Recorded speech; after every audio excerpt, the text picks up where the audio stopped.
Undertake a dangerous mission behind the enemy lines, knowing you may never return alive?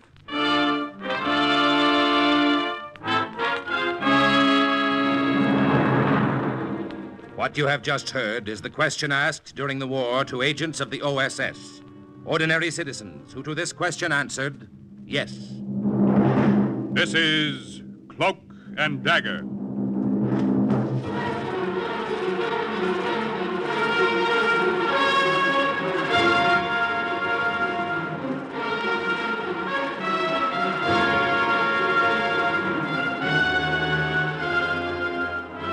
Black warfare, espionage, international intrigue. These are the weapons of the OSS. Today's story, A War of Words, concerns an American agent who personally delivered a message to the colonel of a Japanese camp and is suggested by actual incidents recorded in the Washington files of the Office of Strategic Services. A story that can now be told.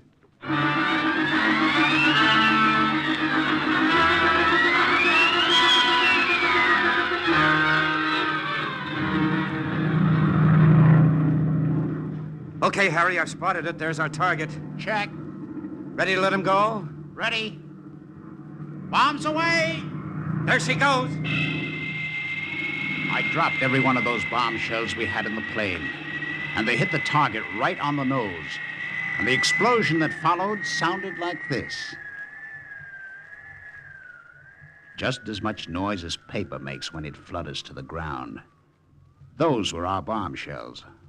Propaganda leaflets. Leaflets designed by OSS to lower the morale of the Japanese soldiers in that camp in Burma. Those were our silent weapons. I'm going to turn back now. Okay, Pete. Harry, what'd you think of that phonied-up picture of the bombing at Tokyo we just dropped? Looked authentic to me. Well, and I like that little pamphlet, too. You know, the one that began, Sons of the rising sun, it is better to surrender than fight without bullets or die of starvation in the jungle. Yeah, that one was real cute. Yeah, it sure ought to give those lousy Japs something to think about. Sorry, Harry, I shouldn't have said that. That's okay, Pete. Forget it. Let's beat our own record, get him back this time, huh? Yeah. Here we go.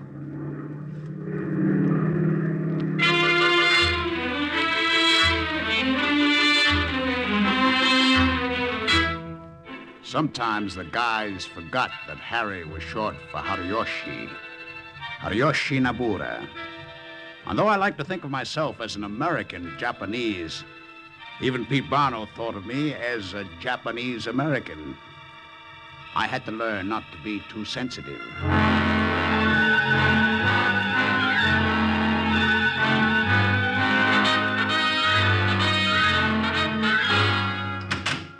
Come in, boys. Come on in. Oh, thank you, Colonel. Sit down.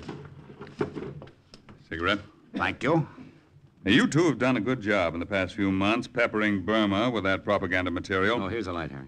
Thank you. And we already have begun to see the results. Oh, how's that, Colonel? Well, you know how live Japanese prisoners used to be at a premium. Rather than be captured, they'd commit harakiri, almost in defiance. Oh, yeah, I hear a lot of them are surrendering lately. That's right. Their morale isn't what it was. Good. And you, too, can take part of the credit for that. But tomorrow I want you to go one step further. We're listening, sir. Take a look at this document. What is it? Chinese or Japanese? It's all Greek to me. I can tell you what it is, Pete. It's obviously a forged order to the commander of the Japanese camp to withdraw his troops 3 miles east. Well, I hope it's not an obvious forgery to him, Lieutenant Nabura, because if he falls for it and moves his camp, our armies will have a clean road right into Bamo. And once we get there, Burma's practically in our hands. Oh, I see. Oh, begging your pardon, Colonel, but what are we supposed to do? To walk into that Jap camp and deliver these orders? Oh, no. Your job is much simpler. All you have to do is fly over the OSS Detachment 101 at Assam and drop this document. The Cochin natives and our agents there will do the rest. We've contacted them by radio. They expect it. Check, Colonel. Yeah, this'll be a snap. Nothing to it.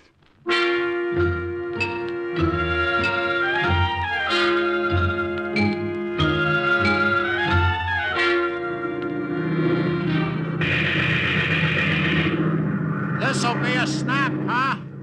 Nothing to it, huh? How'd I know we'd run into a chap zero? Right back at you, buddy.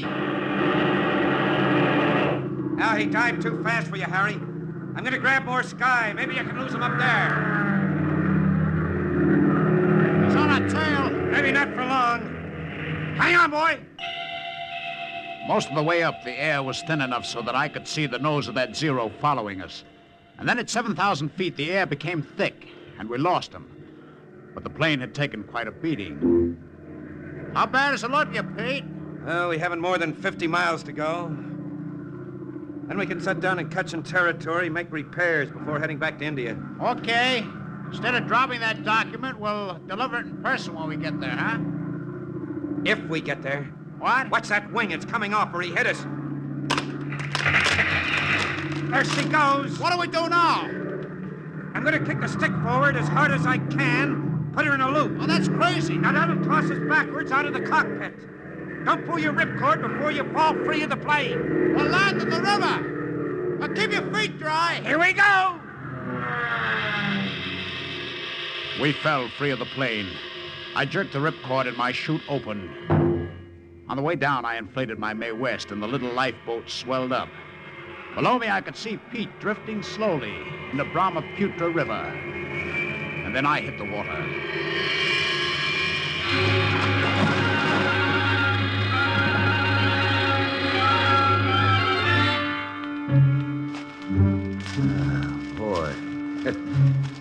Yeah, this is a nice mess to be in. Not even sure exactly where that 101 detachment's located. It's somewhere to the south, isn't it? Yeah, huh? That's a help. Whew. This jungle stinks, doesn't it? I can think of a lot of places I'd rather be.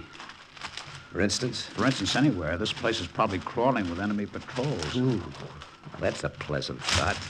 Careful, careful. Don't trip over those roots. The jungle was heavy and oppressive. The tall trees spread a canopy over our heads and shut out what little sun there was. After a few miles, our shirts were ripped to shreds on the brambles, and blood ran into our eyes from the leeches on our foreheads. And then Pete stopped short. Harry, look. The river. What river? What is it? The Brahmaputra, where we landed. You see it? See it to the right? I don't get it. We passed it a few miles back. Yeah, we sure did. You see that clump of roots? They look familiar? That's where you almost tripped, right there by the swamp. But... Hey, Pete. Yeah, huh? We made a nice big circle. We're right back where we started. How the devil did we do that? Well, anything could happen in this lousy... Harry. Jap patrol. Oh, this just isn't our day. They're coming this way. Quick, the swamp. They'll never see us. Let's get in the water till they pass. All right. All right, that's it. Now get down. Just keep your nose up to breathe. If you have to, get down under and don't breathe. All right. Better thing.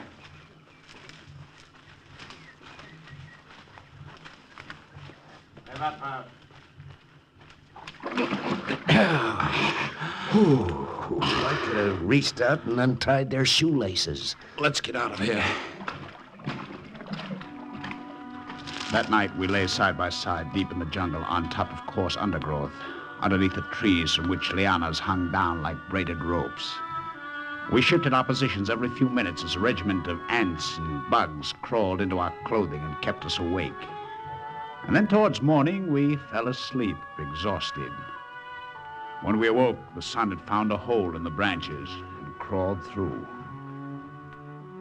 Oh, boy, that sun's hot.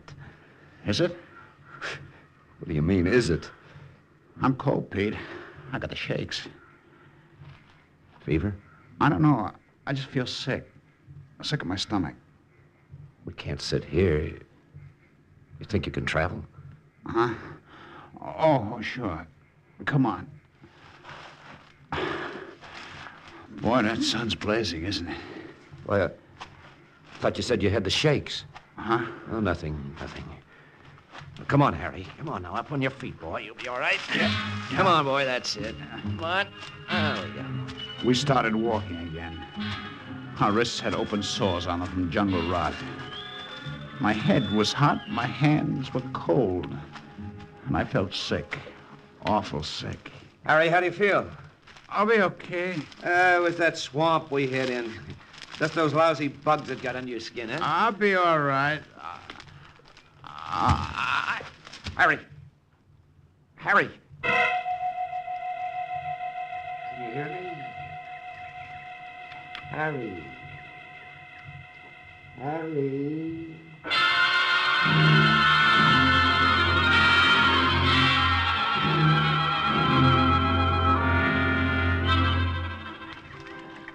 Okay, fella, now just take it easy there. That's it. This cold cloth on your forehead will make you feel better.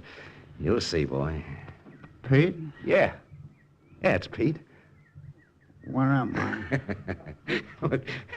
Couldn't you say anything more original than that, for crying out loud? I blacked out, didn't I? Now, don't talk so much. You blabbed enough when you were off your head. Who's, Okasan? A girl I knew at UCLA. I figured. How long ago's it been since, 2 days. Have we got enough rations? We'll be okay.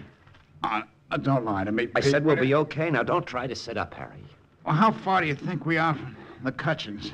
Well, I think I've got the direction pretty well mapped out now. About a day's travel, due south. Well, not if you sit here with me for a week. No, don't talk so Go much. on, Pete. Get out of here. I'll tell you what, if you make it there by yourself, you can come back with some of the natives and get me. Not on your life. I'm not leaving here. But Shh. Quiet. Someone's outside. Pete drew his gun and crawled out to the mouth of the cave. My head was pounding harder than before. Maybe it was the fever. Maybe it was because I had to lie there helpless while Pete went out alone to whatever was outside. Do not shoot. Friend, I'm friend. Who are you? Maybe shooting. Scout, I'm scout. Saw you this morning from top of tree. Saw you at Brook. Saw uniform. Yeah, you've got good eyesight. But you still haven't told me who you are. I told you, I'm Suling Scout. Cutchin Scout. Cutchin. Well, why didn't you say so? You're from Assam? You're from the OSS detachment? It's right. Harry! Harry, did you hear that? Well, how's this for the mountain coming to Mohammed? It's great. It's just great. Would like I take you to camp? Would like? Oh, boy, would love. Oh, look, I've got a sick friend in here in the cave there. The fever. Can you fix him up? We'll see. I looked up from the bed of leaves that Pete had made. The Cutchin scout who leaned over me was short and squat with long matted hair and teeth worn to a black stub by beetle nut. He took a good look at me and jumped back as if he'd been bitten. Japanese! It's Japanese! I kill! No, hold on there, wait a minute. You hold on, I said. Now listen, Suling. Suling, this is American. Just like I said. It's Japanese. It's no use, Pete. Listen, Sue, is a Japanese, yes, that's right, but is American, too. You savvy? American. Friend. Look at his uniform. You say friend. I say Japanese. We'll fix up from fever, then bring to camp. Let them say which is what. I don't know what he mixed up in those witch doctor concoctions besides the juice of mahogany leaves and the roots of the liana vines. But whatever it was, I was on my feet 2 days later. We started out for Detachment 101. Only this time we had a guide. And then, the next night, out of nowhere, we came upon it. Well, what do you know? Here it was, the OSS secret hideout. carved right into the jungle of Burma. So this is Detachment 101. They were neat straw-thatched bashars. A mess hall, a well-equipped hospital, mortars, bazookas, crates of ammunition. Harry, look, a woman, a Red Cross nurse.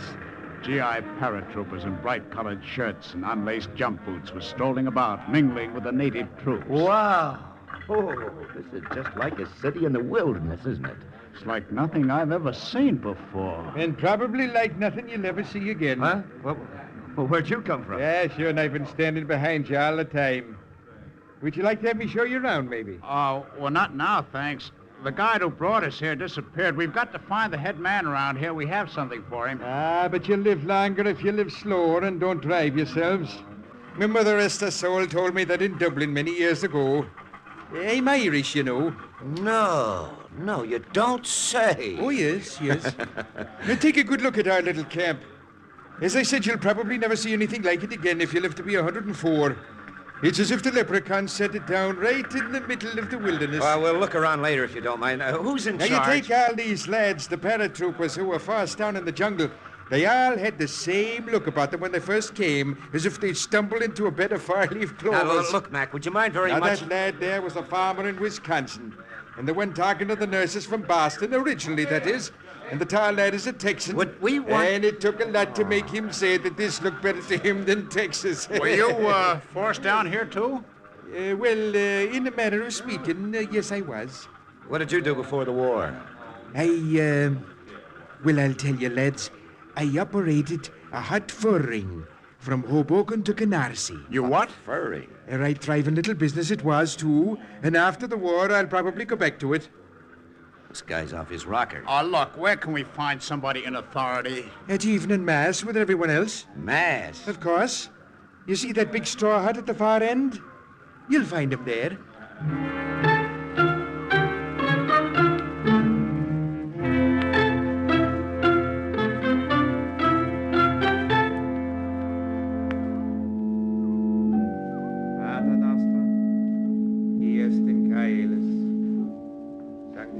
We went to Mass. And when we got there, we found our friend with the brogue. The one who told us he ran a hot fur ring from Hoboken to Canarsie, officiating at the service.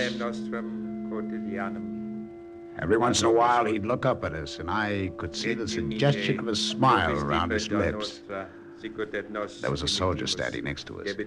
Hey, who is that? That? Why, that's Father O'Toole. He practically organized the 101.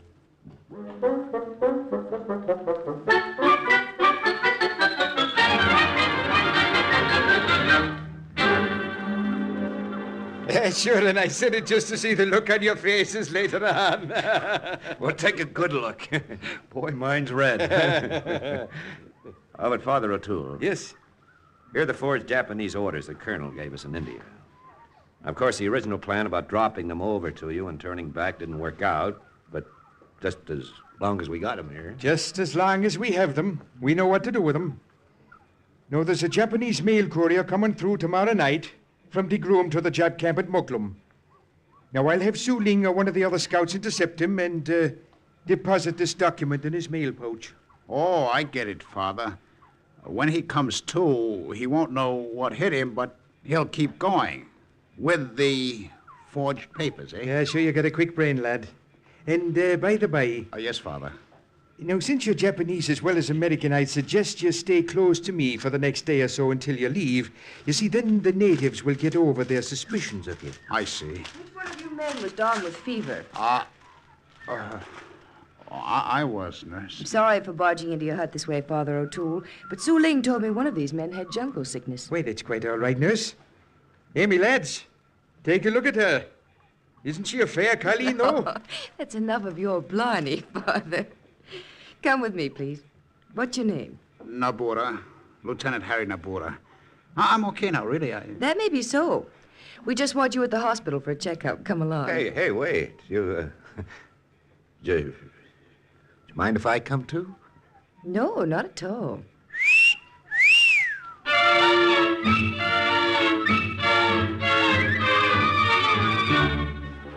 The doc who looked me over gave me a clean bill of health.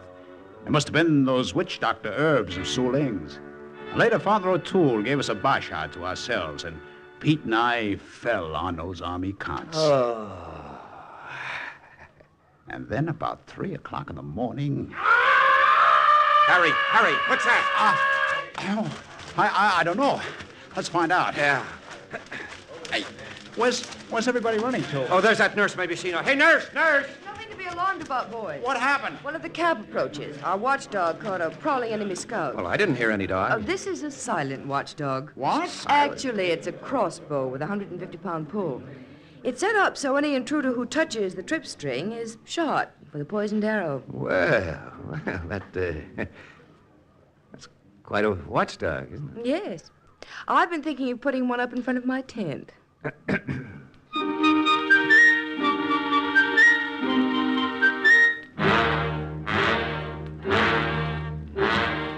Oh, so sorry, Father Well, all O'Toole. right now. It's Su Ling all right did not now. mean... Now it's done, Su Ling. It can't be helped. It's all right. Oh, hello, Father. Oh, there you are, lads. Come on in. Oh, what's up, Father? Su Ling make big mistake, big mistake. What Su Ling. kind of a mistake? Well, I'll tell you, boys. It's like this. I sent Sue out last night to intercept the Japanese courier and deposit this document in his mail pouch. What went wrong? Well, it seems that Su Ling doesn't know his own strength, to quote a phrase, and he hit him too hard. I'm very much afraid the courier will not be able to deliver the mail after all to the camp at Muklum. Well, look, Father O'Toole, that document is important. It's got to get there. Where's the courier now? In the hospital, receiving the very best of care, I assure you. And the mail sack? In my possession. Okay. Then another Jap courier is going to take his place and deliver the mail. You're nuts, Harry. What other Jap courier? Me? What? Now I know you're nuts. Pete, when I switch uniforms with that guy, take a good look at me. I promise you, you'll never recognize me. The idea has a touch of genius, lad. I think it may work. I hope it may work. Slip in an extra prayer for me, Father. While I was at it, I went after the letters and cards that were going to the Japanese soldiers and phoned them up. Erased everything but the signatures and wrote about how bad conditions were back in Tokyo, how the black market was flourishing, how they were being bombed every night. At dawn, I had changed into the captured courier's uniform. I had the mail sack over my shoulder and Su Ling at my side to take me most of the way. Good luck again, me boy. Thank you, Father O'Toole. Well, Harry, you sure that you want to do this? It's walking right into the lion's den. If they get wise to you. If they get wise to me, shigadaganai. What's that mean? It's good Japanese for so what?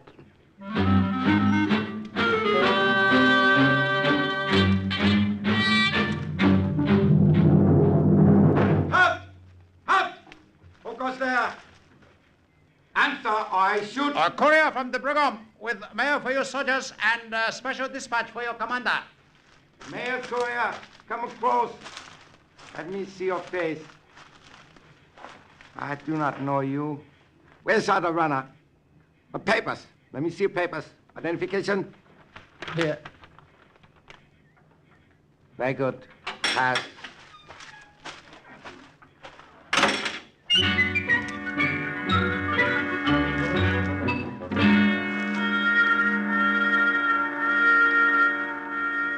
Where is dispatch you say is for me? Here, Colonel Nagao. Why you so late? Mail was expected yesterday. It was unavoidable. Answer my question directly. Why are you late? Native Kachin warrior attacked me on the way. I had to fight him off, Colonel Nagao. Those Kachans, silent devils in the jungle. Shadows. Impossible to know when they are about. They jump out at you. Devils. Oh, yes, Colonel Nagao. Well, what you waiting for? You may leave now. Yes, sir. I leave. I was glad to leave. It had been easy up to that point. I tried to keep from walking too fast to the gate. Pass. Let me see a pass to read. Here, it was stamped at Colonel Nagao's headquarters. Right. You can go.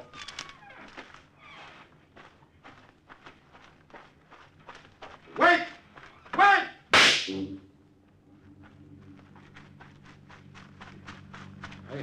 You're deaf? Did you not hear me shoot off a gun to call your attention? Why you want me? I do not want you.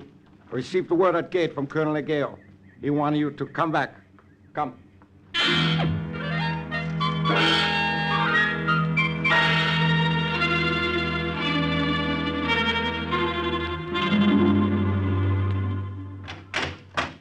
There you are, Courier.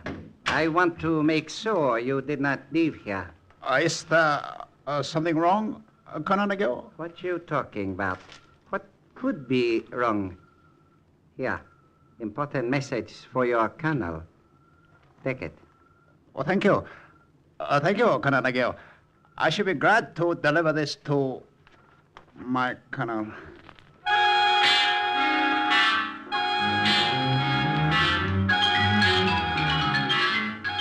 This time, nobody stopped me when I left the camp at Mokloum and started back for Cochin headquarters.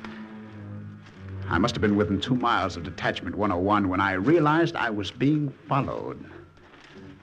I couldn't see anyone or hear anyone, but I knew someone was there. In the brush or in the trees, hidden somewhere along the trail. I started to run faster. My lungs started to ache with each breath, and my strength was gone. The hangover from the fever I'd just gotten over. If I had escaped from the Japanese camp and fallen into headhunter hands, I knew I didn't have a chance. I talk Japanese? English? What are you? Headhunter? Good luck. Good luck. Ravandadil.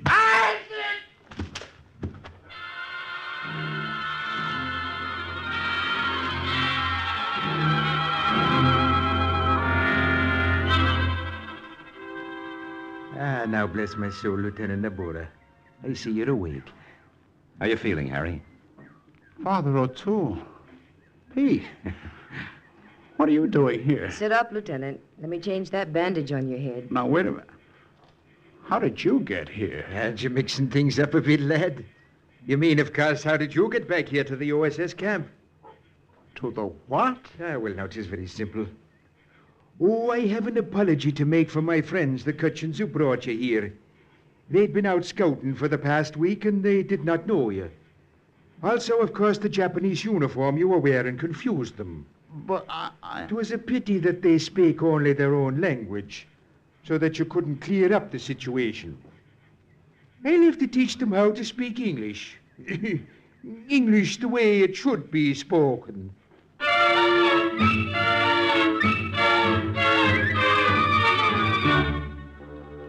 Lieutenants Haruyoshi Nabura and Peter Barno were returned to India by plane from the rescue camp at Assam. And a few weeks later, a special dispatch informed OSS headquarters that the strategic city of Bamo had been taken. Thus, once again, the report of another agent closed with the words, Mission accomplished. Listen again next week for another true adventure from the files of the OSS on Cloak and Dagger.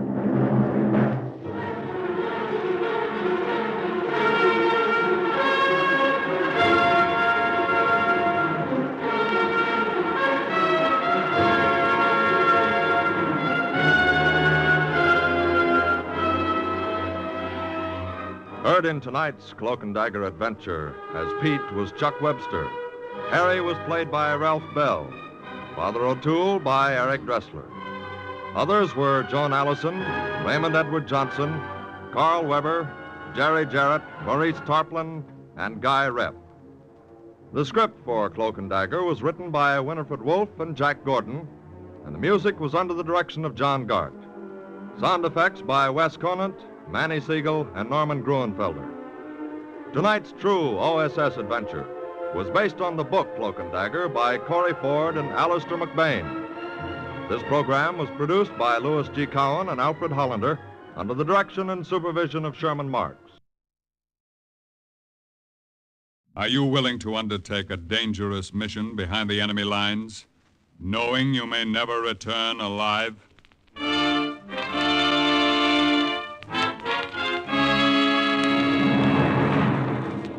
What you have just heard is the question asked during the war to agents of the OSS. Ordinary citizens who to this question answered, yes. This is Cloak and Dagger.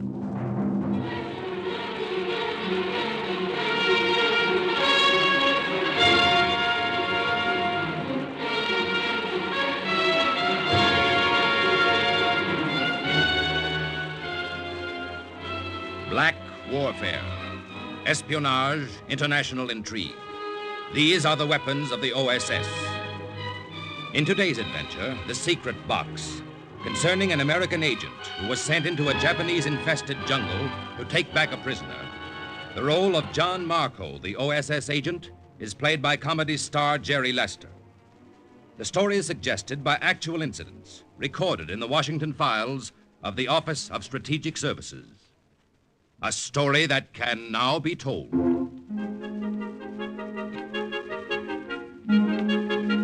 I always carried this little box around with me.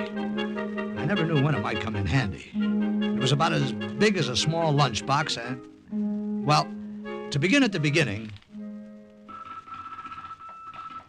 I happened to be in the radio room at OSS headquarters in Bamo that night when the message came through. Have important Japanese captive for you. Can you come get him? Come soon. Jap patrol only few miles away. Again, for OSS headquarters in Bamo, from Agent Terry. Have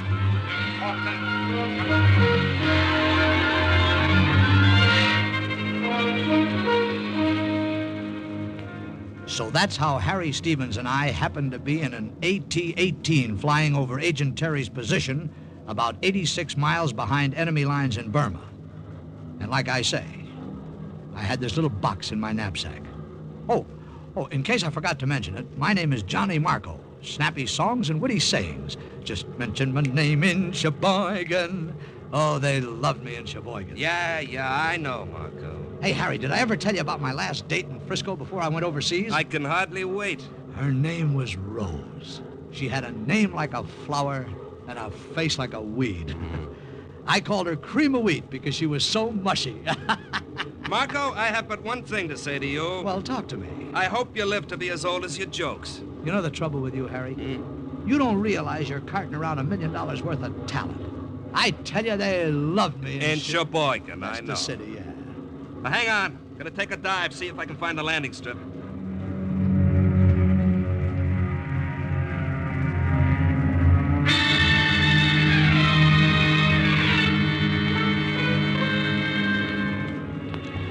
We had figured our checkpoints carefully. But when we reached our rendezvous, all we could see was a rough field with a Buddhist pagoda at the far end. Nothing else. No landing strip, no markers, no one waiting downstairs. Just a rough field covered with brush. We knew something must have gone wrong. I don't get it, Marco. Well, the Japs probably closed in and they're afraid to come out of hiding. Oh, great. Live Jap prisoners aren't dropped in our laps every day. Hey, Harry. Huh? Who is this Agent Terry, anyway? Oh, missionary. He's been working with a tribe of Anglo-Burmese for years. Colonel says he's already radioed back a lot of information on enemy positions. This is the first prisoner he's ever taken. What a rotten break. Well, look, circle around again. Maybe we'll see something.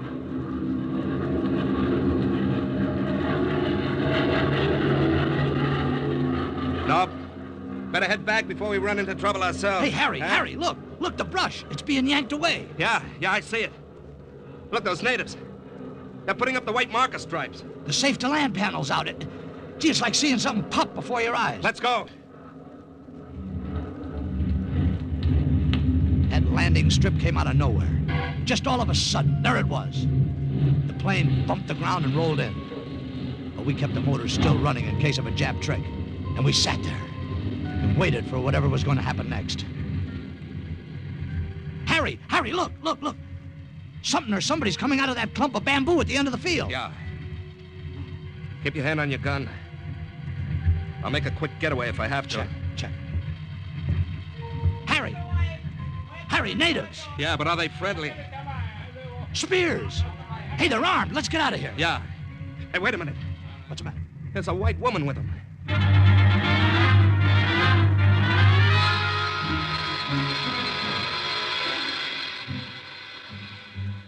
Mrs. Terry, gentlemen. One would never suspect I was an agent, would one? Well, what's the angle? I mean, well, I beg your pardon, ma'am. Oh, it's very simple, really.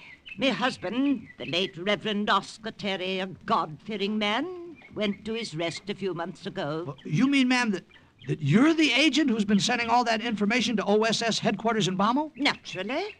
This is Lin Tao. I suppose you'd call him my right-hand man. Say, how'd you do, Lin? How you do? Hi. Lin, incidentally, sent the radio message. He does so enjoy tinkering with mechanical devices. I showed him how to use it. Unfortunately, however, my husband, the late Reverend Oscar Terry, a God-fearing man, was the only one of us who knew how to take it apart and put it together again. Lin. Yes, Miss Terry. That radio, you have it? Have it here. Excellent. Captain, would you either have this replaced in Bommel with new parts or have a new radio dropped over to us? Why, sure, Mrs. Terry. I'll see what can be done for you. Oh, thank you so much. Oh, fancy. I almost forgot. We have a Japanese prisoner for you. There were about a half a dozen natives a short distance away standing around the cart. In it, they had a Jap officer with his hands and feet tied. They dragged him over. Get down. Get out of cart. Down. Get down. He was a surly character. Maybe I would be under the same circumstances. Anyway, he didn't say a word, just glared at us from under the bloody bandage around his head. Here is your guest, gentlemen. Colonel Sawaka, the Japanese High Command. He resisted arrest rather strenuously, so it was impossible to avoid banging him around a bit. Well, goodbye now, and good luck, and do give my regards to your colonel. We loaded Colonel Sawaka into the small plane.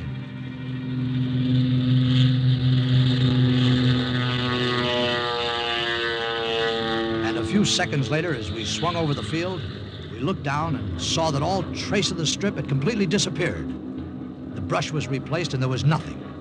Only jungle. How's our friend Colonel Sawaka doing, Marco? Well, he's a little tied up at the moment.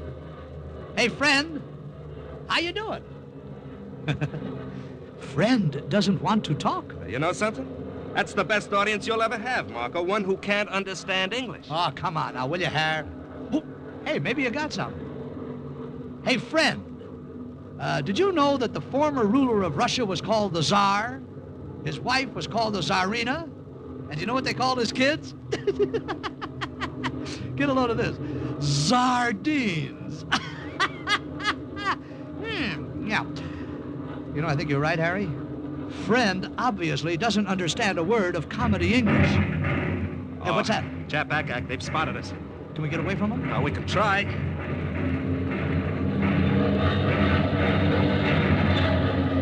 That's climbing, Harry. Gee, 1,000 feet in about a half a minute.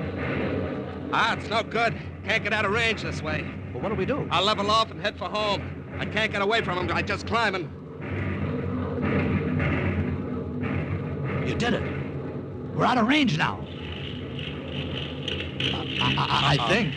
You spoke too fast. Trouble? Flak must have hit one of the engines. It's knocked out. Oh, fine. Well, it could have been worse. I can get us back on one. Oh, brother, if you were your sister, I'd marry you. Oh, you're a big-hearted guy. You know that, Marco? Well, I don't go around All proposing right. every day. You better go back and see how friend is doing. Friend Colonel Sawaka doing extremely well, thank you. What? Keep your hands on the flying instruments, Captain. Hey! And you, Lieutenant, keep your hands in the air. Way in the air. I thank you. Oh, you dirty dogface, you spoke English all the time. Enough to tell you that if you do not do as you are told, I put the bullet through your head.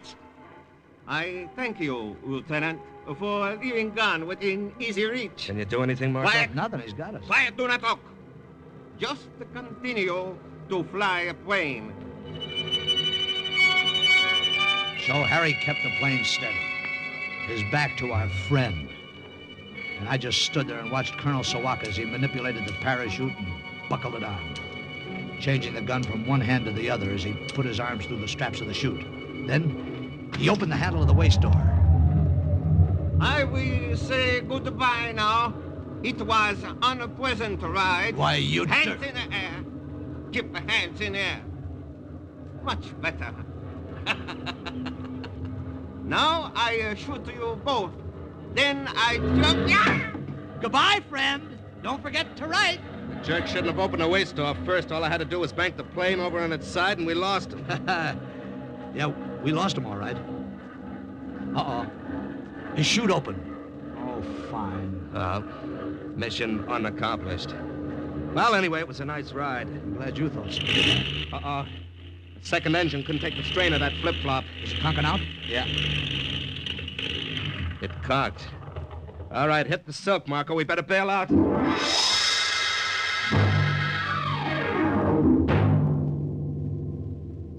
I made it okay. Rolled over a couple of times when I landed and pulled the chute down.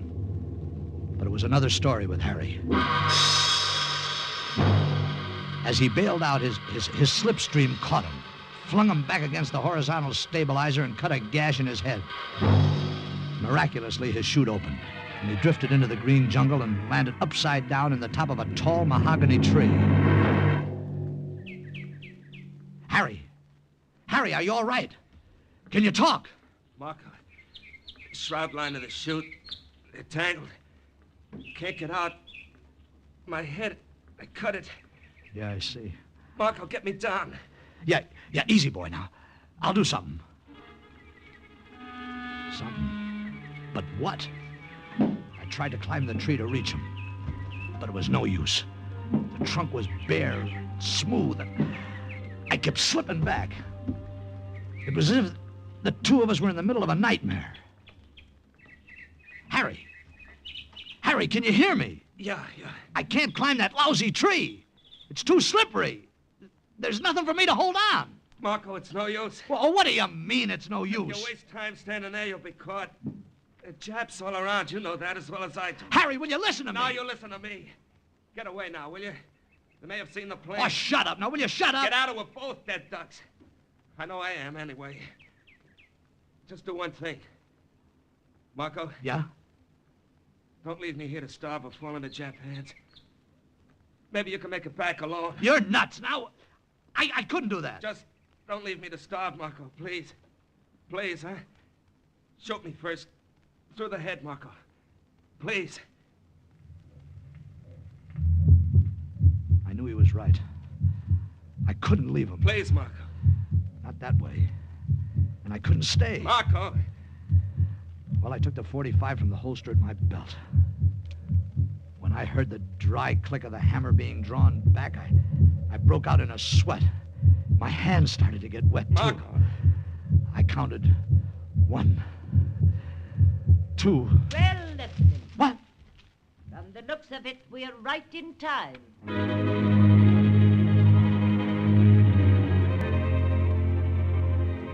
Lin Tao and the natives went to work swiftly, knocking down a second smaller tree against the mahogany. They scaled it like cats to the base of the branch where Harry was hanging, tossed a loop of rattan across the branch and pulled it toward him. Then they lifted Harry and passed him from hand to hand and lowered him gently to the ground. And all the time I just stood there next to Mrs. Terry, feeling the blood pounding in my head. And I put the pistol back into my holster. Lynn, that other bandage, please. Here you are, Miss Terry. That's a good fellow. Thank you so much. How's your head now, Captain Stevens? Oh, much better, thanks. I still don't understand. How did you we happen saw the Japanese ack hit your plane almost immediately after you left us. And we came along to the jungle in case there should be need of us. Lady, no one ever needed you more. You say Colonel Sawaka escaped? Dear, dear, what a pity. There now. I think that bandage will do till you get back. Miss Terry. Yes, Lynn? Lynn say, leave now. Do not stay. Back to village. Oh, yes, quite. But that poses a problem. As I told you earlier, our radio is out of use, So there's no way of contacting headquarters and telling them to send a plane for us? Exactly, Lieutenant Marco. Well, do you think we can make it back through enemy lines on foot? Possibly. It'd take 5 or 6 days anyway. Yeah, but it could be done, couldn't it? I mean, we could sneak through, couldn't we? Bypass the Japs, so I don't know. Can do. Lin Tao help. Take you. Capital idea, Lin Tao. My husband, the late Reverend Oscar Terry, A God-fearing man. Thank you. He would approve heartily.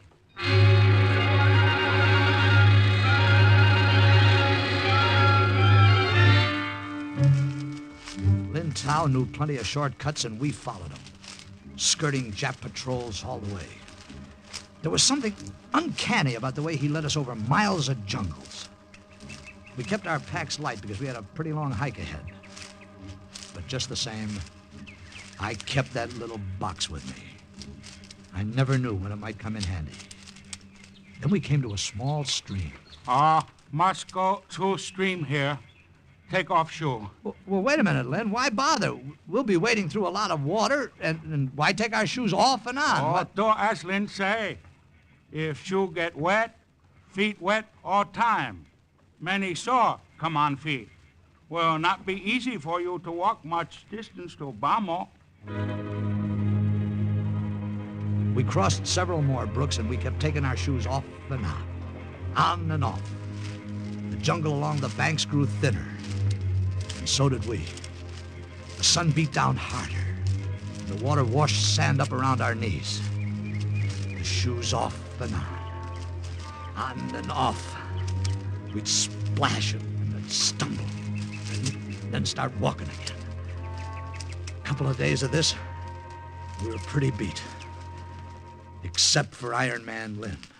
Feel good. Lin, the sun, I'll have to hold up a while. We'll rest here, near stream. Hey, this is an ideal spot for a picnic. 50 million insects can't be wrong. Got you first, you little foreigner. Hey, Marco, got any water left? My canteen's dry. Yeah, sure, here. It's all you got? It's okay. Go ahead, drink it. Lin, this all the water we got? When Tao say, do not worry. Watch. I will show what to do so you know. Hey, wait a minute. What are you digging a hole in the sand? Watch. First, dig small hole in sand near stream.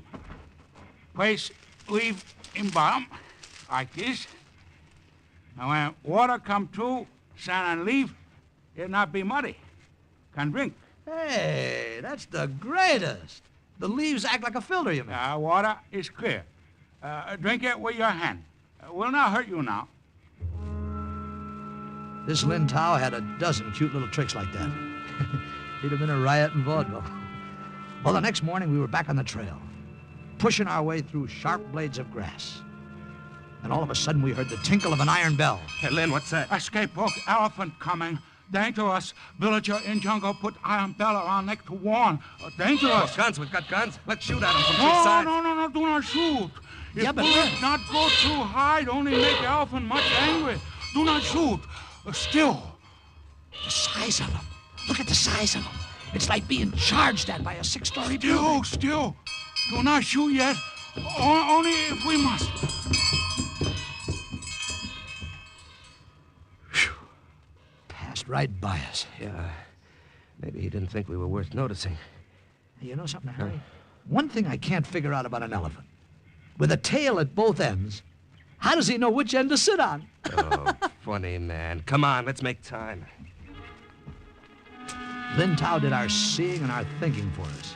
He did everything but walk for us, and we got sort of used to leaning on him. Nothing could happen to Iron Man Lin. Only it did. Oh! Lin! Harry, he's dead. That knife went right in his back. Where'd it come from? What?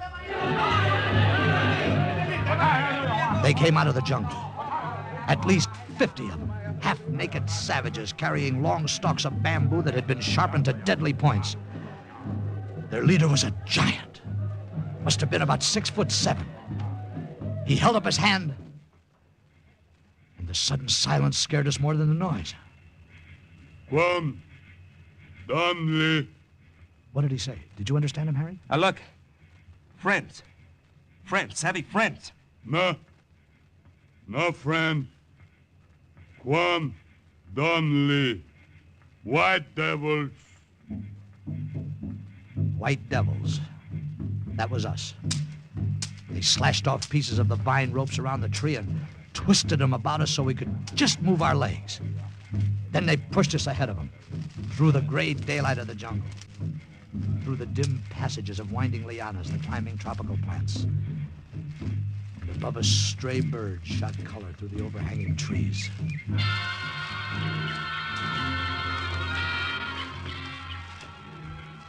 After about a mile, the path became a trail. The lianas were cut away. We tripped over some coconut husks by the side of a charred fire. We were coming into the village. Then Harry saw them first. Marco, look. Up there on the poles. Human heads. A row of skulls. Headhunters. Marco, these are headhunters. Move. Quam Donnelly, move. Hey, look, Chief. Chief, you got it all wrong. Now, we're not devils. We're friends. Friends. No. No. It's no use, Marco. American, you are right. It's no use. Colonel Sawaka. I am a great friend of these headhunters, for I warned them of your coming.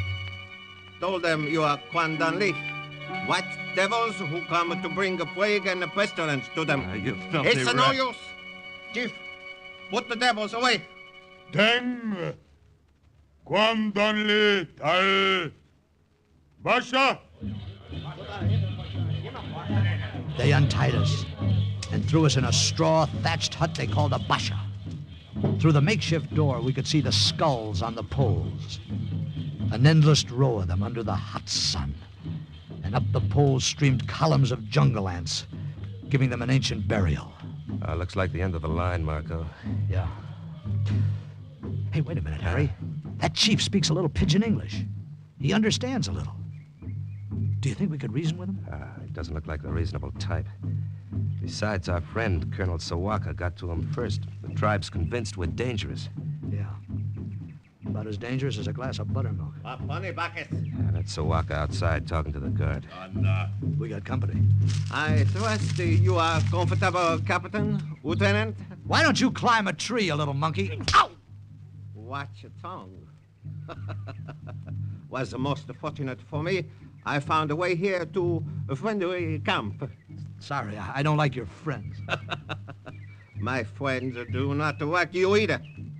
Think you are devil Americans who bring evil to their people. Sleep well. Tomorrow you will join heads on poles.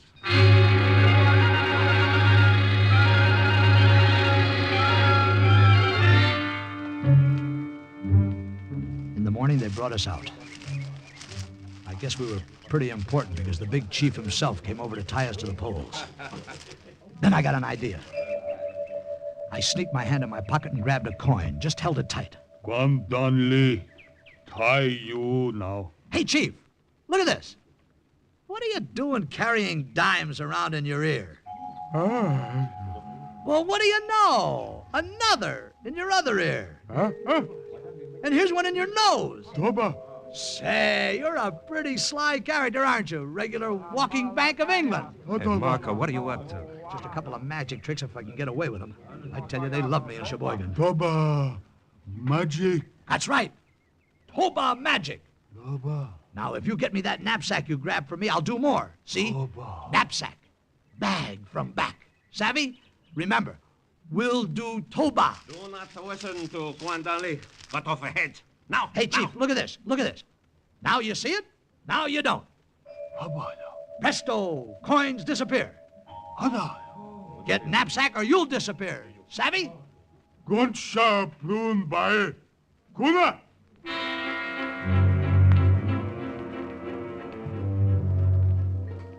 Boy, that coin trick got him, and the chief pushed Sawaka aside and sent one of his rover boys to get my knapsack. They brought it to me, and I took out the little box. I always knew it would come in handy sometime. Then the chief held up his hand again. And I went into my act. Brother, what an audience. And what a performance. Now watch closely, ladies and gentlemen. The hand is quicker than the eye. Presto changeo. I take this little glass of water, just an ordinary glass of water, if you will observe closely, and presto, it turns color. You're doing great, Devils. kid. It's one of my best Devils. shows. I tell you, cut off the heads. Still. Be still. You tell him, Chief. Devils, devils. Go away, little man. You bother me. Now for the next bit of magic, ladies and gentlemen. I pulled every trick in the book out of that little box. Drew cigarettes from the chief's ear. Pulled flowers out of empty pots. Yanked a dozen colored scarves out of a single white handkerchief. And then I broke a stick in half and put it together again. Boy, did they love it.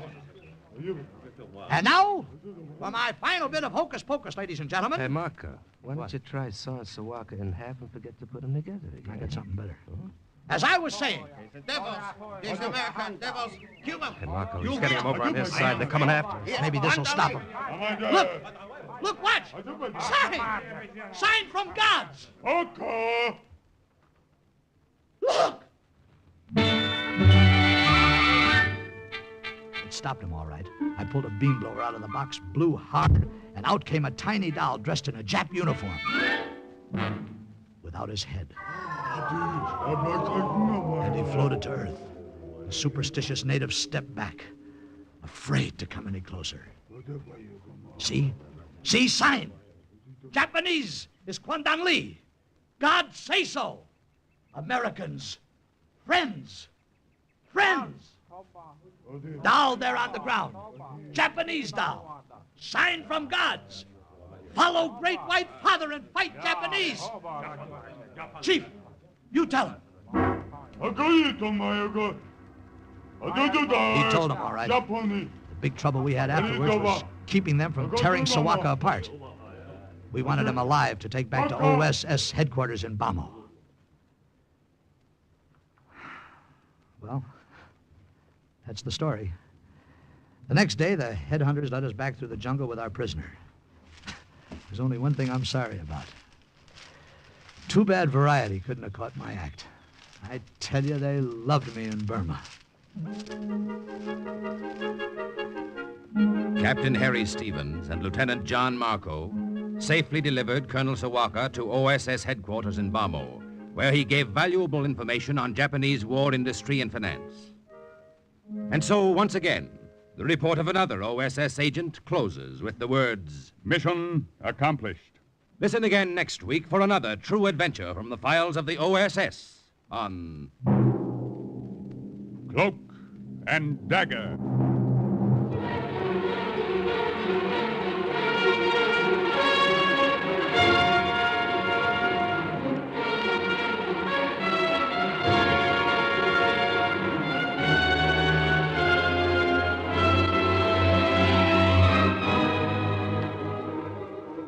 Starred in today's Cloak and Dagger adventure as Marco was Jerry Lester, with Larry Haynes as Harry, Colonel Sawaka, Daniel Acco, Mrs. Terry, Irene Hubbard, the Colonel Raymond Edward Johnson. Others were Carl Weber, Arnold Robertson, and Jerry Jarrett. The script was written by Winifred Wolfe and Jack Gordon. The music was under the direction of Murray Ross. Today's true OSS adventure was based on the book Cloak and Dagger by Corey Ford and Alistair McBain. This has been a Louis G. Cowan production in association with Alfred Hollander, as was under the direction and supervision of Sherman Marks. Programs. Get your programs here. Mystery fans, there's an exciting evening waiting for you tonight on NBC. First, some listener will have a chance to win $1,000 for solving the case on $1,000 reward. Are you willing to undertake a dangerous mission behind the enemy lines, knowing you may never return alive?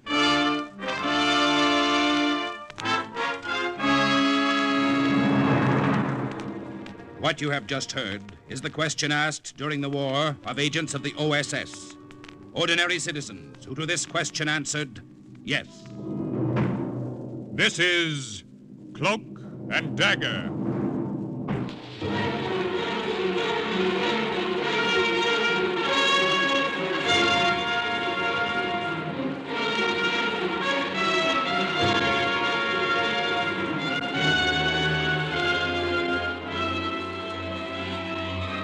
Warfare, espionage, international intrigue.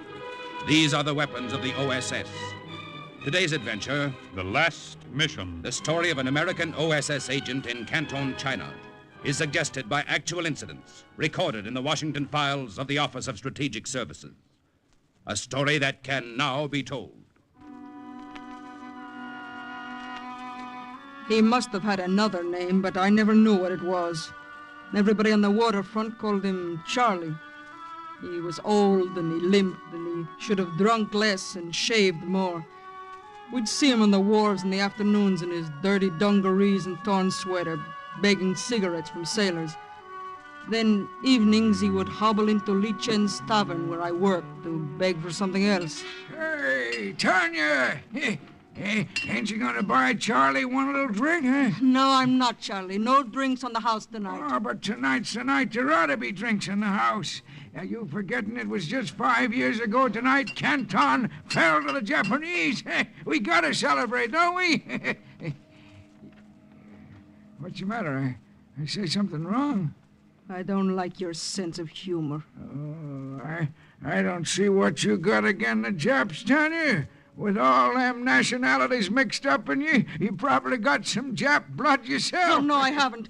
Every other kind may be Spanish and Russian, even Irish, but there's not a drop of Jap blood in the Bonillas. All right. Don't get steamed up. I still say there's no reason for you to hate him. What do you care who's running Canton? I told him then. I don't know why I did. I've never told anyone else. How they'd murdered my family in Nanking 6 years before. My father, my mother, my 2 sisters. The Japs had killed them all. And if we hadn't got out of the city ahead of them, they'd have killed my brother Florian and myself. So you wasn't always a waitress in a waterfront dive, huh, Tanya? No. And my brother didn't always prowl the streets looking for trouble. I got the Japs to thank for that. Now maybe you can understand. Easy, Tanya. We got visitors. What do they want now? Checking identification papers again. You press arise. What means that? Always arise in the presence of the soldiers. Remember that hereafter. No, your papers, please. Here. Tanya Bonilla. Born in Madrid. You are Spanish, but you have Russian first name. And an Irish middle name. What does that make me? Perhaps makes you an Aryan. Captain. Yes, Lieutenant. It would be very dull in Canton if we put all the beautiful girls in jail. That is true. Your papers are in order, Miss Bonilla. And now, your papers, please. Who, me? I ain't got no papers, Captain. What you done with them? I don't know. I guess you must have lost them. What is your nationality? I don't know that neither. Nobody never told me. Seems like I've been around Canton since it was knee-high to... You are an American, perhaps? American? That's good. Take him away, Lieutenant. No, wait a minute, fella. Hold your horses, will you? I ain't gonna do you guys no good locked up in the brig. But I could help you plenty if I was free to mosey around the dock. You come now, or I will... Wait, Lieutenant. What do you mean, old man? How could that help us? Why, I get around, Captain. Old Charlie talks to everybody, and everybody talks to me. And they ain't too careful what they say, neither. If anybody was planning any monkey business, sabotage, or anything like that, old Charlie would be just about the first to know about it.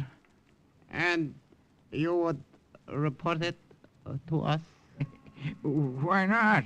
You're the guys who are running the show, so you're the guys I take orders from. See what I mean? They saw what he meant. And when they left, he was still sitting with me, grinning as if he were proud of what he had done. I got up without a word and went to the bar and bought a drink. I brought it back and held it out. Say, did you buy that for me, Tanya? Yes, I bought it for you. Well, now, that's mighty nice of you. Let me have it. I'll let you have it. There! Hey, what's the idea of throwing good whiskey in my face? What's the idea of that? I couldn't find words to tell you what I think of you, Charlie. But I wanted you to know.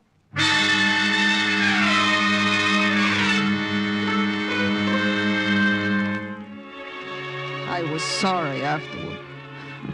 After all, Charlie was old and hungry and half-cracked. I should have saved it for somebody else.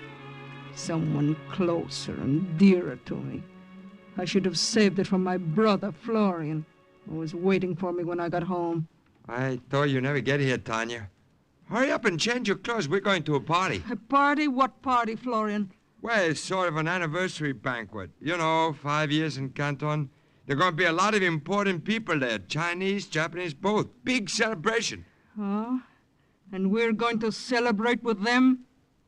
Oh, we weren't invited, of course, but I know a fellow at the door. He's going to let us in. We rub shoulders with some of the most important people in Canton. Maybe even with the men who murdered your mother and father. What? Oh, nah, don't be like that, Tanya. That was a long time ago. These aren't the same fellows who took Nanking. They're Japanese. Yeah, We're but... not going to the party, Florian. We got nothing to celebrate. No? Well, maybe you're not going, but I am. Why? Because I know what side my bread is buttered on, that's why. The Jap side? As long as they're top dog, yes. And it looked like they're going to be top dog for a long time. I see. You're a traitor to our family, Florian. We haven't got family, Tanya. We haven't got anything. And we never will have unless one of us starts playing on the winning team. See you later. I didn't sleep well that night. I lay there in the dark, feeling as if I were alone in a world of enemies. That same feeling haunted me all the next day at Lee Chen's. Charlie didn't come to the tavern that evening. I didn't see him till I was through working, till I stepped out into the dark street. Then a shadowy figure came staggering up to me. Tanya? You're drunk, Charlie. You better go home. That's just what I was thinking, Tanya. Only I can't seem to get there. The street keeps going round in circles. How about you kind of steer old Charlie along? I'm sorry. I want to get home myself. It's late. Oh, come on, Tanya. Be a sport, will you? Help old Charlie. He grabbed my arm and hung on to it. It seemed easier to do what he asked than to argue about it. Good girl. I'd never seen his home, but he remembered the address, and I led him toward it through the deserted streets. Ah, here we are. It was the kind of place you'd expect Charlie to live in. A filthy two-story dump in the worst part of Canton. He was still holding my arm as I took his key and unlocked his door for him. Good night, Charlie. Go to bed and sleep it off. Come on in for a while. Why don't you? No, good night, Charlie. I got a bottle in there, Tanya. We can have a little drink. I don't want to drink. Oh, come on in anyway. Come on, Tanya. Charlie, let go of me. Let go, you hear? But he didn't let go. His fingers were like a vice around my wrist. Come on. He jerked me across the threshold. He shoved me into the pitch-black room and slammed the door. Now, where's that light? You filthy old bum! Let me out of here! Sorry I had to manhandle you like that. It was the only safe way of getting you in here. I thought someone else had said it. I thought there must be 3 of us in the room. Then the light flashed on, and there were just 2. Just Charlie and me. Surprised, Tanya? I'm sorry, but I have to play it safe. You see, Tanya, I am an American. An agent of the OSS.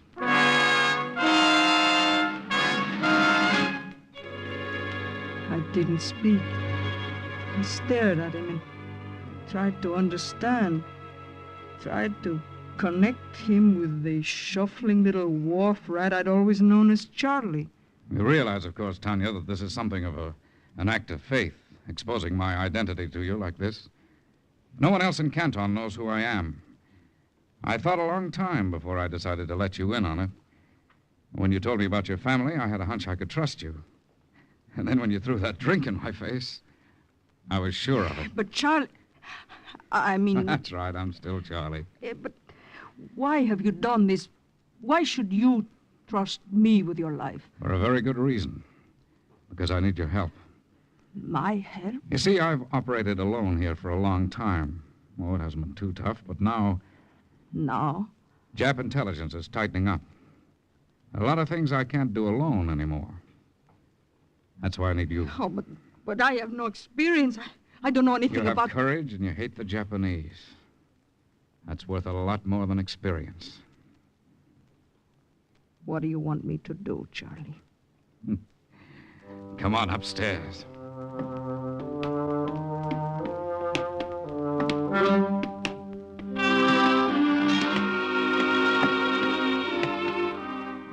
He led me up a long, narrow, rickety staircase. He opened the door to a tiny, garret-like room just beneath the roof. It was hot and stuffy. The light he switched on was so dim that at first I couldn't see.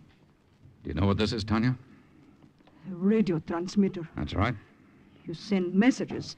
To whom? American submarines operating off the Chinese coast. And what I send is all the information I can get about Jap shipping entering and leaving the port of Canton. I see. Tanya, you wait on sailors at Lee Chan's all day. You drink with them. I've never drunk with a Japanese sailor. But you could. Sailors talk a lot when they're drunk. And if they don't talk enough, I could provide you with knockout drops. They'd sleep peacefully while you examined their papers. I see. It scares you a little?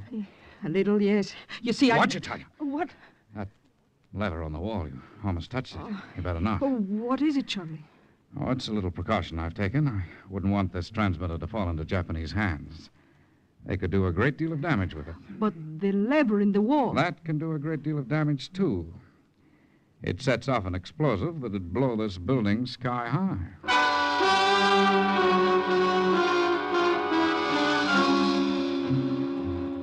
I wasn't sorry to leave that room. We went downstairs a few minutes later. He stood in front of me, watching me. Tanya, let me explain something. We're all volunteers in the OSS, and the people who help us are volunteers, too. You don't have to do this unless you want to. I understand, Charlie. If you refuse, I won't worry about what you know. I'll still trust you. I don't intend to refuse. It doesn't scare you too much? When I think of my father and mother and sister, it doesn't scare me at all. It's a deal? It's a deal. I don't have any liquor. We might have a smoke on it, though. American cigarettes. Oh, I haven't had one for years. Keep the pack. Thanks. To a free world, Tanya. To a free world.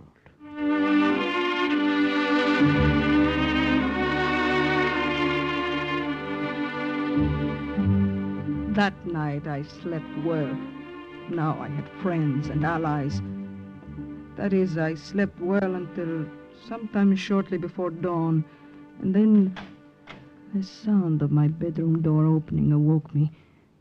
I wasn't frightened. I knew who it was and what he wanted. It had happened so many times before. I waited until he reached my dresser, until he bent over my purse. Don't take any of my money, Florian. Oh, you're awake. Well, I was just... Yes, I know, but I really can't spare any this week. I need the little I got. Well, you don't need it any more than I do. I'm broke, Tanya. Now, where am I supposed to get money to live on? Not out of my purse. Please close it, Florian. All right. But I don't see... Hey, what's this? What? Where you get these? What, Florian? These American cigarettes. I got them at the tavern. Who from? From a Jap soldier. A Jap soldier? Yeah, he had taken them off an American prisoner of war. And a Jap gave them to you? Yes, huh? why not? And you accepted them? Naturally, I accepted them. Well, So now my noble sister is accepting gifts from the enemy. Either you had a great change of heart, Tanya, or else... Else what? Or else... you're lying.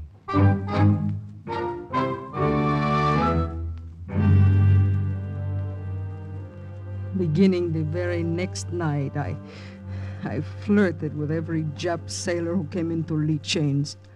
I kept my mouth closed and my ears open. I used every trick I knew to persuade them to talk. And when it became necessary, I used something else. The little white pills that Charlie had given me. No more to drink now. Oh, but the evening is young, darling. Come on, let's drink a toast to the Emperor. Stand up. I can't stand up. Of course you can. Here, I'll help you. Come on. Hey, that's it. Now, to the Son of Heaven, His Imperial Majesty. Drink!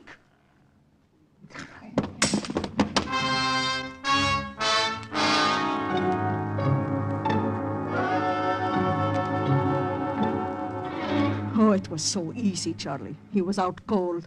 I just reached into his pocket and there were his papers. No one saw you? Not a soul. You put the papers back? Of course, after I'd copied them. Here's the information. How am I doing, Charlie?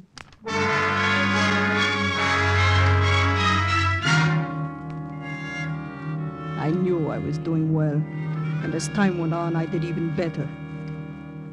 We would hear reports on Charlie's radio of Jap ships torpedoed and sunk in Chinese waters, and Charlie would say, "That was the baby you told me about last week." Chalk up another one for Tanya, the scourge of the Jap merchant marine.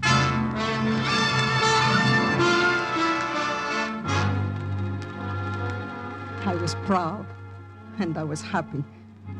And I believed my father and mother and sisters knew, and that they were proud too. And then came the night I went straight from Lee Chen's tavern to Charlie's house to tell him what I'd heard. The Takota Maru, huh? That's one of the Nip's biggest ships. I know, Charlie. And she's carrying industrial machinery to Yokohama, one of those factories they've stripped in Fuchao. You sure about the sailing time? Quite sure.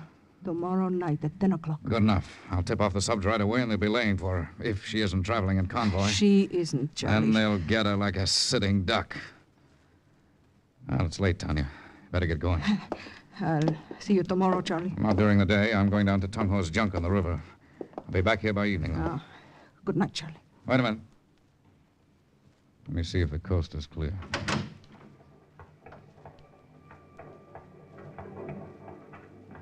Okay. Go ahead. Good night. It was late. The streets were dark and deserted. I would have taken a rickshaw home, but it was too late for that. So I walked. Or rather, I tried to walk, but it was hard to keep myself from running. I told myself I was a fool to be afraid. The streets were safer than in broad daylight.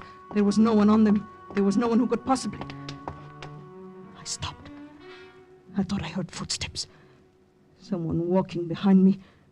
I turned. There was no one there. At least I couldn't see anyone. I started walking faster, and I grabbed the revolver that Charlie had given me. And then I heard the sound again. This time I stopped and whirled around. There was a street lamp behind me, and I saw a shadow on the wall of the building. The shadow of a man. Who's there? Come out and show me who you are. If you don't, I'll shoot. Take it easy, Tanya. Florian. You wouldn't want to shoot your own brother, would you? Florian, what are you doing here? Why were you following me? Oh, just curious, that's all. I've been wondering for quite a while what you were up to. For quite a while? I've seen you go to that place several times.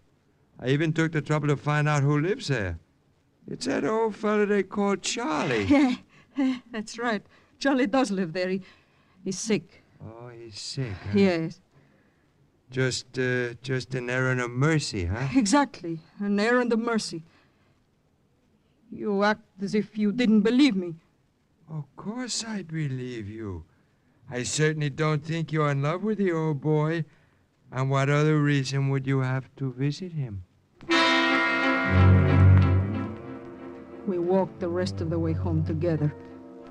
I was sure he didn't believe me, but I couldn't go back to Charlie's to warn him, not without getting Florian more suspicious. In the morning, I thought. But then I remembered that Charlie would be on Tong Ho's junk on the river in the morning. Li Chen's tavern opened at noon the next day. The minute I walked in, I knew something was wrong. There were too many Japanese soldiers, far too many. They sat at the bar, drinking. They played cards at the tables. They lounged against the walls, puffing their cigarettes and eyeing me as I crossed the room and whispered to Li Chen, "Why are there so many of them, Li Chen?" Maybe your brother can tell you, Tanya. My brother? He in back room. He say you come back, see him. I knew then, and I was sick with anger and shame.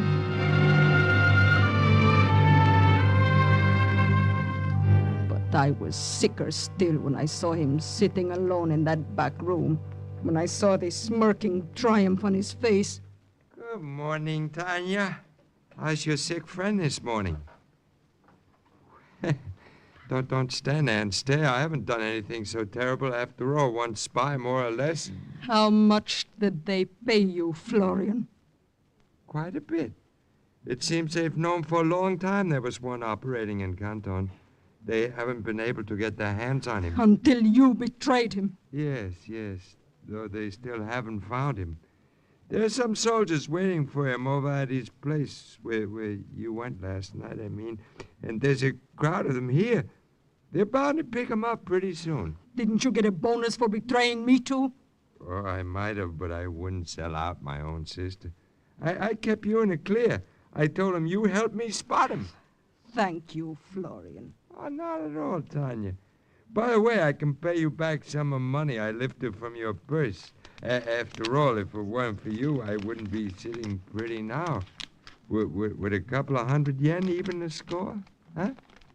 What do you say? There was so much I could have said, but I didn't waste the time. Only one thing mattered now. Charlie was still free. I swore by the memory of my mother and father that I would keep him free. It was a half hour before I managed to slip away from Li Chen's unnoticed.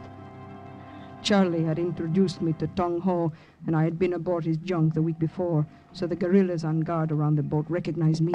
They led me to a cabin. That you, Tong Ho? It's Tanya, Charlie. Tanya? I thought you were Tong Ho. You just went ashore to meet a courier from Hong Kong, some sort of important news. Not as important as the news I have for you.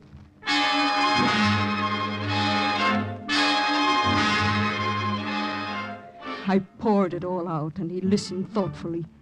Well, they found the transmitter, of course, but that's no good to them. Couldn't they use it to send false messages? Not without the code book. The subs would know the messages were phony. They'd figure out what had happened. But where is the code book? Right here. Oh, Charlie. Then there's no reason why you can't escape. No, none that I can see. My usefulness in Canton is over. Yeah, we'll pull out, both of us. You'll take me with you? Sure. Tung Ho will take us upriver to...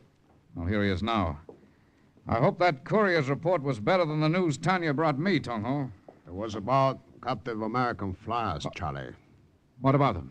50 of them have been brought into Canton. They're being sent to prison camps in Japan. They sailed tonight aboard the Dakota Maru. Dakota Maru? Charlie, that's the ship I told you about last night. Yeah. It's the ship I radioed the subs to torpedo. They will torpedo our own men then, Charlie. They will if I don't countermand the order. Gotta let them know the flyers are aboard. They gotta let the ship go through. You cannot tell them, Charlie. You cannot get to the transmitter. I have to. But there are Japanese soldiers there waiting for you. So I'll get past them somehow. Charlie, no, don't go back there. They'll kill you if you do. And they'll kill those flyers if I don't. There are 50 of them. There's only one of me.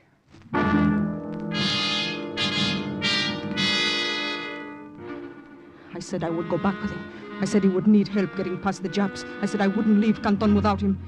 And in the end, because I left him no choice, he allowed me to stay at his side. He told me his plans before we left the boat. They'll be waiting for me in the room downstairs, but we won't go that way. There's a trapdoor in the ceiling of the radio room. If we can get into the building next door and out onto the roof, we'll be able to jump over onto my building. We may get in and send the message without even letting them know we're there. A half hour later, we were creeping up the stairs of the building next door. And a few minutes later, we stood huddled on the edge of the adjoining roof. All right, let's jump. Try to land as quietly as you can. And then, flat on our stomachs, we crawled toward the trapdoor and pried open its rusty hinges and lowered ourselves into the radio room. Charlie sat down at the transmitter, his code book in his hand. I went to the door, my revolver in mine. Have you made contact with them, Charlie? Not yet. Any sounds from downstairs? No, not yet. Charlie, hurry. I'm doing the best I can. Yes, but if you... Charlie. Yes? Listen. Someone coming upstairs. 2 of them at least. Maybe 3. Okay. Get going, Tanya. No. Quick, out through the trapdoor and over the roof. Those are orders. But you, Charlie. I'll be right behind you. I've made contact now. All I have to do is finish the message. Now get out of here.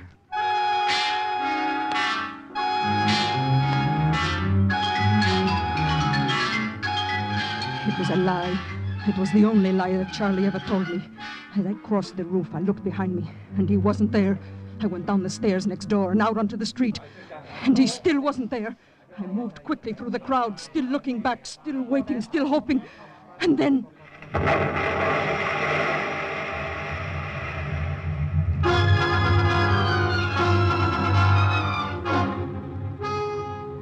he had pulled the lever that destroyed the transmitter.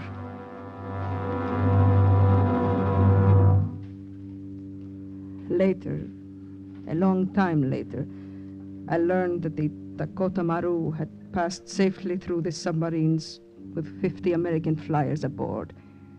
Charlie had sent his message in time. He had performed his last service for the OSS. The last, but one, I mean.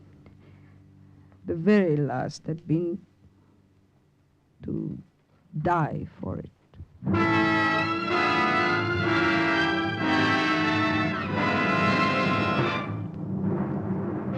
And once again, the report of another OSS agent closes with the words, "Mission accomplished." Listen again next week for another true adventure from the files of the OSS on Cloak and Dagger.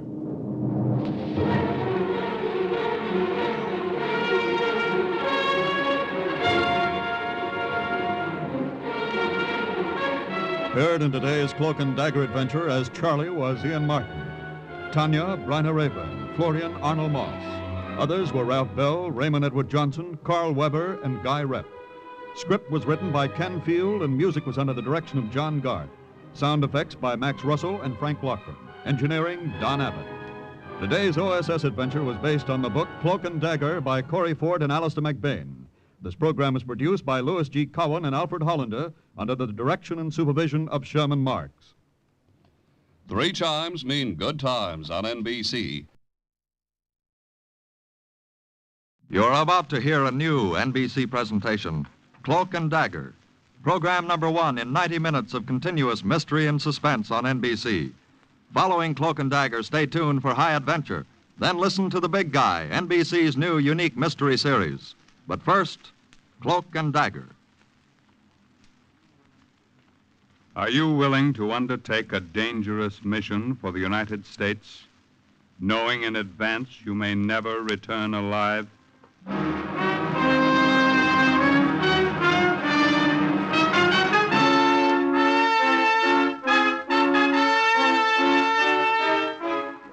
What you have just heard is a question asked during the war of agents of the OSS. Ordinary citizens who to this question answered, yes.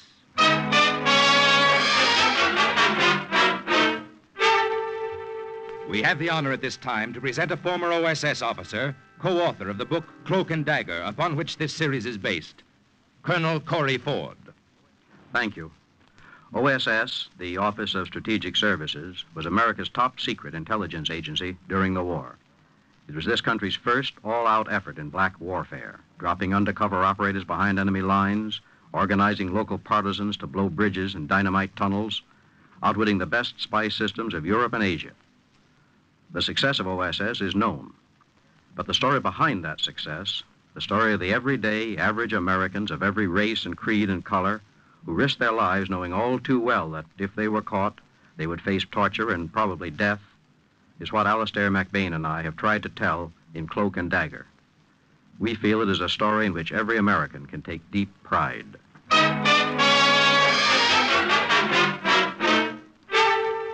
The National Broadcasting Company takes you behind the scenes of a war that nobody knew. This is Cloak and Dagger. My name is Friedrich Schmidt. I'm a German soldier. I had a medical discharge from the Army. I was in the 268th Infantry Division. My family was killed in an air raid near Berlin. My name is Friedrich Schmidt. I'm a German soldier. I'll repeat it over and over again so I won't forget. My name is Friedrich Schmidt. Where did I go wrong? Where did I go wrong? Think back and remember. From the beginning. Everything the colonel told me to remember. Remember, Frank, from now on, you'll be Friedrich Schmidt, German soldier. You have your military pass, forged signatures of adjutants, hospital certificates, ration coupons, permit to travel. You know what to do. Yes, Colonel. Carl and I parachute behind the enemy lines in Austria.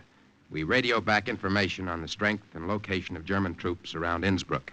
You realize there'll be no help from headquarters, no contact waiting for you below.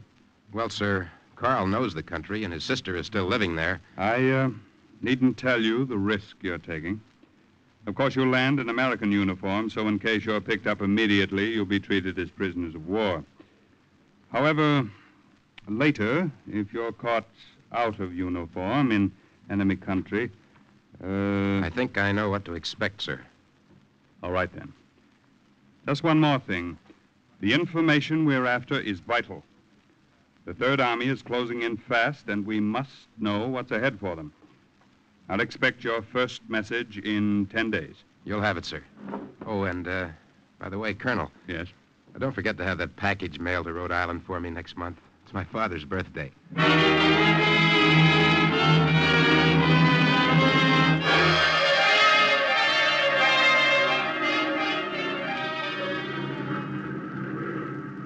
Cigarette, Frank? Thanks, Carl. Carl, Yes, what is it? About Liesel.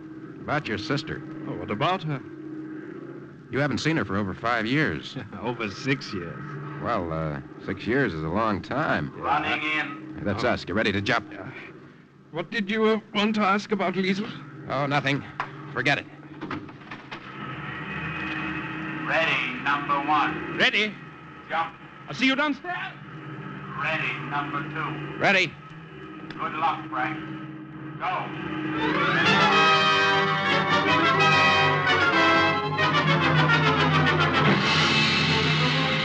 I heard the crack of the parachute as it snapped open. I looked down. I saw a patch of snow in the valley, spreading wider and wider in the moonlight, like a blot of milk spilled on a kitchen table. And I thought of Carl's sister, and the question I didn't have the courage to ask him.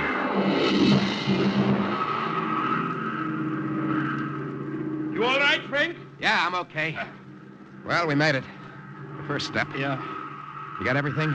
The radio all right? Just checked it. Nothing broke. Good. There goes the plane. Yeah. Heading back. She's gone. Let's go while it's dark.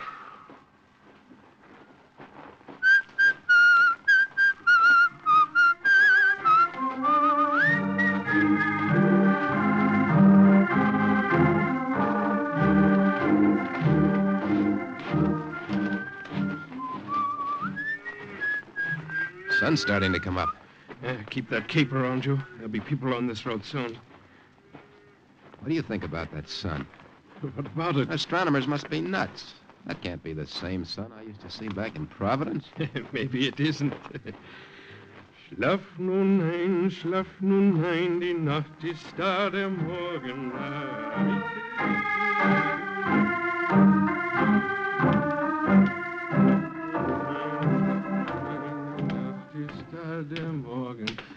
Hey, what is that? You've been singing that for hours. What is that, a kid's lullaby? Eh? I made it up. Oh? Made it up for Liesel when she was a little girl. I used to sing her to sleep with it. Oh. Frank? Yeah? On the plane, before we jumped, there was something you wanted to ask me about her. What was it? Listen. Eh? Here comes a cart. Watch your cape. Don't let the wind blow it. Yeah. Heil Hitler. Good morning, Fräulein. Heil Hitler. Guten Morgen. How many kilometers until the railroad station? About 2 kilometers. Vielen Dank. Dankeschön. Good, only 2 more. This rucksack weighs a ton. Hope there's no standing room on that train. I hope there aren't too many German officers. Come on.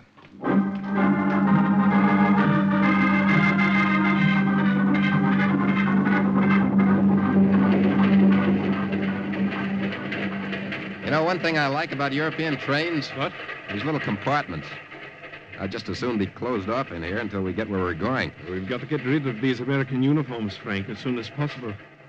Well, we'll just have to find 2 obliging German soldiers who'll be willing to give up theirs.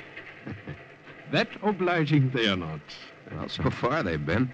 Let us have a nice compartment all to ourselves. Well, there's no guarantee they'll let us keep it that way, you know. I know one of these things here. Oh. Get out your tribal permit and identification now. Right. Hope those papers are good forgeries. They better be. Gentlemen, your identification, travel permit, please. Yeah, Herr Inspector, yeah.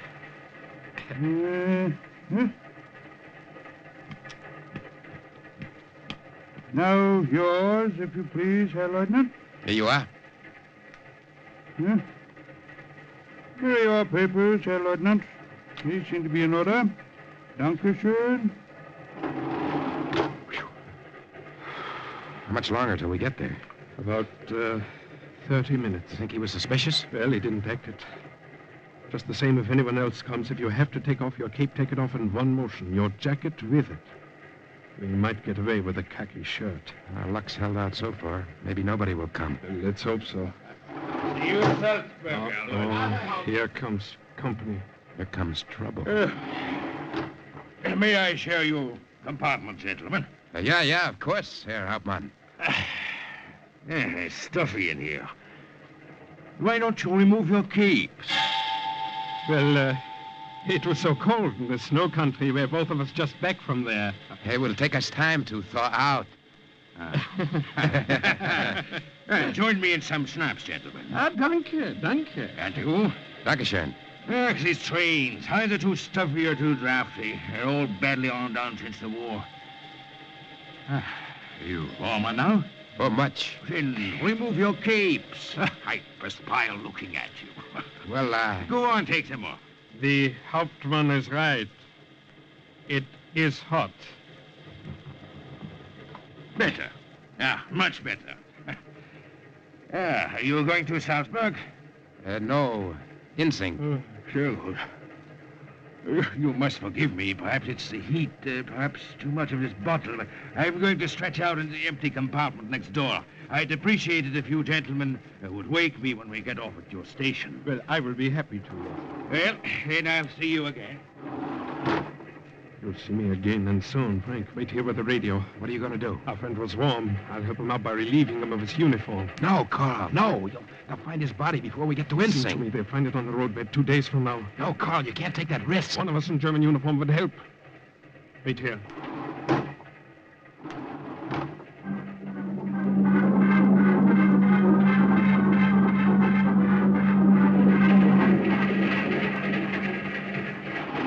Carl? Kindly raise your hands. I was not so drunk as either of you thought. It's too bad about your friend. An unfortunate accident. He fell from the train. A pity. It was as if I were standing 3 feet behind myself, watching myself knock the Luger out of his hand, watch my fingers go around his throat. He gave a few convulsive jerks, and then he was still. In his hand, he held a button he had ripped from my shirt. For some reason, I reached down and I took it from him. The next few minutes I worked fast. The train was slowing down. I stuffed my uniform into the rucksack where the radio was and borrowed his. It wasn't a perfect fit. German uniforms never are. And this German wouldn't be needing his anymore. I opened the door of the compartment, and for the second time that day, jumped to German soil. Think slowly now. Somewhere from that moment on, I made the mistake. Where did I go wrong? Where did I make that mistake? You've made a mistake, Herr Lieutenant. My brother is not in Austria. Please listen to me. Carl was with me. We were both coming here together before the accident on the train. You're mistaken. My brother's not in Austria. Liesel, I'm taking a chance coming here at all. I only have Carl's word that you'll help me. My brother is not in Austria. Look, I'm tired. I'm hungry. Liesel, for Carl. There's not much to eat. Some bread and some soup. Sit down. I'll bring it to you.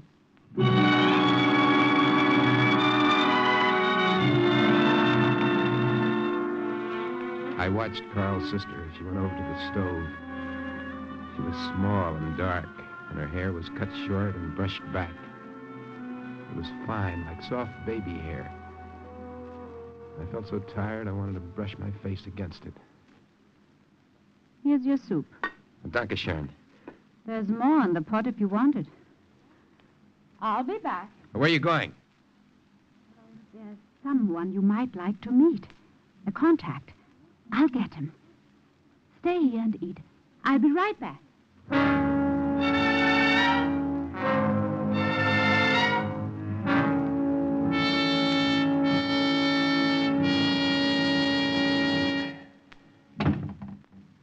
I see you finished the soup. Yeah.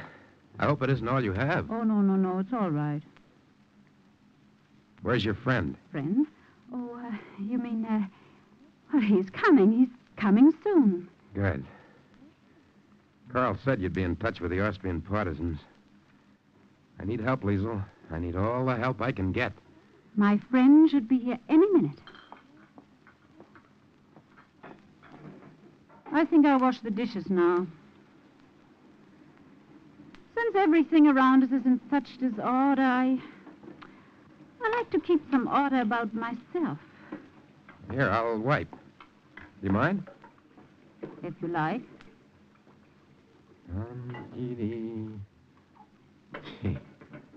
Why does this seem so funny? What? What's happened to the world when you start taking the crazy things for granted and the ordinary things seem out of tune with the rest of living? Like watching a woman doing the dishes, helping her. You don't seem tired anymore. No, I feel fine now. Fine. Schlaf nun ein, schlaf nun ein, Nacht ist da. How did you know that song? Carl. Carl was singing it. Oh, my Lord. Oh, Liesel, what is it? You're pale as a ghost. I didn't know. Oh, Lord, I didn't know. You didn't know what? What are you talking about? The Gestapo is coming. I told them you were here. What did you say? The Commandant, Gubner, he suspected me for a long time, but he's had no proof. I thought he had sent you to trick me. I was afraid. Are you telling me the truth? Yes. Are you telling me the truth now? I swear I'll it. shake it out of you if you don't... You've got to trust me. You have no one else to turn to now. You've got to trust me. Oh, you've got to trust me. I should kill you. I ought to kill you. Now, listen to me. You can get out of the back door now if you want. Oh, but no, you won't get far there. Oh, you better go down there, to the cellar.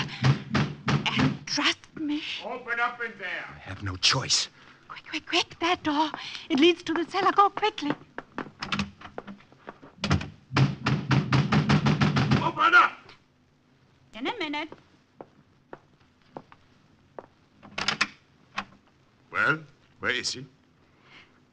Gone. Gone? What do you mean gone? Well, I tried to keep him here.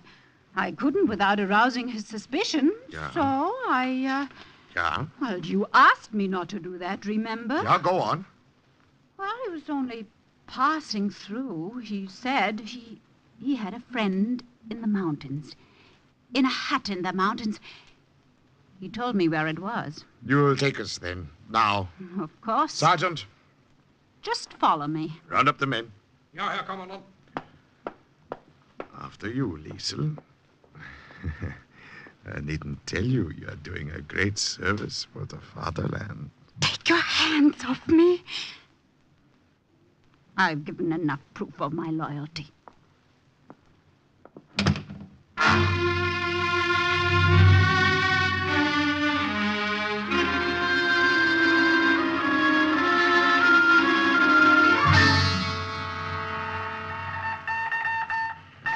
Corporal? Yes? Any word from Frank or Carl yet? No, Colonel, nothing. No, something hit a snag. It's been 12 days since they jumped. Well, let me know. as Wait a soon as minute. Here's comes- something now. 2345. Brooklyn calling. Brook. All well. That's it. Brooklyn. This is That's the Brooklyn. code name. Hey, he's coming through clear. Time is now 2345. Huh? Come in. Over. Dodger to Brooklyn. We hear you. Over. Average 14 inches snowfall nightly. Take this down. Yes. Average 14 trains a night being assembled, Carrying sugar to Dixie. carrying supplies to southern German All front. snow jamming Grand Canyon. All trains routed by Borelberg Tunnel. Juniors gaining weight. Over. Wehrmacht gathering strength. Corporal, let me at that radio. Dodger to Brooklyn. Making this fast. Sending it in clear. Imperative, learn within 2 weeks. Disposition of all airborne troops and units within your area. Good night. Good luck. Over. Wilco, keep the home fires burning. Good night. Over and out. Well, that's the first one, Liesel. They got it. I haven't got much time. You heard him just 2 weeks. Oh, don't worry. We'll have the information. How nice it must be to be Liesel. So confident, so cool and sure. But I'm not. I'm afraid. I don't sleep at night. I'm afraid all the time. Oh, Freddie. Liesel.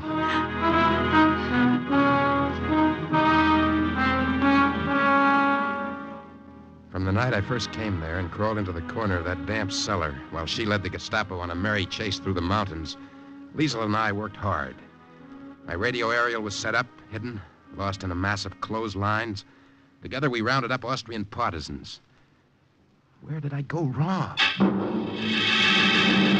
So you are Liesel's cousin, Freddy. Ja, Herr Kommandant. I am Liesel's cousin. Would you like some wine, Commandant? Dankeschön. I didn't know Liesel had a cousin from Berlin. We knew she had a brother, Karl.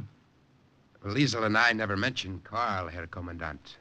We're loyal Nazis. Ah, yes. Prost. Prost. I suppose she told you what happened to her a few days before you came. Some more wine, Commandant. I haven't finished this glass yet, Liesel. You seem nervous. Oh, it's such an honor having you visit us here. Liesel. You know, Herr Lieutenant, your little cousin has been much nicer to me lately. I tried to convince her for some time that there are advantages to being friendly with the right people. I suppose she told you about the American spy who came here over a week ago? I find that hard to believe. I'm not sure what he was. He was in German uniform, and he may have been a deserter. Possibly. In any case, we had a long search for nothing that night. We found no trace of him. You say you have a medical discharge, Herr Lieutenant? Ja, Herr Kommandant. The rest of my family was bombed out in Berlin. Oh, yes. I had no place to go, no one else to come to, so I came here. Strictly a matter of regulations. May I see your papers? Your papers, Herr Lieutenant. I have them here. Here you are. Yes.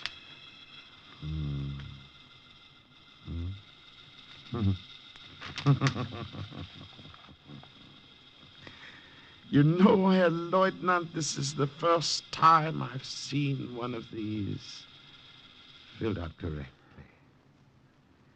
Thank you for the wine, Liesel. With your permission, I'll come back again.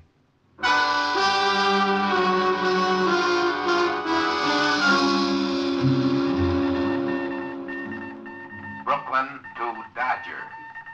Heavy shipment of pianos to Dixie. Brooklyn to Dodger. Bricklayers Union schedule heavy meeting in Dixie. Brooklyn to Dodger. Maybe slight delay. Home team will travel. Over and out. What's the matter, Colonel? They must be closing in on him. Home team will travel. That means he's got to move the radio.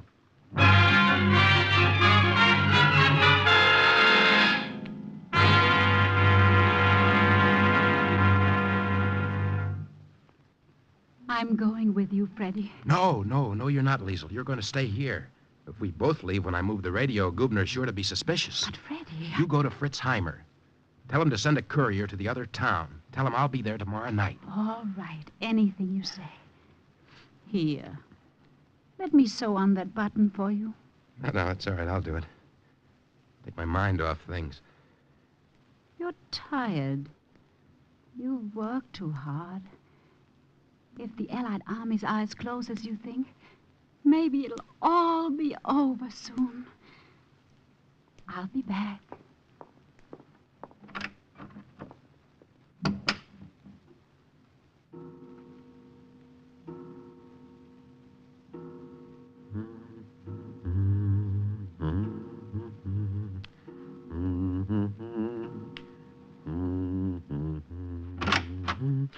Liesel? Oh. Forgive me for just walking in, Herr Leutnant. Good evening, Herr Kommandant. The door was unlatched. It's all right, Herr Kommandant. I was just passing. I wanted to say hello to your little cousin and invite her to dinner at my house tomorrow night. You think perhaps she will come this time? Perhaps, Herr Kommandant. Women are never very easy to figure. No, you're right there. What are you doing? Don't let me interrupt you. Oh, just this button. It came off. So I see.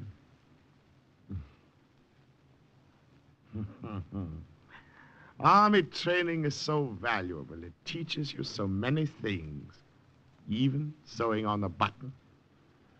I'll tell Liesel you were here. That's very obliging of you.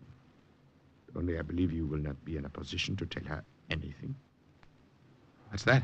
You have made just the little slip I have been waiting for you to make. You are under arrest. Friedrich Schmidt.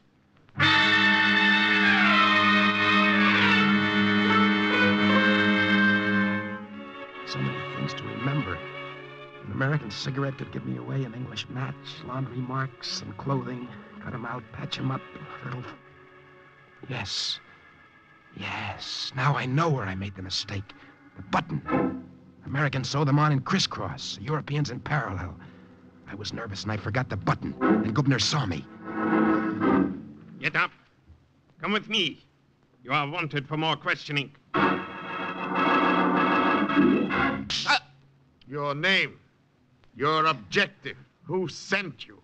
Where are the American armies? My name is Friedrich Schmidt.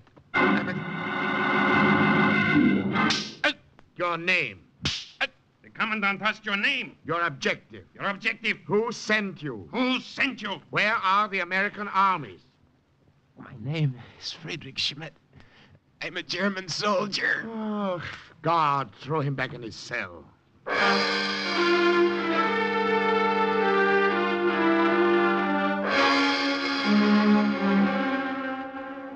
Sleep. Try to sleep. Remember to lie when they come to take me out again for questioning. I wonder if Liesel got away. You're going on a journey, Schmidt, to another camp where they have even more persuasive ways of making you talk. I shall escort you there myself. My name is... Get up! I said get up!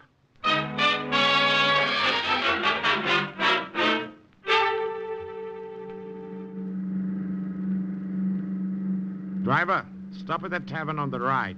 Ja, Herr Kommandant. It's a pity, Schmidt. We shall share no more wine and little cakes with Liesel. I have something else in store for Liesel when I catch up with her. Her cousin. I'll be only a few minutes, driver. You're not to speak to the prisoner while I'm gone. Do you understand? Ja, Herr Kommandant.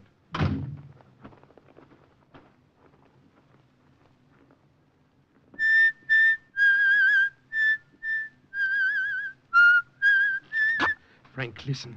He won't catch up with Liesel because she's with friends. Carl! So you think a little fall from a train could kill me? Herr Gubner wants to know where the American armies are.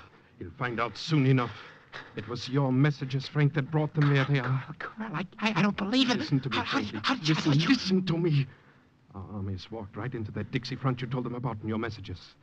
Right now, they're only 20 miles north. I've got 1,500 partisans organized and ready to surrender the whole town and the mayor when they get there. It's impossible. You'll see. Listen now. At the next fork of the road, there are friends waiting to take us through to the army. The three of us.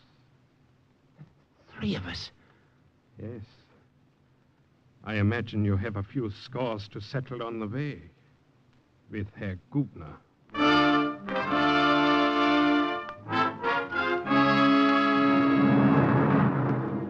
It wasn't coincidence, but a forged transfer that made Carl driver of that car. It wasn't luck, but carefully planned inside information that told the OSS exactly where Frank Baker was. It led to his release, that closed the drawer finally on file number 2218 with the words, "Mission accomplished." And Carl's story? Carl's adventures, also based on actual incidents, is file number 2219 in next week's Cloak and Dagger.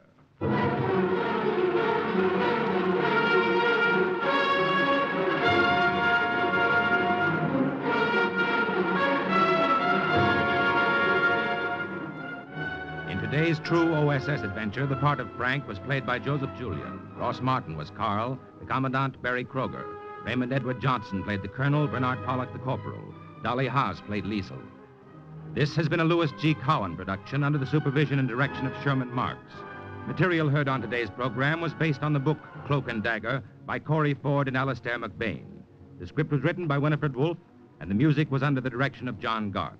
This is Carl Weber speaking.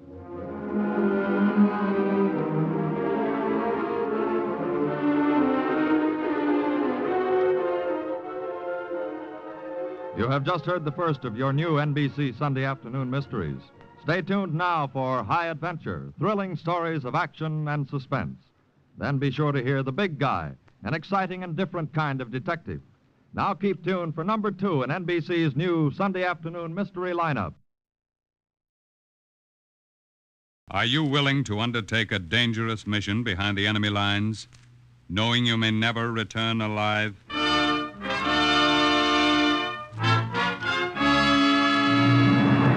What you have just heard is the question asked during the war to agents of the OSS. Ordinary citizens who to this question answered, yes. This is Cloak and Dagger.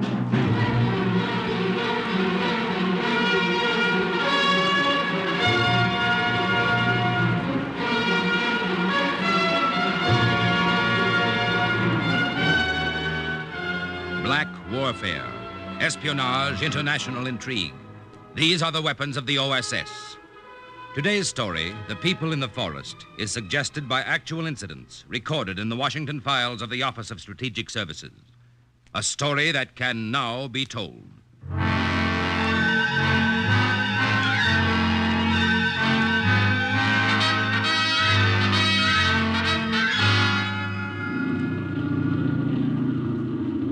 The plane began to slow down, and then it circled slowly. Someone pulled the cover off the jump hole, and I got my first view of France. Occupied France. August 1944. Action stations. On the ground to the right, I could see fires like safety matches lit in the moonlight. And I wondered how big they really were, those fires that were out there to guide us in.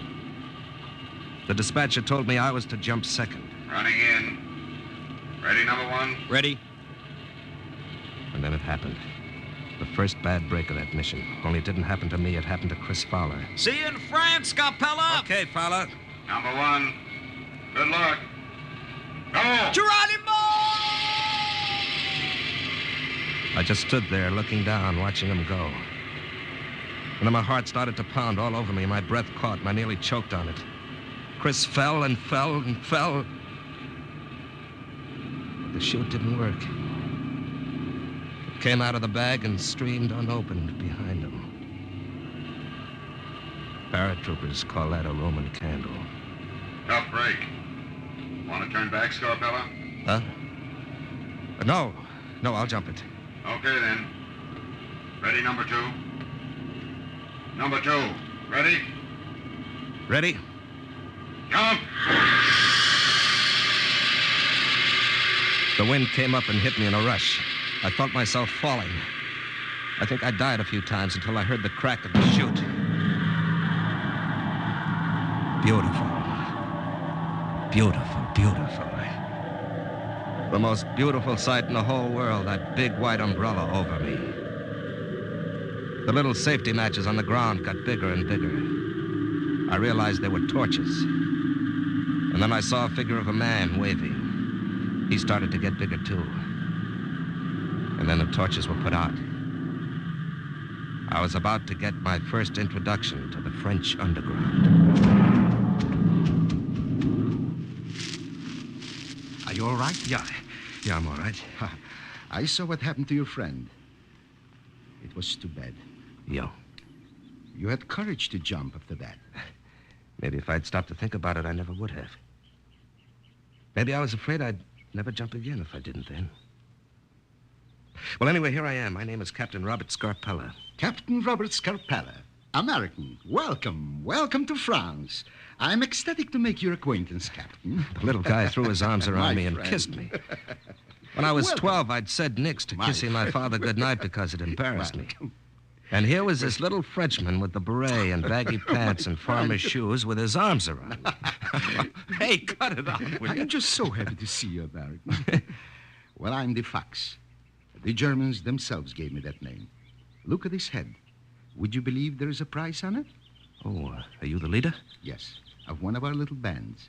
The British radio alerted us about your coming. Well, there's a good reason for my coming, Captain Fox. You may call me simply Fox. Okay, Fox. Well, all right.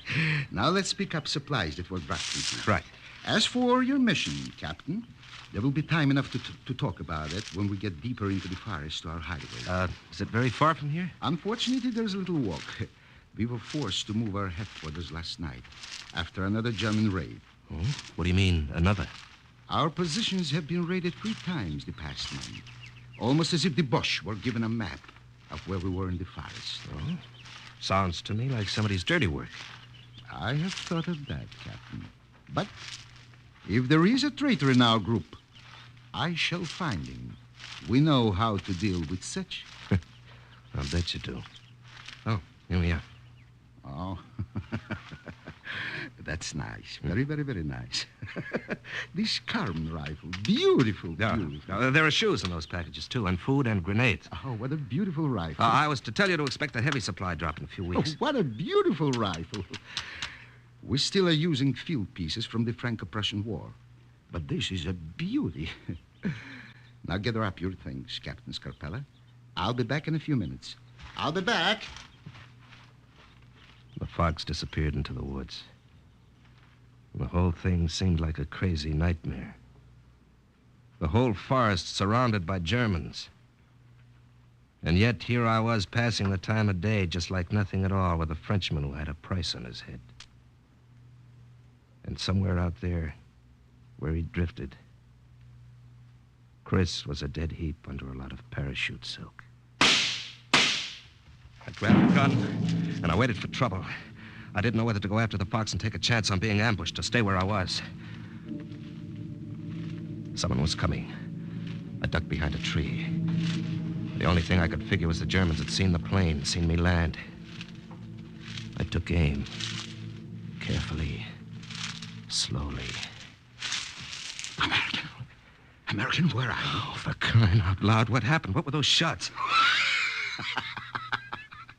I just wanted to get the feel of your gun. So I simply tried it on a couple of Germans over the edge of the hill. It sights very well, though. Oh, for crying out loud.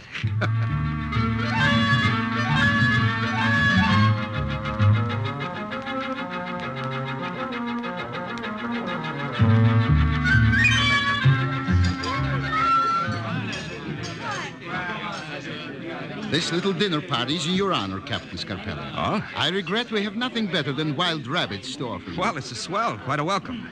Headquarters didn't tell me to expect anything like this. Luzette, more wine for the captain. But of course. Here, I will refill your glass. Oh, thank you. Oh, mais non. In France, we say thank you this way. Hey. You mind my kissing you? Oh, no, not at all. I love Americans. Uh-huh. All Americans. Hey. Come help me. I need your help. Luzette, let go. Marie's calling you. Oh, oui, Maman, I am coming. She's a very pretty girl, that, Luzette. Luzette. And very young. Yeah? Only 17. Oh? Already she has seen so much. Hiding like this in the forest, sneaking back into the German-held village. Into the village? Oui, monsieur. Many of our group work in the village, right under the noses of the enemy. And the Germans do not know that they are members of the Maquis. Oh, but they know you're here. Oh, they know that we're here, but they do not dare come near the forest, except in big raiding parties. Uh-huh. They know very well that to one dead of ours, there will be 12 dead of theirs. Well, Captain, now about your mission. Its purpose? Tell me more, please. Well, I was sent here to find out the German defense plans for the port of San Nazaire and the entire coastal area around here. Now, I know those plans are in German headquarters in the village.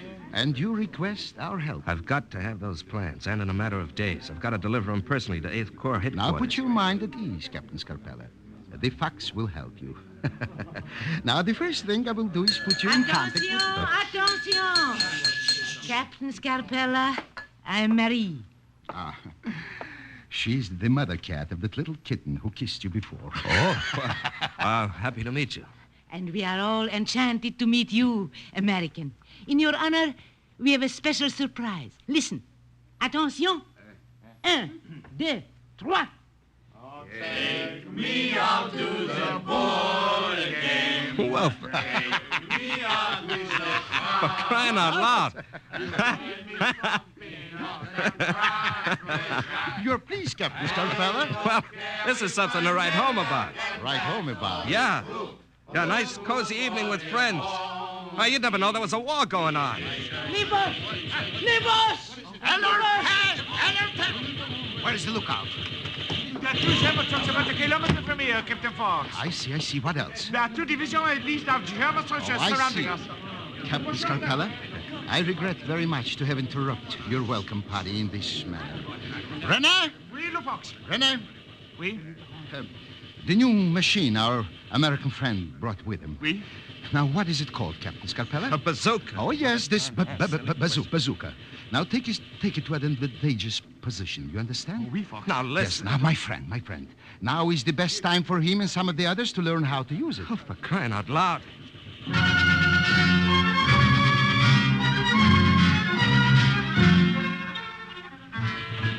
If I thought it seemed like a nightmare before, it was nothing to what happened now. It's so mixed up in my mind, I can't remember it clearly. It wasn't anything like the patrols I'd been trained for in the Army. Now, Captain Scarpella, follow me, please. All right. These Germans are becoming very annoying. Would you mind pointing that the other way, Fox? Yes, excuse me. This bazooka is a beauty. Just a little beauty. From out of nowhere, a German soldier fell forward on his face. And then the Fox and I moved on. I remember thinking, cripes, this is like kids playing cops and robbers. French boys, still in their teens, ran by with the cross of Lorraine sewn on their coats. I saw Marie take aim behind a tree. And all the time, the Fox kept smiling. He never stopped smiling. I feel selfish, Captain Scarpella. Give me that gun. I will let you borrow yours a while. There, about 50 yards ahead, there is a juicy rabbit in German uniform. Oh? Please, get him.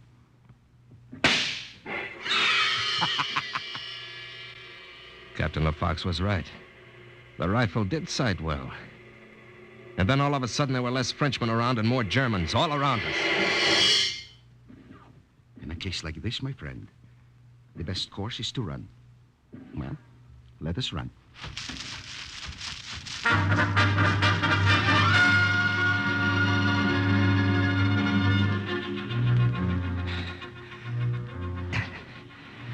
This forest is like a jigsaw puzzle to me. You know it backwards. It is from necessity, of course. I regret exceedingly that I must ask you to join me here in this swamp. We will stay here till it is safe to leave. Shh, the boat. Under the water. Leave only your nose above it to breathe. They are ghosts. How can one fight what one cannot see? I think we have in this time, Herr Hauptmann. They are scattered and disorganized. Perhaps this is the end of our trouble with them. Relaxed. They have retreated. But those arrogant devils may return again. Well, we'll find out from our informant later how good a job we have done this time. Yeah. I'm going up ahead. Shall I stay here as guard? No. It is not necessary. There's nothing here. Come better with me. Yeah, Herr Hauptmann.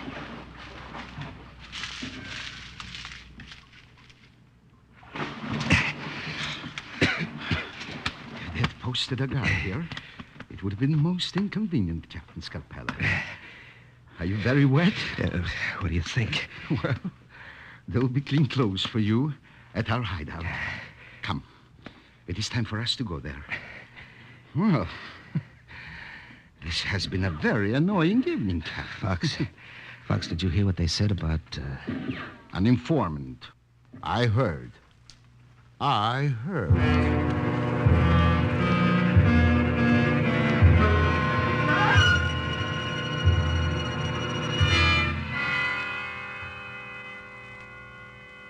Captain Scarpella, Marie is employed as charwoman in German headquarters in the village. She is the contact of whom I spoke. What can I do to help you? Just tell me. There are plans for the defense of Saint-Lazare. What do you think the chances are that they may be in the files of the office where you work, Marie? Very good, I would say. Marie, tell me, what are my chances of getting into those files? Also very good. The door of the Hauptmann's office is left open for me, so I may wash the floors. I see. It will be easy to enter. As for the files, I have a key. A key? Wait. I will give it to you. Well, this is better than I hoped for. When can we go, tomorrow? Tomorrow? Why not now? The Germans are still out searching the forest, and the coast will be clear. Let us leave now. Well, I'll say it for you, Captain Scarpella. For crying out loud.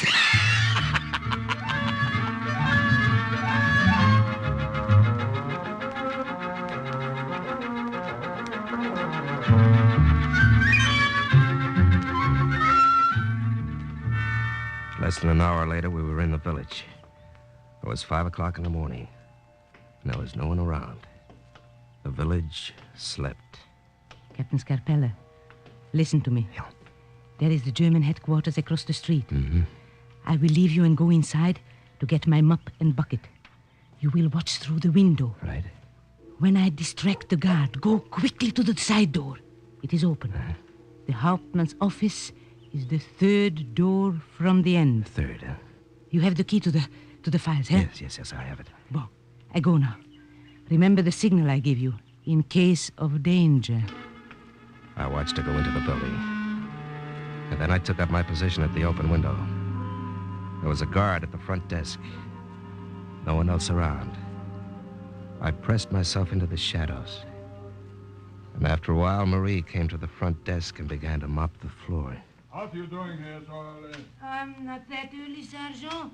And the sooner I finish, the sooner I am through. Now go about your business, then. I knew that soon she'd do something to distract her. You're disturbing me. This too must be worse, no? I will be through presently. Fine. You spilled that all over my boots. Sorry, so sorry. It was not deliberate. All over my boots. The side door was open, and she said it would be. Sorry for this. 1, 2, 3. The third door from the end. The other end of the room. I made it. The German captain's office. And in the corner were the files. The key in my hand was hot and sticky. It fit. It fit. The key fit. I knew it would, but somehow it slid in and turned. I took a breath of relief. I didn't have much time. I knew it didn't have much time. I had to find those plans, but where? The papers, where were they? And I heard Marie's signal. And I froze. What a break. But I couldn't stop searching now. Where are they? I only meant that I would have been through with washing the floor in front of your office. Almost as if God had put it into my hand at the right moment, I found the photostatic copies of the defense plans. And now, if she could only hold them off until I got out of the place. Let's see now, let's see. The window, that's it. It was only a short drop to the ground and still no one in sight. I had a feeling Marie could take care of herself, and I started back for the forest, the plans in my pocket.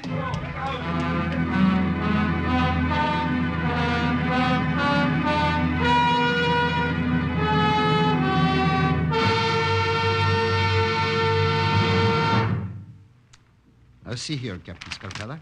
I'm the map. You see? You come out of the forest 3 miles north at this point. Right. Is that a clear road, Fox? You will have no difficulty, Captain. There has never been any reason for the Boche to post guards at this exit. Now pay attention, Captain. I must talk to you, both of you.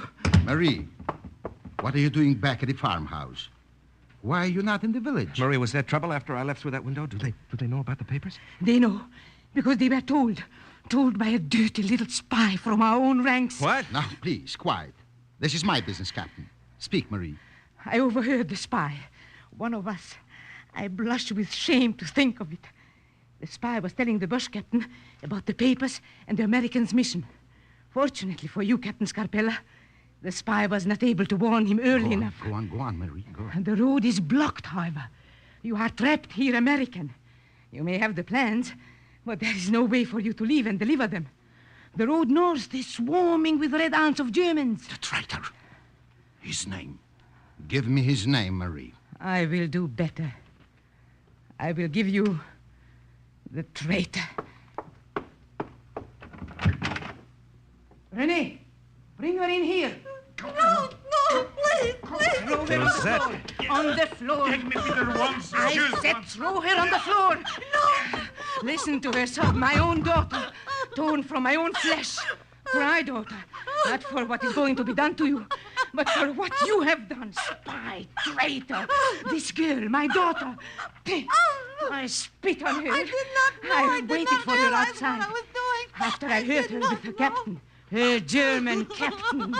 I waited for her and dragged her back here. Fox, do what you want with her. No. Losette. No.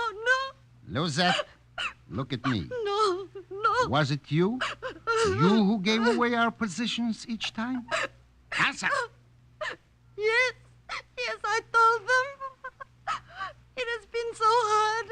I have known war for so long now. All my life, it seems. I have known 2 wars. Would I turn on my own? I'm glad your father is dead, so he does not see this. They promised me so much. I did not think it so bad. I only gave them small bits of information. Small bits of information?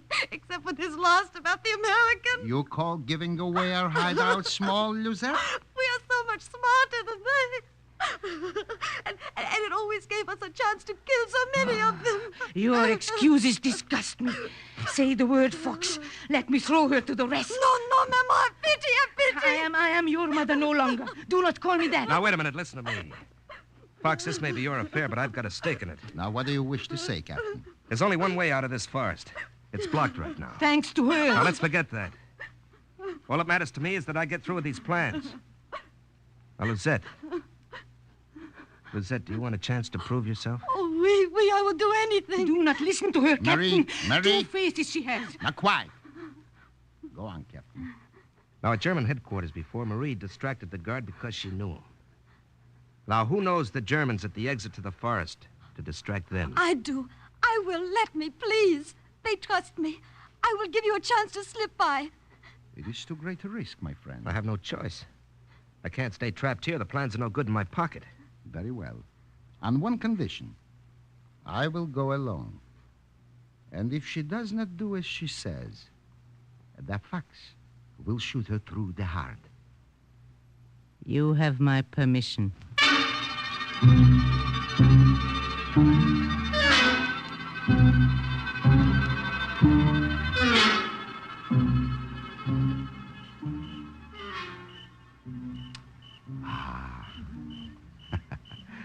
There are many clouds out tonight to hide the moon. The darker the better. Luzette, there are your friends at the foot of the hill. Go to them. We will hide here among these piles of firewood. Oui, I will go. And remember, Luzette, this gun is aimed at you. Go. We hid behind towering cords of tree trunks and branches piled in the woodlot for the village's firewood. We watched. A few minutes later, we saw them. The soldiers and the girl, silhouetted against the moon. We couldn't hear what they were saying, but every once in a while we heard them laugh. They swarm about her like bees about a flower. Come this way. We will sneak past them and into the brush. Quiet now. She's doing a good job trying to redeem herself. And the stupid American is completely trapped with no way out. You're a sly one, Lucette. Du bist sehr klug. It's time 22. The Hauptmann don't make a mistake with you, no? There are advantages to being an officer, eh? Hey, stop! Oh, we're caught. They see you, American! Run! Captain, this way, into the brush. Get back! Get back! Let go of the gun!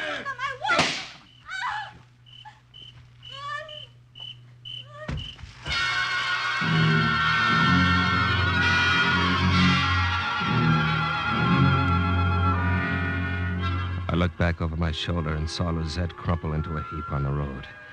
I knew she was dead. Do not grieve for her, my friend. It is best this way.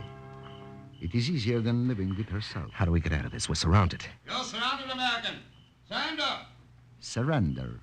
What means that word? We know you're in that wood lot. We have you cornered. Come out. Perhaps this will help your venture. Hopper, over there. Step out of the bush. Come on, you do the same. Trying to burn us out. If we come out, we'll be shot down by the machine guns. American, I have an idea. Yeah. Stand here. When you hear a loud crash and I call out, you run through the fire. It is not bad yet, my friend. He ran, like the fox of his nickname, to the tallest pile of firewood. In the dark night, I saw him struggle with a log at the base of the pile, and then the huge tower of wood came tumbling down and he screamed. I plunged through the fire and found the pass. And a few minutes later, the sly fox miraculously joined me. You can make it from here alone to the American lines, Captain Scarpella. What about you, Fox? Don't worry about the fox. I'll get back all right. Perhaps we shall meet again one day, Captain. Who knows? Well, au revoir, then. Goodbye.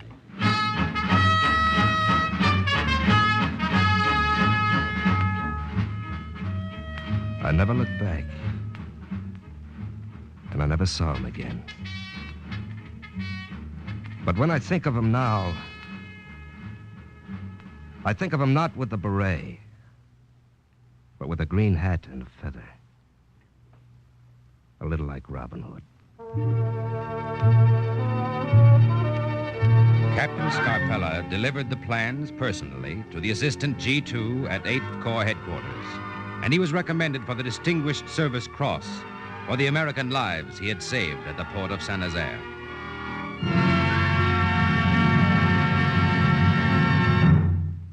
Thus, the exploits of another OSS agent closes with the words, "Mission accomplished." A further adventure in black warfare is next week's Cloak and Dagger.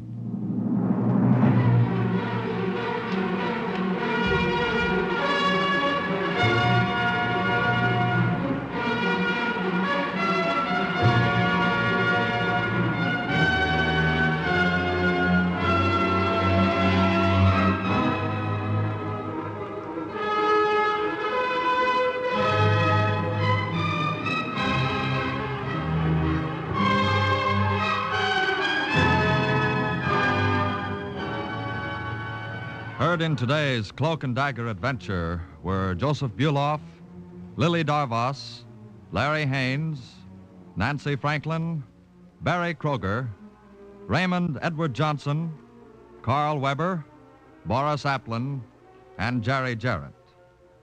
Script for Cloak and Dagger was written by Winifred Wolfe, and the music was under the direction of John Gart. Today's true OSS adventure was based on the book Cloak and Dagger by Corey Ford and Alistair McBain. This has been a Louis G. Cowan production in association with Alfred Hollander. It was under the direction and supervision of Sherman Marks. Robert Warren speaking.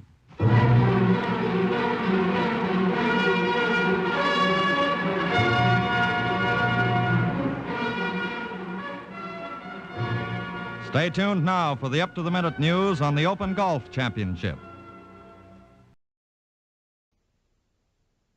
Are you willing to undertake a dangerous mission behind the enemy lines, knowing that you may never return alive?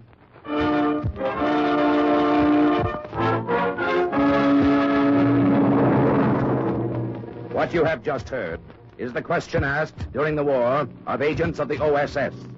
Ordinary citizens who to this question answered, yes. This is Cloak and Dagger.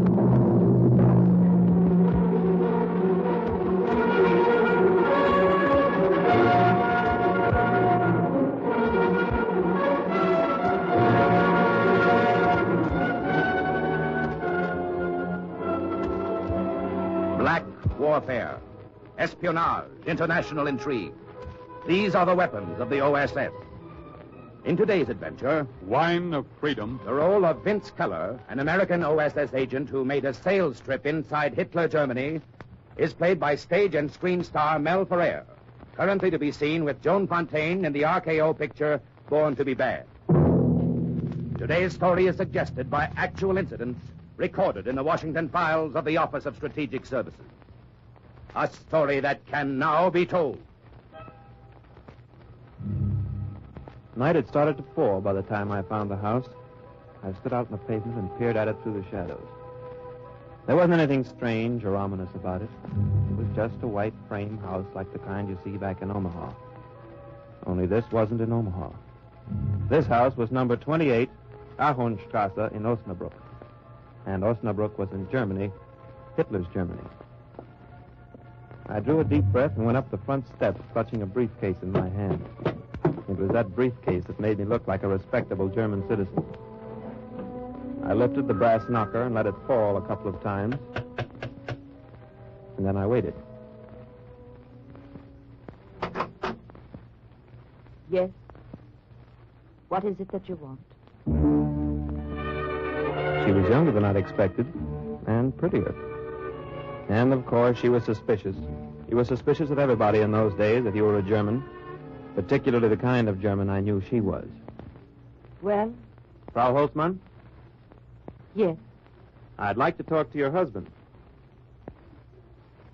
My husband.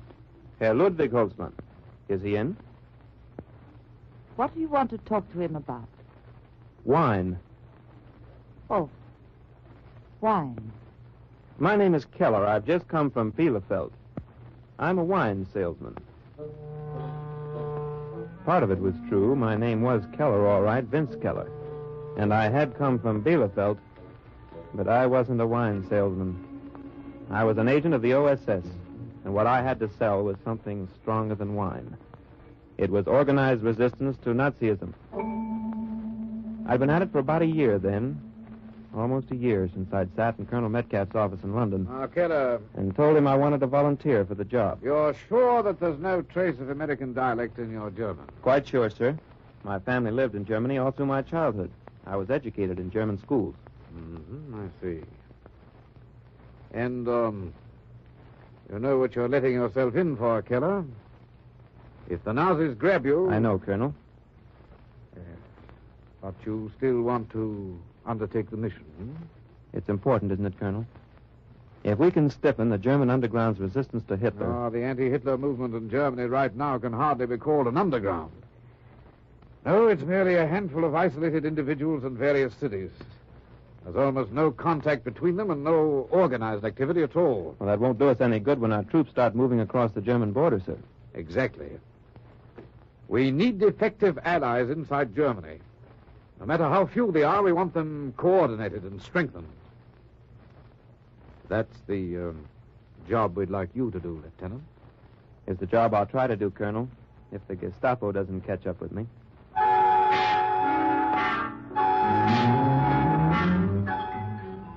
2 weeks later, I'd parachuted into a grassy field outside Dusseldorf, and the Gestapo hadn't caught up with me yet. After Dusseldorf came Essen, and after Essen, Dortmund, and then Bielefeld. And Hitler's secret police was still way behind. It was at Bielefeld that I heard about Ludwig Holzmann. The underground leader there, old Johann Wolf, slipped me his name. So your work here in Bielefeld is finished, Herr Keller. Where'd you go now? Osnabrück, Johann. You'll be hearing from me, though. I want to put the men there in contact with the resistance workers here. We have been in contact occasionally. Now then, Ludwig Holzmann has paid me a visit. Holzmann, huh? He's the leader in Osnabrück? He was. The last I heard, it's been several weeks. His address is number 28 Ahornstrasse. Well, good enough. I'll look him up when I get there. You'll have no trouble introducing yourself to him since you're posing as a wine merchant. Simply ask him if he has ever tried Den Freiheitswein. Den Freiheitswein? The wine of freedom, huh? He will know then that he can trust you, and you, of course, can trust him.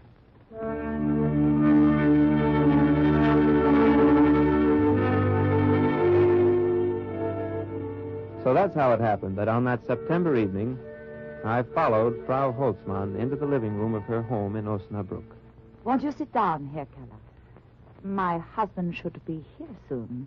He isn't home, then? No, he's late this evening. He's almost always here by dinner time. I don't know where he could... Oh, but wait, yes, I do, too. It doesn't matter. I can wait. No. I'm sure he stopped in to see a friend down the street. I'll try to find him. But really, I hope you won't. He'll be very eager to talk to you. He's quite interested in wine. Oh? Is he? Yes. He would not want to keep you waiting. You stay right here and make yourself comfortable. I'll get him. Wouldn't it be easier to call your friend's house on the telephone? The telephone? Oh, I wish I could, Herr Keller, but we had a heavy air raid in Osnabrück last night. The telephone is out of order. It was a hasty exit she made. Almost too hasty. I sat there in that empty house for a minute or two where she'd said to make myself comfortable. But somehow I wasn't, Mary. So I got up and went over to the telephone. What number do you wish, please? I was under the impression, operator, that this line is out of order. You're mistaken, sir. This line has not been out of order today. That gave me something to think about while I waited. I think better when I'm moving. So I began to move around the Holzmann house. I peeked into rooms, even opened drawers, but I didn't find anything. In fact, I didn't even know what I expected to find. When the front door opened, I was back in the living room trying to look comfortable. I was right, Herr Keller. I found him drinking beer with our friends. Caught in the act, eh, Herr Holzmann? I'm afraid so. Well, please sit down, Herr Keller. Thank you. You are a wine salesman, my wife tells me. Yes, I am. And she tells me that you're very interested in wine. That's true. Sort of a connoisseur, perhaps? You might say so, yes. Like our mutual friend in Bielefeld, who suggested that I call on you. And who was that, Herr Keller? What was his name? It must have been the lie Frau Holzmann had told about the telephone that made me hold back. It must have been the way she stood there, listening so intently, so eagerly. That was why I brushed aside his question, and that was why I said nothing about the wine of freedom, even when he asked. Tell me, Herr Keller, do you carry a dry red wine at reasonable prices? Yes, we have an excellent Burgundy, Herr Holzmann. From where? Why, from Chambertin. Chambertin. What year, Herr Keller? 1927. 1927, huh? I don't think we'd be interested in buying any of your wine. But, Herr In Wolfram. fact, we'd appreciate if you'd go peddle it somewhere else. Now, wait a minute. Any authentic wine merchant would know that the great frost of 1927 killed the crops of Chambertin. You might tell the Gestapo that before they send you out again. I caught on then, and I almost laughed. He thought I was a Gestapo agent. That explained it. Maybe it even explained his wife's peculiar behavior. I'd been too busy suspecting them to consider how deeply they must have been suspecting me. Here's your hat, Herr Keller, and your case. Thanks, Holtzman. But before I go, there's another wine you might enjoy. So? What is it? Den Freiheitwein. Have you ever tried it? Yes, I have. You like it? Oh, I like it very much. Perhaps you'd care to hear a little more about it. Oh, by all means. You should have mentioned that before. Now, sit down, Herr Keller, and tell me all about the wine of freedom. After that, we were all friends. Nobody suspected anybody anymore. I told them what I'd accomplished in Bielefeld and the other towns, what I hoped to accomplish in Osnabrück. Their eyes glowed as they heard of the growing strength of the anti-Hitler forces within Germany. Then we are not as isolated as we sometimes think, Herr Keller. You have a lot of friends, Frau Holtzmann. My job's to put you in touch with them. And how will you do that? Well, I'd like to start with a meeting of your friends here in Osnabrück. How many are there? Only a few we actually know personally, maybe 6, 7. Well, that's enough. You think you could get them all together in a safe place tomorrow night? Tomorrow night? We would have to work quickly. It could be done, though. I think so, yes. Yes, I'm sure it could, but I'd have to start working on it right away. By phone? Well, we never use the phone here unless it's urgent. In front of strangers, you even pretend it's out of order, huh?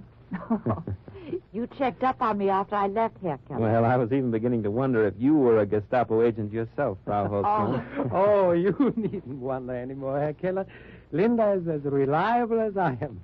You can trust her just as you would trust me. And then he left me alone with her while he went out to start rounding up his friends. She insisted I must be hungry, and she led me out into the kitchen and gave me the dinner she'd cooked for her husband. Poor Ludwig. I don't suppose he'll get anything to eat tonight. He should have eaten before he left. Oh, you do not know him, Herr Keller. This underground work is his life. Food means nothing to him. He goes without sleep. He never has a moment of pleasure. Nothing matters to him but fighting the Nazis. Not even I, the woman he married. I guess that's the way a man gets in the underground after a while. Yes. He gets hard and cold and callous. Like Ludwig Holtzmann. Well, never mind that. If you will excuse me, Herr Keller, I want to go upstairs and get your room ready. You'll sleep here tonight, of course. Well, don't go to a lot of trouble, please. No, it will take but a moment. You finish your dinner. I'll be right down. But the strange thing was that she never went up. At least I didn't hear her go up. I waited for her footsteps on the stairs, and when there was no sound, I left the table and pushed open the door a crack. I saw her then in the living room, with her back to me, her head bent over the telephone. I can't explain to you now. I heard her, too. No, don't ask me. Just do what I tell you. Don't come here, whatever you do. Meet me by the bandstand in the park. Be there in half hour and wait for me. I'll come as soon as I can.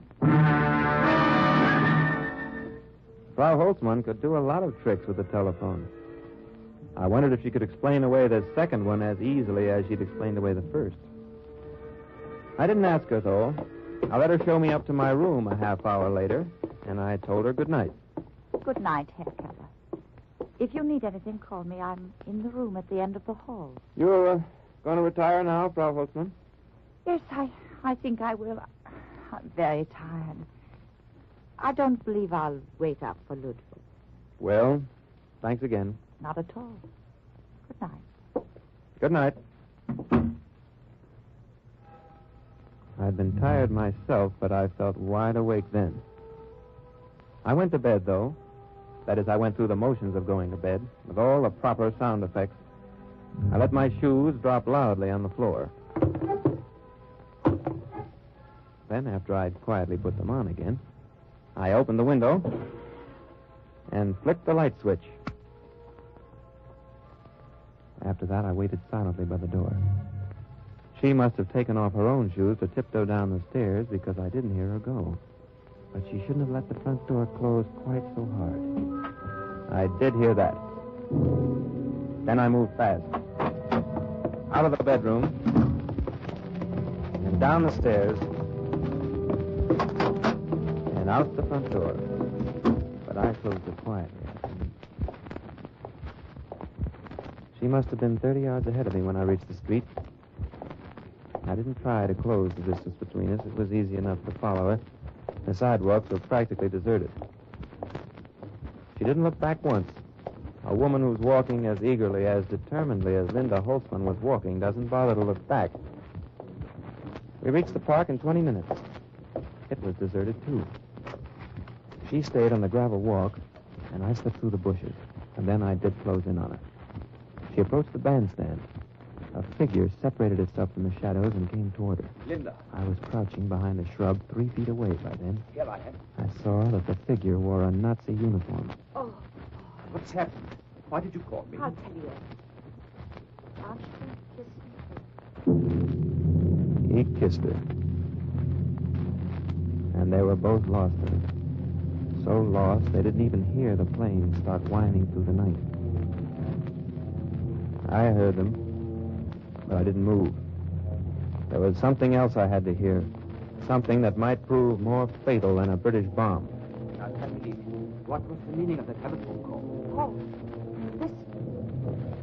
We'd better get to a shelter. There's one at the other end of the park. Come on, Paul, hurry. But tell me first what has happened. We won't be able to talk in the shelter. It's an OSS agent. What? An American spy. He's at my house now. An American spy here in Osnabrück? Hold it! I don't think... It's not! No use running now. It's too late. Down, Linda. Throw yourself down. The Nazi was right. It was too late to run. The Tommies were dropping bombs all over town. Linda followed his advice, and so did I. I flung myself on the soft ground behind those shrubs and hung on for dear life.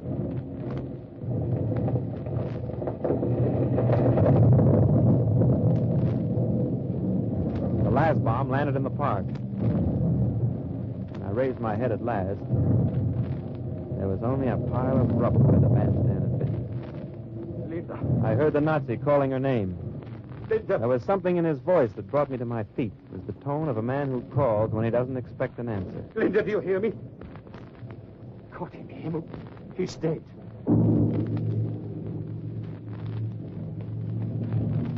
Anything I can do, soldier? There's nothing anyone can do. He's dead. You sure? Yeah, quite sure. Come on, I'll get you to a doctor. No, I have no time now for doctors. Later, maybe. But there's something I must do first. I'm not hurt. I could do it for you. I'd do it myself. There's information the Gestapo must have immediately. He turned away and went lunging off. You don't like to do such things. But if a man's a Nazi, and if he's going to betray you to the Gestapo, I raised my gun.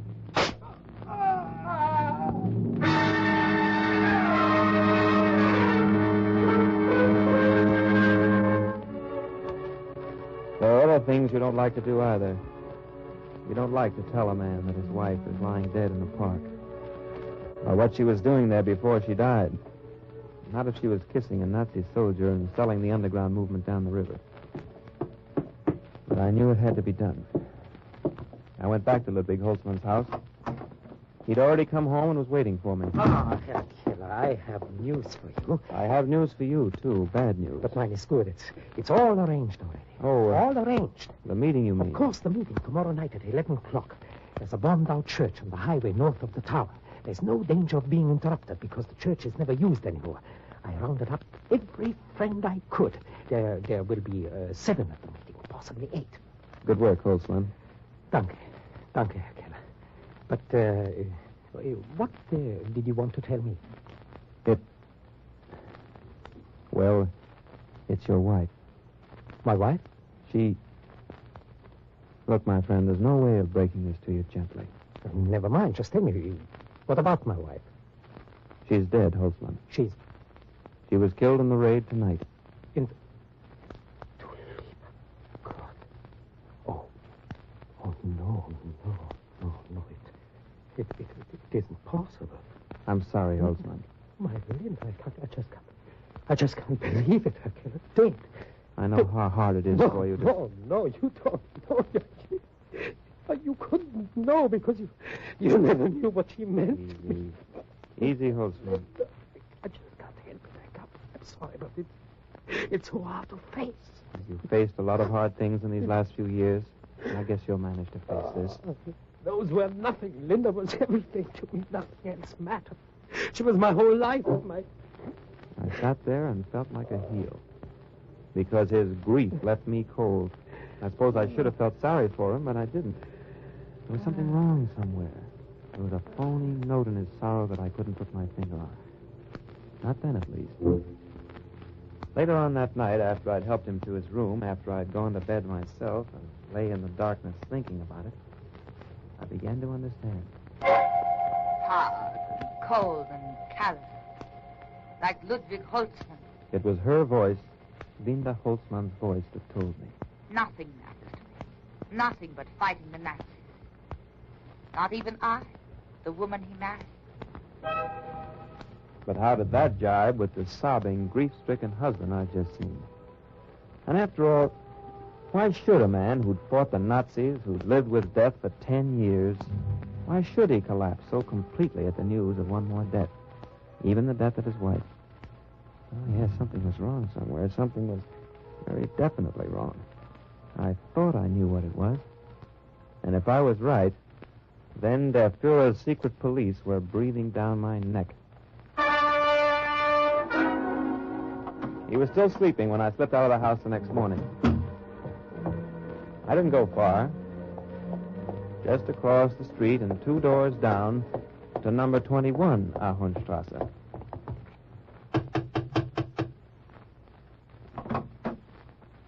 Yes? What is it you want? I'm sorry to disturb you so early. I wonder if you could help me. I'm a stranger in town. I'm looking for the Holtzman residence. Holtzman? Across the street, 2 doors that way. Number 28. Thank you very much. You're welcome. Good day. Excuse me. I think I have the right party, don't I? That is Herr Ludwig Holtzman's house, isn't it? It was his house. Oh? Doesn't he live there anymore? Herr Ludwig Holtzman died 3 weeks ago.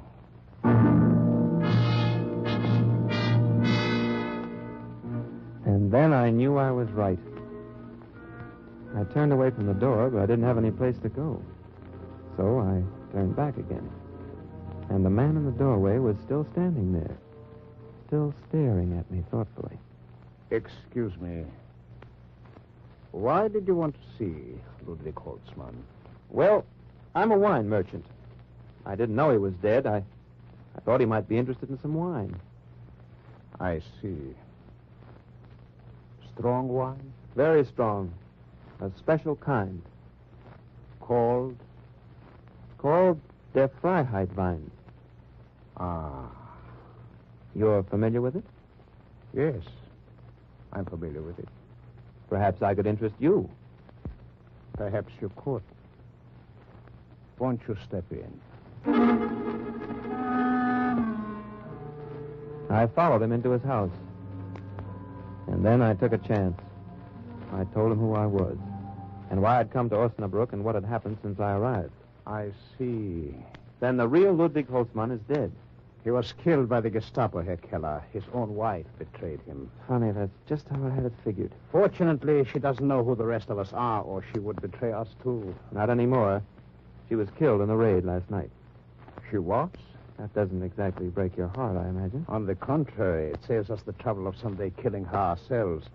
But you say she introduced another man to you as her husband? She must have had orders to report anyone who came looking for Ludwig. She went out and brought this man back with her. A tall, thin chap with a black mustache. Ah, yeah. Fritz Havel, probably one of the most powerful Gestapo agents in Osnabrück. Nice company I've been keeping lately. That's what I don't understand. Why didn't he turn you over immediately? What is he waiting for? For the meeting tonight, probably. Meeting? He knows I'm planning to talk about the underground work in neighboring cities. I see. He figures he'll pick up a flock of names. Yeah. He'd never ask me for the names directly for fear he'd look suspicious.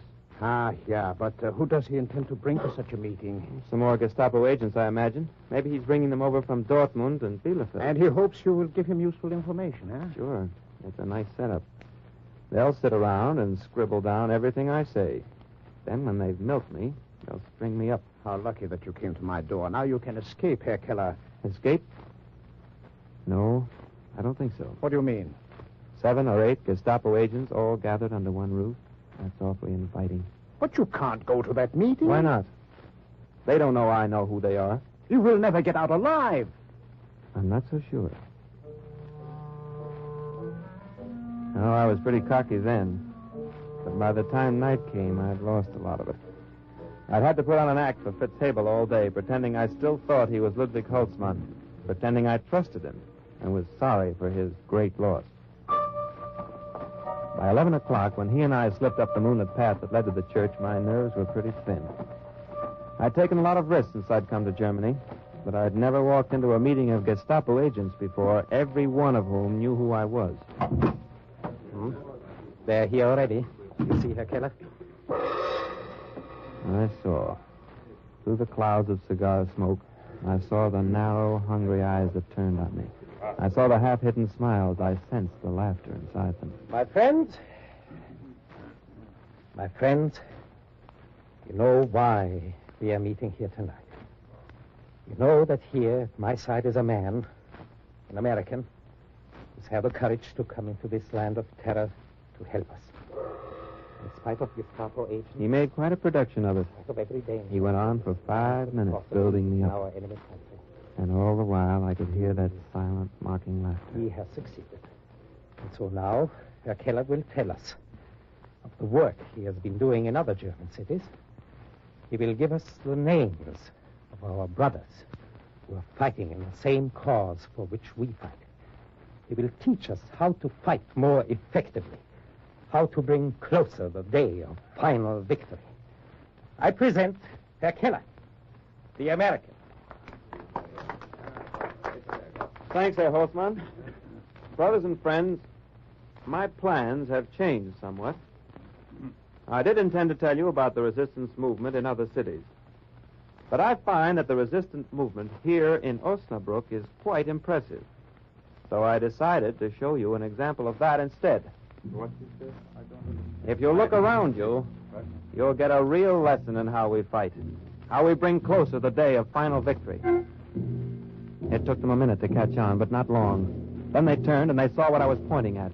They saw the guns of the underground that were shoved through every bombed-out window. All right, man, what about it?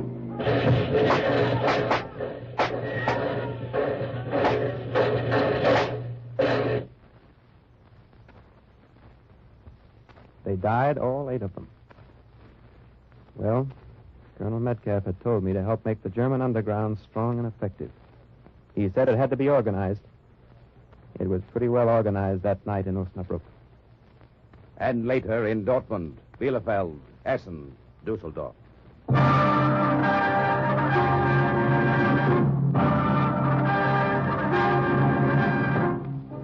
Soon, due in large part to Lieutenant Vince Keller of the OSS, the resistance was well organized throughout Nazi Germany.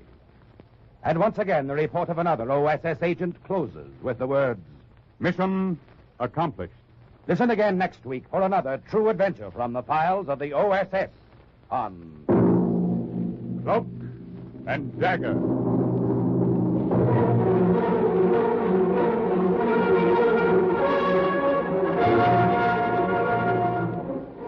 Heard in today's Cloak and Dagger adventure as Vince Keller was Mel Ferrer, star of stage and screen. Hebel was Herbert Berghoff, Linda Francis Robinson.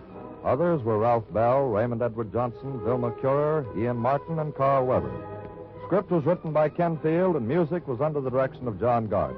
Sound effects by Chet Hill and Jerry McGee. Engineering by George Vos. Today's OSS adventure was based on the book Cloak and Dagger by Corey Ford and Alistair McBain. This program was produced by Louis G. Cowan and Alfred Hollander. Here is a bulletin from the NBC newsroom. Governor Dewey of New York has endorsed the NBC Republican presidential candidate as General Eisenhower. During the NBC television program Meet the Press, Dewey declared again that he himself will not be a candidate. Then Dewey, as titular head of the GOP, said that he would urge support of Eisenhower if the general will permit himself to be nominated.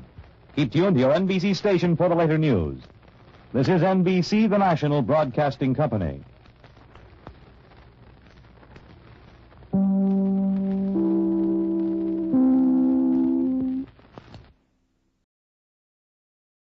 We delay the start of this program to bring you a special bulletin. From the NBC newsroom in New York, here's the latest on Korea.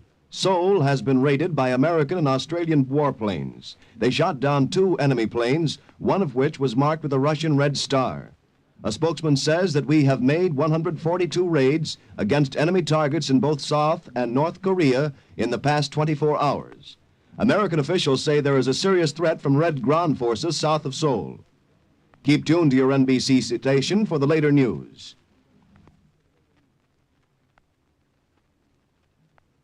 Are you willing to undertake a dangerous mission behind the enemy lines, knowing you may never return alive?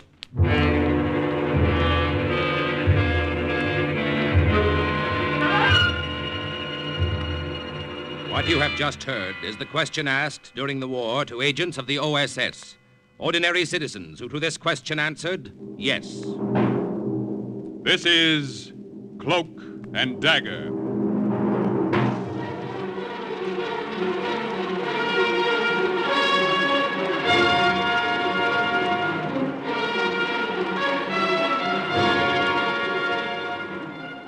Black warfare, espionage, international intrigue. These are the weapons of the OSS. Today's adventure, The Eyes of Buddha, concerning an American OSS agent who went deep into enemy territory to enlist the help of a nation which had declared war on the United States, is suggested by actual incidents recorded in the Washington files of the Office of Strategic Services. A story that can now be told.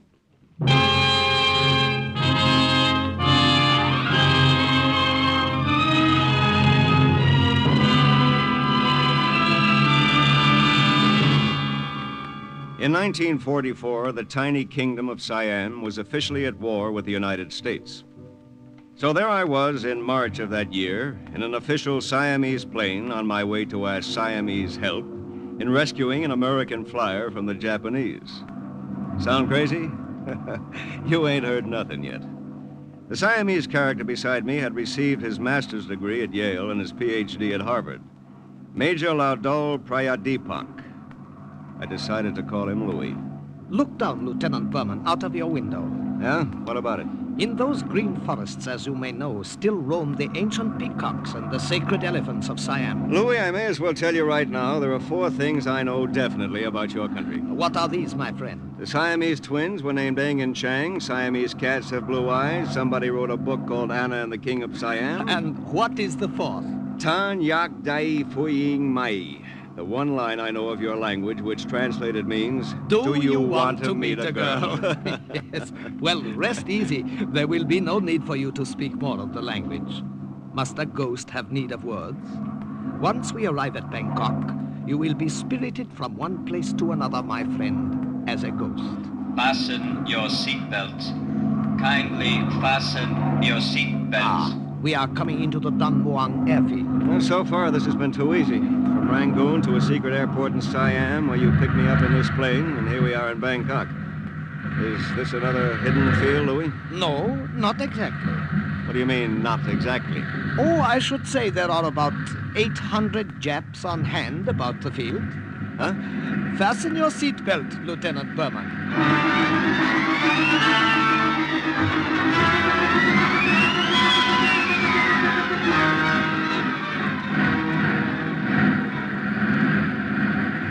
The official Siamese plane with the sacred white elephant painted on the side slid right across the field and taxied past hundreds of Jap soldiers guarding the runway.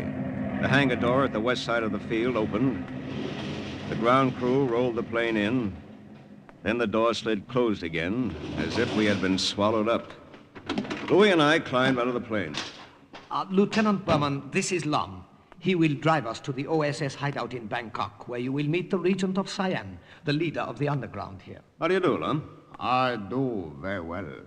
Lum suggests we wait a few minutes before leaving. Oh, is anything wrong? I suggest you wait here. I will return, tell you when it is safe to leave. The 2 Japanese officials in car right outside. We waited. It was sweltering hot in there. And by the time Lum came back a few minutes later, my shirt was ready for the wringer. Officers gone now is safe. We will leave by side door. Come quickly, car is outside. You see, Lieutenant Berman, thus far your mission is proceeding successfully. Better not talk too soon, Louis. We haven't reached the hideout yet. Perhaps you are right. Proceed, Lum.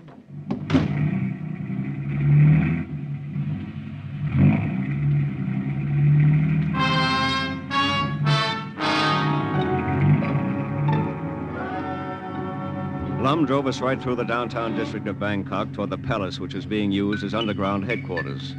As we drove through the streets, I could see Jap pillboxes in the internment camp, and everywhere around us, walking the streets, guns in their holsters, were Japanese.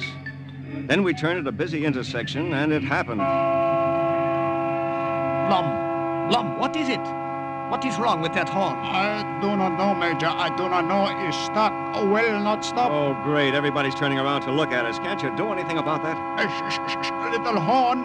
A little horn. Quiet. Talking to it isn't going to help, Lum. Stop and yank out the wires. Little horn. Do not blow. Do not blow. This is very unfortunate. My friend, you've a gift for understatement. Lum, we are causing too much attention. Do as the American says. A horn, please. I beg of you, quiet. Nice little horn, pretty little horn. Lum, stop the car and pull out the wires. Oh, there's no need, Major. It has stopped by itself. All I had to do was speak nicely to it. Oh, my aching back.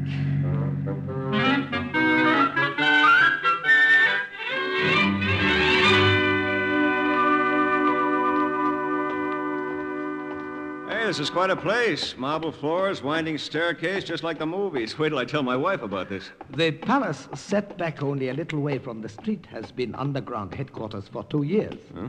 At all hours of the day, Japanese soldiers march up and down in front of it.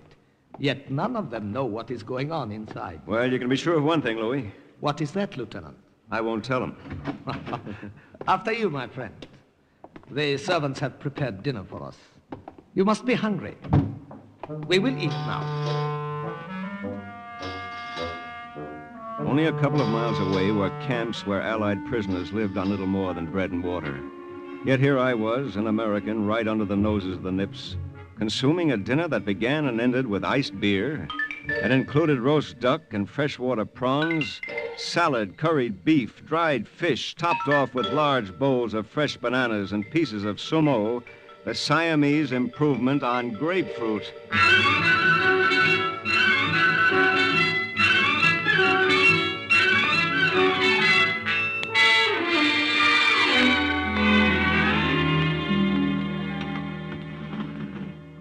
Have you had enough to eat, Lieutenant? Would you care for something else? Oh, no thanks, Louis. I've had more than enough.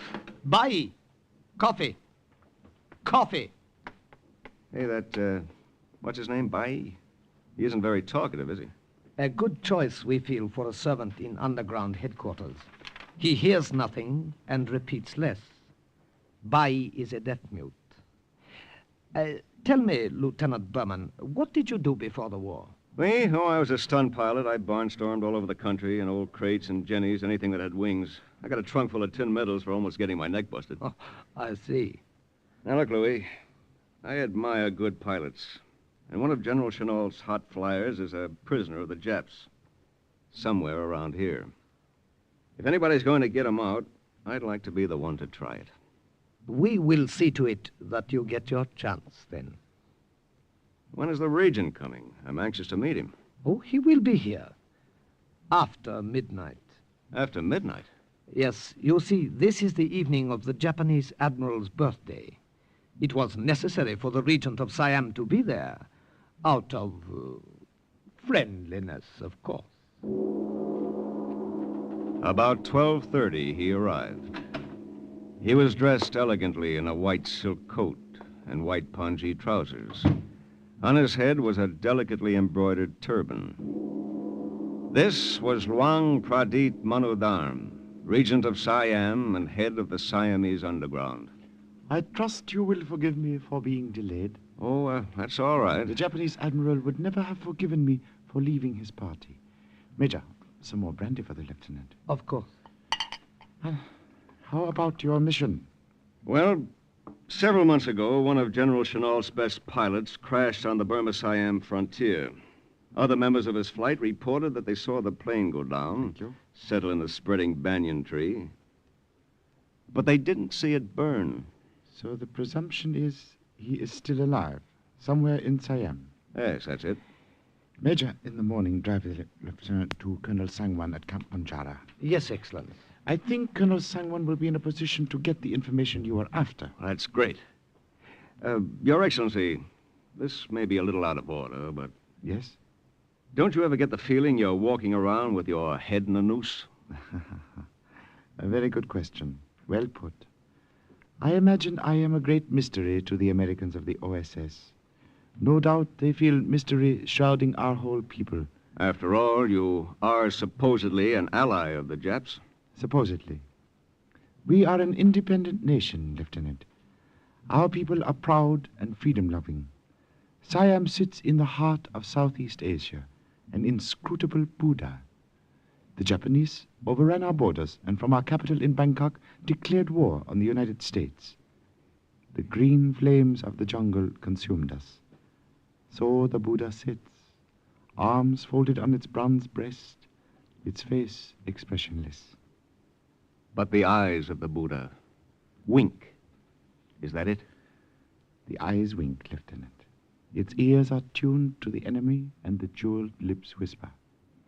There are 50,000 Japanese here in Siam, my friend. We will continue to wait and watch and listen until they are driven out.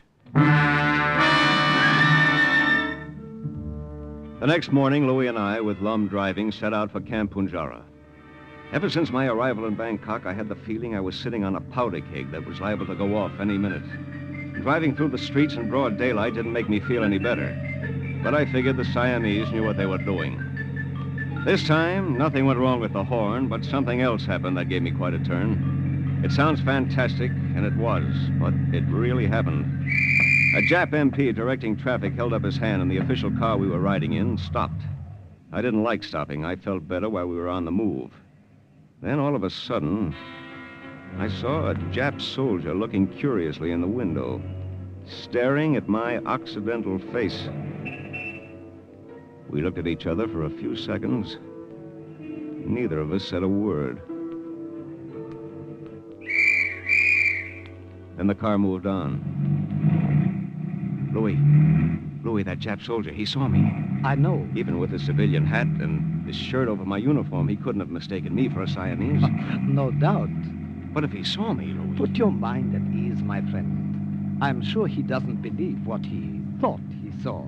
And if later he convinces himself it was true and goes to his commanding officer, he will lose face for telling so ludicrous a tale. You mean they won't believe him? Oh, come now, Lieutenant Berman. What would an American be doing in Japanese-occupied Siam, driving along the streets in full daylight? Ridiculous, don't you think?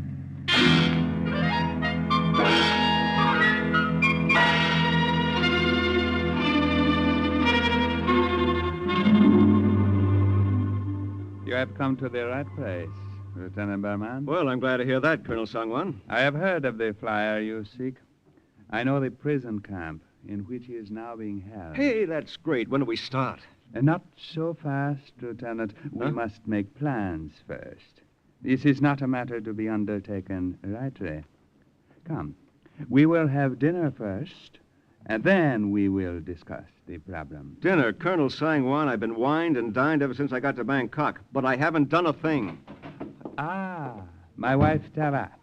We will dine. Then we will talk further.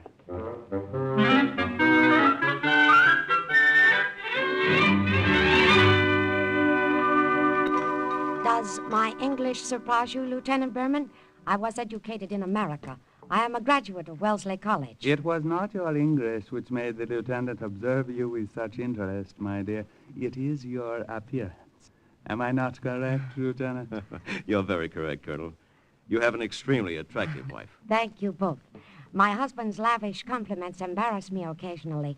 I suppose they are to be expected after only 2 months of marriage. 2 months? Well, congratulations. It is I who am to be congratulated. More coffee, Lieutenant?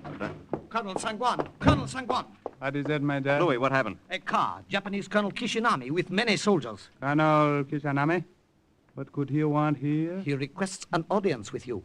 Lieutenant, there's no time to lose. That screen, quickly.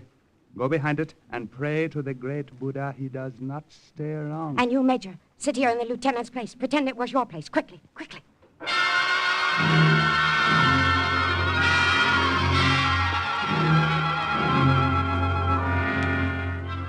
Nobody had to tell me to be quick. I got behind the bamboo screen, and Louis slid into my chair at the table. Then he stood up immediately with Sangwan as Kishinami came in, a great ornate sword swinging from his side. He stood so close to me, I could have reached out and touched that sword. Would you care for some coffee, Colonel Kishinami? No, thank you. Colonel Sangwan, I am here on official business. Ah, yes, Colonel Kishinami. What can I do to help you? We have discovered a clandestine airfield in this territory. Surely it is not so close to this camp without your knowledge? Airfield?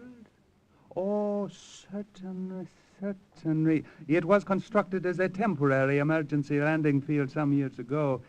It has been infrequently used. Our observation shows it to be in excellent condition and indicates constant activity. I cannot believe this. Let me accompany you and see this airfield. Tava, my dear, you will forgive me? Of course. I will be here. It happened so fast I couldn't believe my eyes. As the Siamese colonel turned to say goodbye to his wife, that treacherous Jap sword was whipped out, and Sangwan was very neatly decapitated. Beheading Sangwan must have been the signal for the Jap soldiers in the room to take out their guns. But before they could do anything with them, Tava sprung at Kishinami, and with a meat knife from the table, stabbed him through the heart. The nipped soldier tried to get at her, but Louis got him first. Then that powder keg I'd been sitting on really went off.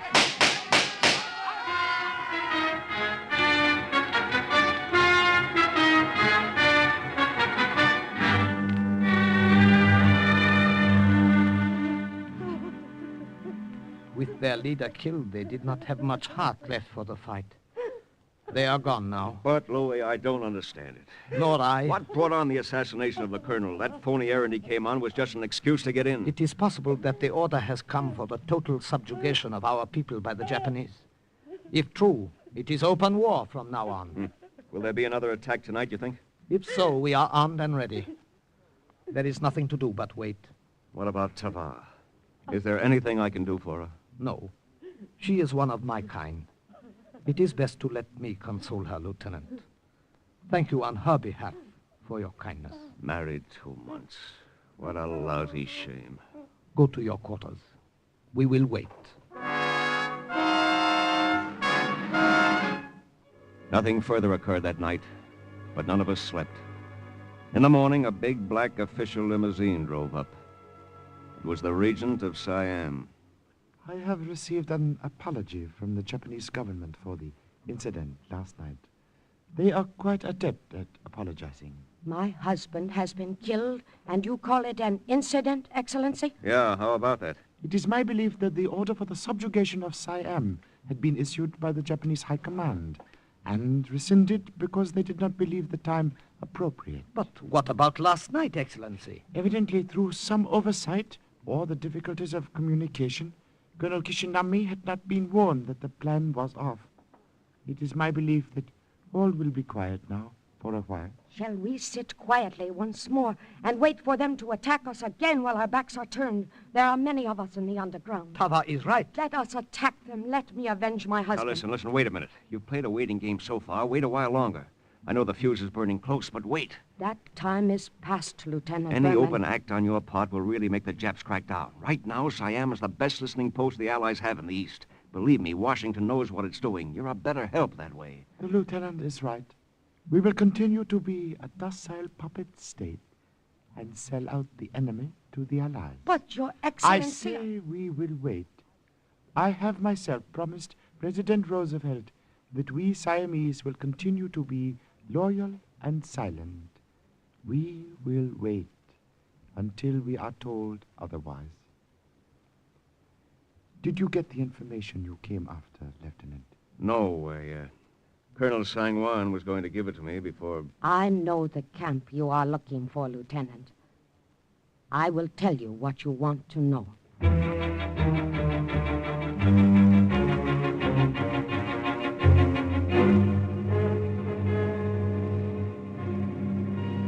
The Japanese prison camp at Korat is only about 5 minutes' drive now, Lieutenant. The object of your mission ends there. We're taking a long chance, Louis.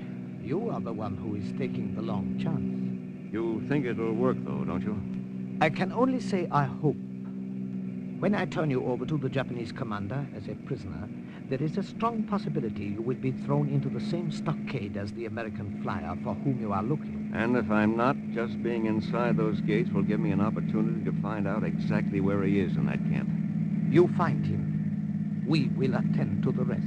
I hope I can count on that. Trust us. Oh! Who goes there? Major Prayadipak from the Regent.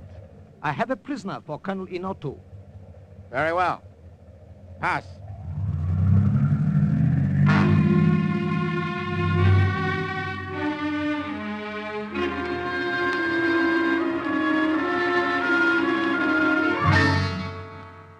I am indeed indebted to you for bringing this prisoner to me, Major. I have brought him, Colonel Inotu, with the compliments of the Regent of Siam. Is it not to be expected, since we Siamese are the allies and the friends of the Japanese? Of course, of course. You will be cooperative and answer my questions. You understand? I don't know any answers. How did you get here? He just told you my plane crashed near the border. What was your mission? How many were with you? Were you headed for a secret airport in Siam? Which one? Where is it? Who is your contact? You're crazy. I haven't any contact. I tell you, I just crashed. This American is going to be stubborn, I fear, Major. Give him time. He will break down. They all do. Unfortunately, they do not. The American flyer we have had interned here for some months has resisted all our efforts to obtain the truth. Is it not possible he has told you all he knows? Oh, come, Major. You Siamese are too trusting. Perhaps, Colonel Inotu. Perhaps you are right. American, I will have you taken to the stockade, where I ask you, take good look at the other flyer. Look well at him. Know that our worst fate awaits you if you do not cooperate. Sergeant. Yes, Colonel Inotu. Throw this prisoner in the stockade on the west side of the camp. I will deal with him later.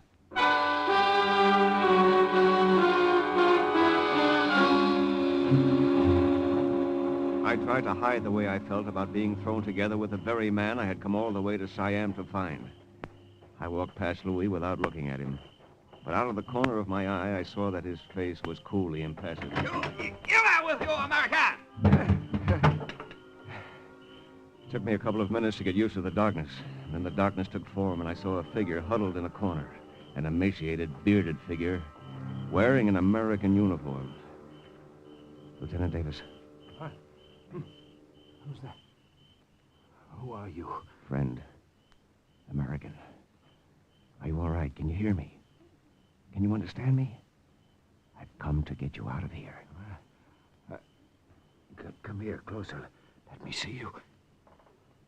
You are an American. I don't believe it. Colonel Inotu told me to take a good look at you. I am. Now I'd like to go back and take a good swing at him. You heard that? What are you doing here? Who are you? Lieutenant Berman of the OSS. General Chenault asked me to find you. Find me? Get me out of here? Listen, don't talk, just listen to me.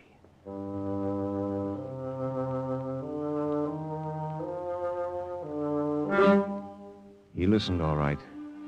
And even in the semi-darkness, I could see the light come back into his eyes at the idea of getting out of that place. At about 7 o'clock in the evening, the Jap guard outside the stockade was changed. The new sentry brought us in some food. Here, eat this. It is the best I could do. Lum, is it really you? Oh, this is better than I hoped. The Japanese guard whose place I took was willing to pay attention to a little bribe. Japanese soldiers are so underpaid, you know. Lieutenant Davis, this is Lum, a Siamese, a friend. Can you get us out of here? We have a plan. Tonight, when the moon is low, I will turn my back and you two will make a run for it. Try to escape. I'll never make it. No, of course not. You will be shot in the attempt and killed. Sorry, Lum. I don't think much of that idea. Haven't you got any others? I have no finish. Listen. I will only pretend to shoot you. You will only pretend to die. Huh? The Japanese soldier who was bribed and one other who has accepted our money will get to you quickly, stand over you. A Siamese doctor in the camp will pronounce you dead. Leave the rest to us. It won't work. It won't Lieutenant Davis, if the Siamese say it'll work, give them a chance. When the moon was low, at a signal from Lum, we broke out and made a run for it. Stop! Stop! Prisoners are escaped! When we heard the shots, we threw ourselves face down on the ground and held our breaths.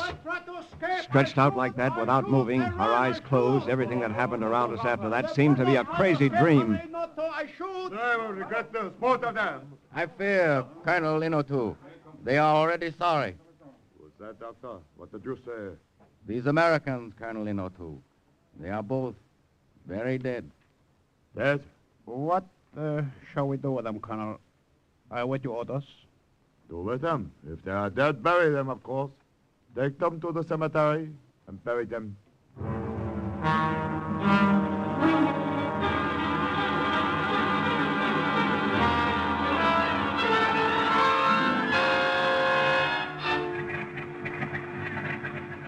Now that our plan has worked, Lieutenant Berman, I may as well tell you I was never sure it would turn out this successfully.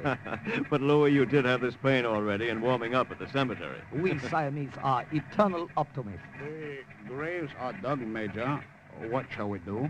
We will say goodbye to our friends, the Americans, first, Lum. Then we will go back and throw the dirt over the empty graves in case Colonel Inotu comes to inspect them. A plane. To get on a plane again. Out of this place. A plane going home. I pray, Lieutenant Davis, that you will both return to our land one day in happier times. I assure you of a greater welcome and far greater hospitality. And now, goodbye and a pleasant journey.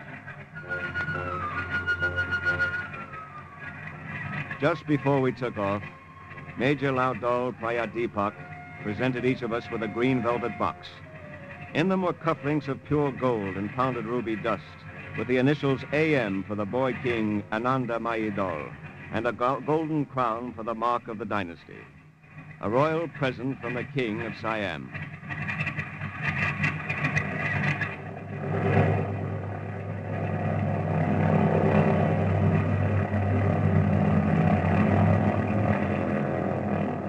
As we looked down, we could see Lum and the two bribed Jap soldiers with Louis directing operations, shoveling the dirt in over our graves.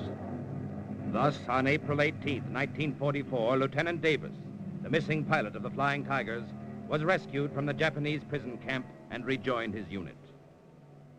And once again, the report of another OSS agent closed with the words, "Mission accomplished." Listen again next week for another true adventure from the files of the OSS on Cloak and Dagger.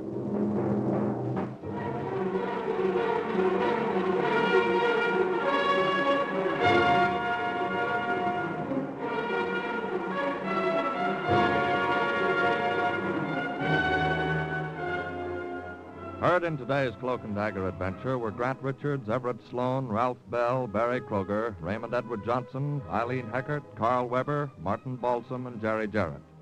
Script was written by Winifred Wolfe and Jack Gordon. Music was under the direction of John Gart. Today's true OSS adventure was based on the book Cloak and Dagger by Corey Ford and Alistair McBain. This has been a Louis G. Cowan production in association with Alfred Hollander. and was under the direction and supervision of Sherman Marks. Next, hear High Adventure, then The Big Guy on... Are you willing to undertake a dangerous mission behind the enemy lines, knowing you may never return alive?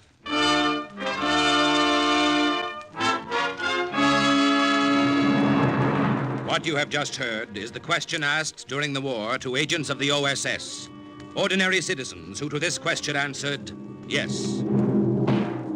This is Cloak and Dagger.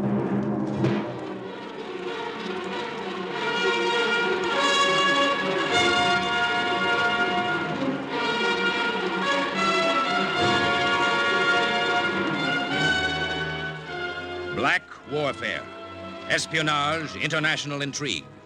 These are the weapons of the OSS. Today's adventure, the Cutchin story, tells of an agent, an American agent, dropped behind Japanese lines in Burma. A story suggested by actual incidents recorded in the Washington files of the Office of Strategic Services. A story that can now be told.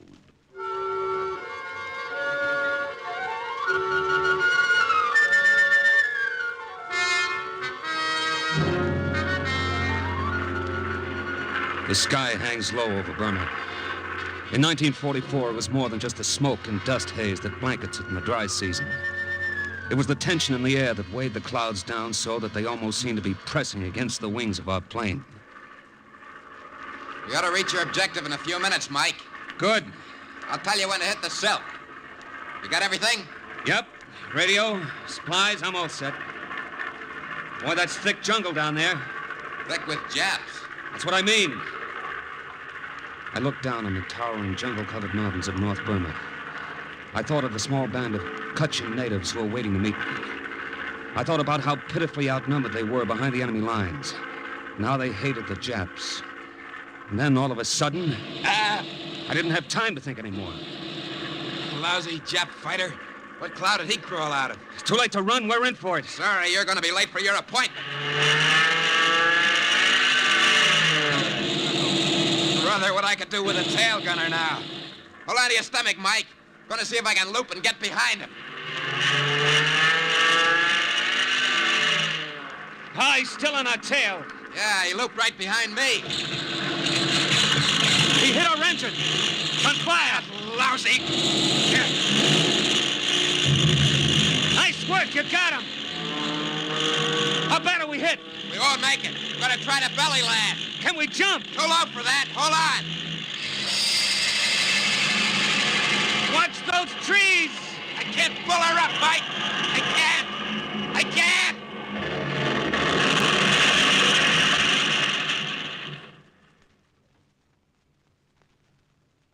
I was thrown from the plane when we crashed. I got off with nothing more than a leg that was bleeding pretty bad. When I crawled back to the wreck, I found the pilot. He wasn't so lucky.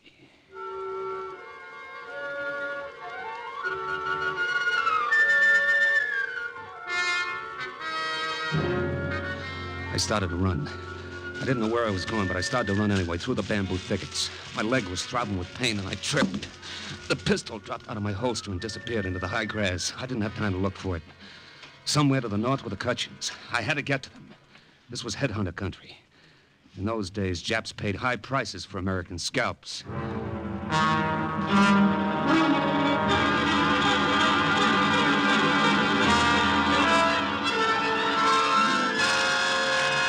After a while, my breath gave out. I couldn't go any further. My imagination put Japs and headhunters behind every tree. I told myself I had to stop. I told myself I didn't have enough wind to take another step. But I changed my mind when behind me I heard a twig snap. There was someone following. A quiet, stealthy someone on padded cat's feet. I kept on running into the river. I didn't bother to look first for crocodiles. The numbness from my bad legs spread all over me. I could hardly swim.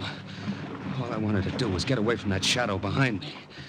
When I reached the opposite shore, I clambered onto a sandbar. Safe. Safe.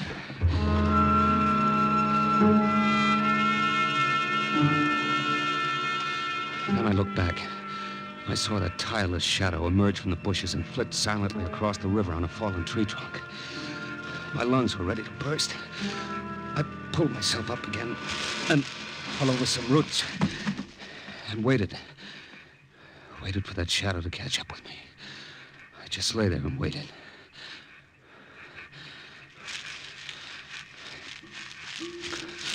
Okay.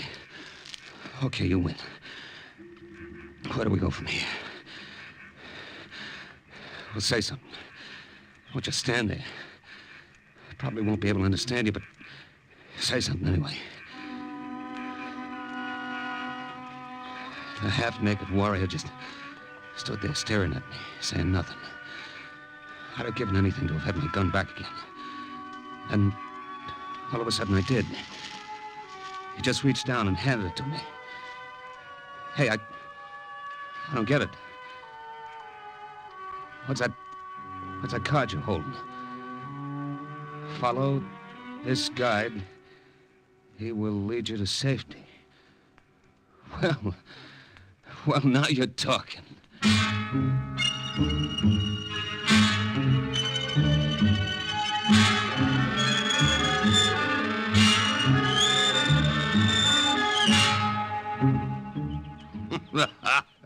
Sure, and you couldn't look more surprised, Captain, than if the tall grass parted and you came on a field of four-leaf clovers. I feel that way, Father. Like you turned over a stone, and there we were. Well, that's about it. I thought that native following me was a headhunter. I know they'd turn any American over to the Japs for a 2-pound bag of salt. Ah, you're right there. Unholy savages that they are. We saw your plane fall, and I sent Ying here after you with that message written on the card. He's the fastest runner in the Cochin village. I'm sorry he put such a scare into you.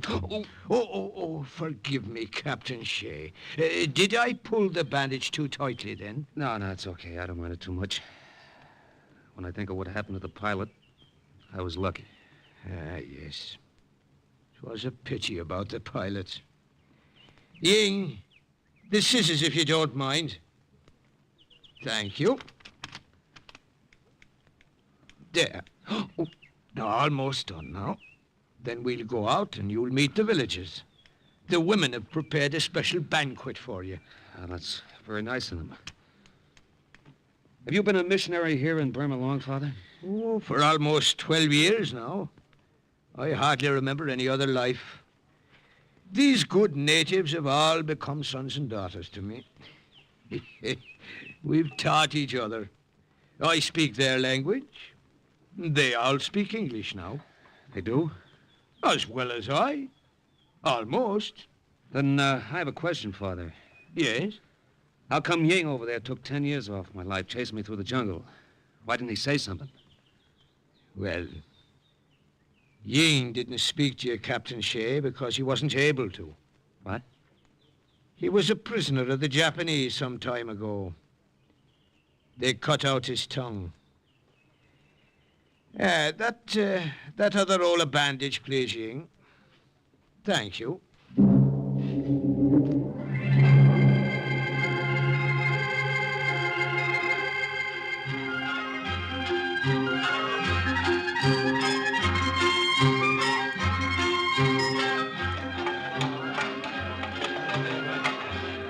Colleen, put more wine in the bamboo cup for our guest, eh? Yes, I will be happy to. Here you are. What did you call her, Father? Colleen. To make it easier for me, I've renamed many of the villagers. That woman stirring the big kettle is Kathleen, and the other beside her, Bridget. I get the general idea. And your name is Shea.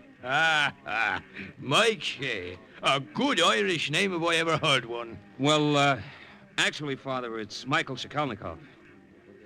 Would you mind repeating that? Shikalnikov. It's Polish. I shorten it because everybody has trouble pronouncing it. Sometimes I have trouble myself spelling it. Yeah, I see. Well, no matter. Tell me more about your mission. Well, I was sent by the OSS to establish radio contact, Father, with the Northern Area Combat Command in Burma. Give them any information and help I can. That is, with your help, of course. Ah, yes. Well, you'll find us of great assistance. Immediately after the banquet, you can find a place to set up your radio. So, how are you enjoying your meal? My wife never made anything that tasted like this. Do you like it? Eat well. Let me fill your plate some more. Thanks. It's very good. What is it? We make it special for you today.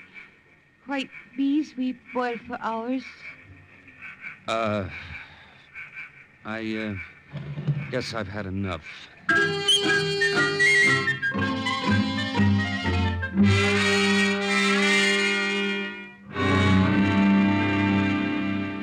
don't feel right moving you out of your hut, Father. It's quite all right. I can easily find another basher. This is the best spot for your radio. I'll even leave you the decorations on the walls to inspire you. Ginger Rogers, huh? That's your favorite pin-up? Well, she's a fair lass, all right. She brightens up the basher. Well, with your permission, then, I'll stick a snapshot of my wife up with the rest of these pictures. Yeah, that does it. You know, when I think of my wife, I feel a little guilty. Why is that, my son? Oh, I don't know. Thought of her going blind, squeezing all the news from home into V-mail, worrying herself sick about me. And all the time, I never felt more free in my life. Yes, I know just what you mean. I love this life in the jungle, as well as the people, my people here. I don't think I could ever leave now, Shakal. By the by, do you mind if I call you O'Shea? No, not at all, Father O'Toole. Not at all.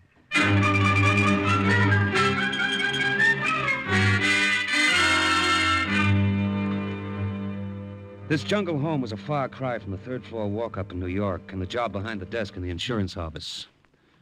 The Cutchin warriors aren't imposing figures. They're short, squat, with long matted hair and teeth worn to a black stub by betel nut. They led a simple village life, eating rice, trapping wild pigs, the technique they also used in trapping wild Japs. But they were friendly, happy people, and life with them was pleasant. Until one afternoon when a report came in on the radio. North Area Combat Command to Agent Shakalnikov. Agent Shakalnikov of the OSS to North Area Combat Command. You're coming in clear, awaiting message. Come in. Over. Capture of jungle town of Michina and its airstrip is vital to aid Allied advance in Burma. Battalions of American marauders will attempt capture. They will rely on your help to get them through the jungle. Over. Agent Shakalnikov to headquarters. Have small band of Cutchins organized. We will do what we can. Awaiting further instructions. Over. Other native armies under OSS leadership have been alerted. Stand by. Stand by. This is imperative. Over and out. Well... What? Oh, Father O'Toole, I didn't see you standing there. You heard? I heard, O'Shea. This is a big push, all right. That airport at Michina could mean success or failure of the whole American campaign in Burma. I'll get our warriors ready. In the meantime, there's nothing we can do but wait for orders. That's always the worst part of it. Wait.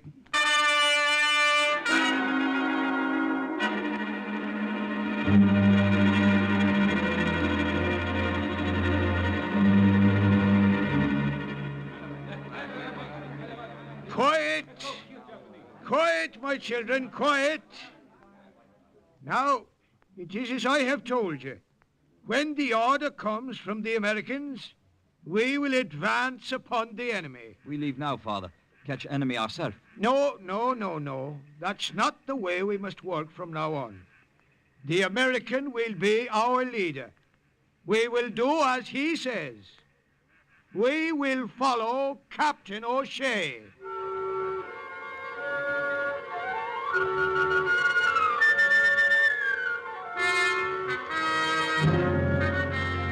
North Area Combat Command to Agent Shakalnikov in Burma. A battalion of marauders on the way to Michina has been cut off from the main body of the column and lost in the jungle. Radio contact gone. Find them and supply reinforcements. Over. Agent Shakalnikov to headquarters. We'll do the best we can. Over and out. Well, we've waited 2 weeks for an assignment, but when it came, it was a beauty. Well, the problem, O'Shea, is locating that battalion. Now, It occurs to me Yes, Father. It occurs to me that if they're surrounded by the Japanese somewhere in the jungle, the Japanese themselves would know exactly where that spot is. Father, I don't get you. Well, there's a Japanese bivouac less than 6 miles from here. There are undoubtedly Japanese high command who have the information we're after. I've got you now, Father. Let one of the scouts come with me to show me the way through the jungle. We'll sneak into that Jap camp and bring one of the officers back with us. Well, the two of you alone? Sure. Too many of us and we're liable to get caught. Just a couple of us can make it. All right. Wait till the moon is halfway across the sky. Then go.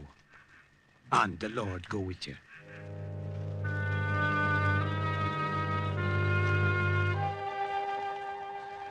When the moon was halfway across the sky, the scout and I set out. Back through the jungle I'd come from. Only this time I was a shadow, too. Slipping behind the bamboo thickets. Cutting my way through the dense jungle foliage. We didn't talk much. Only what was necessary. Jap camp close now. Good. Jap camp there ahead. See through bushes. Yeah, I see. All those fires lit. Must be some kind of a powwow going on. Sentry there where finger point. Yeah, I see him. We will surprise sentry. Sneak in camp from there. Right behind you. No talk.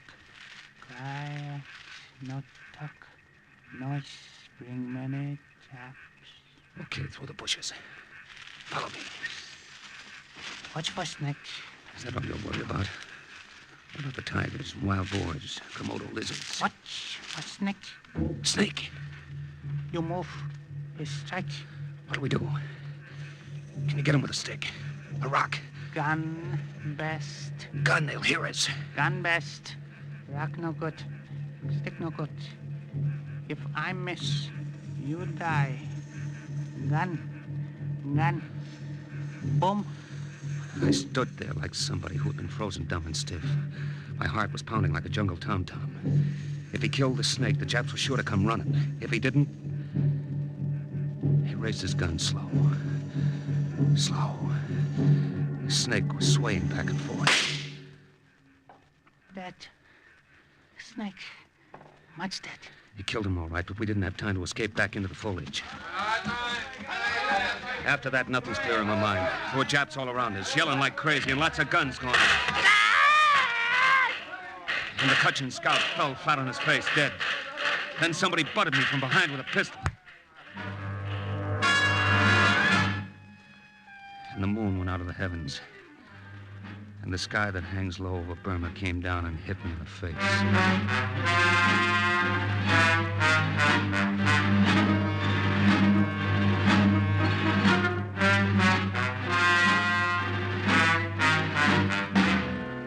Wake up, American.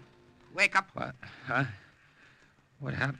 Oh, my head. I am Colonel Haiichi of the Japanese High Command. I regret that we were forced to render you such stormy welcome. Colonel Haiichi, eh? You speak English pretty well. Massachusetts Institute of Technology, class 37. DeWitt Clinton High School, the Bronx, class of 33. We will get along well, I think, if we make a little trade. What kind of a trade?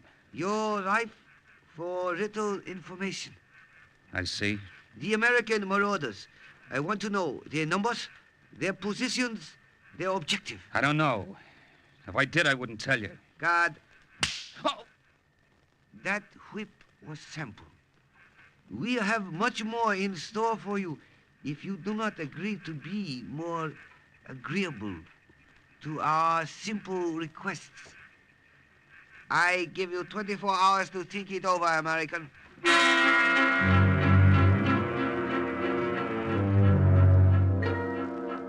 The hut they threw me into was small and dark. There was a sentry posted at the entrance. What I remember most about those 24 hours was the heat. Wet, sticky heat that made my skin crawl and my lips dry. It was a cute trick of the MIT graduate class of 37 to let the water drip from a pipe right outside the barred window. After a while, it begins to get you when you're thirsty. You, get up. Get up. Huh? Colonel Haiti, see you now. Up, American. Up. Okay, okay, get your hands off me. What's that? Stampede. Stampede. Elephants. Oh. Good work, Ying. Good work. That's one less Japanese to worry us. Father O'Toole, where'd you come from? What is this? No time for long explanations now, lad. They outnumbered us 50 to 1, and we needed heavy ammunition.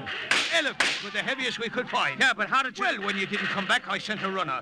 We found the body of the scout. Come, we must leave now. Yeah, but the information I came to get. Oh, that. We'll take it with us.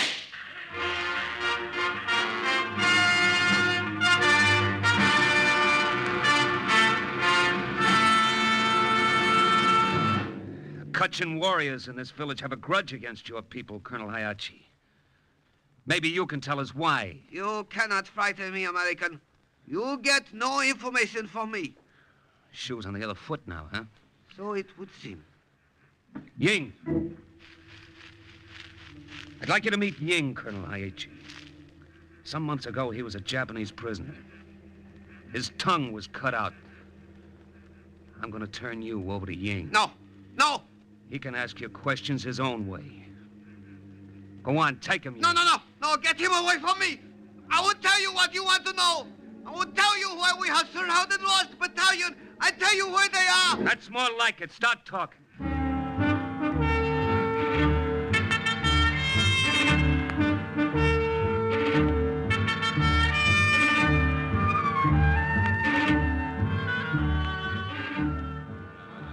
The warriors got ready to attack, and a great holiday spirit took over the village. But we must come. We always come, O'Shea, when our warriors go ambush Japanese. But this is crazy. I can't have a lot of women and kids and old men tagging along. We go. Old men carry flintlock, muzzle loader. Women, we do our job also. Now, wait a minute. When battle finish, women cook big party, samba deer, monkey meat. What, and serve it piping hot in the front lines? Nothing doing. I'm going to see Father O'Toole about this.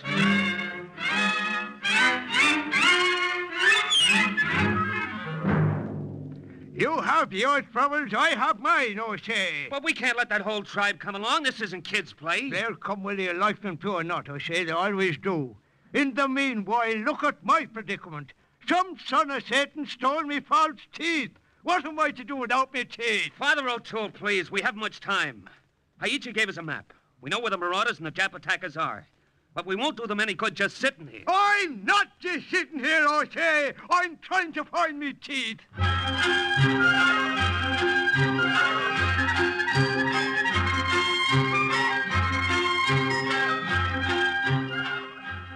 The whole village went along, whether I liked it or not. And Father O'Toole came along, too. Without his teeth. The Kutchin warrior knew the back trails of the jungle as well as I knew 42nd Street.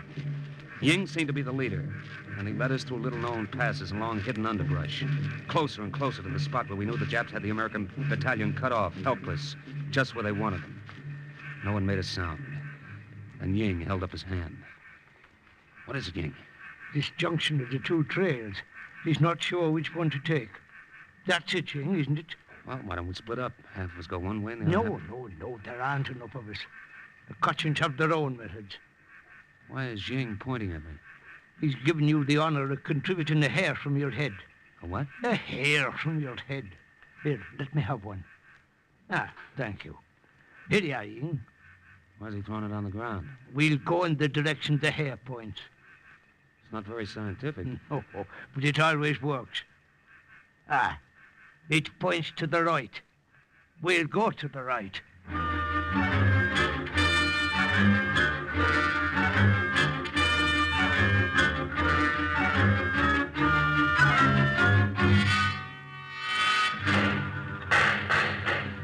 You're right, Father O'Toole. It did work. Here are the Japs. And there are the marauders dug into those foxholes. Yeah, they're surrounded all right, poor lads. So when have they held out this long? Our business then is to attack the enemy from the rear and give the battalion a chance to hit back. We can't attack them. There's too many of them. We'll have to ambush them. Yes, true. Aye, if only I had me teeth, I could think better. Ying, some of you others, come here. Listen, our only chance is to draw them off from the left. There's a clearing there. It'll give the marauders a chance to get out of that encirclement. We chase Jap soldier up here. We set trap for them. That's the idea. Panji! We make Panji! Panji? What's that? Hey, you want a trap set? Watch. You're about to witness the Kachin secret weapon. What are they doing? They're whittling those bamboo poles to sharp points. Then they'll stick them at a slant beneath the underbrush on either side of the trail. When the enemy passes, our warriors will fire, and the Japanese will dive to the sides. I get it, and cut themselves to ribbons. Very effective. Very pretty. The natives worked quickly, the women helping them whittle the bamboo to razor points. When everything was ready, I took a few of our men to the left flank, and we fired. And they ran right into our trap. Very effective. Not so pretty. They committed mass harikari all along the trail. That's all there was to it.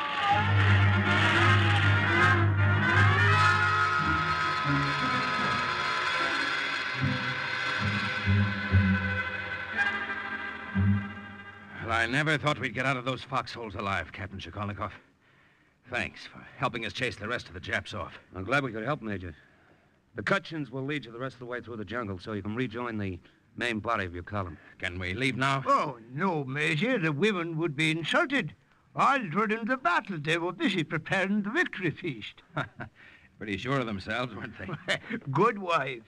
They have confidence in their husbands. The feast is ready. They're even dressed for it. Look at that. Flowers in their hair and everything. All dressed up. One of them is overdressed. Colleen, come here. Yes, Father? Don't you yes, Father me. What do you got around your neck? Well, Pretty necklace. I bow for the victory. My false teeth. Now, you find yourself another necklace and give them back to me. No, then I have nothing. This pretty... I said... Colleen, listen to me. Here's something prettier. My sharpshooter's medal. Sharpshooter? Mm-hmm. Every American soldier has one to give to the prettiest girl he meets. Would you like it? So shiny. Ribbon pretty, too. Father O'Toole, you have back your teeth. Ha! Captain Shikolnikov, you're worthy of the name of O'Shea.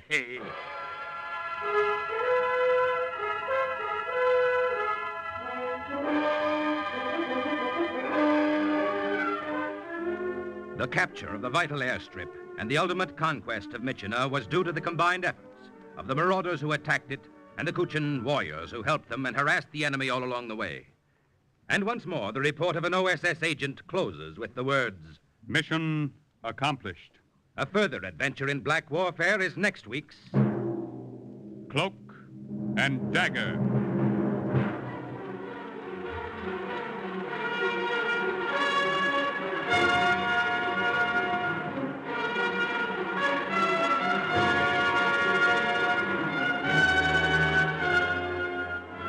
Heard in today's Cloak and Dagger adventure were Raymond Edward Johnson, Carl Weber, Bill Quinn, Joe Julian, Everett Sloan, Inga Adams, Jackson Beck, and Jerry Jarrett.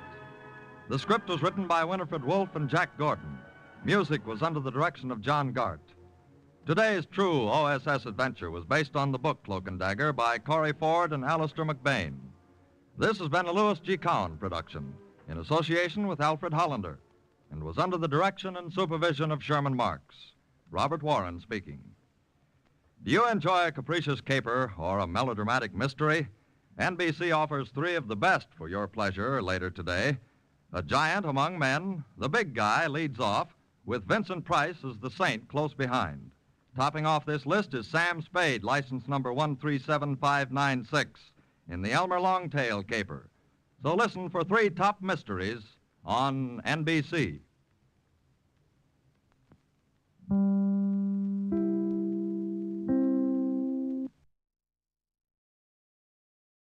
Are you willing to undertake a dangerous mission behind the enemy lines, knowing you may never return alive?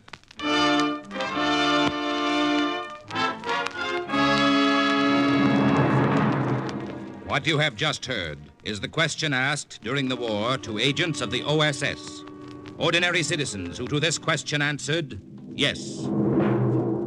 This is Cloak and Dagger.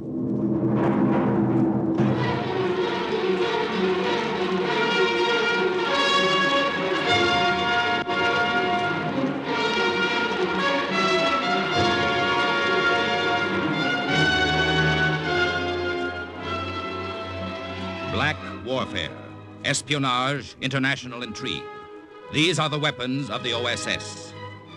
Today's story, The Trap, about an OSS agent who prevented an American advance onto German soil from turning into a massacre, is suggested by actual incidents recorded in the Washington files of the Office of Strategic Services. A story that can now be told.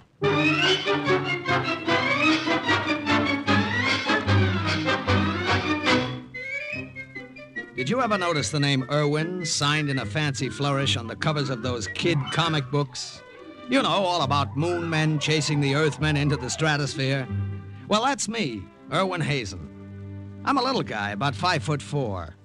Before the war, I loved flashy ties and babies. Girl babies, about 21. So, what was Irwin doing being an OSS spy in a German-held town in France after D-Day? Listen, my children, and you shall hear. Sergeant Irwin Hazen reporting, sir. Here are those overlay maps you requested, Colonel. Good. Fast work, Sergeant. Thank you, sir. I'll look them over now. In the meantime, I want you to do something for me. Yes, sir. I've just had word that one of our agents, Lieutenant Miller, who was sent ahead into Bruyere for advanced reconnaissance, has returned. Lieutenant Miller? Yes, sir, I know him. He's in that tavern about a mile from headquarters, getting very drunk. Can't understand it. Doesn't sound like Miller. No, sir. He should have reported immediately. I want you to go down and bring him back to headquarters. Yes, Colonel. Right away, sir. Oh, Hazen. I saw that cartoon you submitted to Yank.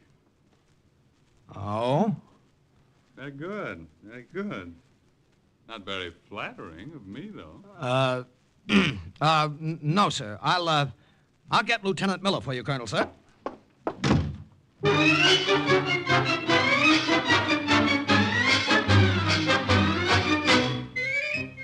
Not all of the 12,000 people working with the OSS parachuted blind into enemy territory. Some of them stayed in Washington, making up secret codes. Some of them, like me, sat behind a desk in France and drew maps. But I was through sitting behind a desk the minute I walked into that tavern. Lieutenant Miller was slumped over the bar, swaying back and forth, and he looked very drunk. Hey, Lieutenant, what's with you? Huh? Who's... Colonel wants you to report to headquarters right away. Irwin. Is that you, Irwin? Boy, you'll get your ear chewed off for this. What's the idea? Couldn't this wait till later? No, couldn't wait. Couldn't make it otherwise. Gotta get to the colonel. Say, bartender, how many has he had? Only two. Very little ones, Sergeant. Oh, yeah? Irwin, tell the colonel couldn't make it otherwise. Glad you came. Can't make it now, maybe. What are you talking about? Tell Colonel Bruyere heavily fortified. More than we thought. I saw it myself. 80 pieces of 105-millimeter artillery behind the lines. Germans are digging in. Well, come on back and tell him yourself. Hey, couldn't you have celebrated later? Made it this far. Needed a drink to make it all the way. Tell Colonel we're heavily fortified. Heavily Miller! The lieutenant, he is pass out? The lieutenant? He is dead.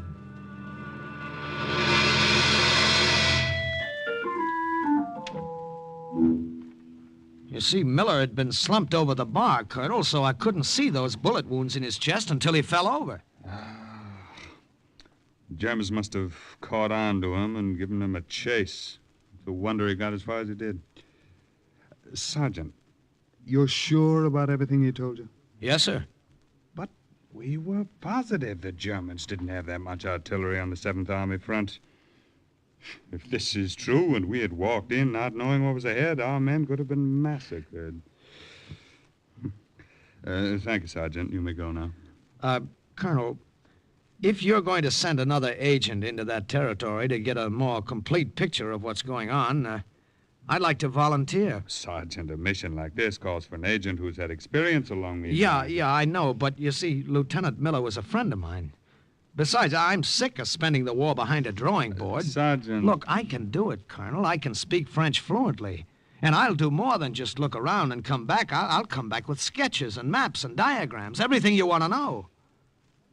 Look, Colonel, the next time I send a cartoon to Yank, I'll make a very flattering one of you. Please, Colonel, what do you say? The OSS placed me in the custody of a French priest who had sneaked through the lines from Bruyere to tell the Americans about underground activity there.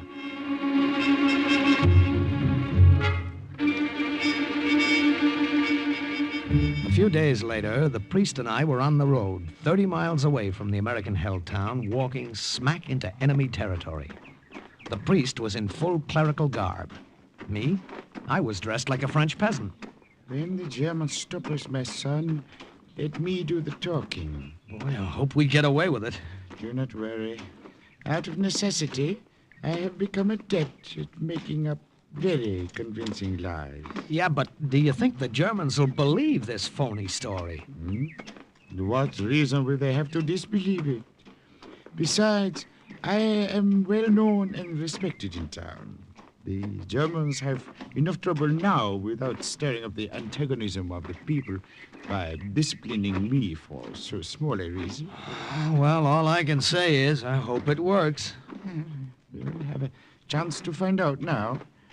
There's the town. And there is a welcoming committee. Halt! Who goes there? Remember, let me do the talking. I say halt! Who are you? Bonjour. I am Father Robert, priest of the church in this town. And this man? A friend. If you are from this town, what are you doing behind the border? Did you have permission? Let me see your papers, your passes. Most unfortunately, I did not wait to request a pass. Was sagen Sie, Sie haben nicht? Come with me to the commandant's office. With pleasure. Come, my friend. Might as well.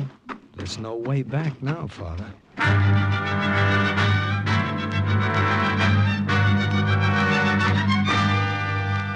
You have been given too much freedom in this town, Father Robert. This insolence is too much. But, Monsieur le Commandant, this poor lad... You, wie heißen Sie?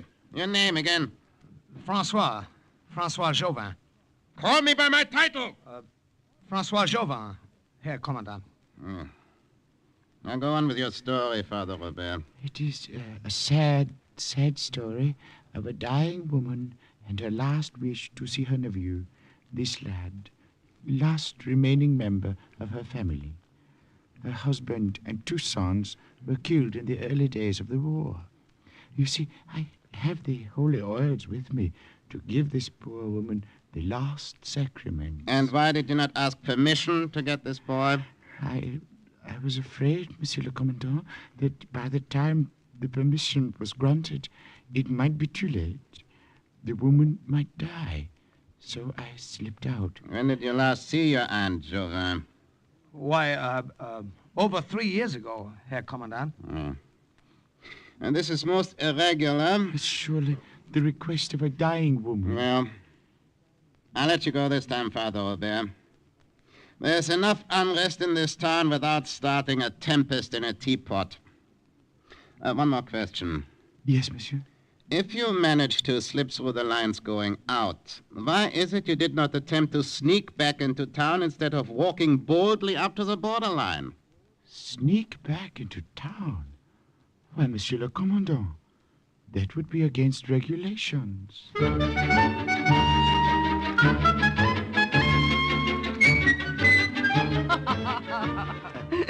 But I do not understand either, Father Robert. How is it that you did not try to sneak back into Briere?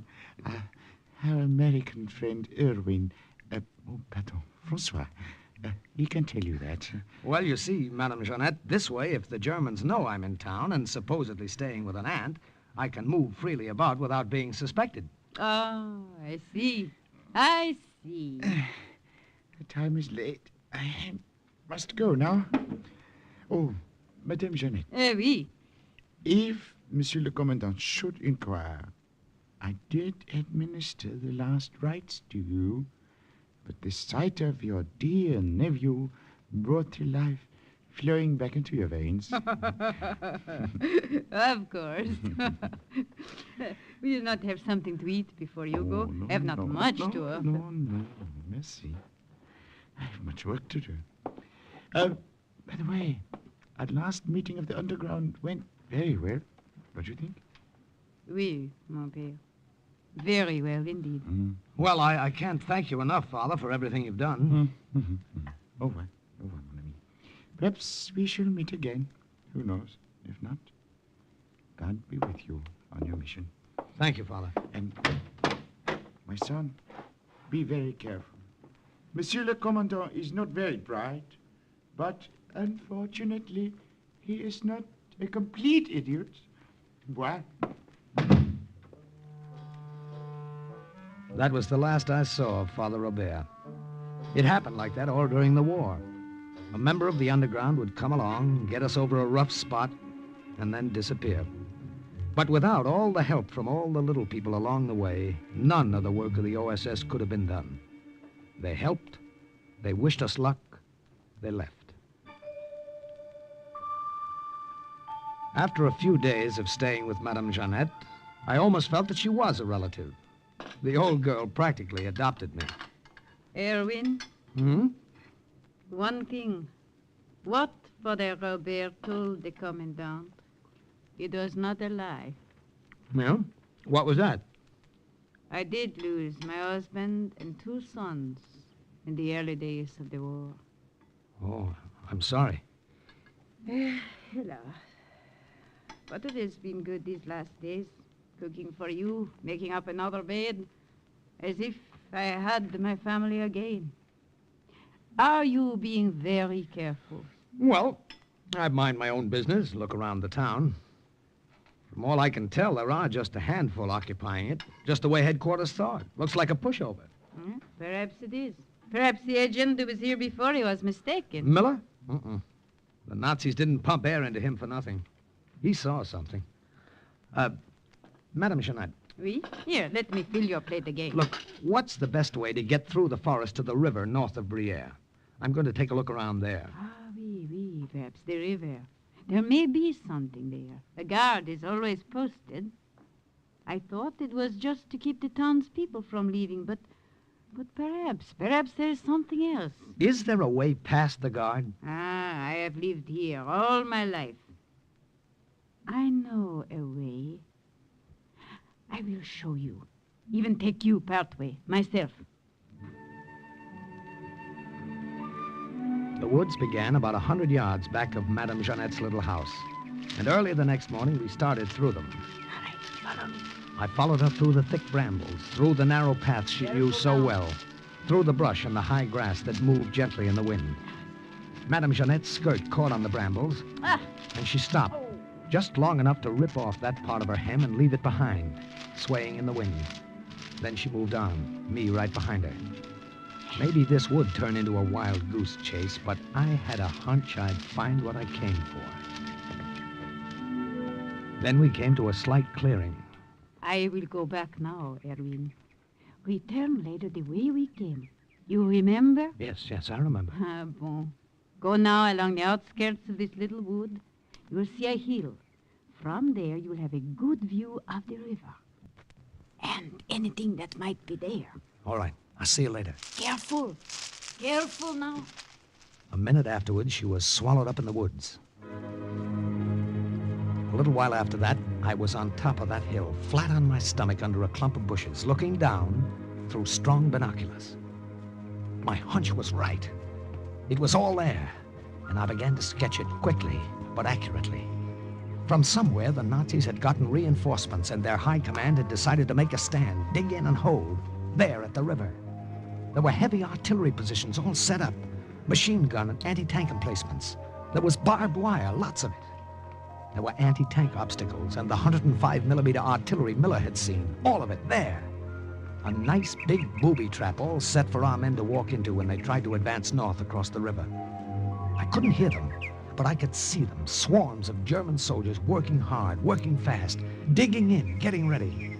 I took down everything I saw, and I had it complete except for the west bank of the river near the bridge. There were too many trees blocking my vision. I had to get closer.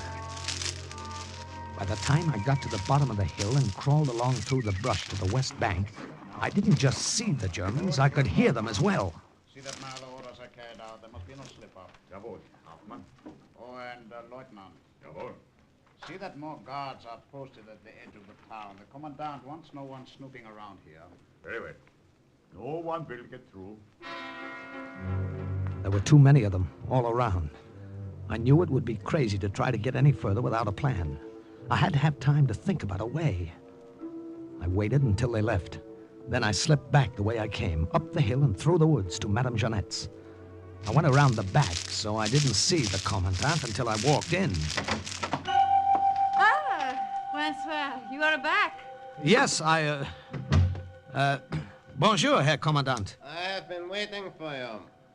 Well, is there something wrong? No, no, of course not, Francois. I am here to talk with him. Francois Jouvin. I believe Father Robert told me that is your name. That is correct. It was through the kindness and understanding of the German High Command here that you were allowed to see your sick aunt. You understand that, do you not?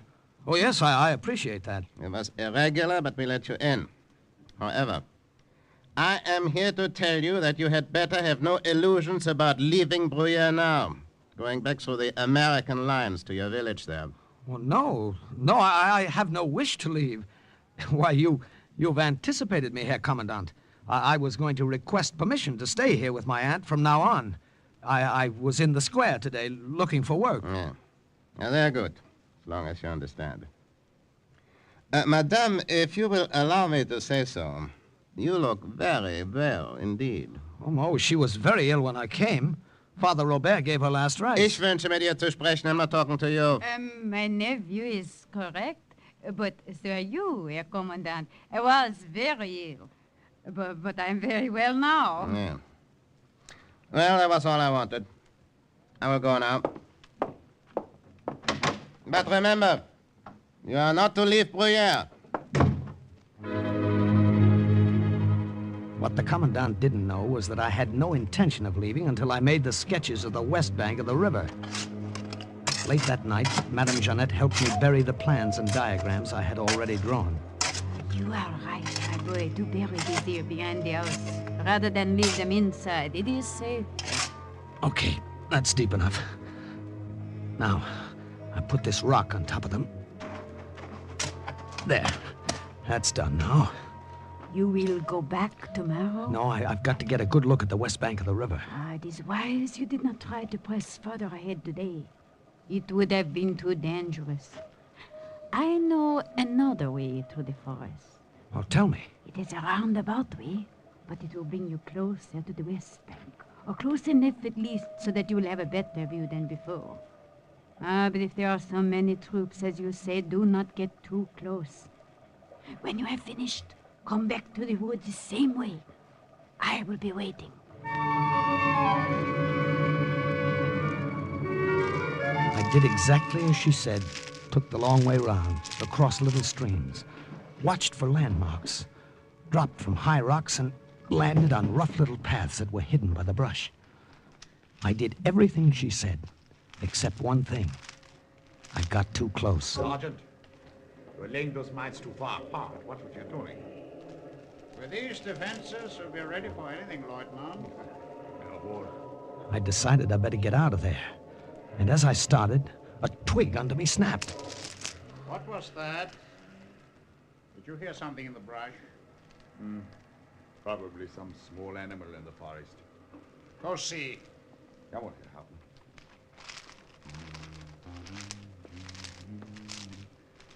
There's nothing here, Herr Hauptmann. Make sure. Remember the fragment of a woman's dress we found in the woods this morning? I was crouched down behind a rock, and the German lieutenant came so close I could have reached out and touched his mud-caked boot. He stopped for a minute, and then he walked right past me. There was nothing there. We can't be too careful. Come with me. There's something I want to show you here. I had everything indicated on my sketches, minefields, tank positions. I knew everything about the west bank of the river I wanted to know. When the coast seemed clear, I started back. But I didn't get very far. Halt! Keep your hands up! In the air! I took a couple of steps and then slammed myself into a shallow ditch. I remember German burp guns and rifles cracking around me.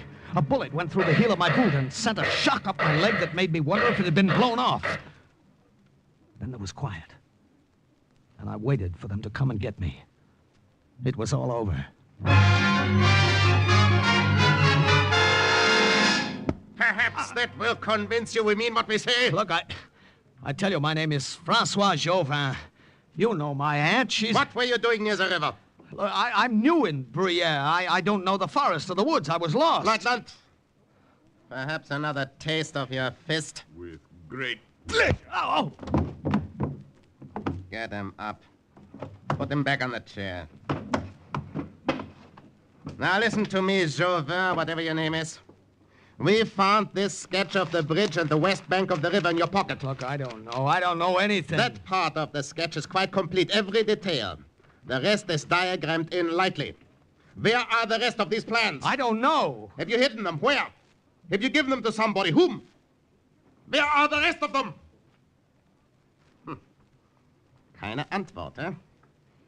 Lieutenant, try twisting his arm again. Oh! He has fainted. Have him thrown in a cell. I will question him more tomorrow.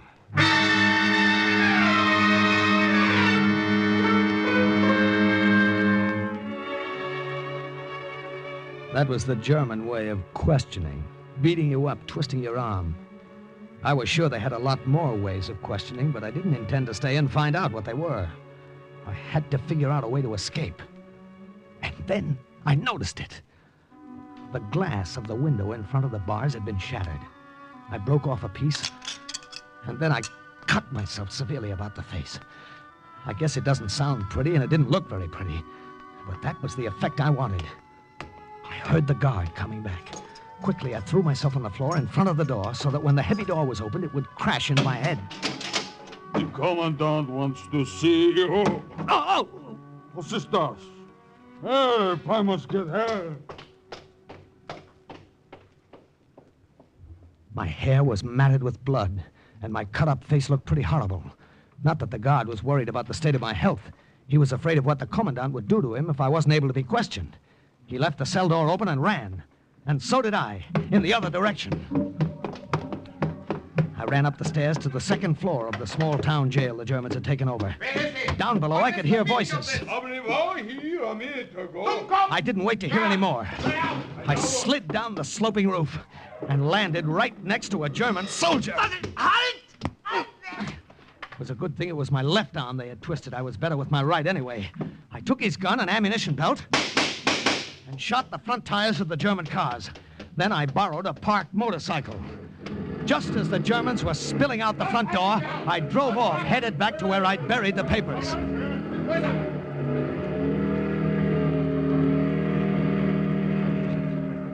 But the papers were gone. Everything I had worked on so painstakingly. The maps, the diagrams, the sketches, the plans. They were gone. Madame Jeanette. Maybe she had them. Madame Jeanette! Madame Jeanette, open up! Yes? What do you want? What? Madame Jeanette, where is she? I've got to see her. You cannot. But I've got to. It's important. Look, who are you? Where's Madame Jeanette? She died. What did you say? She died yesterday. Died? But I don't... The Germans. If they're after you, go. I want no trouble. Go!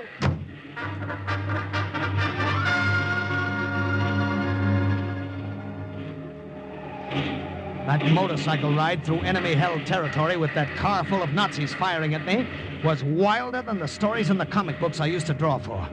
There was a phosphorus grenade on the ammunition belt I had taken from the soldier outside the prison. I pulled the pin with my teeth and tossed it back over my shoulder. Through the side mirror, I could see the German car slowing down. It stopped right over the grenade. And a minute later, there was a car full of very dead Nazis.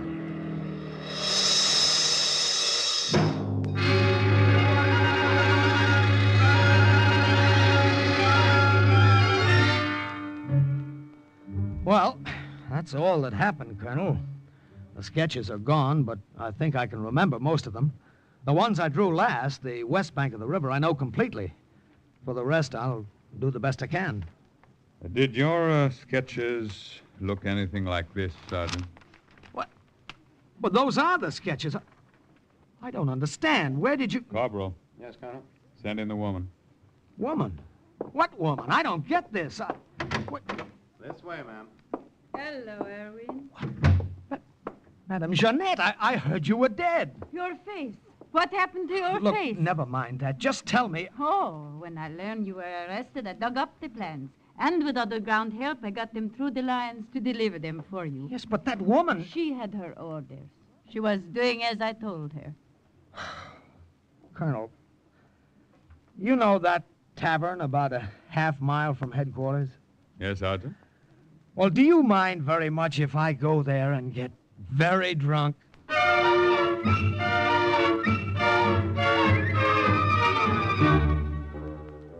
The maps, diagrams, and information which Sergeant Irwin Hazen provided allowed the American Army to prepare a counteroffensive.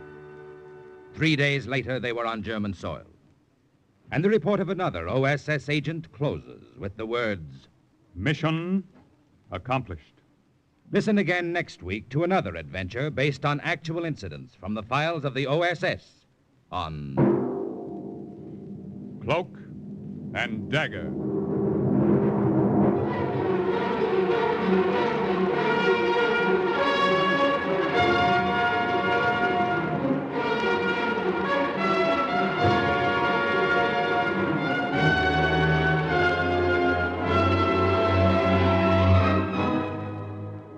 Heard in today's Cloak and Dagger adventure as Irwin was Everett Sloan, the priest, Barry Kroger, the commandant, Stefan Schnabel, Madame Jeanette, Virginia Payne, the colonel, Raymond Edward Johnson. Others were Carl Weber, Jerry Jarrett, Ralph Bell, and Lotta Stavitsky. The script was written by Winifred Wolfe and Jack Gordon, and the music was under the direction of John Gart. Today's true OSS adventure was based on the book Cloak and Dagger by Corey Ford and Alistair McBain. This has been a Louis G. Cowan production in association with Alfred Hollander and was under the direction and supervision of Sherman Marks.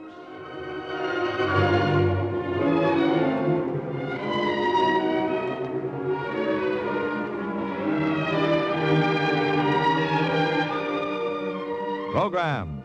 Get your programs here. Simon Templar plays hide-and-seek with a friendly killer who has been commissioned by underworld sources to handle the Saint. Hear another top-notch adventure with the Saint, and also listen for the Sam Spade Caper with Howard Duff, starring as America's favorite fast-moving, fast-talking private eye. Next, exciting high adventure. Then the big guy on NBC.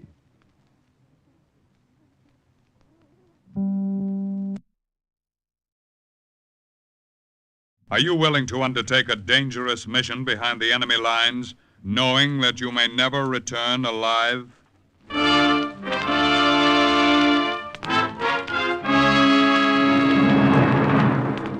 What you have just heard is the question asked during the war of agents of the OSS. Ordinary citizens who to this question answered, yes. This is Cloak and Dagger.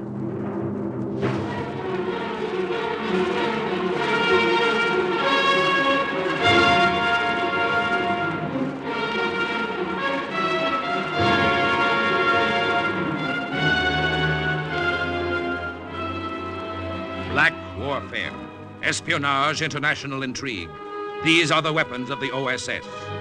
Today's adventure, Delay en route. The story of an American OSS agent who found himself between two fires in fascist-held Italy, is suggested by actual incidents recorded in the Washington files of the Office of Strategic Services. A story that can now be told. That was a big night in Sturza. We liberated the town that morning and everybody was drunk. But not on vino. Those Italian partisans were drunk on something they hadn't tasted since Mussolini's black shirts marched on Rome. Freedom. There were only 3 fascist officials left in town, and all of them were down on the village square, hanging from a scaffold. I should have been celebrating too. After all, that was why the OSS had sent me into Italy, to help Guido Gordoni and his partisans wipe out fascists.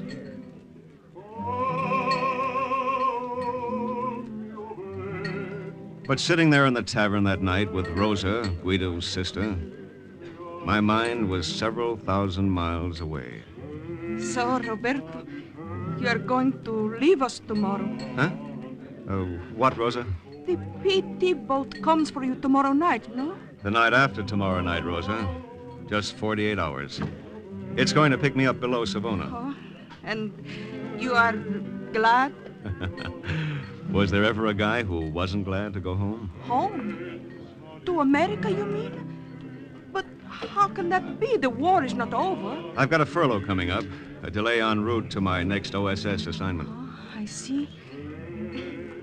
It is nice in America, huh, Roberto?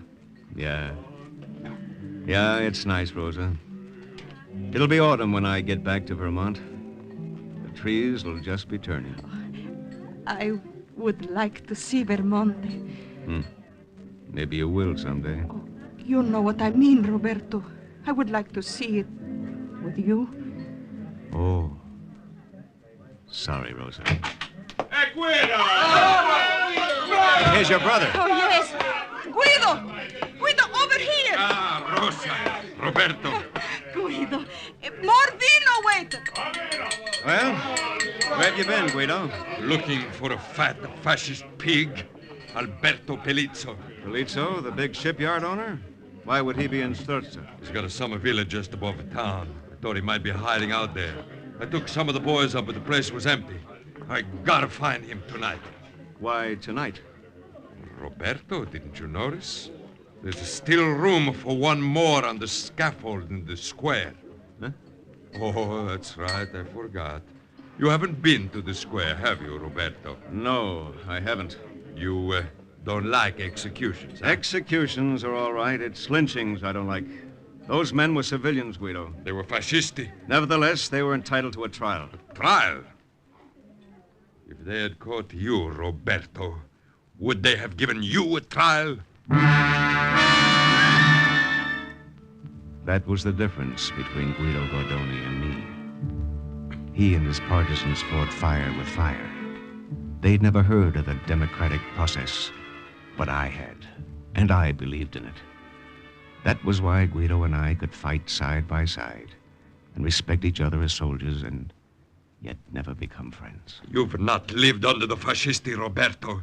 You've not had a wife and child murdered, as I have. Were the men you hung in the square responsible for that? Every black shirt is responsible.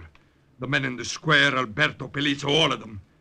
When Guido Gordoni finds them, they pay for their crimes. They should pay, of course, but... But what?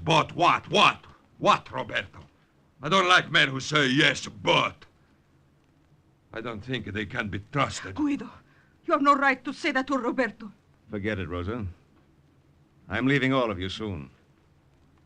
You won't have to trust me much longer.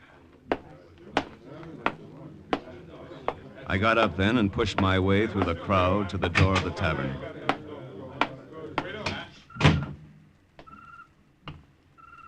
stepped outside. The night was beautiful. But not as beautiful, I thought, as an autumn night in Vermont. Signor Mercer? Huh? She touched my arm as she said it. She'd been standing very close to me in the shadows of the tavern wall. I'd never seen her before, but she was lovely. You are Signor Mercer, no? Yes, I am. I wish to talk to you, Signor. Will you be kind enough to come with me?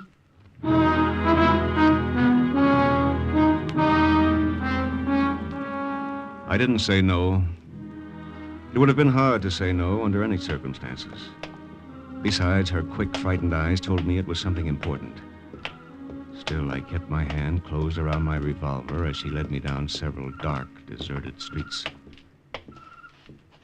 This is the house, Signor. You will please go down the steps to the basement. Oh, you go first. There is someone inside, but please come in. Do not be alarmed. I'm not alarmed. Go ahead. Buonasera, signor. The man who rose to greet me wasn't armed, and he looked too old and too tired to be dangerous. Allow me to introduce myself. My name is Alberto Pelizzo. Pelizzo? Young lady who brought you here is my daughter, Maria. It was good of you to come with her, signor. But it wasn't very wise of her to bring me. Why? Because you might turn us over to the partisans? Because I will turn you over to the partisans. I think not, signor. No? On the contrary, you will be careful to protect us from the partisans. You will take us out of Italy alive. You will see to it that we arrive safe and sound in America. What makes you think so? Is your government informed, Signor Mercer, of our recent experiments with radio-guided aerial torpedoes? I don't know. I could inform them. These experiments are being conducted in my own laboratories. I know more about them than any other man in Italy. I see. Also, a new type of submarine capable of great underwater speed. All right. Also, the long-sought electromagnetic pistol for torpedoes. All right. Also... All right. I get the point, Pelizzo. I thought you would. You'll turn over this information to Allied intelligence if I get you safely out of Italy. Precisely. Well, Signor? I'll have to think about it. Don't think too long, Signor. And don't discuss it with your partisan comrades. I'm quite sure that bloodthirsty Guido Gordoni would not let my usefulness to the Allies prevent him from hanging me. He was right about that. Not that Guido Gordoni was bloodthirsty. He was simply an angry and bitter man. Nothing in the world would prevent him from hanging Alberto Pelizzo. Well, I was pretty bitter myself as I headed back to my room above the tavern. I didn't like keeping secrets from Guido, and I didn't like helping fascists. But I knew already what I had to do. I knew that when I went aboard that PT boat in 48 hours, Pelizzo and his daughter would be with me. The OSS would want it that way. Hello, Roberto. Rosa, You were gone a long time, Roberto. what are you doing in my room? Waiting for you. I went for a walk. Yes, I know. I saw you. What do you mean you saw me? I was watching from the window when you walked away from the tavern. Who is she, Roberto? That's none of your business, Rosa. I will make it my business. Is she the one who is going with you to America? Is that why you cannot take me? Is it with her that you will spend the autumn nights in Vermont? Rosa, you're a fool. No. You were a fool, Roberto. You cannot conceal her from me. I will find her before tomorrow night, and when I do... Yes? When you do? Life is very cheap in Sturza these days, Roberto. She meant it. She didn't make idle threats. She was like her brother that way. It took me a long time to fall asleep after she was gone. Getting Alberto Pelizzo and his daughter safely out of Italy was beginning to look complicated. The next morning, it looked even more complicated. Rosa told me what you did last night, Roberto. It was very stupid to go alone with a strange woman. But she was a beautiful woman, Guido. Mm-hmm. She might have led you into a trap. You know, there is still fascisti in Sturza. No important ones, I'm sure. The mayor, the magistrate, and the prefect of police are all hanging in the square. Who else could there be? Alberto Pelizzo. What makes you think... You said his villa was empty. It was. But I don't believe he had time to escape. I think he's hiding out somewhere in town.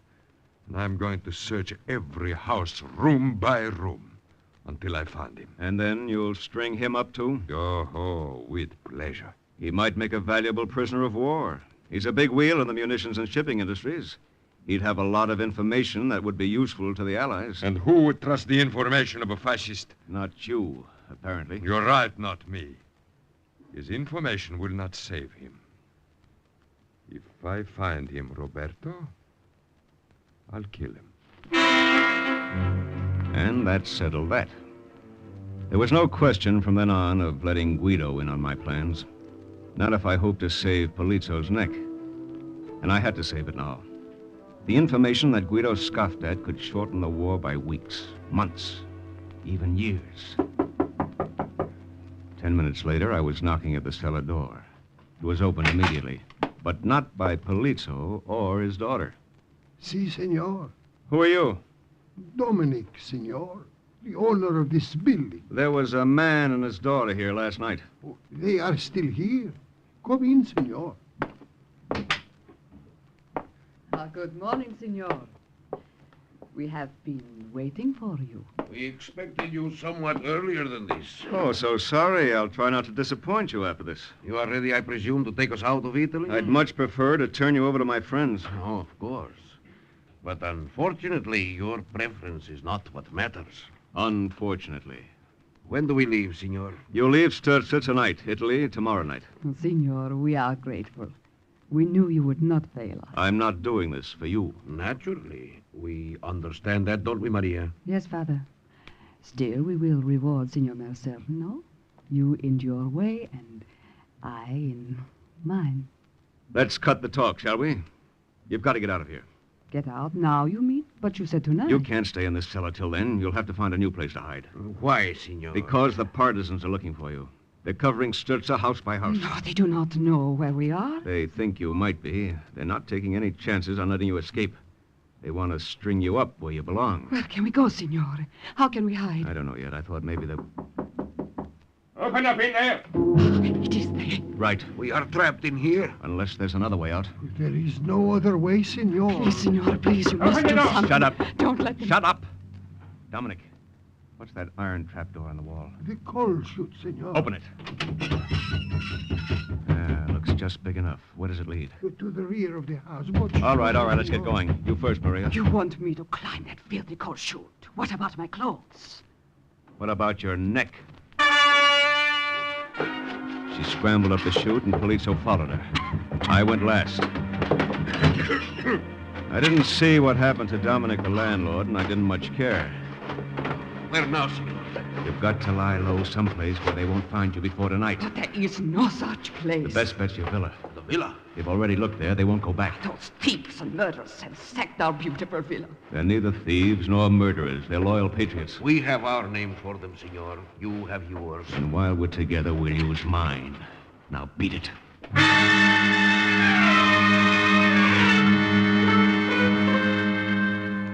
I arranged to meet them at the villa at dusk. I watched them trudge off, smeared with coal from the chute, looking like the peasants they despised.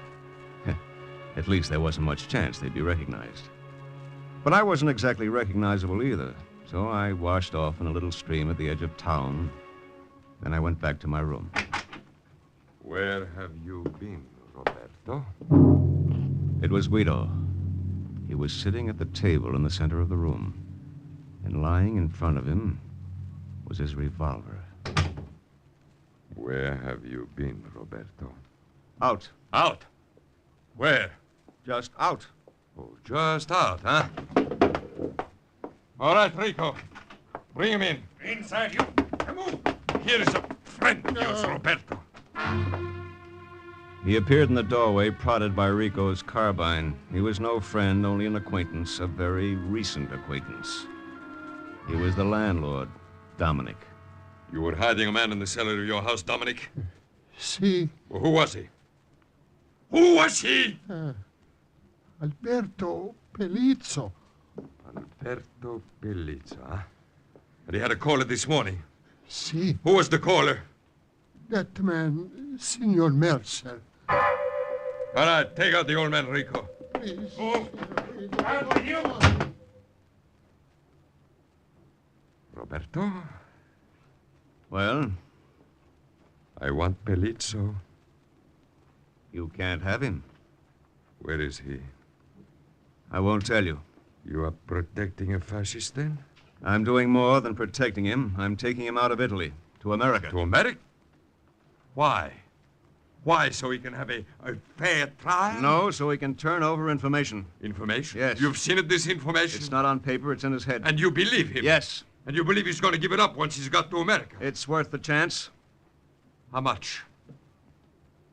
What? How much is it worth, Roberto, to you? Why, The whole $50,000? $50,000? That's how much he's got sewn in the lining of his overcoat, his landlord told me. I didn't know it. You're lying, Roberto. Pelizzo is paying you well. And I shall have to deal with you as I would with any other traitor. I give you one more chance, Roberto. Where is that fascist? His hand moved for his revolver on the table, but my hand moved too. My fingers caught the edge of the table and it flipped it. He went sprawling back in his chair. The gun clattered to the floor and I kicked it out of his reach. Dirty, filthy traitor! My fist caught him on the point of the chin. His head snapped back and he slumped to the floor. Out. I didn't like to do that, Guido. Sorry. You should be sorry, Roberto. Rosa. Maybe you will tell me where the fascist is, Roberto. I'm not telling anyone, Rosa. Then I will do what my brother did not have the chance to do. I don't think you will.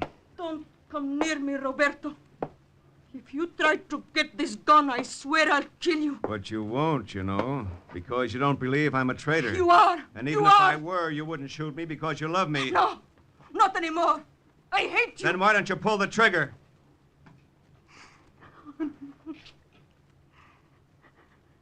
Give me the gun, Rosa. Take it. Take it and go. I went down to the street. The car that Guido had commandeered for his use in Sturzo was parked in front of the tavern. I went over to the driver. Antonio, Guido wants you. He is upstairs, Signor Mercer? Yes, in my room. Hurry. Está bien, Signor. Ando subito.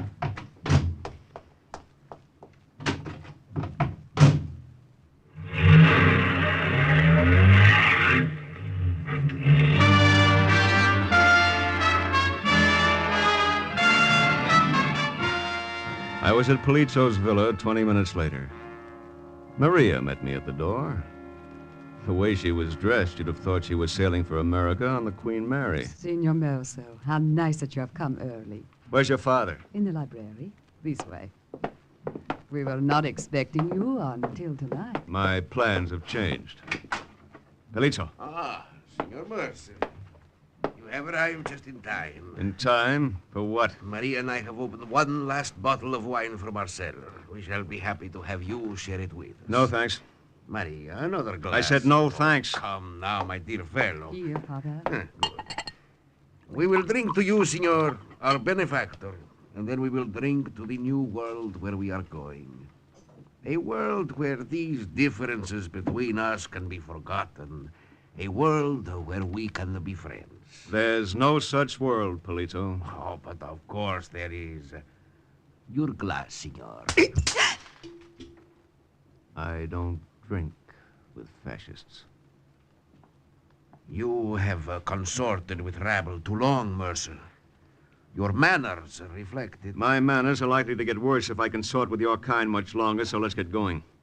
You said we would leave tonight. There's been a change of plans, Father. That's right. We're starting for the coast right away. Get your things. Very well. And Pelizzo. Yes? We'll be driving through fascist-held territory most of the way. You might be tempted to make a break for it. If you do, I promise I'll bring you back and personally hang you from that scaffold.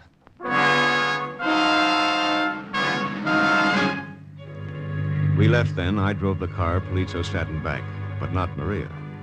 She was beside me, very close beside me. Her perfume was heavy and sweet. Your thoughts are so far away, senor. Very far. You do not like me, do you? No, You do not think I am beautiful? not nearly as beautiful as my thoughts. They are of another woman? No. What then? A place called Vermont.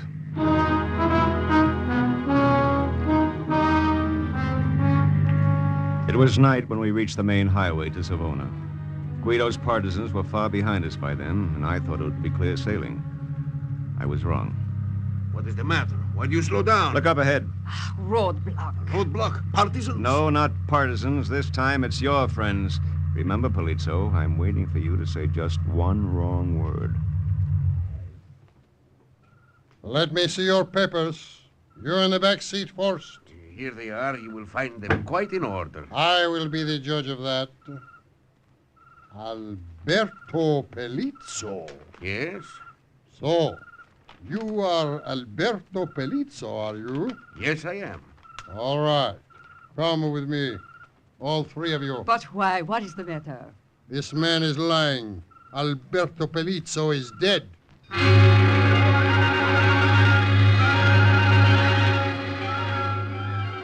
They led us to a small house down the road. The one with the rifle stayed with us while the other one disappeared into a back room. I was still watching Polizzo. I was still waiting for him to say that word. Here is the man, Major.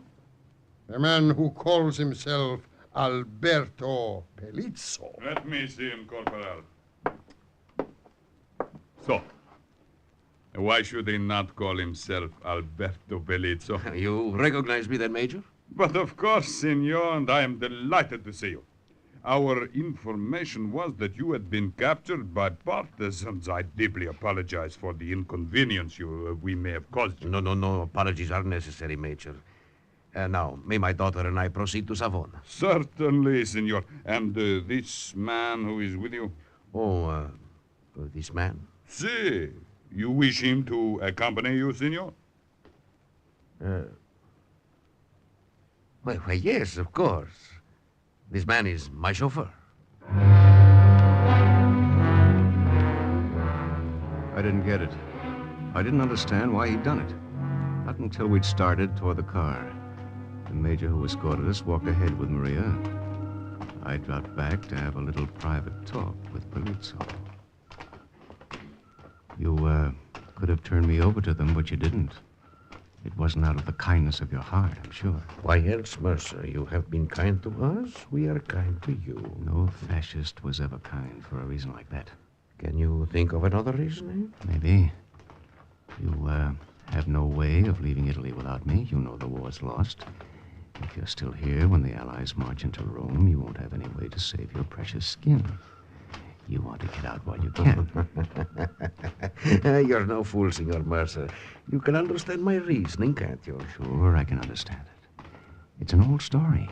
Rats always desert a sinking ship. Why, you insolent... Easy, watch it.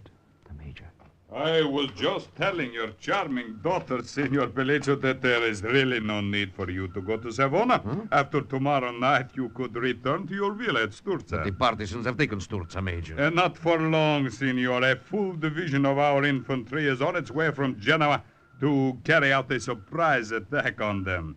We are going to deal with this bandit Guido Gardone once and for all. Within 48 hours, it will be Guido Gardone himself who will be hanging from that scaffold in the village square.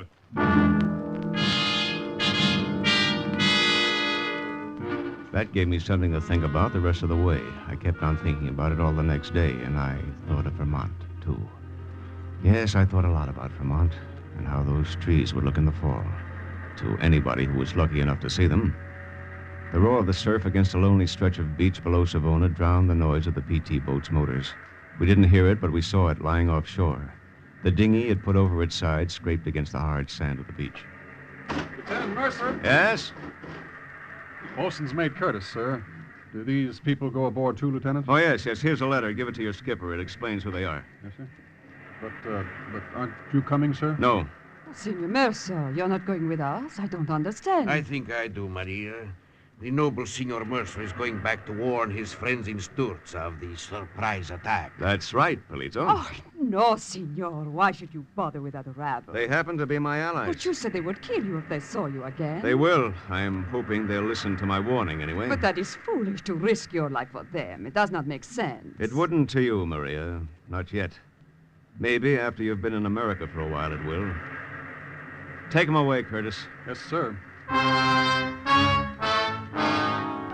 So I didn't go to Vermont. I went back to Sturza instead. It was noon the next day when I walked into the tavern. Guido was there, and Rosa. Roberto, you've come back. Yes, I've come back. Well, the traitor returns. Maybe you didn't believe me when I said I'd kill you. I believed you, Guido. Rico, take his gun. That won't be necessary, Rico. Here's my gun. Roberto. Quiet, Rosa.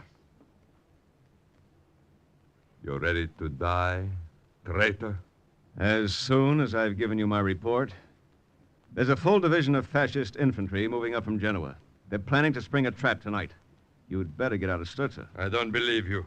The fascists are too busy at Salerno to send a division here. All right, I've done my best, Guido. If you don't believe me... I believe him, What Guido. are you doing, Rosa? Get away from him. No. Get out of the way. I tell you, I'm going to kill him. Then you'll have to kill me, too. Rosa!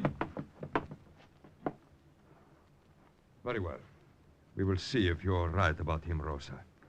Rico, we're moving out of Sturza immediately. Pass the order along. Si, Guido. But what about Roberto? What will you do with him? We'll take Roberto with us. If the fascisti do not attack tonight, there will be no more room on the scaffold tomorrow. The fascists did attack that night, but there wasn't a partisan left in Sturza. We had evaporated into the hills. Yes, I said we. I went on working with Guido Gordoni, helping to direct the campaign against the Blackshirts. We were never friends, Guido and I, but we did have a common enemy. A year later, I got back to Vermont.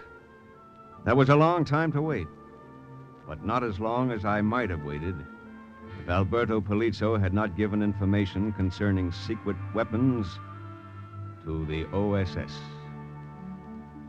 And once again, the report of an OSS agent closes with the words, Mission accomplished. Listen again next week for another true adventure from the files of the OSS on Cloak and Dagger.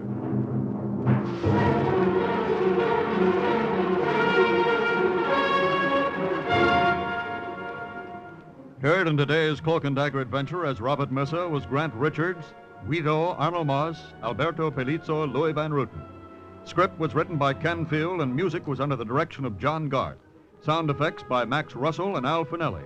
Engineering, Don Abbott. Today's OSS adventure was based on the book Cloak and Dagger by Corey Ford and Alistair McBain. This program is produced by Louis G. Cowan and Alfred Hollander under the direction and supervision of Sherman Marks. 3 chimes mean good times on NBC. Sunday. Are you willing to undertake a dangerous mission behind the enemy lines, knowing you may never return alive?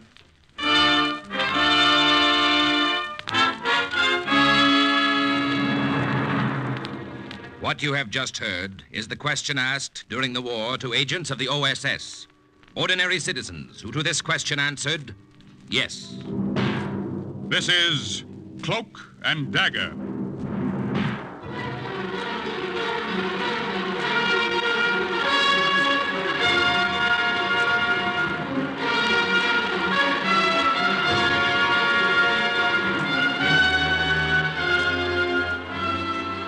Black warfare, espionage, international intrigue. These are the weapons of the OSS. In today's adventure, the swastika on the windmill, the role of Paul Halfond, an OSS agent in Holland, is played by Les Tremaine. The story is suggested by actual incidents recorded in the Washington files of the Office of Strategic Services. A story that can now be told. My mouth was as dry as ashes. The palms of my hands were wringing wet. My revolver was drawn, and I moved slowly along the dark hall. Everything I had been taught led up to this moment. Boards under my feet teetered. For a terrifying moment, I almost lost my balance and fell backwards. Something was ahead of me. In a room along that dark passage. I sensed it more than anything else. Then I heard it. Komm mal her, Feldwebel. I stopped breathing until I passed that room and the voices of the hidden Germans almost slid past them to the end of the corridor. Halt! Halt, Amerikanischer! There was a Nazi stormtrooper in uniform right in front of me, blocking the exit. Well, fire! Fire! Fire again! Good work, Paul. Well, that's it. You passed the test. Now the colonel wants to see you.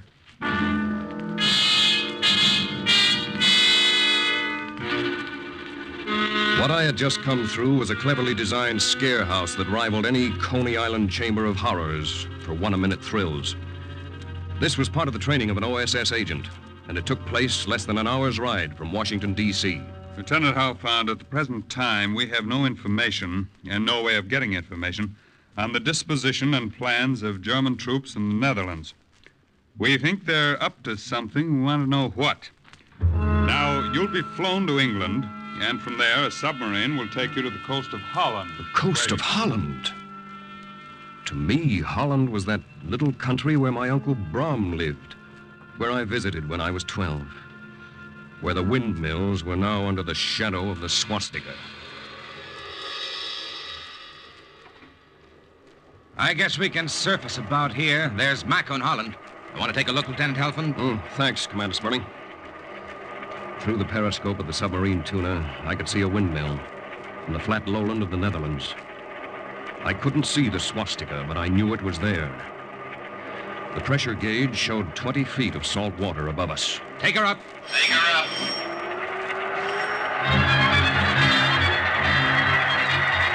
Surface. Open the hatch.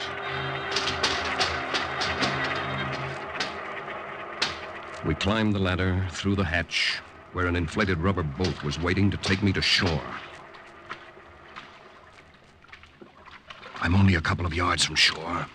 I can get out here. Hand me that rucksack, please. Here you are, sir. Have you far to go from here?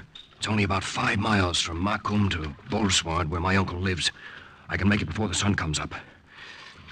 Goodbye. And thanks. Good luck. Good luck, sir.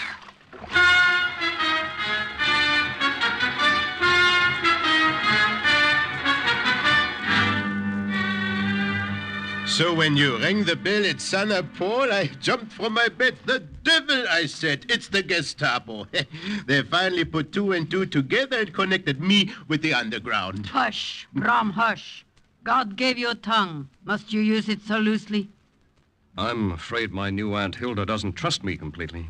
I trust no one these days. Oh, Hilda, this is Paul. How often have I spoken to you of the times he came here when he was... How old, Paul? 12, Uncle Brom. Ah, yes, 12. And so proper, so correct. A miniature model of propriety. Well, from the looks of it, you've grown, but you haven't changed much. Still proper as the devil. The result of my strict Quaker upbringing, Uncle Brom, remember? We were both taught never to drink or smoke or lie or swear, Uncle Brom. Yes. How long will you stay in Holland? Only long enough to contact the leader of the underground and get the information I'm after. I see. Tell me, why should we believe that you are an Allied spy? Hilda! Answer me. Surely you don't expect me to carry proof about me that I'm a spy in case the Germans find me? Then how do we know? That's enough, Hilda. The devil, I say. I'll hear no more of this talk. All right, Brown. It will be as you say, and on your conscience. Your wife doesn't trust me. You were surprised, no doubt, to find your Aunt Katrina dead, and I remarried. Yes, I was, Uncle Brum. I was lonesome. It's not good for a man to live by himself. And she is a good woman. But she doesn't trust me. She has her reasons. There was a man in these parts not long ago. He passed himself off as a British agent, gained the confidence of some of the underground. Then he turned them over to the Gestapo. Oh, I see. Hilda's family was among those executed. You understand now? Uncle Brum, you haven't seen me nor heard from me since I was a boy. You don't know where I've been during those years in between. You don't know what my loyalties are. Do you trust me? Tomorrow I will take steps to put you in contact with Hans Bock in Leeuwarden, a leader of the Dutch underground. When I awoke a few hours later, it was about 10 o'clock. Through the window of the spare room that Aunt Hilda had made up for me, I could see the neat little milk carts jolting over the Keistinen cobblestones. And I could see the endless stream of bicycles. And here and there, a German soldier in uniform, like a blot on the landscape. I'm afraid the breakfast is not as sumptuous as it was in the old days, Paul. Do not apologize for what we cannot change. Aunt Hilda is right. It was very good. The Rogebrot was just as I remembered it. And these currant buns, these Krentenbrudges, are wonderful. I will leave you. I have a house to clean. You're still suspicious of me? Have I any reason not to be? Hilda, enough. Paul is my sister's son. I will stake my own life's blood that he is to be trusted. Let us hope you do not have to. Hilda! Aunt Hilda. Look. This pistol. I'm giving it to you. It's the only one I have. The only one you have? And you give it to me? Yeah? I put myself at your mercy. If at any time you have proof, even the slightest, that I'm not what I claim to be, take my own gun and turn it on me. I will take your gun and take you at your word. That should convince her, Paul. You are what you say. I hope so. Now, what about this Hans Bock? How can I get in touch with him? I will arrange for a meeting between you halfway at Harlingen 5 days from now to give him time to collect the information you are after.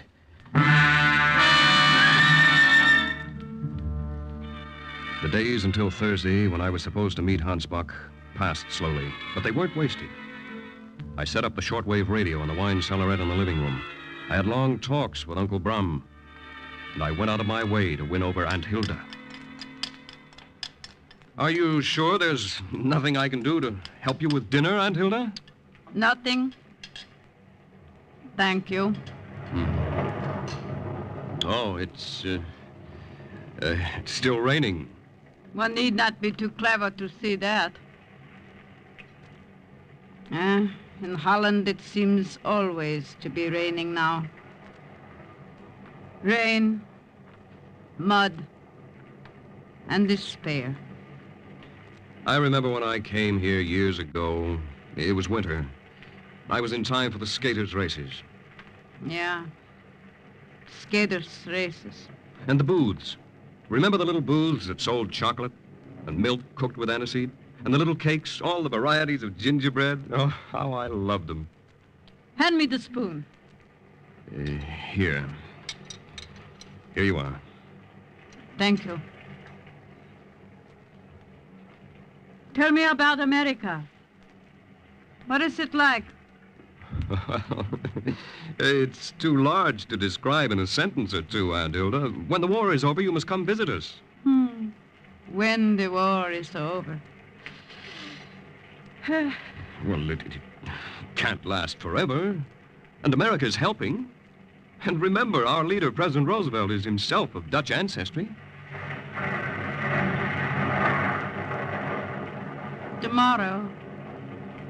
Tomorrow, perhaps I will make you a gingerbread cake.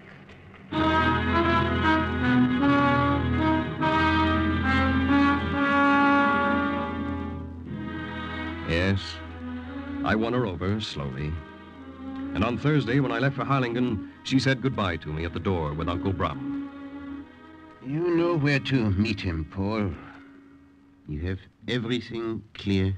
Yeah. Everything, Uncle Brum. I'm to meet him beside the monument of the Stone Man on the North Sea dikes. I'll be knotting and unknotting a piece of string so he'll know me. Good, good. We will see you later tonight, then? Yeah. Paul? Here. This is for you. In case you should have need of it. My pistol. Take it back. Thank you. Thank you, Aunt Hilda.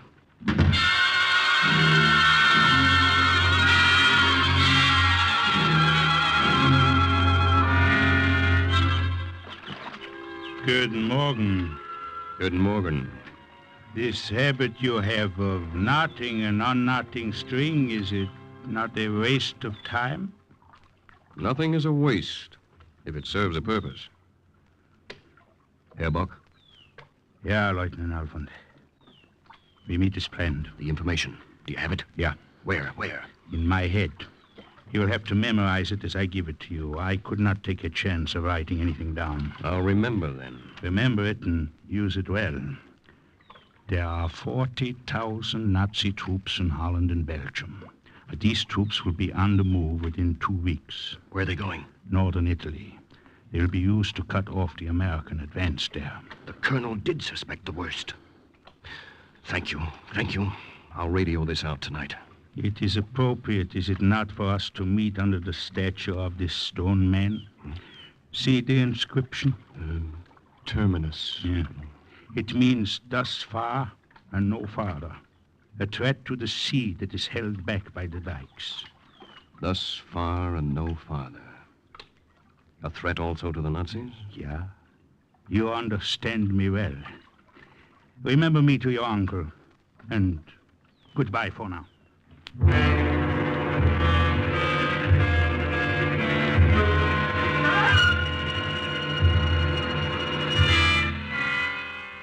Herr Bock is in constant danger of discovery by the Gestapo, Paul.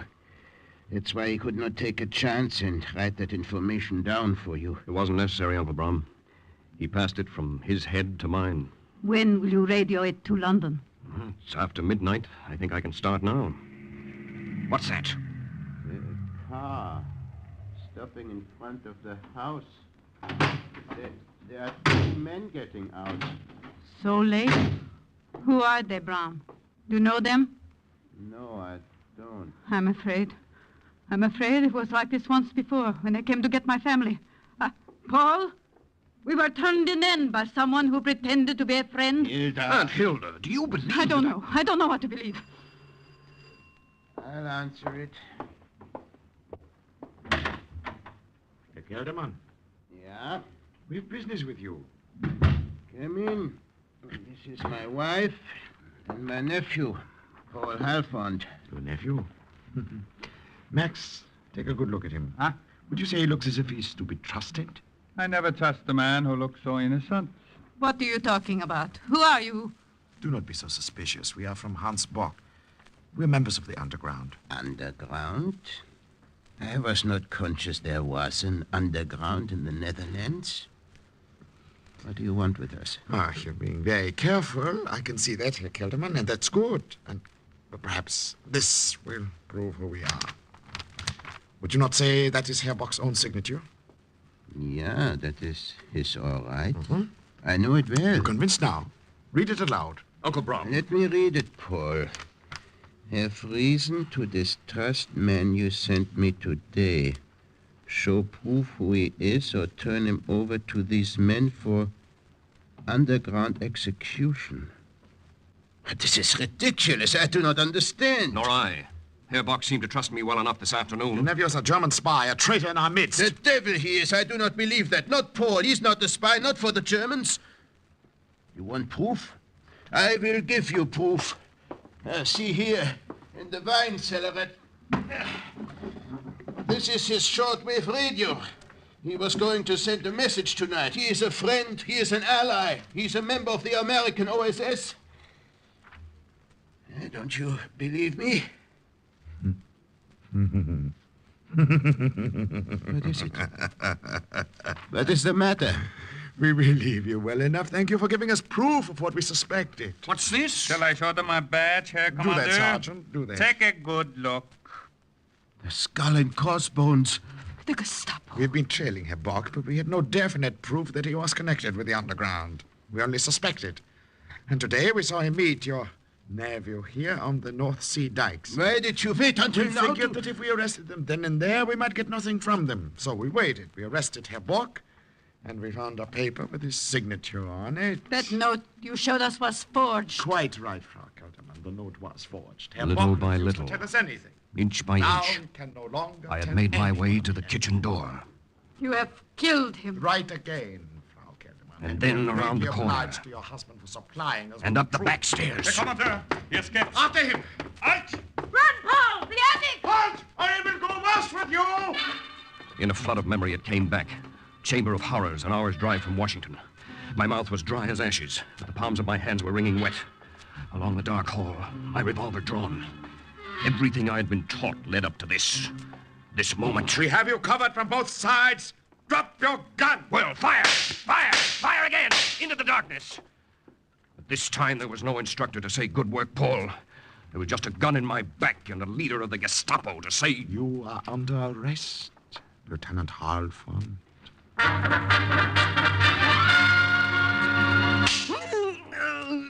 How long do you think you can hold out?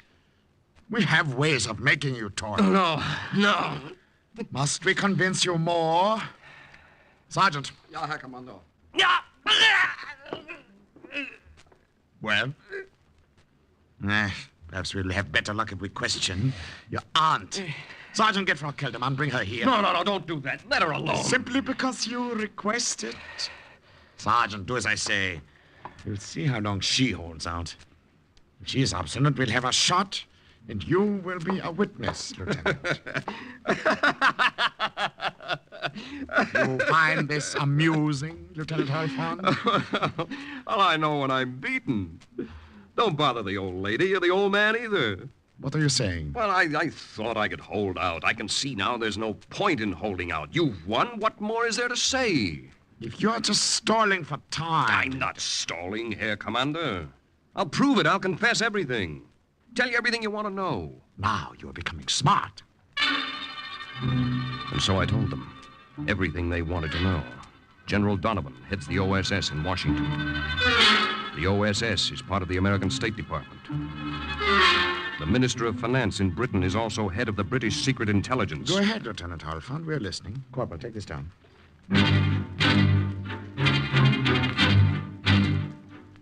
I gave them a mixture of fact and fantasy that would have done the German propaganda ministry proud.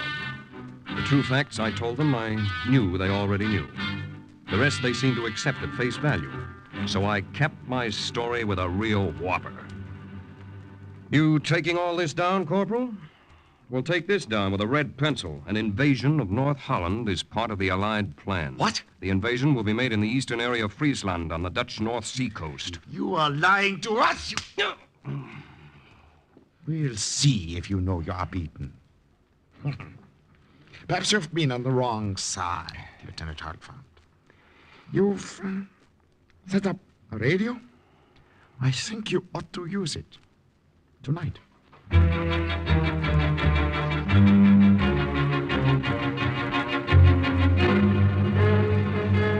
Time is now 2300. 2300. Paul Halfon calling headquarters. Can you hear me? Over. OSS headquarters to Paul Halfon. You're coming in clear.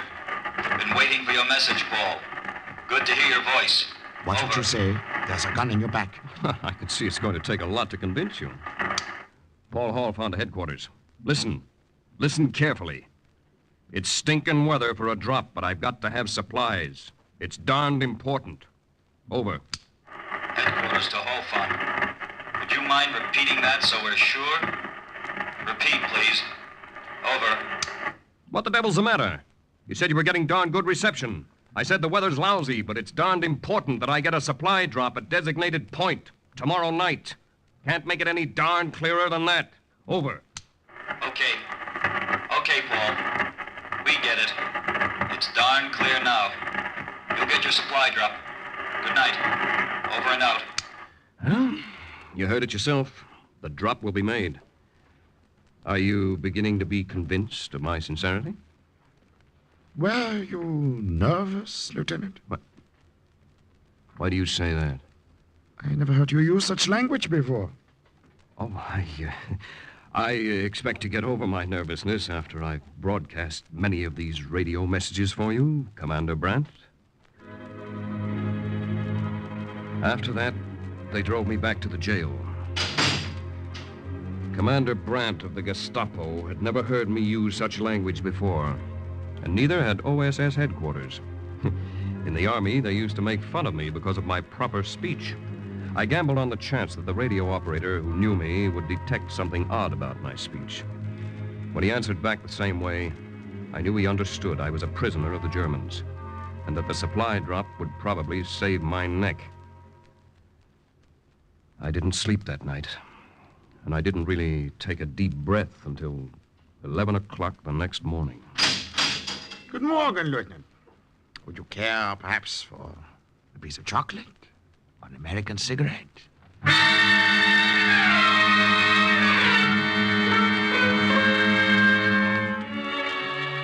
I knew the drop had been successful. They sent us home, Uncle Brom, Aunt Hilda, and me. But we brought a boarder with us in the person of Commander Brandt.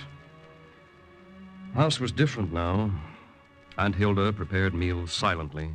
Uncle Brom smoked his pipe and looked at me, wondering. And twice a week they sat in the living room and watched and listened as Commander Brandt and I contacted OSS headquarters. OSS headquarters to Paul Alvin. This is important. 24 blackbirds are coming through the rye.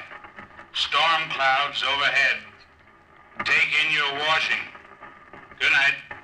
Over and out. What did that mean? 15,000 more Allied troops are added to preparations for the invasion of Holland. Well, we will rush 20,000 more German troops to the Dutch North Sea coast. Already we have 40,000 troops waiting there. We were going to send them to... elsewhere. But they will undoubtedly be of more use here. Undoubtedly. Yeah. I'm going up to bed now. Dankeschön. The dinner was very good, Frau Kelderman. I cannot help being a good cook. Yes, well, good night.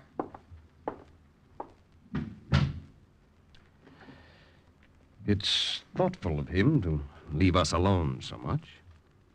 Is it? I do not care much for your company. Hilda, maybe he's got his reasons. I wanted to tell them my reasons, but I didn't dare. Instead, I stood at the piano and played the scale with one finger. Even Uncle Brom was getting to the point where he couldn't look me straight in the eye. But as Uncle Brom became more suspicious, Commander Brandt became less suspicious. I think I will go up to bed, too. Something was wrong with the piano.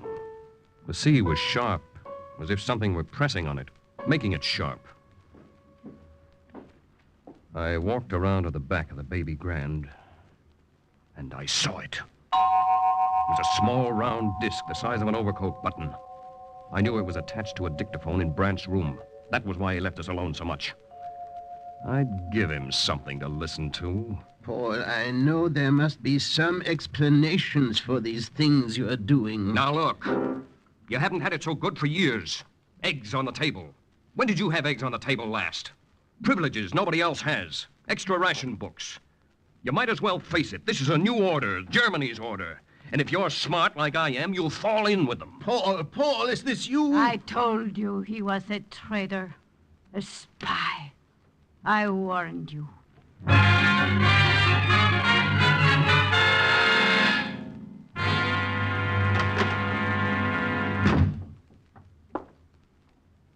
You wanted to see me, Herr Commander? Yeah, Paul. Thank you for coming to my office so promptly at my call. I follow orders. So I'm beginning to see. Sit down, sit down. I want you to hear something.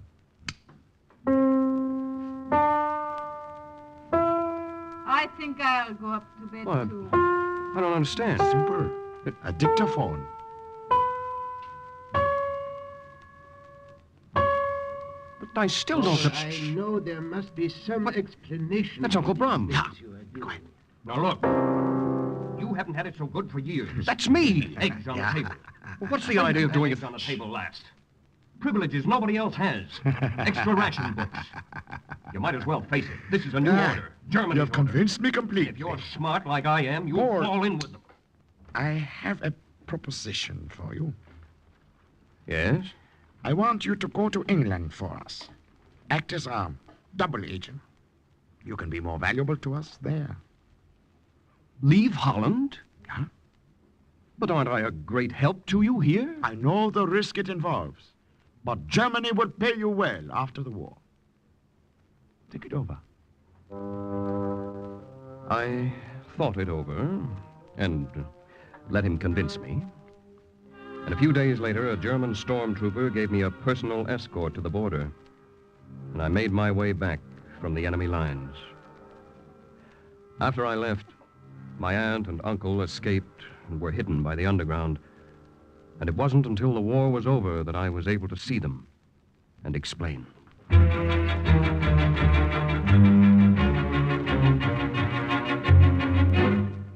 Lieutenant Paul Halfand returned to OSS headquarters, and thousands of Nazi troops waited on the shore of the North Sea for an invasion that never came.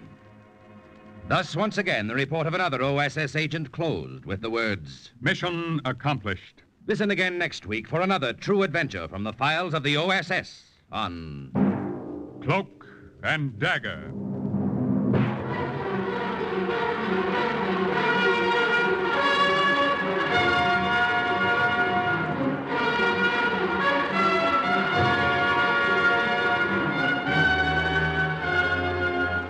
Heard in today's Cloak and Dagger adventure as Paul Halfand was Les Tremaine. Brom was played by Stefan Schnabel, Hilda by Virginia Payne, Bant by Barry Kroger, the Colonel by Raymond Edward Johnson. Others were Carl Weber, Jerry Jarrett, Arnold Robertson, and Bob Weil. The script was written by Winifred Wolfe and Jack Gordon. The music was under the direction of Murray Ross. Today's true OSS adventure was based on the book Cloak and Dagger by Corey Ford and Alistair McBain. This program was produced by Louis G. Cowan and Alfred Hollander and was under the direction of Sherman Marks. Programs, get your programs here. Mystery fans, there's an exciting evening waiting for you tonight on NBC. First, some listener will have a chance to win a double reward for solving the case on $1,000 reward. Next, when a woman reads her own obituary in the paper, the saint finds himself involved in a case that leads to murder. Then Sam Spade works his way through the rod and reel caper. Yes, you'll find adventure here tonight. Stay tuned now for High Adventure and the Big Guy on NBC.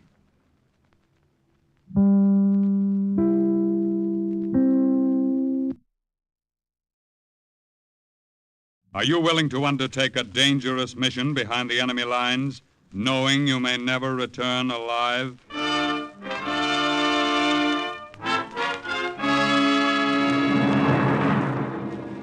What you have just heard is the question asked during the war to agents of the OSS. Ordinary citizens who to this question answered, yes. This is Cloak and Dagger.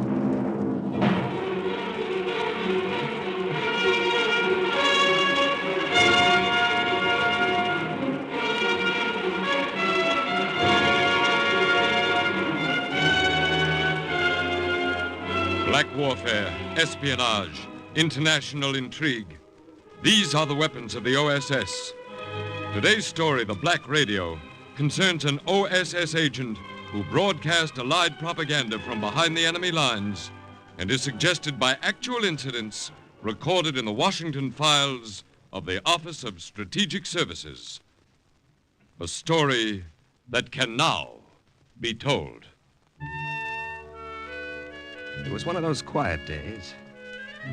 The sun was splashing in through the windows, and I was marking time until lunch in the cafeteria. And a date I had. had with the red-headed secretary. There were just the two of us in the big gadget room of the OSS in Washington. Just me and Hank Martin. Then all of a sudden, Hank grabbed my arm. Bart, get down! Air raid, duck!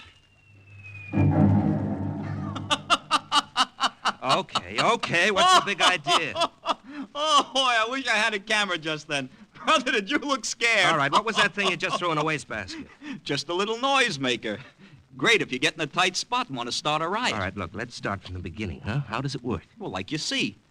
It's not very big, just about the size of a lemon. Easy to slip into your pocket. All you do is pull out the cap and throw it, and when it explodes, pow! We call it the Hedy Lamar.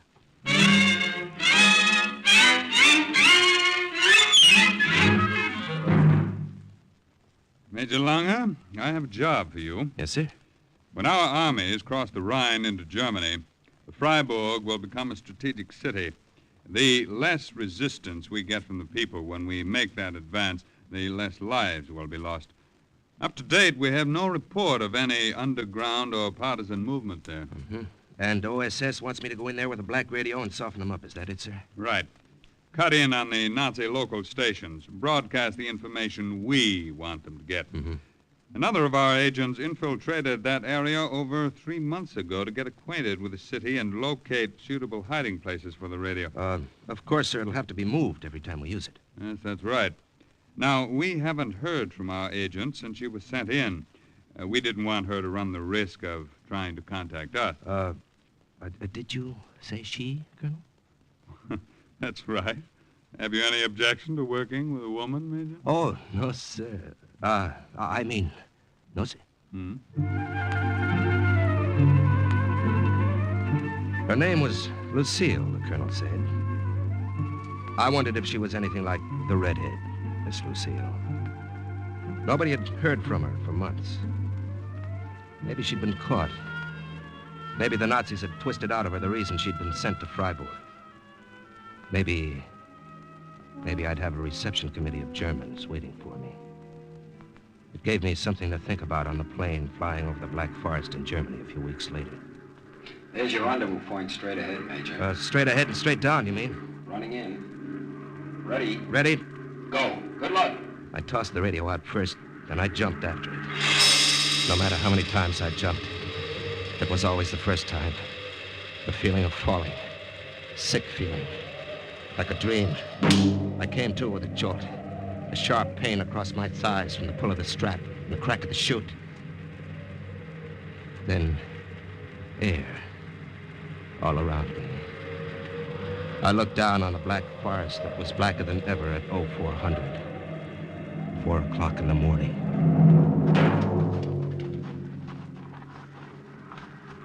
There were no Germans waiting. But no Lucille either. There was nothing but a foreign country. And up above, the plane faded away. Then it was gone. And I was alone.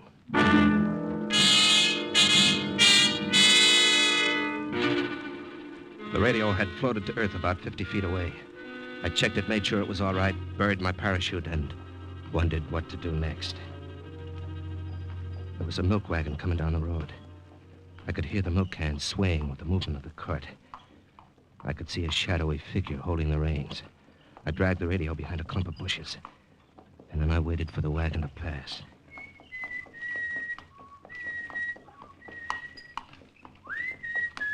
For a moment, I didn't recognize the song. And then, all of a sudden, the words wrote themselves in my head. Come away with me, Lucille, in my merry Oldsmobile. Lucille. Lucille. I'm sorry I was late, Major Langer. A German soldier I know stopped to talk. I couldn't break away without being impolite. Oh, just as long as you got here. Hurry, Major. Let's go. Yes. I was ever so glad to see anyone in my life. Gee. But I didn't quite expect to meet a milkmaid. What did you think I'd be like, huh? Oh, Come, Major. Well, I had no idea. No doubt you pictured a slim young thing who'd add interest to your intrigue, huh? I've been neither slim nor young for longer than I'd like to remember. Tell me, what did you do before the war, Lucille? Taught history in grade school. Mm-hmm. Now I'm helping to make it. It's a good feeling. Until you consider the possibility of getting caught. Well, we've got to make sure we don't get caught. There is always that possibility, Major. Accept it.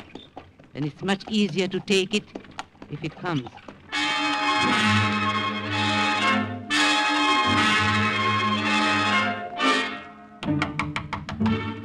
Yeah? Who is it? May I come in? Well, what do you want? It's your neighbor across the hall. I wish only to make your acquaintance. My name is Gruber. Am I disturbing you, Herr Lange? Well, you know my name, I see. As a poor old widower, alone in this world with very few interests outside of the future of the fatherland, that is, I make it my business to know everyone in this rooming house. Oh, do you? You arrived in Freiburg only a few days ago, nein? That's right. You have a medical discharge from the army. You were wounded at Anzio. Is there anything about me you don't know? Oh, no. Do not take offense, my friend. I asked the landlady about you. It was she who told me. Your information is right, Herr Gruber. Yeah. I was wounded. Yeah. I spent 2 months in a hospital. Yeah. And I'd like to be left alone. Yeah. Oh, you are bitter. Yeah. A civilian life will not be easy, but you must mix with people, make friends. Don't keep too much to yourself. Now, here, I brought with me this bottle of schnapps and 2 small glasses. Will you not join me? Well, Here. To the future, Herr Lange. Well, I'll drink to that.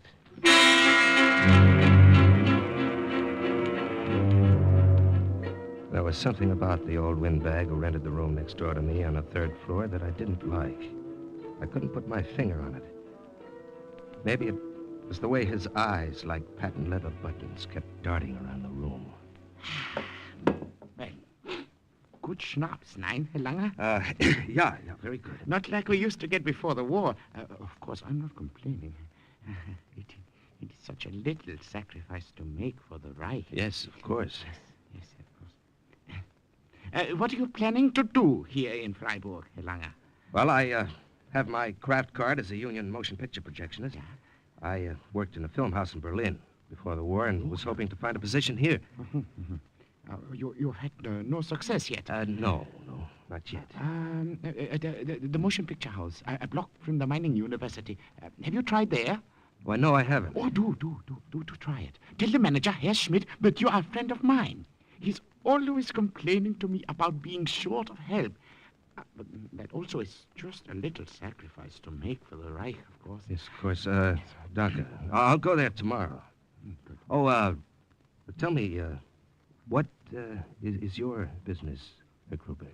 I am a clerk. A clerk? Yeah, in the administration building of Gestapo headquarters. More schnapps? Yeah, more schnapps.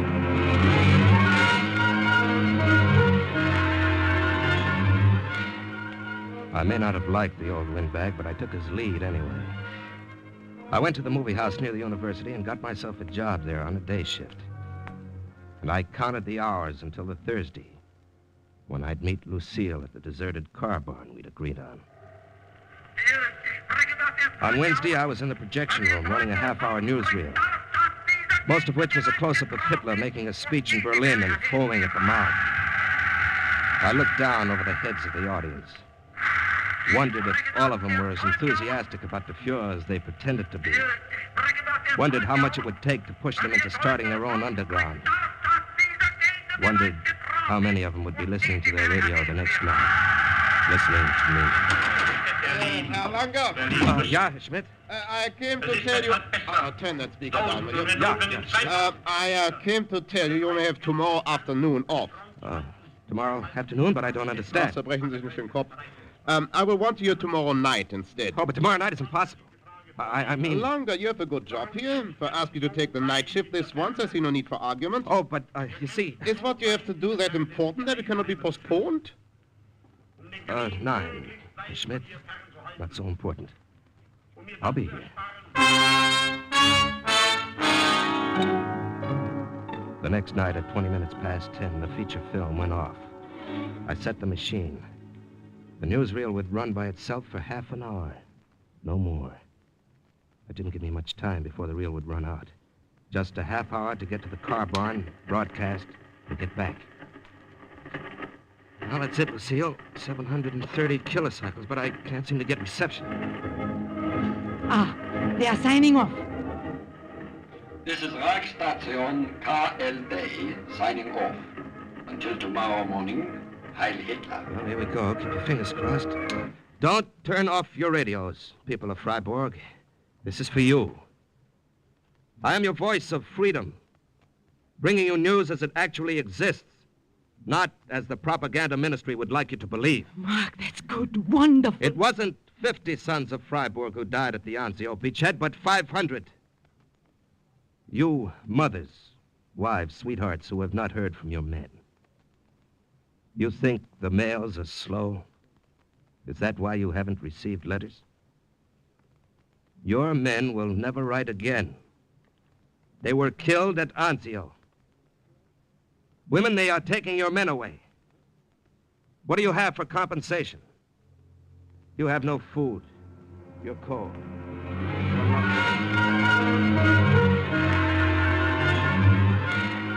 And the political leaders want to sacrifice everything but themselves.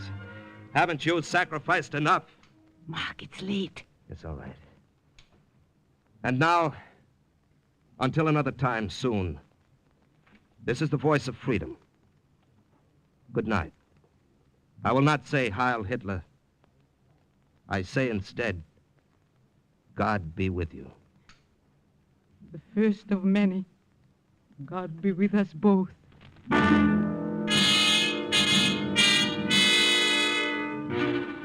We dismantled the radio. I lifted it into the back of the milk wagon, ran as fast as I could back to the theater, and slid in through the side door. And then I heard it. Hey, Langer! Langer! Where were you? Oh, Herr Schmidt? Well, What business had you to leave the protection room during the newsreel of the Führer? I only hope the authorities do not hear of this. Our leader cut off in the middle of his speech. Where were you? Where was I? I was in the washroom. I was just going up to see if you had fallen asleep. Also, los, go fix the machine quickly. When did this happen? Happened just a minute ago, natürlich. It's a wonder you couldn't hear all the disturbance from the washroom. Also, mach schnell, los. Yeah. I ran up the stairs to the projection room. God must have been with me that first night. If the machine had broken down 5 minutes earlier, Herr Schmidt would have known I'd left the theater.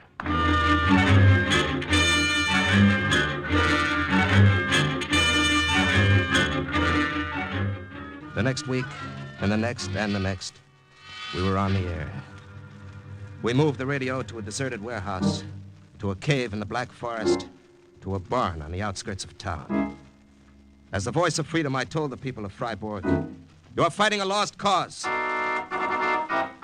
The losses of the Luftwaffe are 75% higher than reported. Resistance in all German-occupied territory is growing stronger.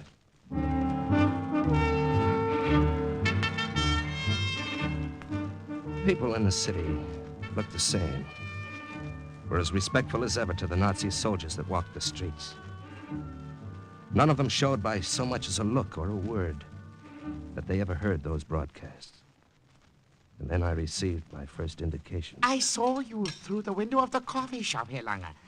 May I join you at your table? If you'd like. Oh, thank you. There. So, have you been listening to your radio lately? I have no radio. Oh, if you get one, then, I advise you not to listen to Reichsstation KLD. Oh, why not? Because the Gestapo will arrest anyone caught listening to the man who calls himself the voice of freedom.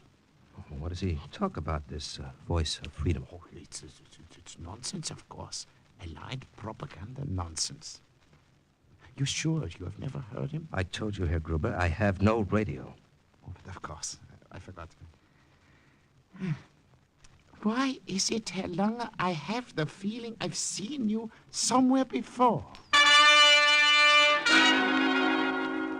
It was ridiculous to suppose that he had ever seen me before, but he told me one thing. The people were listening. And the Gestapo was looking for me. Unser Führer wird uns siegreich aus dem Krieg bringen. Turn it off, Mark. Mark, with that cough of yours, perhaps I'd better broadcast tonight. No, I'll be all right. People of Freiburg, this is your voice of freedom. I want to tell you, my friends, how step by step Hitler has developed his program. Step by step, he has carried it out successfully. First, he took our men and destroyed them. And now Hitler is destroying our cities and our factories. Allied bombings will destroy all Germany. Our men are already dead in 100 battlefields. This is the Fuhrer's greatest achievement for Germany. He is accomplishing it all in less than 12 short years. 12 short years of Hitlerite success. They are jamming the radio, Mark. You'd better sign off. It's all right. This is the voice of freedom saying good night. I will not say Heil Hitler. I say instead, God be with you. I'm afraid they may be closing in. Yes, Lucille, it's the first time they've jammed our broadcast. We'll have to move fast. Dismantle the radio and get out of here. The wagon is right outside. Hurry.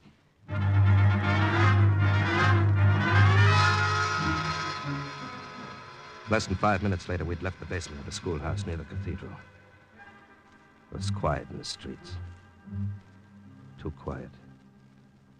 As if the city were holding its breath, waiting for something to happen. Good night. Until Friday. You know the place. Yes, let me take the radio tonight. Oh, walk back to your room with it under your arm. What foolishness. Yes, but Lucille, you always take the risk of being caught with I it. have the milk wagon to hide it, and the barn to bury it. We'd better not stand here any longer. Good night again. And take care of that cough. I started to walk quickly in the opposite direction. If German triangulation had found the general location of the radio, the neighborhood would be swarming with Gestapo any minute. The headlights of the official car came out of nowhere around a corner and blinded me. Halt! Stay where you are! Halt! Halt! I started to run. Halt! Halt! I ducked into a doorway, up the stairs to the roof, across the roof, down some stairs again, back into the street. Somehow, I'd shaken them. I was free of them. I had to find somewhere to go, somewhere to hide. The movie house where I worked was close by. I went in through the side door. Hunched down in a seat, anonymous in the darkness. I was one of hundreds of people watching The Traveler. And then something happened to the film and the soundtrack went sour.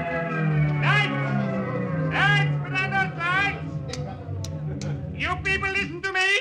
There will be no more film tonight. Not until we check the identification of every man in this theater. One by one. Cut! We're looking for a man who is seen coming into this theater through the side door. A man who is wanted for questioning by the Gestapo. You will file out the exit one by one and row by row with no talking. Women to the right, men to the left. There will be no more... Maybe my forged identification would pass inspection easily. But the men who were chasing me had a general idea of my height and weight. I couldn't take the chance. I put my hand in my pocket and pulled out a round disc about the size of a lemon. The noisemaker OSS called the Hedy Lamar. I yanked out the cap and threw it.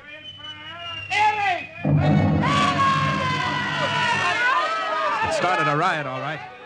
The soldiers couldn't hold them back. They practically walked over them in their rush to get out. And I walked out, too, swept along in the tide of panic.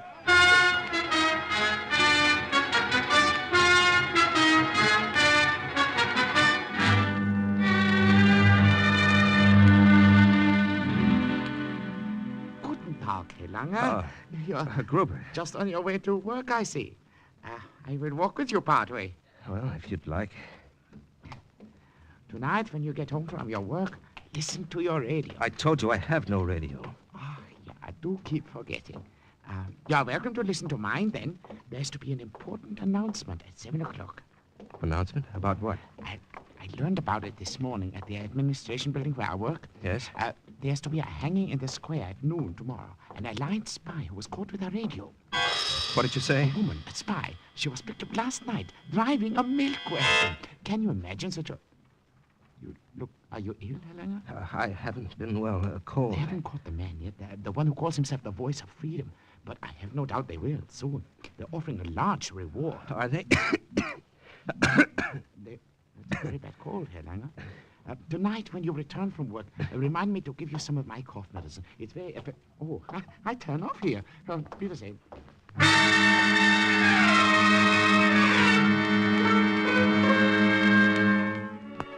I didn't stop by for the cough medicine.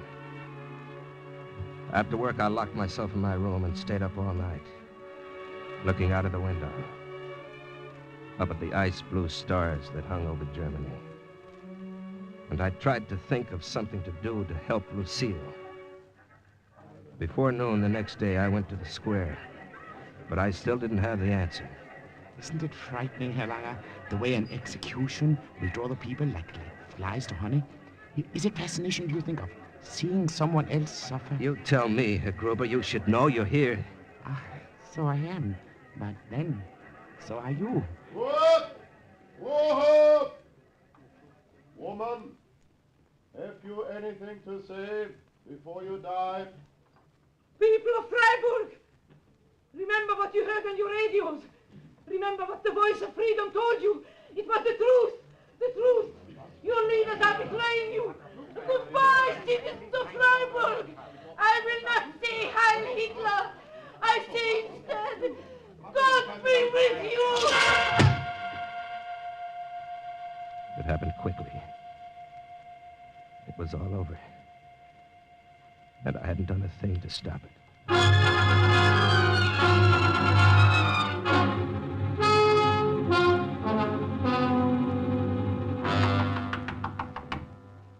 Yes, who is it?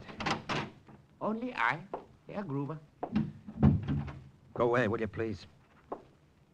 Go away, I don't want to talk to anyone. Upset, are you, my friend, about the hanging this afternoon? No. No, I just don't feel well. Now, don't torment yourself this way. There was nothing you could do to prevent it. She did not expect it. What are you talking about? Trust me. You have no one else to trust.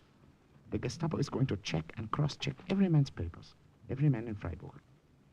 Are you sure you can stand a thorough investigation, Lange? Are you crazy? Are you accusing me? You are the voice of freedom. I suspected it for a long time. I was never sure. I was afraid to step forward sooner. Now, look. No, listen to me. I know you don't like me. I have not liked myself for years. Afraid of my own shadow. Afraid to think. Afraid. But no longer. Herr Gruber, look. I am a discharged soldier from the Wehrmacht. I have my... Your face looked familiar. It was not your face. But it was something about you. Your voice. I thought I recognized it. And then I started to think. I, who had been afraid to think for years. You came to Freiburg about the same time the broadcast began. You were too ignorant of what was going on. And then, yesterday, you coughed, as he had. And I was almost sure then. Now, today, I watched your face when she was hanged. And then I knew. Herr Gruber. Trust me. You have no one else.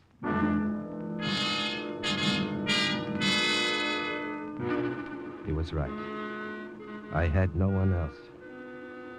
And I had to get out of Freiburg. Gruber offered to drive me across the bridge that night. From there, it would be only a few miles to the border of France. With his official pass from Gestapo headquarters, Gruber would be able to get past the guard.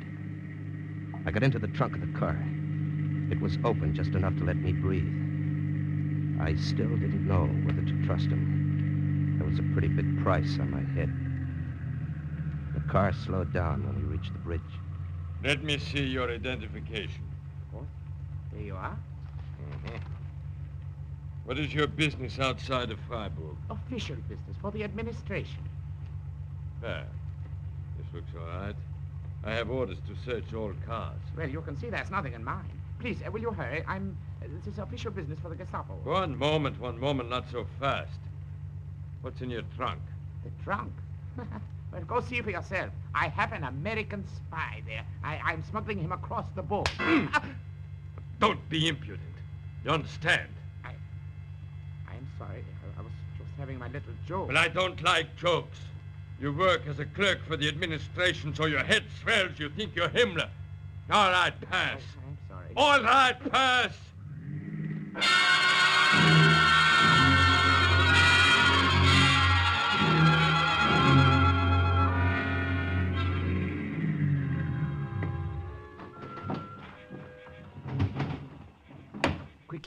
Quickly, get out here. I want to apologize for the things I thought when you told the guard what you did. It was the only thing I could think of at the moment that would prevent him from searching the trunk.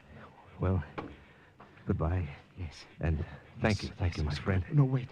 Look, don't feel the woman died for nothing. She did not. You and she have given us the courage to look at ourselves in the mirror.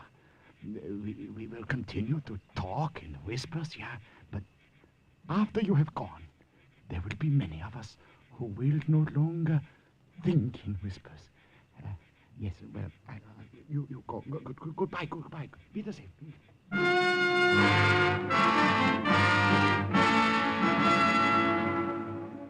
Major Marklinger made his way back to Allied lines.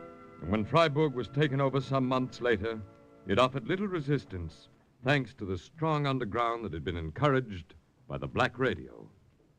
And thus, once again, the report of another OSS agent closes with the words, "Mission accomplished." Listen again next week for another true adventure from the files of the OSS on Cloak and Dagger.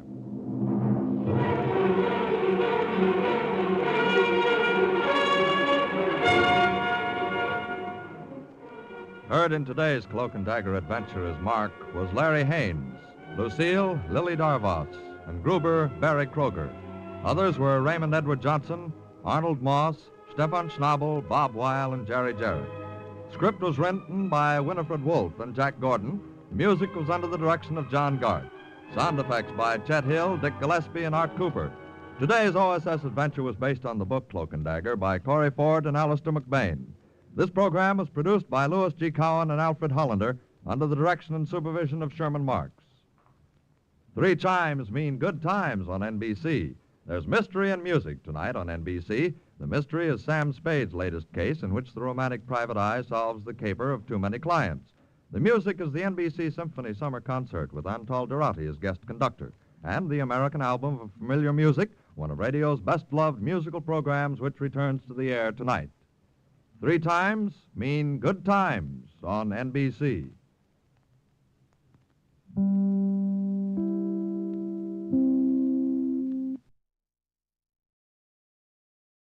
Are you willing to undertake a dangerous mission behind the enemy lines, knowing you may never return alive?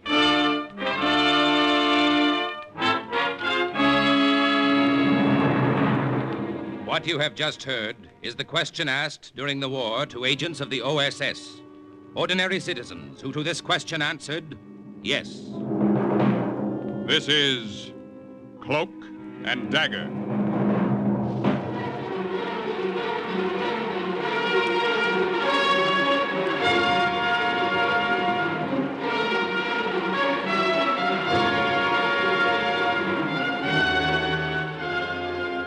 Black warfare, espionage, international intrigue. These are the weapons of the OSS. Today's adventure, Direct Line to Bombers, the story of an American OSS agent who, during the height of the war, directed from the streets of Berlin an American attack, is suggested by actual incidents recorded in the Washington files of the Office of Strategic Services. A story that can now be told.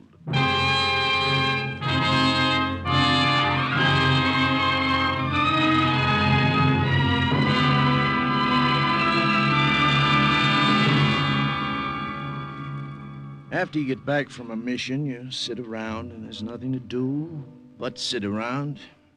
So that's what I did. I sat in a room in Milton Hall in England where OSS agents are trained. I thought about the restaurant on 6th Avenue I wanted to open after the war. I was never so bored in my life. Yeah. Hey, Nicky, the colonel wants to see you. Very important. Okay, pal. Tell my pal, the colonel, I'll be there and win the war for him. Da da da da da da da. And that was how it all began. November 1944. After that, I didn't have time to be bored.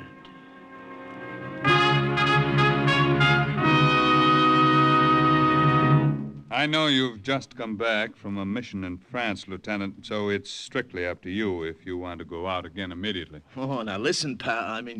Colonel. If I have to sit around here and do nothing, I'll blow my top. You speak German, don't you? Well enough to know that Hitler speaks a lousy German, full of grammatical errors. If I see him, I'll tell him. You may be closer to him than you think. Corporal? Yes, Colonel. Send in Professor Warburg.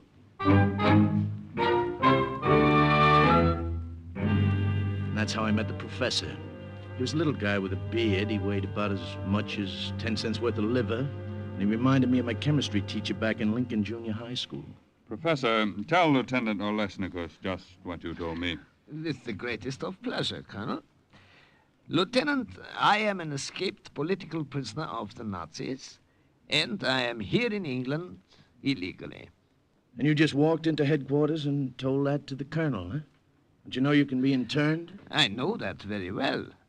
But I can no longer sit by and be idle while I have a plan that I know can help the Allies. What Professor Warburg suggests, Lieutenant, is that he be parachuted into Germany with another agent, make his way to Berlin. I assure you I can move about Berlin blindfolded. I know it well. Berlin? This could be interesting. What then? Then, with a radio transmitter, we could pinpoint military targets to American planes overhead. We could direct bombs from the streets of Berlin itself. Now, wait a minute. Walk around with a walkie-talkie in the middle of a raid carrying on conversation with bombers? When do we leave, pal? I am ready any time. Today, tomorrow, yesterday. The professor may have been ready yesterday, but the OSS wasn't.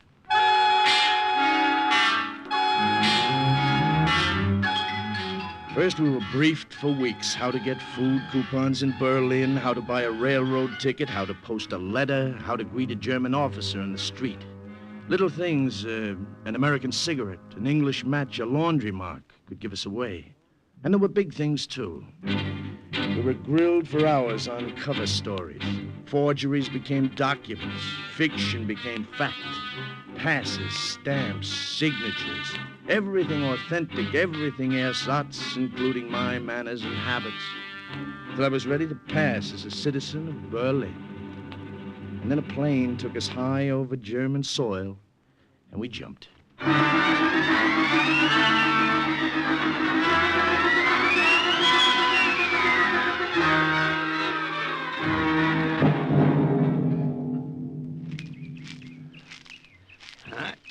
We made it, Nicky. Yeah? It's only a few kilometers to Berlin. We can walk it, make it before daylight. We should find the farmer who owns this field and say Dankeschön for providing us with so ideal a landing place. Yeah, we'll send him a letter sometime. Right now, let's get out of here. You will wait where you are. Kindly keep your hands in the air, unless you want that I blow your heads off, or that my dog tear you to bits. Quiet, Ron. You've been a good dog keeping so still. Well, as your farmer, Professor, you still want to say Dankeschön? Sit still. Do not talk. You have made a mistake, my friend. My companion and I got lost trying to find the road. We came by accident on your field. That's right. We, both of us, only recently discharged from the army. If you would care to see our papers right here in this knapsack. Halt! If you don't keep your hands up, I will let the dog go for your throat. I do not care to see your papers. I saw you parachute from an American plane. Uh-oh. Walk now to the barn.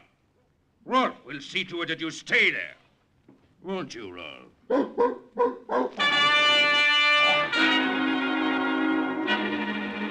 The German farmer left us in the barn, and he didn't have to lock the door.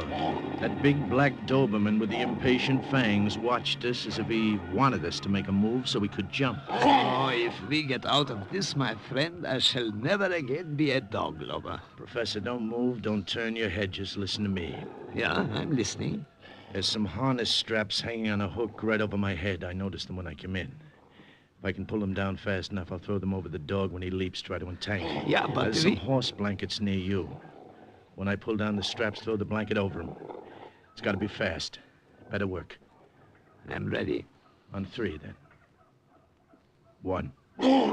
Nice, boy. Nice. Big, ugly mutt. 2. 3. The harness caught on the nail as I tried to pull it down, and the dog leaped at my neck. And then the nail came off, too, and the straps fell across the dog's snout. Professor flung the blankets over the dog's head. I have him, Nicky, but I can't hold him. The shovel. Where's that shovel I saw? Hurry, I can't hold him. Now, I hit him again and again. And then suddenly the only sound in the barn was the dull thud of the shovel. The dog didn't move or make a sound. He never would again. We had better get out now. Yeah, let's go.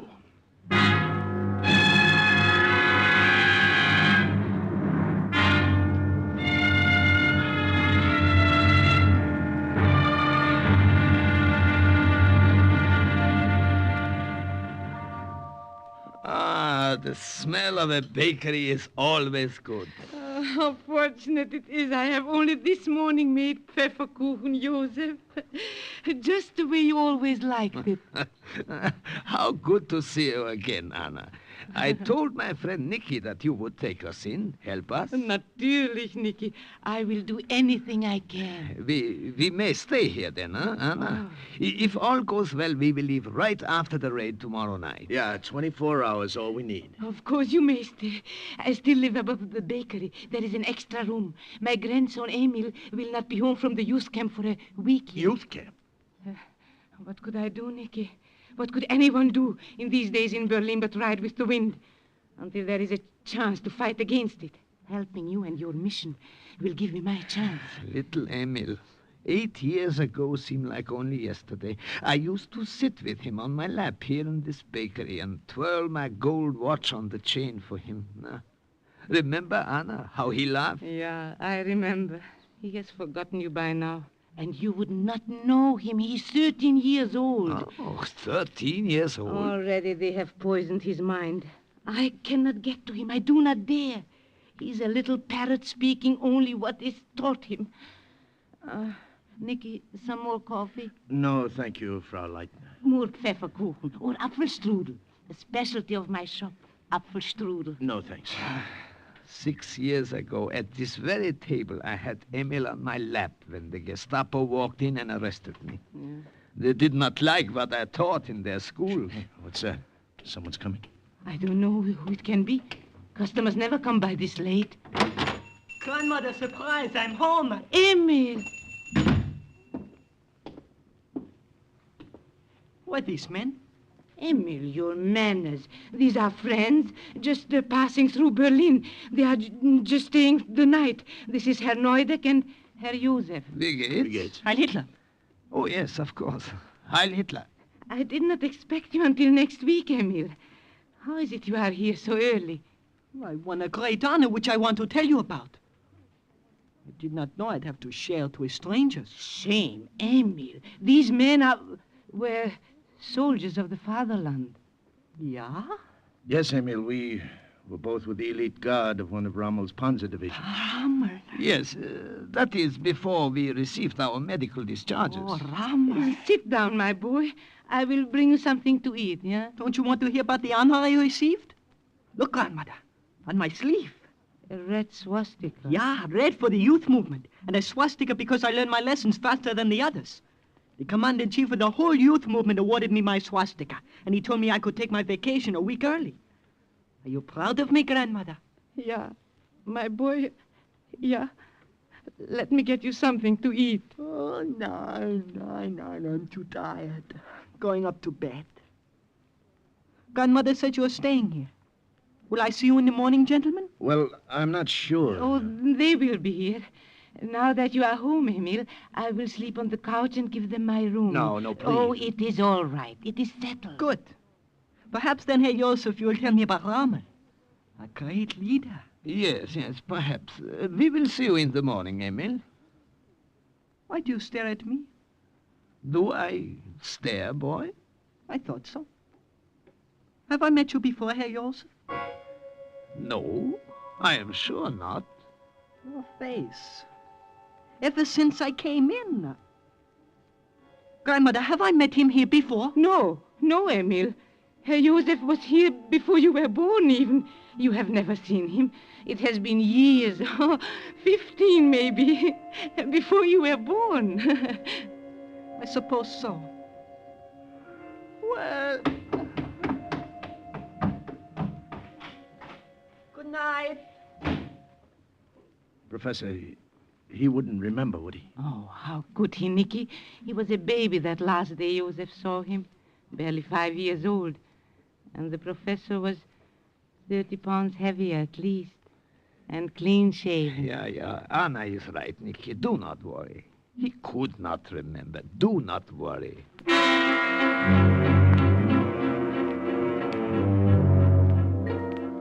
But I couldn't help worrying. I lay awake half the night thinking about that kid in the room next door. The 13-year-old puppet with the new red swastika. It was just a feeling I had, a funny kind of feeling at the pit of my stomach that made me wish they'd kept him in that youth camp until after we were gone.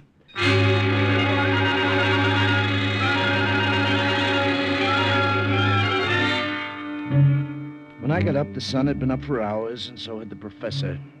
I went downstairs to the bakery. There was the smell of fresh bread baking, and I knew Frau Leitner was in the kitchen. But the professor was sitting at the table, swinging his watch on the gold chain and talking to that German quiz what kid. What else have you learned, Emil?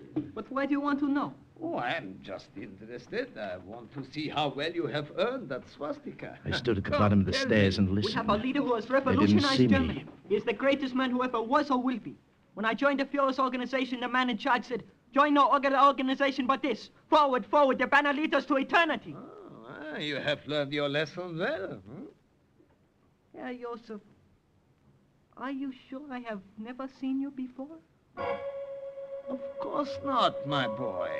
I seem to remember. Herr Joseph. Ah, good morning, Herr Neudeck. Since we're just passing through Berlin, don't you think we ought to see a few of the sights before we leave? Yeah, you are right. We will leave now. Perhaps later, Emil, we will talk more.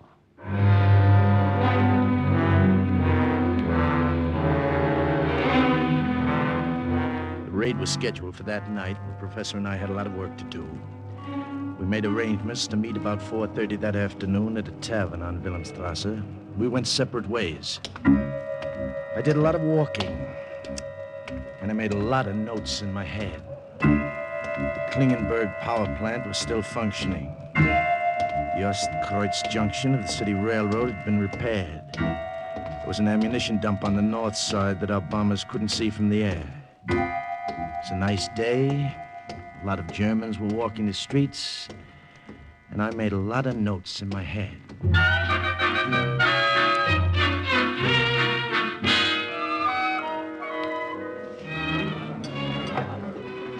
You wish to order now, mein Herr? Nine, later. I am waiting for a friend. The professor was 15 minutes late, and I started to get nervous. Maybe somebody had recognized him. I sat there and sweated it out. 15 minutes, 20 minutes, half hour. And then he finally came. But he wasn't alone. Herr Neudeck, this is Hauptmann Müller. Hi. We met only this afternoon, and I invited him to come and have dinner with us. It was not quite that way, Herr Neudeck. It was I who insisted upon coming along. Gewiss, sit down. You were with one of Rommel's panzer divisions, I understand. Yes, we were only recently discharged from the army. Myself, I am just back. We will have much to talk about. Where is that stupid waiter? They're never around when you need them. He will be here presently. Presently is not soon enough. I will go to see him myself. I'll be right back. Where did you pick him up? He found me, my friend. There is a reservoir near the rail line. I was looking around. I think he was a little suspicious at first, but when I told him I was with Rommel, he became more friendly. Yeah, I am beginning to believe I was in Africa myself. Just the same, I wish you could have shaken him. What did you find out? It was a profitable afternoon. And you? A profitable afternoon. Good. Shh, he comes back.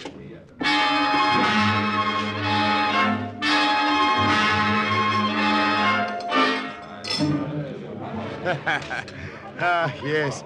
At first, it seems strange to me that Herr Joseph here should show so much interest in the reservoir. Well, I was merely taking a stroll, getting reacquainted with Berlin. Then I watched you. I saw you walk down towards the rail line. That was when I stopped you and began to talk. We are both glad you did, Herr Hauptmann. Give us this opportunity to get acquainted. Yeah. Hope we shall see more of you while we're in the capital. Perhaps, Herr Neudeck. Perhaps you shall see a great deal of me. I think I shall call the waiter and order some brandy. Oh, but I see you have not yet finished your meal, Herr Neudeck. You're still eating. It's very good. Our diet at the hospital was not so varied. No doubt, no doubt. Everything I ate stuck in my throat. I know one of wouldn't the go nurses. down. I knew that German officer was watching me as he talked. Yes. Watching me strangely, and I didn't know why. I knew that something was wrong, and I didn't know what. The professor felt it too. Her name is Gertrude, this little Fräulein I tell you about. And she has friends. Oh, some very pretty friends. You would like to meet them, perhaps?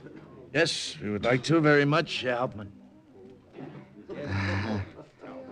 How you would have enjoyed them. We might have had great fun together.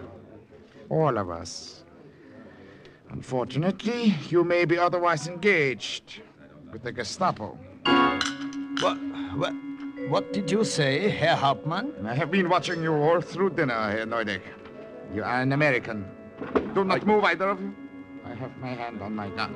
Well, surely you're joking. No European eats the way you do. To change the fork from the left hand to the right after the knife is used. At first, it escaped me. I just knew something bothered me. Then I realized what it was. There it was. The little thing that could put a rope around my neck. Americans hold the fork sideways in the right hand. In my nervousness, I'd forgotten a little thing like that European manner of eating. The Gestapo will be very pleased. The sharp knife I'd been eating with was still in my hand. Very pleased. Almost as if it moved Both by now itself, get up. it disappeared under the table and halfway into the German office. Good work, Nicky. Good. I was stupid to get myself into that jam in the first place. We're not out of this yet. Waiter! Ja, mein Herr. Check, please. A friend has had a little too much to drink. We will take him home. Ja, right away.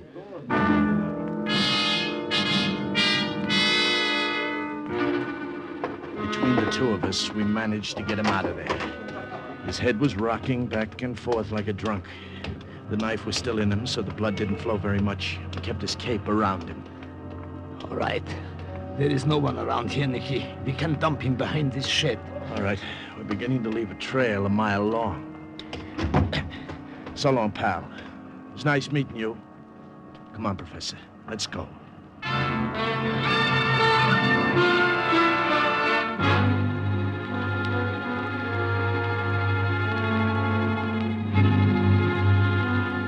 Back to the bakery, there was more trouble waiting for us. Trouble 61 inches high, weighing about 110 pounds, wearing a new red swastika on his arm. It is no mistake. They're in the kitchen. Something is wrong. Don't like the sound of that. Come on. Confusing you with someone else, Amy. No. Why are you so stubborn? This morning when we were that watch on the chain, I thought I remembered something, and just now how I did. Oh, you have never seen Herr Joseph before, Emil. I have. When I was very little, the Gestapo came. They arrested a man with a gold watch on a chain. I tell you, he is the same one. Emil, they do not even look alike. What about this broadcast radio I found hidden in your bedroom in a hat box? It's called a walkie-talkie, Emil. What? Give it back to me. Nicky!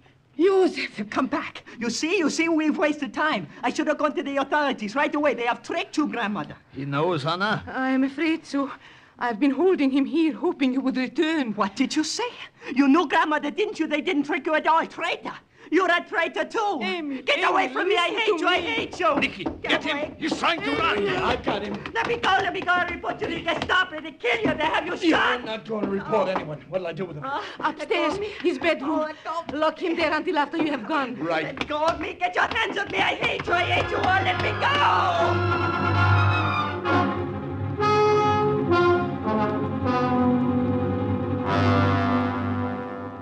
You will have to come with us when we leave here tonight, Anna. You cannot stay now. Professor is right, Frau Leitner. That kid upstairs will turn you over to the Nazis so fast you won't know what happened to you. My little Emil, turn me in. Joseph, would he? Yeah, I'm afraid he would, Anna. It is best that you come with us. We are going to try to get through the lines into France. Once there are underground workers who will help us. Yeah. Nicky, is it all right if I bring this tray of food up to him? He has not eaten. He's still such a little boy. Yeah, sure. You. Oh, take it up, but don't untie his hands, remember? Yes, I will remember. And the raid ought to start soon. Let's go over this map. Make sure we have everything right, huh? Yeah. No, the rail line is here. Mm-hmm. Sector 2, grid B3. If our bombers knock that out, Berlin's transportation is completely crippled. And here, on the map, power plant is in Sector 6, grid G5. Nicky, he's gone. What did you... What? Yeah, his hands. He got them loose. He lowered himself from the window with the bedsheet. What are we to do? He'll bring the Gestapo back with him. We don't know how long he's been gone. Professor, the window, quick. Yeah. The back door. There is a car coming. I There can is- see it. There is an alley and Now, we can... look, no time. They'll have this place surrounded. How do you get to the roof? The roof, yeah. Up those stairs. We can go to the other rooftops and perhaps escape. There better be no perhaps about it.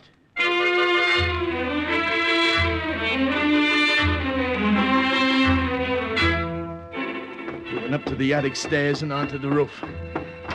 You could see the Germans from there. 4 of them in black shirts spilled out of an armored car. 2 of them broke in through the front door. 2 of them started around to the rear. And then we heard Amy. There they are up there! On the roof! Emil, my boy, don't... Anna! Nicky, she's dead. Well, it won't do her any good if we stay here. Come on, across the parapet.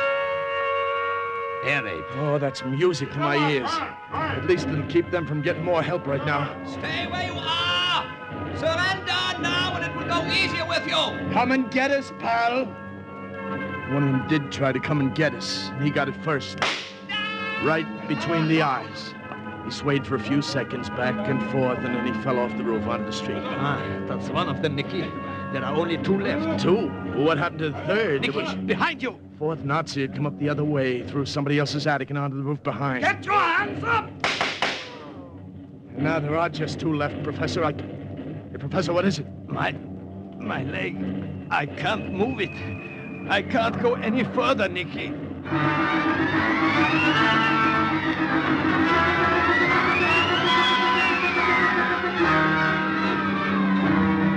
What happened afterwards was a nightmare. It was as if the earth cracked wide open. It was red hot, burning, and the noise of the planes and the ack-ack and the German guns and the bombing made my stomach turn. We crouched behind a parapet and I held them off while the professor directed the bombers.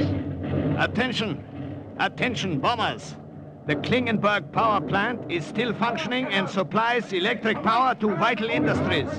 Bomb Sector 6, grid G5. The Ostkreuz junction of the city railroad has been repaired. Knock it out and all traffic in Berlin will be stopped. Sector 2, grid B3.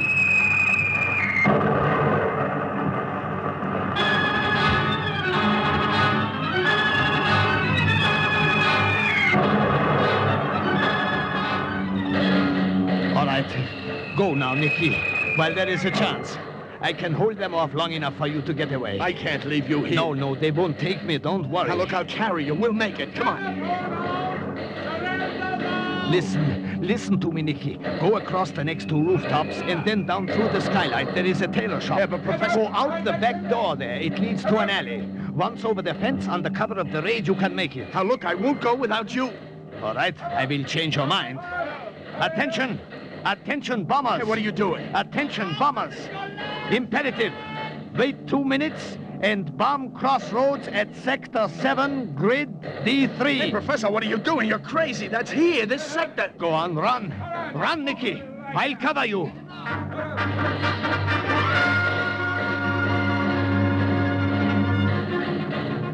I ran. I stumbled and fell and got up and ran again. When I got down in the alley through the tailor shop, I kept on running. And then the bomb fell and the concussion rocked the ground and I went flat on my face.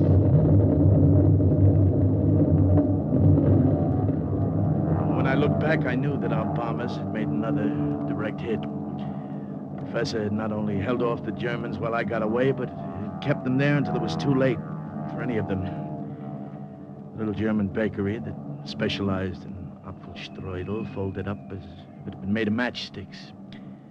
Somewhere in the wreckage, the professor, with his gold watch on the chain, was buried under it. And overhead, the planes headed back. There was nothing left for me there. I headed back, too. Lieutenant Gus Olesnikus made his way to France and after months from there to England. But his direction of the bombing raid from the target itself kept some of Berlin's major industries crippled and its transportation system paralyzed.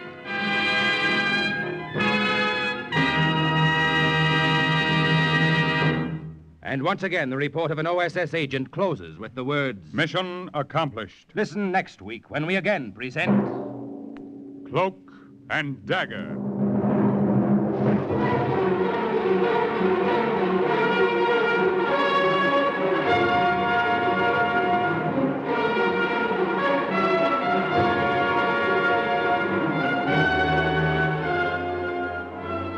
Heard in today's Cloak and Dagger adventure were Everett Sloan, Bill Zuckert, Lily Darvas, Barry Kroger, Michael Artist, Raymond Edward Johnson, Carl Weber, Jerry Jarrett, Bobby Weil, and Brad Barker.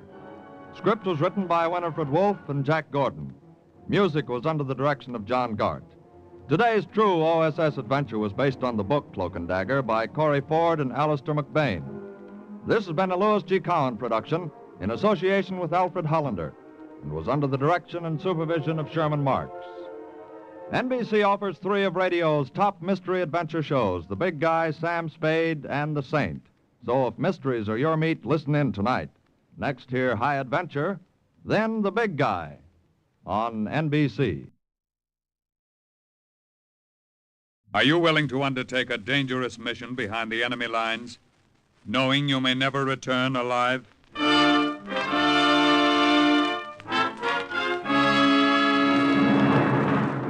What you have just heard is the question asked during the war to agents of the OSS. Ordinary citizens who to this question answered, yes. This is Cloak and Dagger.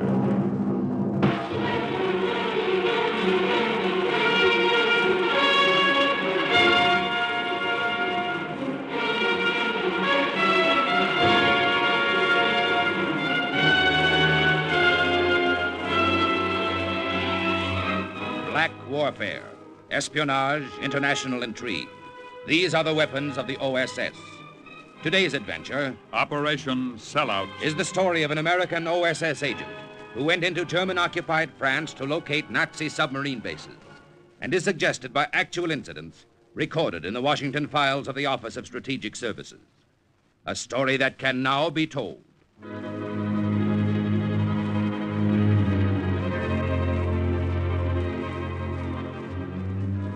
I knew something was up when Colonel Palmer met Tom Barnes and me at the dock that night. He hadn't come down from London just to wish us bon voyage.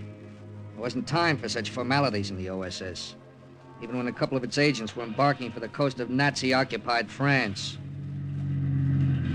The minute the Jeep pulled to a stop, the colonel stepped into the faint glow of the blackout light. Captain Dagger? Yes, sir. This is the radio operator, Captain? That's right, sir. I'm Barnes, Lance Corporal Barnes, Sussex Guards. You men are all set? Yes, sir. You shove off in 20 minutes. That'll put you ashore below Saint-Nazaire just before dawn. After you've been landed, you'll move inland exactly 6 kilometers. You'll be met there by an agent of the Marquis. You understand? Yes, sir. Yes, sir. Now, men. We got a lecture then, Tom You and understand? I. We didn't need it. Understand how vital it is. We knew our mission was important. This mission is terribly important. German submarines had been hitting our convoys in the Atlantic, hitting them hard. At 0100. Shipping losses had to be cut, Timing is of the essence. and the best way to cut them was to blast the Nazi sub-pens along the French coast. You understand? It was my job to locate the biggest pens. Moving in. It was Tom's job to radio the information back to England, so the Allied air forces would know where to lay their eggs. Now then. No, we didn't need any lecture on how important it was. Daggett. You're not listening. Oh, I'm sorry, Colonel. I heard it all in London 2 days ago, sir. I was wondering why you came down here to say it again. And they've had another reason for coming down. That's what we figure, sir. There's been a change in plans? Slight one, yes. Originally, you two were the one to take this mission alone. I've decided now to send a third man with you. Oh? Who is he, sir? I'd rather say nothing about it till you see him. He'll be something of a surprise to you, perhaps. A surprise, sir? Yes, though not too unpleasant a one, I hope. Your reaction to him may well determine the success of your mission. I'm afraid I don't understand, Colonel. You will in a minute. He's already on the boat. Come along. Tom and I followed the colonel out on the dock. A British Navy torpedo boat that was going to take us across the channel lay in the water. A black shadow in the black night.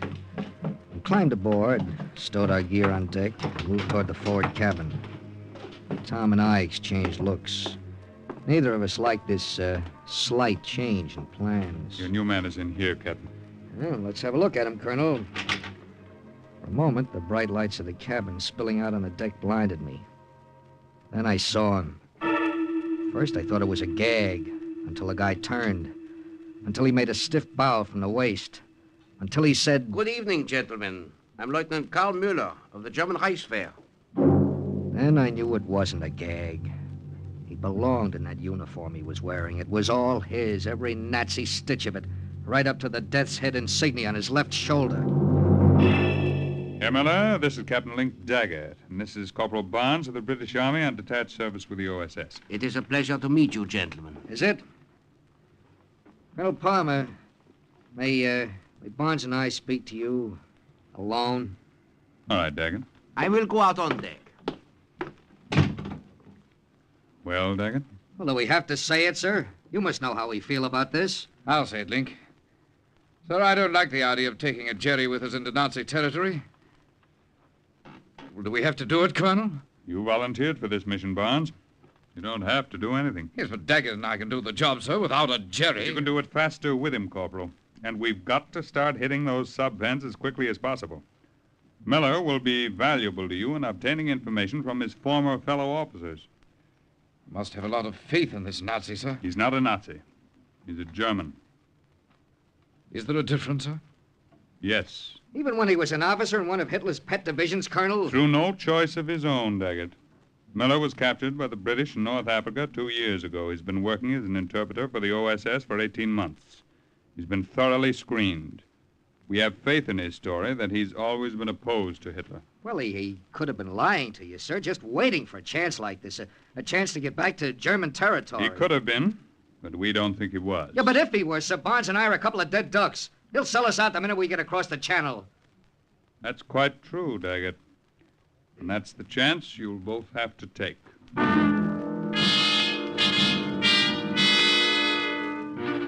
Well, we could have backed out, but we didn't. You never do. So we headed across the channel. One Englishman, one American, and one German. I don't know what the German was thinking. He didn't say much. But the Englishman and the American were thinking it was going to be a one-way trip. Just before dawn, the torpedo boat put us ashore below Saint-Nazaire. We stood listening to her motors die away. And I turned and walked up to Lieutenant Karl Müller. I lifted his Luger out of its holster, and he didn't say a word. I broke the gun open. There were 12 rounds in the clip and 1 shell in the chamber. I dropped the clip in my pocket and handed the gun back to him, the shell still in it. Danke, Herr Kapitän. Mueller, I left you one shell.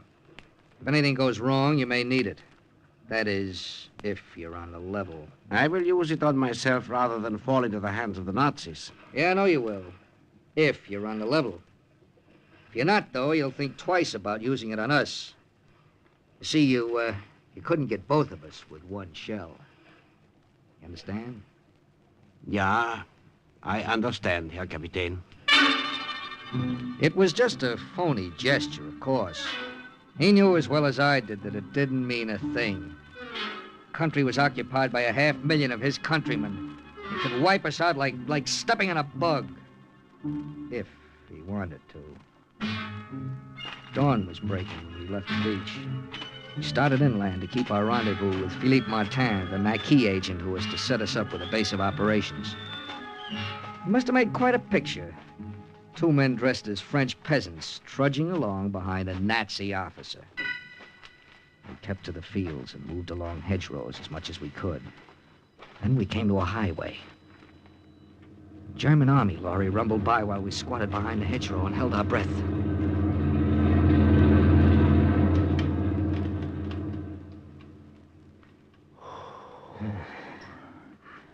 Looks all clear now, Link. Yeah, we'll cross one at a time. You first, Mueller. Ja, Herr Kapitän.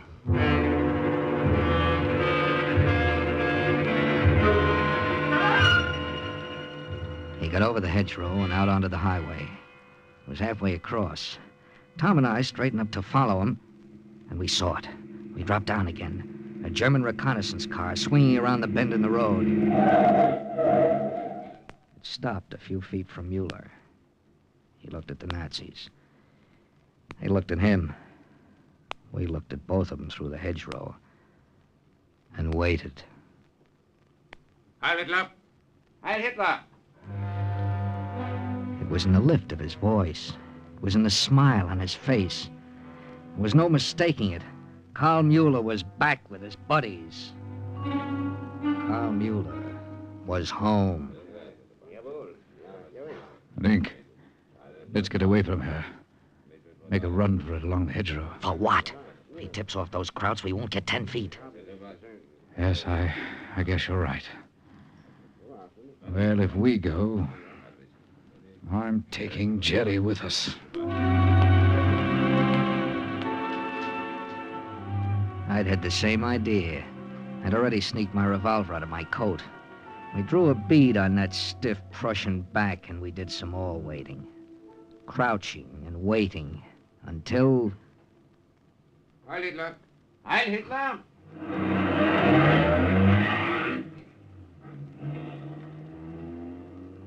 All right, Herr Kapitän.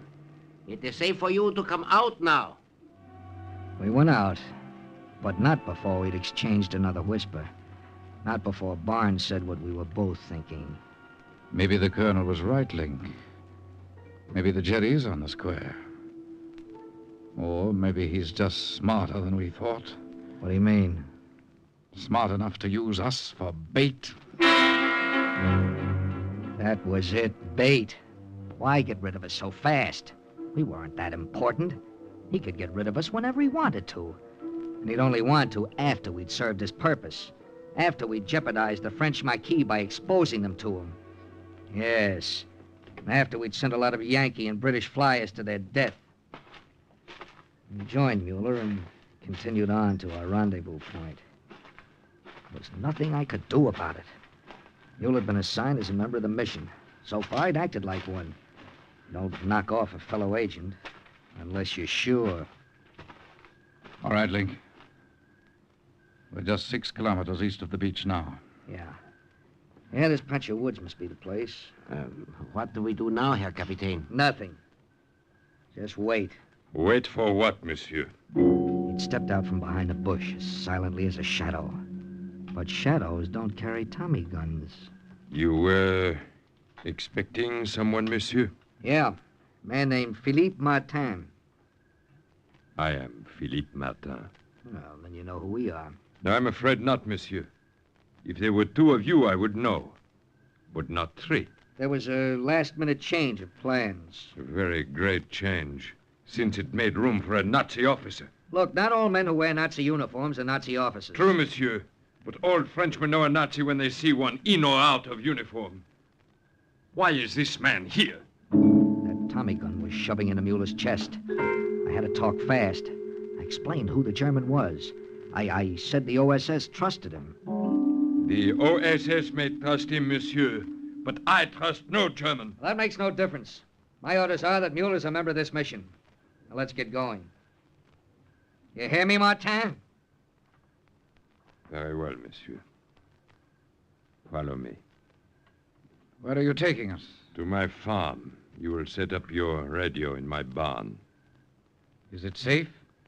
Safe? Why don't you ask your friend, Herr Müller?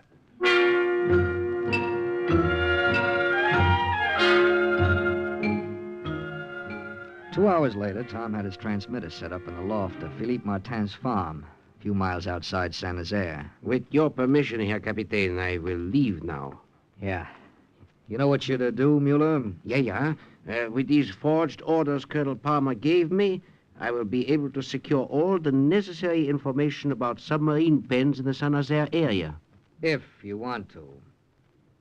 I hope, Herr Captain, I will be able to prove to you that I do want to. We hope so, too, Mueller. All right, get going. We expect you to contact us daily. If we don't hear from you... Link. Someone's at the door. Who could that be, Philippe? Philippe? Philippe? It is all right, monsieur. It is my sister, Marie. She is also a loyal member of the Maquis. Marie Martin wasn't just a loyal Maquis member. She was a beautiful one, too. I wouldn't have had to look at her to know it. I'd only have had to look at Tom Barnes, as her brother introduced her. This is my sister, Marie, monsieur. Marie, Captain Daggett, Corporal Barnes, and Herr Lieutenant. Herr Lieutenant? A German? Here? Lieutenant Mueller's a prisoner of war, mademoiselle, working for the OSS. He is a Nazi. An ex-Nazi, mademoiselle. The only ex-Nazis are dead ones. Philippe, throw this pig out of here. Now, wait a minute, mademoiselle. Your brother and I have had all this out. Philippe has agreed to... He has no right to agree. This is as much my farm as it is his. I will not have a Nazi on it. All right. Inasmuch as Mueller's just leaving for Saint-Nazaire on a mission... You are sending him on a mission? You must be out of your mind, Captain. I think... Your brother and I have had all this out. Philippe has agreed to... He has no right to agree. This is as much my farm as it is his. I will not have a Nazi on it. All right. Inasmuch as Mueller's just leaving for Saint-Nazaire on a mission... You are sending him on a mission? You must be out of your mind, Captain. I think she has a point, Link. You remember that little discussion we had back on the highway about bait? Yeah, I remember it, Tom. And I'm pretty sure now that we were right. We have no more proof now than we did then. I would rather he would stay here, Captain, than see him go on a mission. Well, Herr Captain? Get going, Mueller. Blink, you're making... Shut up, Tom. You will hear from me, Herr Captain. You will hear from him. Through the Gestapo. I wasn't sure she was wrong. And Tom Barnes was sure she was right. But then Tom's judgment wasn't to be trusted.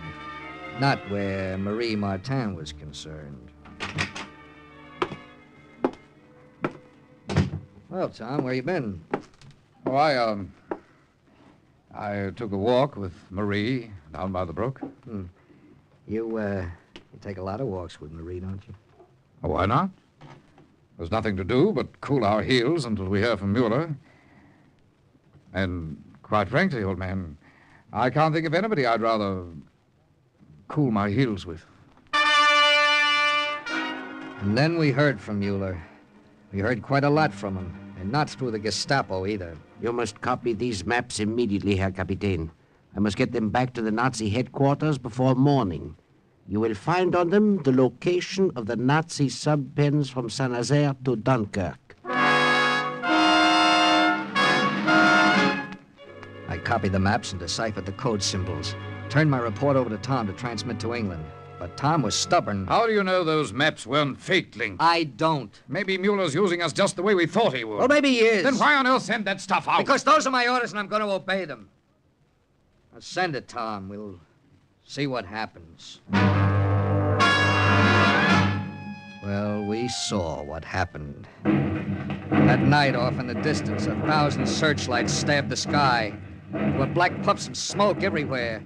The crowds were throwing up a curtain of flak that no air force in the whole world could penetrate. Next day, Mueller came back to the barn. By then, Tom had received the box score from England. 20 planes! You hear that, Mueller? We lost 20 planes last night. I do not understand, Herr Corporal. Oh, no, you don't understand it at all, do you? They knew we were coming. They were waiting for us. But you don't understand it. You are implying, of course, that I betrayed you. But I give you my word. His word, the word of a Nazi. Marie, Bien, please. Captain Daggett. Are you perhaps convinced now? I told you we should have listened to her, Link. Easy, Tom. It is too late, of course, to save those 20 planes. It is not too late to stop other raids. Yes, of course, he's right, Link. I'll radio Colonel Palmer this minute. Herr Kapitän. Well, Mueller... I have another map, if you wish to look at it. All right. Let's see it. I would prefer to show it to you alone. Alone? Why, you pig of a German! Filthy scum. Are you suggesting there's anyone here but yourself who can't be trusted? Look, Mueller, you're in no position to make such a request. You have something to show me, you can show it to me here. Very well, Herr Kapitän. He had something to show me, all right. A detailed chart of the biggest sub-pens along the whole coast. I knew it was worth any risk to try to smash those pens. But Tom Barnes didn't know it. He needed a lot of convincing. He insisted that chart was bait, just bait. It turned out he was right. The next week was a nightmare. 8 planes at Ostend, 6 at Cherbourg, 9 at Le Havre. Everywhere we struck, the Krauts were waiting. Operation Sellout, Tom and I called it. We had a name for Lieutenant Mueller, too. Tom wasn't around the night I reached a decision. I went looking for him. Down by the brook, of course. It was a bright moon. I saw 2 figures as I approached. Then, the 2 figures became one for a moment. I love you, Marie. Oh, mon cher Tom, you must not say it. In France today, there is no place for the word love. Maybe not, my darling. But when the war is over, I'm going to ask you to marry me. Tom. Oh. Link, what are you doing here? Get back to the barn. I want you radio Palmer to call off the raids. At last, you have come to your senses, Captain. What about Mueller, Link? We'll forget Mueller. It's almost a week since we heard from him. We don't even know where he is. But we can guess, no, Captain? He is in Berlin, probably, receiving a medal from his Führer. Tom and I had to work fast. Once it dawned on the Germans that there'd be no more raids, they'd be after us. We radioed the colonel, canceling the raids, telling him we thought our mission was over. 6 hours later came the answer. The colonel thought otherwise. Good Lord. We can't be serious, Link. Yeah, he's serious, all right. He still wants to smash those sub-pens at Saint-Nazaire. Since they couldn't do it from the air, they're going to do it from the ground with a commando raid.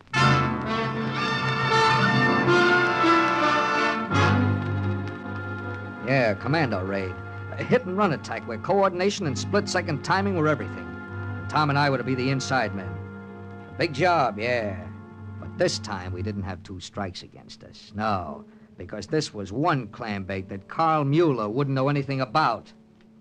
What do we do first, Link? Contact the local leader of the Maquis. We'll let him know what's happening, and he'll give us a safer place to roost. But how do we contact him? Well, Philippe will know him. Oh, Philippe's in Rouen.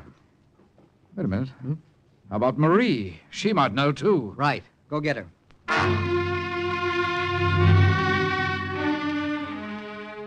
He went to find Marie.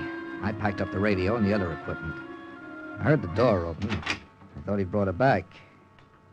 I was wrong. Good evening, Herr Captain. Mueller, I didn't expect you to show your face around here again. I heard in Saint-Nazaire that the raids have been cancelled. I was afraid you and Corporal Barnes might be on your way back to England. We're packing now. Oh. I am not to go back with you, then. There's only one place you're going, Mueller. So, put your gun away, Herr Captain. You do not need to kill me. Since you are leaving me here, I shall make use of the one shell you so kindly left in my revolver. Yeah. Yeah, I'm sure you will. You couldn't bear to be left behind with your Nazi pals, could you? They weren't from my gun, those shots. I didn't know where they were from. I didn't wait to find out. I hit the floor, dragging the candle off the table with me. The barn went black. I lay there for a second. And then from outside, I heard... Let's have some light, Link. I think I got him. Tom had fired the shots. When I'd lit the candle again, I saw he was wrong. The doorway where Mueller had been standing was empty. Mueller was gone. I was sure I hit him, Link. All right, never mind. We got something more important to think about than Mueller. You told Marie? Oui, Captain, he told me. You wish to see the local Maquis leader? That's right. Can you take us to him? Mais oui, Captain. I will arrange for you to meet Monsieur Etienne. She said it would take until the next evening to arrange it.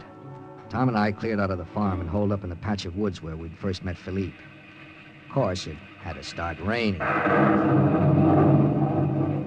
Just before dark, Marie showed up in the woods. It is done, Captain. Monsieur Etienne will be waiting for you at 8 o'clock. The room behind the village cafe. Good work, Marie. You're going there with us, aren't you, darling? No, mon cher. I must return to Monsieur Etienne. But I will be waiting for you at the cafe. She was standing in the doorway when we got there at 8. She led us around the back into a small, dirty, dimly lit room. Bonsoir, monsieur. He rose from his chair and stood behind the table. Monsieur Etienne was a small, dark man. His eyes were shifty and calculating. The kind of eyes you often find in a head that has a price on it. My apologies, monsieur, for not seeing you sooner. I was at my headquarters in the hills. I had to walk down. The roads were wet and muddy. No apologies necessary, monsieur. Merci.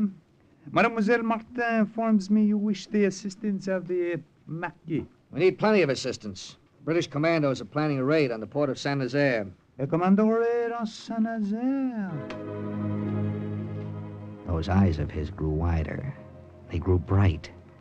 He stepped from behind the table. But he shouldn't have, because that was when I saw his boots. They were clean and polished. There wasn't a speck of mud on them. And yet he'd walk through the mud from his headquarters in the hills. He said. Is something the matter, Captain? He knew something was the matter, all right. He knew what it was, too. He saw my eyes on his boots, and he understood. His hand went under his coat, but it never came out because that was all I needed. Link, for the love of heaven. One shot did it. He grabbed at his stomach, and he slumped to the floor. Good Lord, Link, what's the idea? He's dead! Yeah, that's one collaborator less. Collaborator? Sure, that's all he was, Tom. Nazis planted him here to find out about our new mission. Yes, but they didn't know we had a new mission. You said Mueller thought we were packing up to go back to England. That's right, he did. Well, then who could have... I started to tell him, but I didn't have to. He saw it for himself. Marie? The look on her face confirmed it. The look on his face is the kind of thing you don't like to remember. That was all she needed. She bolted for the door and threw it open. I took one wild shot at her. I missed. Before I could fire again, she was gone. She knows about the raid, Link. We've got to stop her before she gets to the Germans. There's no telling which way she went, Tom. We'll split up. You go that way, and I'll... Good Lord. Was she, Link? It was Marie. Come on. We ran down the dark alley behind the cafe. At the end of it, we found her, lying face down in the mud. She's dead, Link. Yeah. But who shot her? I did, Herr Corporal. Mueller. I'm so sorry, Herr Barnes. I know how you felt about her. But she was our enemy. She had to die. Yeah, but how did you know, Mueller? I finally found a Frenchman who trusted me, Herr Capitaine. His name is Monsieur Etienne. You mean that was his name? You see, he thought that I was a Nazi, too. He confided in me. I say, Mueller. Ja, Herr Corporal? Look here, I ought to tell you. What I mean is, I don't know how to say it. I'm sorry I didn't trust. Do not say it, please. I understand. Herr Captain. Yes, Mueller? I have used that one shell you left in my revolver. Well, I wonder if you would permit me to have one more. No, I won't. No? Not one more, Carl. I'm giving you back the whole clip.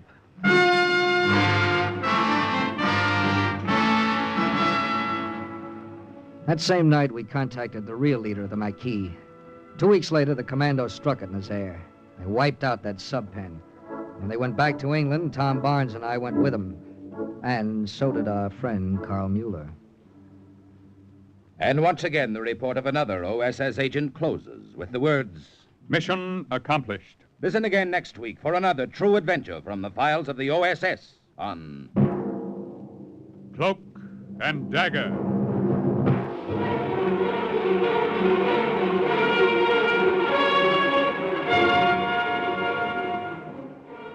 Paired in today's Cloak and Dagger adventure as Captain Daggett was Carl Eastman, Tom Barnes, Ian Martin, Carl Mueller, Louis Van Ruten, Marie, Louise Erickson, Etienne, Raymond Edward Johnson, Martin, Arnold Moss, and the Nazi Carl Weber.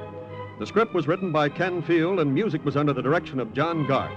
Sound effects by Manny Siegel and John Powers. Engineering, Don Abbott. Today's OSS adventure was based on the book Cloak and Dagger by Corey Ford and Alistair McBain. This program is produced by Louis G. Cowan and Alfred Hollander under the direction and supervision of Sherman Marks. 3 chimes mean good times on NBC. Are you willing to undertake a dangerous mission behind the enemy lines, knowing you may never return alive?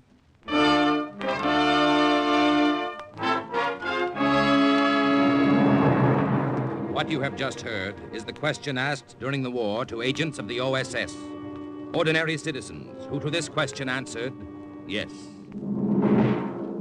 This is Cloak and Dagger.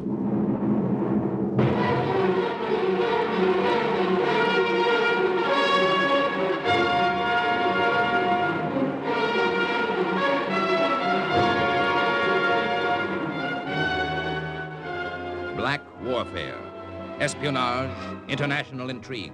These are the weapons of the OSS. Today's story, The Trojan Horse, is suggested by actual incidents recorded in the Washington files of the Office of Strategic Services. A story that can now be told.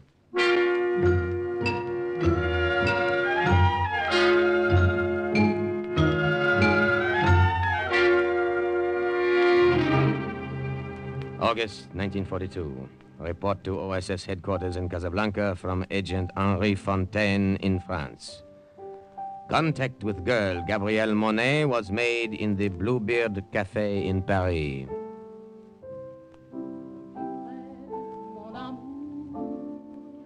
I went there alone on the evening of the 15th and sent her a note with a waiter asking her to come to my table when she'd finished her song. Then I sat and waited. German officers were spread about the room as they were spread about all of occupied France. I wondered what they would say if they knew why I had come.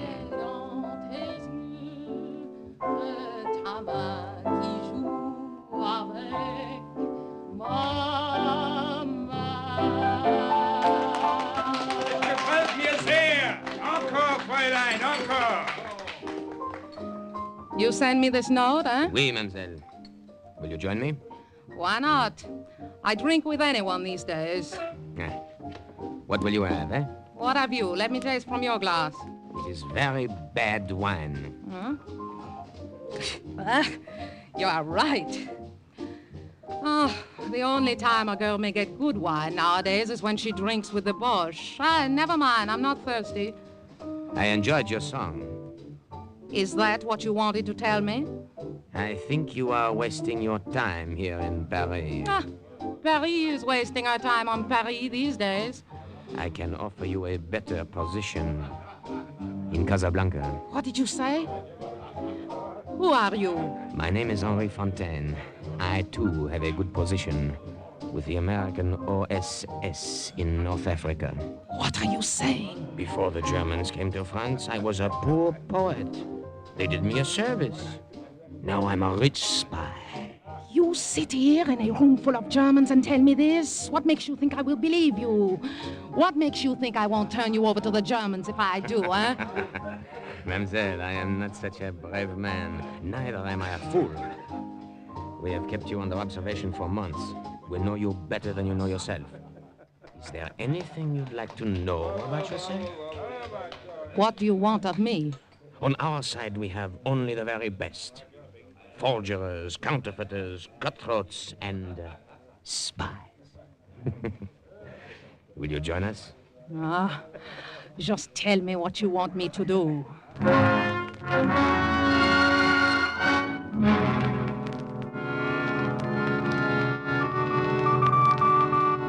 Agent Henri Fontaine in France to Agent Steve Lytle in Casablanca. Arrangements have been made to transport the girl Gabrielle Monet to the south of France and then to Casablanca. Awaiting further instructions. Over.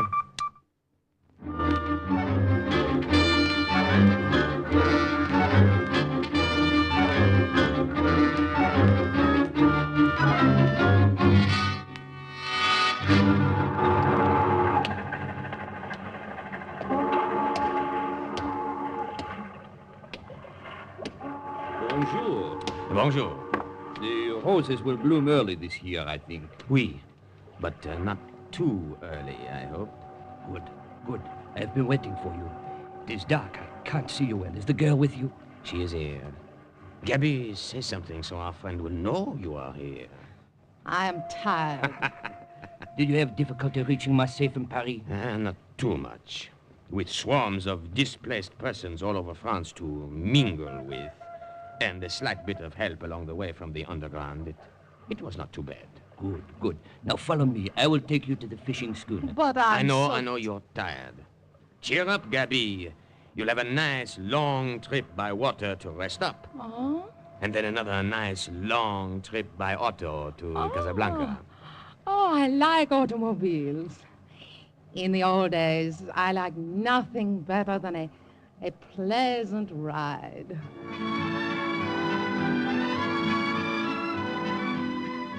But Gabby did not like the automobile trip to Casablanca.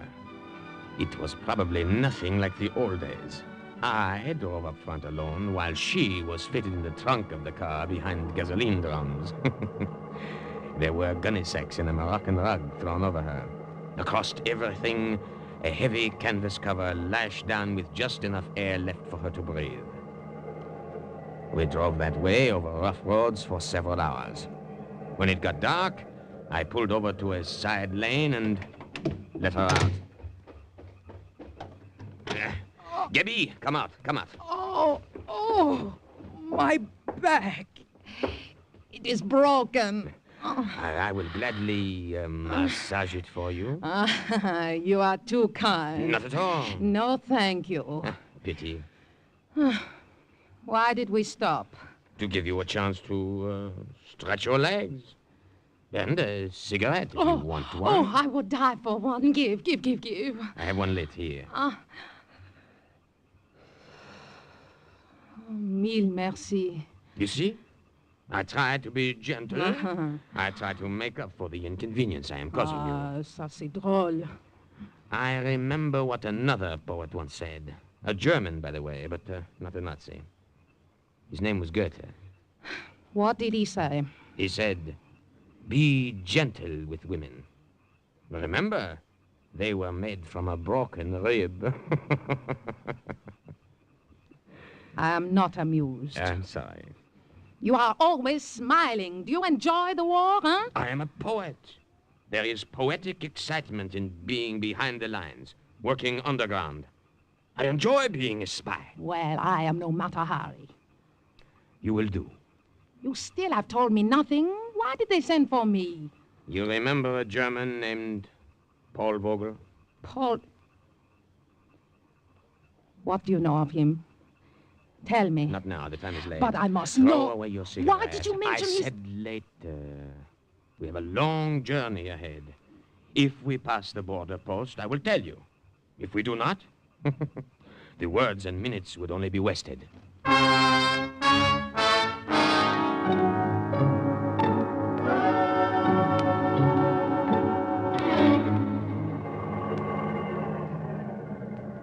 Altola! I thought I would never reach the border. It's been a long trip. Where are you headed? Casablanca. You anything to declare? No, nothing. Let me see your passport. Here you are.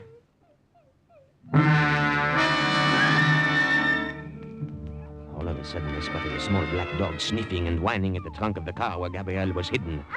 The customs officer had not noticed him, and I knew I had to find some way to keep him from noticing.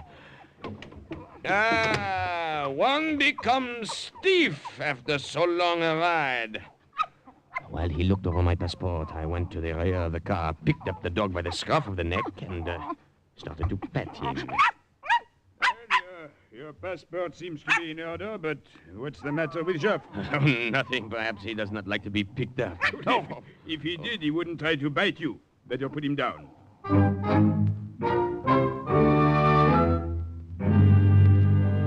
I knew if I put Jeff down, he'd go back to sniffing around that trunk.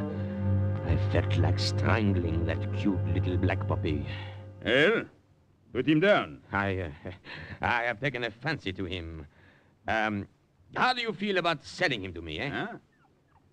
Well, you are serious, monsieur? Oui, I like him. Come, how much, eh? Oh, take him. There are two more like him around somewhere. Thank you. He will liven up the journey. Wait. Huh? Before you go. Yes? What is in your trunk? Huh? I said, what is in your trunk? Let me put the dog in the car, and then I will show you. The trunk, I will show you. You see? Gasoline drums. Yes, I see. Very well. Close the trunk. I may go? Of course. Thank you again for Joff.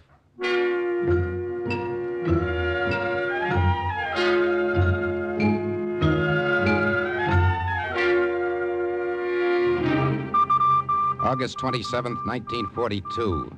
Report to OSS headquarters in Washington from Agent Steve Lytell in Casablanca. Fontaine and the girl arrived. I knew as soon as she walked in that Paul Vogel could not have forgotten her. I only hoped her memories of him weren't too strong. Now, as you know, Miss Monet, this is an international zone. We are, in effect, neutrals. In Casablanca, we pass each other in the streets. Germans, Americans, Vichy, and Free French. You can imagine what a hotbed of international intrigue we have here. Oh, I know nothing of that kind of intrigue. Then perhaps we can broaden your horizon. Hold it, Henri. Now, listen to me, Yebby. The head of the German Armistice Commission in Casablanca is a man named Paul Vogel. Does that name mean anything to you? We knew each other once, before the war. Knew each other? He was an attaché to the German consulate in Paris. You almost married him once, isn't that so? That is my business. I'm afraid we've made it our business. Now, Gabby, we've kept close watch on you these past months, and we're sure that you're no Nazi or Vichy sympathizer. Oh, I hate them all for what they are doing to But France. Vogel, what are your feelings toward him? Well, I haven't seen him in years. That's not answering my question. If he is a Nazi, I have no feelings toward him. All right, then. Now, the open secret here in North Africa is the planned American invasion. The closed secret is where and when.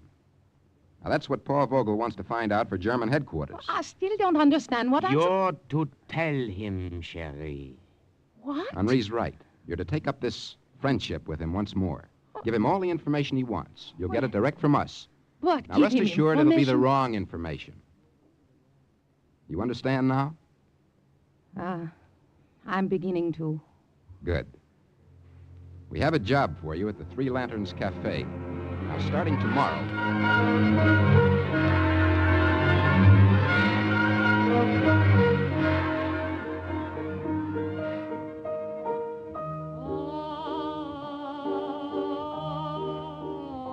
Agent Henri Fontaine and I were at the Three Lanterns Cafe the next night when Gabrielle opened there. Cafe was packed, but even the crowd around the bar, officers with ribbon chests, waterfront riffraff, and black marketeers, all of them were quiet when she sang.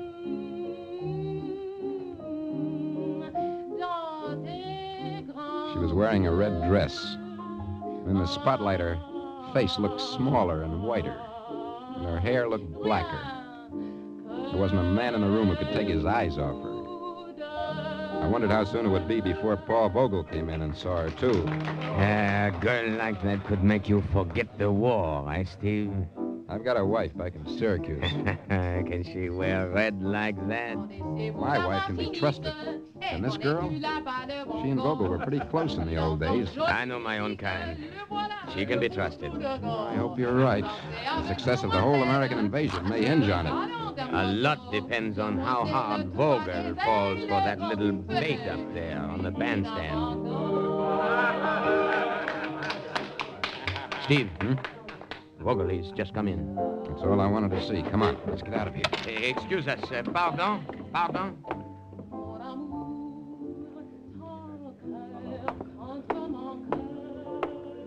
This table is free, waiter. It will do. Oui, Vogel. You wish to see the wine list? Oh, that girl. How long has she been here? The singer, you mean? She started only tonight. Tell her to come to this table when she's finished. You understand? Oui, I understand. No, you don't. You only think you do. Go tell her what I said, and bring a bottle of your best wine.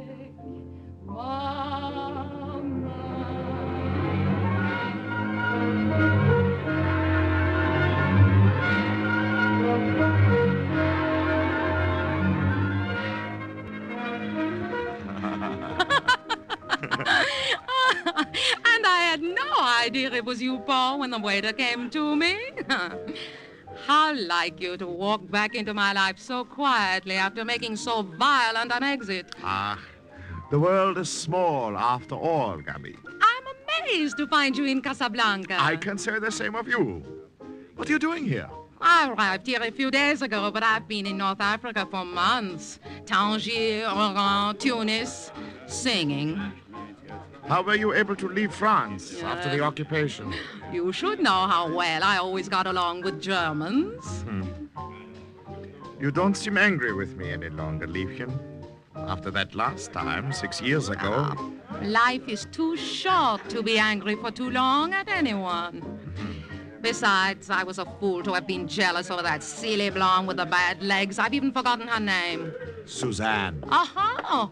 I see you have not forgotten. Merci, monsieur. Oh, it's a wine. Gabi, how good it is to be with you again. How good it is to be with you, Paul. For you? For me. Now, we will drink to what is to be, Liebchen. What is to be?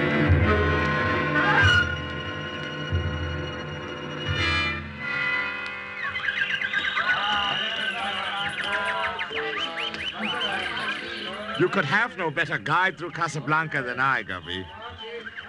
Come, what else would you like me to buy you from the marketplace? A scarf, perhaps?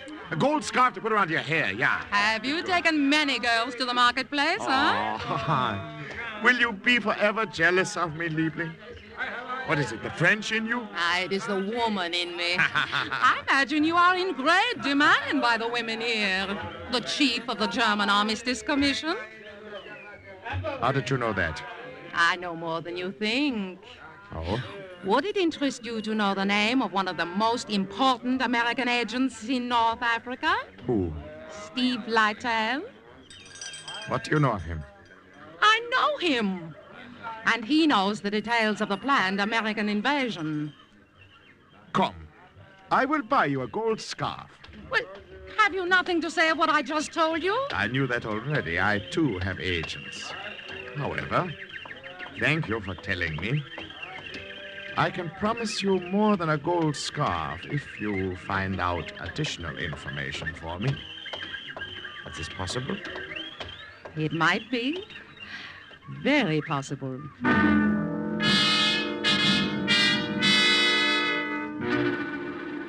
Agent Lytell in Casablanca to OSS in Washington. The girl, Gabrielle Monet, has been in the paid employ of the German government here for several weeks, according to our plan, and will transmit to them the Dakar cover project. September 1942. Report to OSS headquarters from Agent Monet. I had a feeling that things were going too smoothly. I seemed to be holding my breath, waiting for something to go wrong. And on the night of the 29th, it did. Paul Vogel was in my room above the cafe.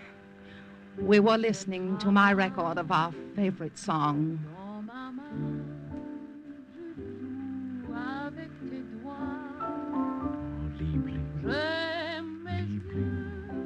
You'll have to go soon. It is late. Forget the time. Who would think it would come to this again, Gabi? After that day in Paris, when we quarreled so. I remember that day. We showed poor judgment to argue out of doors. It was raining.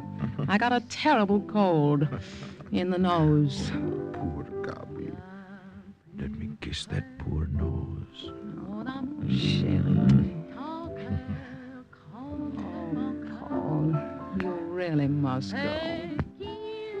But before you do, I have a paper for you in my purse.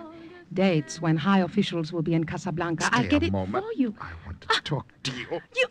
You're hurting my arm. Let me go, Germany is Paul. paying you well for this information I know, you are Paul, giving us. please. Some of it is useful information, but none of it is as important as I would like.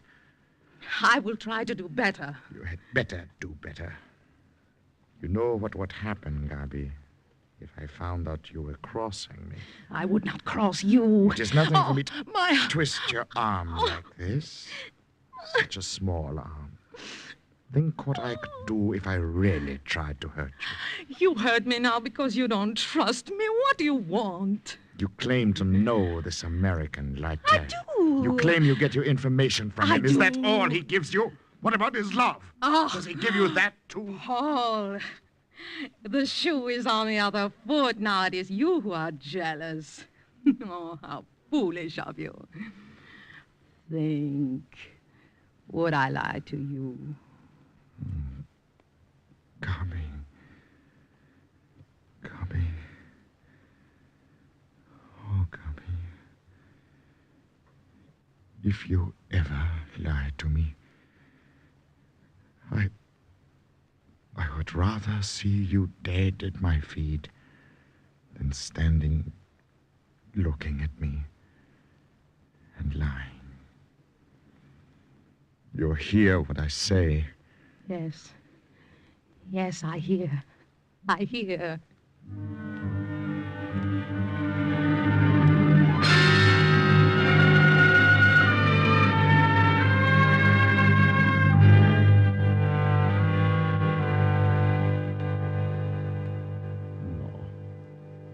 No more wine.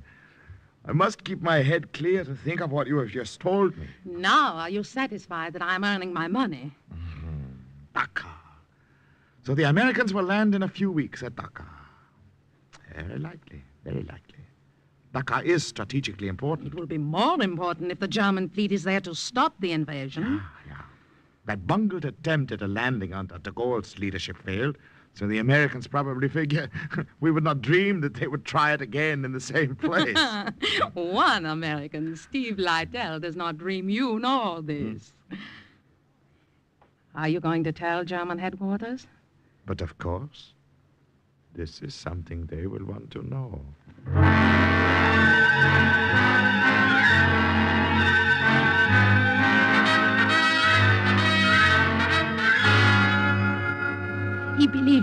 believe every word of it. Good. The German fleet is being sent to stop the invasion at Dakar. Good, Gabby. Good work. Steve, radio report just in from Gibraltar. What is it?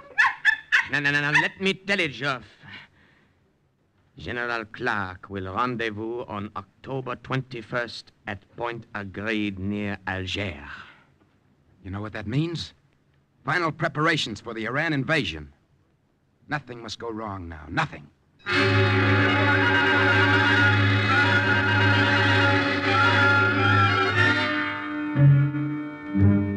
November 4, 1942. Something very wrong happened. Paul came to my room just before I was ready to go downstairs to the cafe. Paul! Gabby, your friend, Lytle, has been playing you for a fool. Do you hear what I say? I don't understand. The invasion is not Dakar.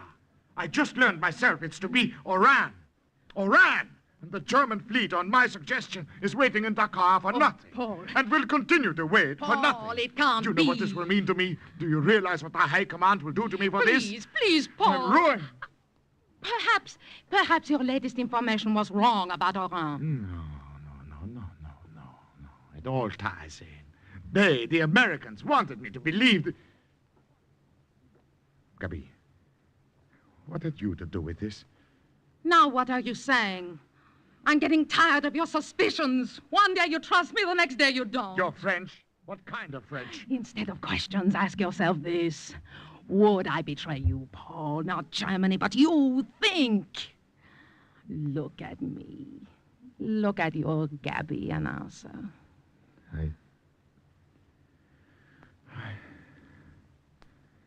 No, of course not. Not you. You wouldn't dare.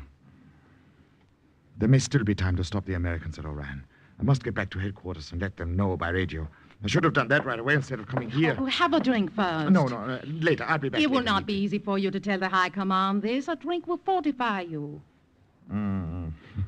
Yes. Perhaps you're right. One drink, then.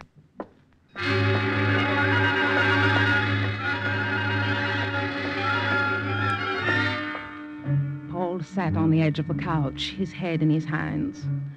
I remember thinking how very blonde was his hair, how large his hands. It was not difficult for me to drop half the L tablet from my purse into his glass as I poured the liquor over it. Here you are. Poor Paul. Pauvre petit. You look so tired. Drink. Where are you going? To put on the record you like. We've played it so often lately, Paul, that one of these days it will just rise up in protest. You tired? No. No, why should I be tired? I must go now. I've had my drink. Hear my record through, then you will go. No. No, now. I must go now. You're so good to me, Gabby. You love me. You love me very much. His head had fallen on his arms and rested on the table. The tablet had begun to work as I knew it would. I got the automatic pistol that had been given to me by the Americans and shot him twice through his very blonde head.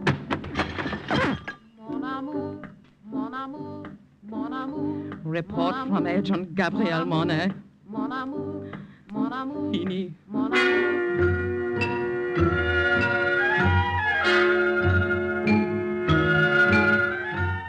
it ought to come any minute now, news of the invasion. I've had word that Eisenhower and Clark were in Gibraltar on November the 8th. I'll let you both know as soon as something comes through on the radio. Are you all right, Debbie? Me, don't concern yourself. You did what you had to do. It took courage. Well, if I had thought about it longer, perhaps I would not have had the courage. You cannot know. I think I do. He meant a great deal to me. A long time ago. I killed him. Listen to me. I told you something once that the poet Goethe said. He also said this. Give up what perished long ago. and let us love what's living. Do you hear, Gabi? Do you hear?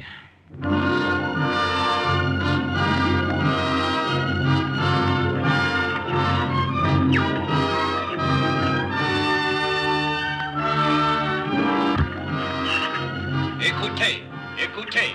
Yankee, Franklin, Midway, Lincoln, Robert, Harry. Robert, Harry. That's it, the code name. Robert's arrived. The invasion's begun. Do you hear? Did you hear, Gabi? Did you? Yes. Yes, yes, I heard.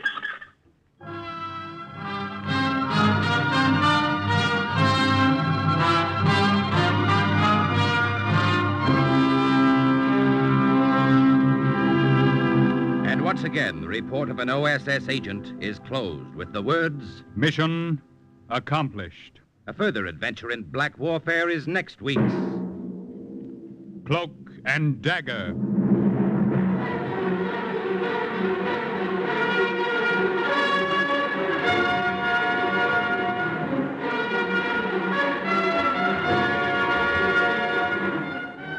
Heard in today's story were Jane White, Barry Kruger, Leon Janney, Joseph Julian, Carl Weber, Raymond Edward Johnson, Guy Sorrell, and Bernie Gould. Script was by Winifred Wolfe. Music under the direction of John Gart. Today's true OSS adventure was based on the book Cloak and Dagger by Corey Ford and Alistair McBain. This has been a Louis G. Cowan production under the supervision and direction of Sherman Marks.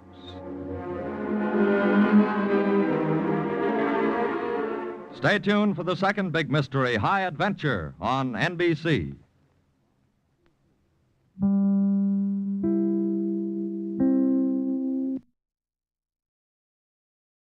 Are you willing to undertake a dangerous mission behind enemy lines, knowing that you may never return alive?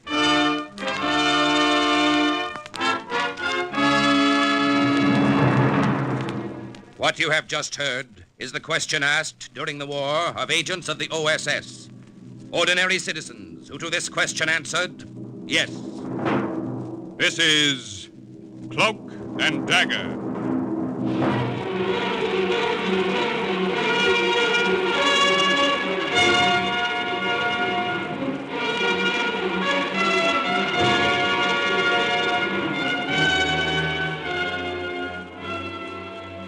Black warfare, espionage, international intrigue.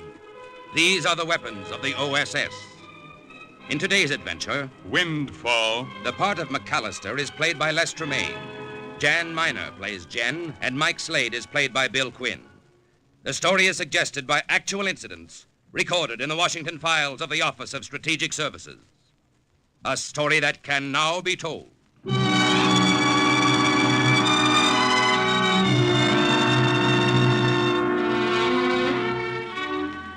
We had 3 new guests at the lodge at Noirmont that day. The first one blew in just after lunch, and I recognized him right away. At least I thought I did. I didn't know who he was, you understand, but I thought I knew what he was. A fellow American, for one thing, and probably a member of the diplomatic mission at Bern. I wish now that that was all he had been. Do you have a reservation for me? The name, monsieur? Haywood. Frederick Haywood. One moment, monsieur. I made a mental note of that name as I shuffled my cards and dealt myself another hand of solitaire. I was sitting in the lobby close to the desk, and not by accident either. I made it my business to catch the names of new arrivals. If you know a man's name, he's usually more willing to sit down at a card table with you. And if the guests at Noirmont didn't play cards with me, how could I eat? Well, clerk, do you have the reservation or not? Yes, here it is, monsieur. It was phoned in yesterday from Bern. Your room is being prepared now, sir. Let me know when it's ready. I'll be in the bar. I went to work then. I followed him into the bar. I was sure by then that I'd size him up right. A secretary or a file clerk who'd come to the lodge to ski and relax. He was ripe for picking, I figured. I found him at a table by the window, looking out over the mountains of snow and ice and down into the green valley where Switzerland became France. Nazi-occupied France. Welcome to Noirmont, Mr. Haywood. Huh? Who are you? The name's Slade, Mike Slade. I heard you ask for your reservation. I couldn't help overhearing your name. You're an American? That's right. You mind if I sit down? Thanks. Up here to do a little skiing, I suppose. Perhaps. Planning to stay long? That depends. Oh, on what? On a number of things, none of which are your business. Relax, Mr. Haywood. You don't have to be afraid to talk to me. I'm not on the enemy's side. In fact, I'm not on anybody's side. I'm just a plain, ordinary private citizen. Oh? And what are you doing in Switzerland?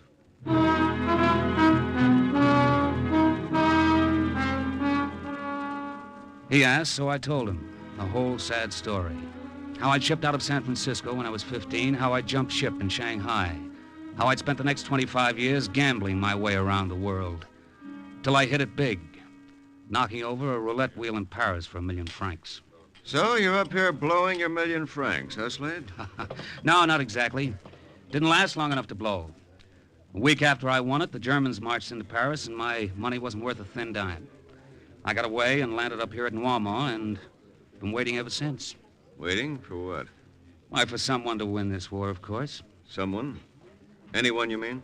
Oh, I'm not too particular, Mr. Haywood. Like I say, I don't play sides. I'm what they call a neutral, I guess.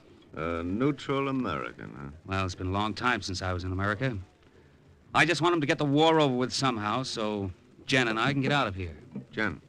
My girl, Mr. Haywood. She's one of the skiing instructors here at the lodge. And when I go, she's promised to go with me. I see.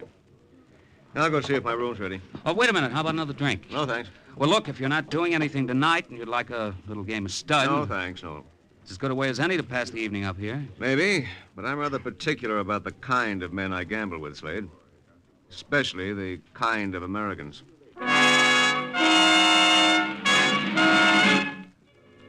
Oh, well. I figured some guys couldn't help being patriots. Me, I had other things to worry about. Not enough money in my jeans to pay for my room at the end of the week and no stud game in sight. Hello, Mike. Jen, how are you, baby? Well, I came into the bar a few minutes ago, but you were talking to somebody here. Who was he? Oh, a guy named Haywood, an American. Just checked in from Bern. From Bern? But Mike, he couldn't have. What do you mean? Well, after that heavy snow last night, he couldn't have come by automobile. And you know perfectly well the train from Bern doesn't arrive for another 3 hours. Hey, I forgot about that. Then how the devil did he get here? There's only one way. He must have walked. Walked all the way from Bern? Of course not. He walked from down there, in the valley. He came across the French border. Baby, you're forgetting there's a war on. There aren't any Americans touring France these days. No, but there are some fighting for France. Fighting with the French Marquis. I don't know what you're talking... American intelligence agents, Mike. Hey, wait a minute. Maybe you've got something there. That would explain why Haywood brushed me off that way. He must be one of those OSS guys we heard about.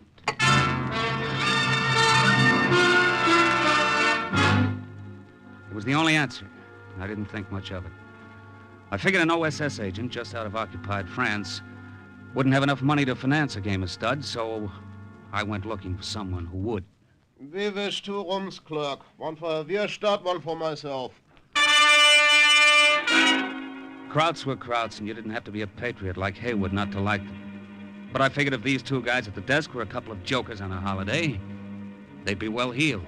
The service is ridiculous. Ridiculous, that's all I can Welcome say. to Noirmont, gentlemen. Danke. Well, clerk, what about those rooms? I don't believe I quite caught your names, gentlemen. If you please, my friend, we are trying to get accommodations. I am sorry, Herr Keitel. All I can give you and Herr Wirstadt is a double room. There are no single ones? No, sir. The American who arrived today took the last one. Oh. An American arrived today? I'm an American, too. Slade's my name, Mike Slade. But it was not you who just came. Oh, no. I've been around for nearly 3 years. The new guest is Mr. Haywood. Mr. Haywood, eh? And his room? 18. Room 18.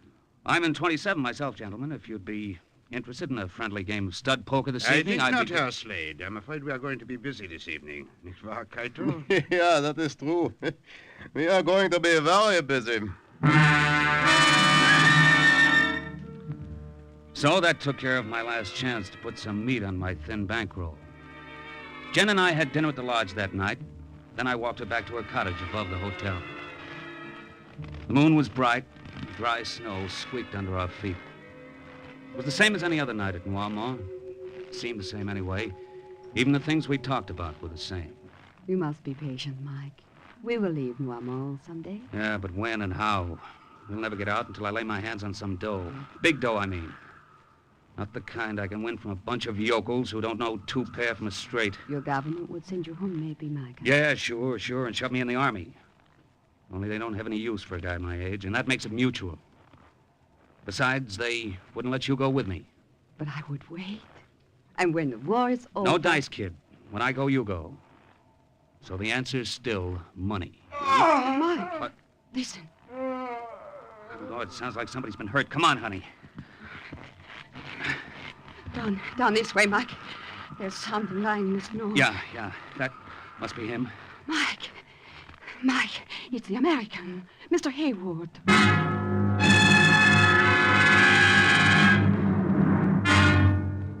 It was Haywood, all right, but it didn't look much like him anymore.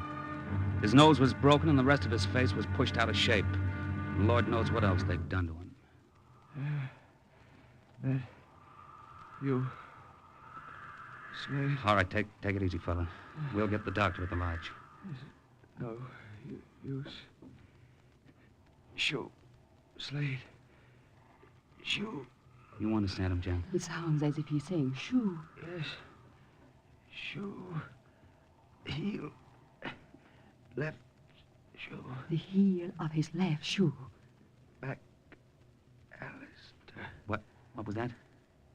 McAllister? Yes. To her. He's fainted. I'll get Dr. Gunther, Mike. Never mind Dr. Gunther, Jen. He's dead. Dead? No. But how could it have happened? You think he fell from the rock up there? No, baby, he didn't fall from any rock. He fell into the hands of a couple of Germans. It was all clear by then. Haywood had been an OSS agent. And the only winter sports the Krauts had come to Noirmont for was torturing and beating him. It was tough, plenty tough, but then I still had problems, too. I unlaced Haywood's left boot and slipped it off his foot. What are you doing, Mike? Finding out what Hitler's happiness boys were after. Look, the heel slips right off the shoe. Yeah, and there's something inside it. Wait a minute. There. Mike, it's a little cylinder. It looks like a bullet. That's no bullet, baby. It's a cylinder of microfilm. Microfilm? Pictures. Of what, though? I don't know. Whatever it is, it's important. Whatever's important is valuable. What are you thinking, Mike? Huh? Me? I'm thinking about you and me, sweetheart. You mean? Never mind. Now, look, you take this film and get back to your cottage and hide it. As far as anybody's concerned, you weren't with me when I found Haywood's body. But I don't understand. You will. Get going, baby. But what are you going to do? Not a thing. Just sit around and cool my heels and wait for a guy named McAllister.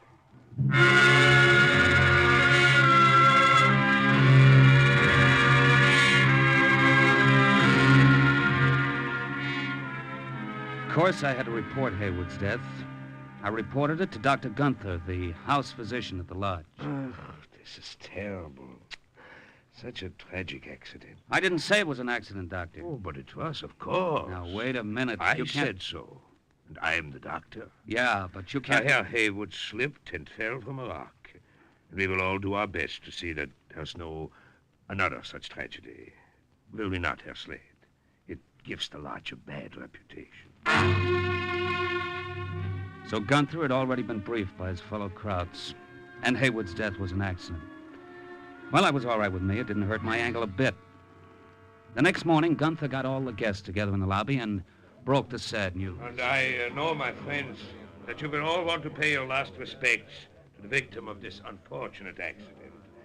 Services for Herr Haywood will be held in the chapel at 3 o'clock this afternoon. I turned away and I felt a little sick. Sometimes these Nazis made it hard for a guy to stay strictly neutral, I was thinking. Then a hand clapped me on the shoulder. Good morning, Herr Slade. Hello, Keitel. This is very sad, this news about your fellow countrymen. Yeah. You're all broken up about it, aren't you? Dr. Gunther informs me it was you who found the body. You and Dr. Gunther keep each other pretty well informed. I was wondering, Herr Slade. Yeah? I was wondering if by any chance you also found something else. Were you? Will you keep right on wondering, Herr Keitel?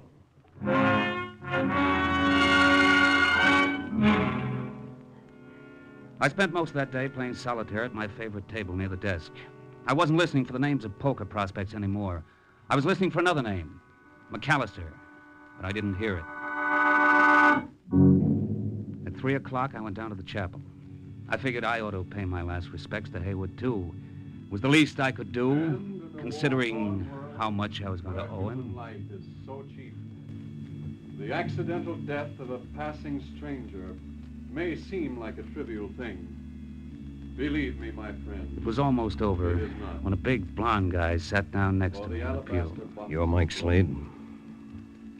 Yes, that's right. You found Haywood's body last night. But a few short hours ago, What was left of him? he was here with us. He was still alive, wasn't he? His spirit moving Slightly. lightly through Did the he say anything? Not much. wings of a dove. Mention a name, McAllister. Now he is gone. maybe. I'm McAllister. Now he is gone, Okay. and we are left here alone. He gave you something for me? And Yeah. we know this Good. to be tragedy. When can I get it? When can you pay for it? Tragedy. Pay for it? That's what I said. Why, you dirty... Easy, pal. I want And into the $25,000. valley of the shadow Francs? has the Dollars. Of all the filthy double-crossing... I'll watch it. Is that a way to act at your buddy's funeral? And now, dear friends, let us all bow our heads in prayer.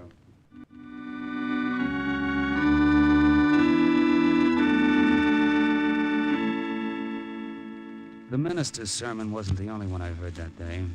On the way back to the lodge, McAllister preached one, too. When you call your... Flag McAllister, you've got my proposition. Take it or leave it. You know what's on that microfilm? Do you realize what... Where do you think I could get that kind of money?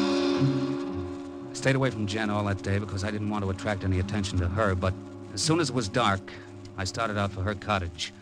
I didn't get very far. Good evening, Herr Slade. Herr Wirstadt and I wish to talk to you. You guys pick funny places for conversation. On the contrary, this fits our needs admirably. The three of us are alone. We had another conversation last night in a similar place. They would regret to have this one end in the same way that one did. Okay, what are you after? The microfilm, of course. Please give it to us, Herr Slade. I don't know what you're talking about. Then I suppose we will have to instruct you. His arms, Wirstadt. Wirstadt pinned my arms behind me. Keitel let me have it square in the face with a fist as hard as a sledgehammer. Where's the microfilm, Slade? You'll never get it this way. You think not? You didn't get it away from Haywood this way, did you? Why don't you meatheads get smart? Kill me and you'll never lay hands on that film. And if we don't kill you? Then you might have a chance. How much would the chance cost us, Slade? Now you're catching on. How much?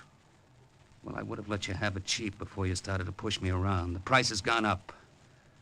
I want 50,000. 50,000 marks? Dollars. Think it over, boys.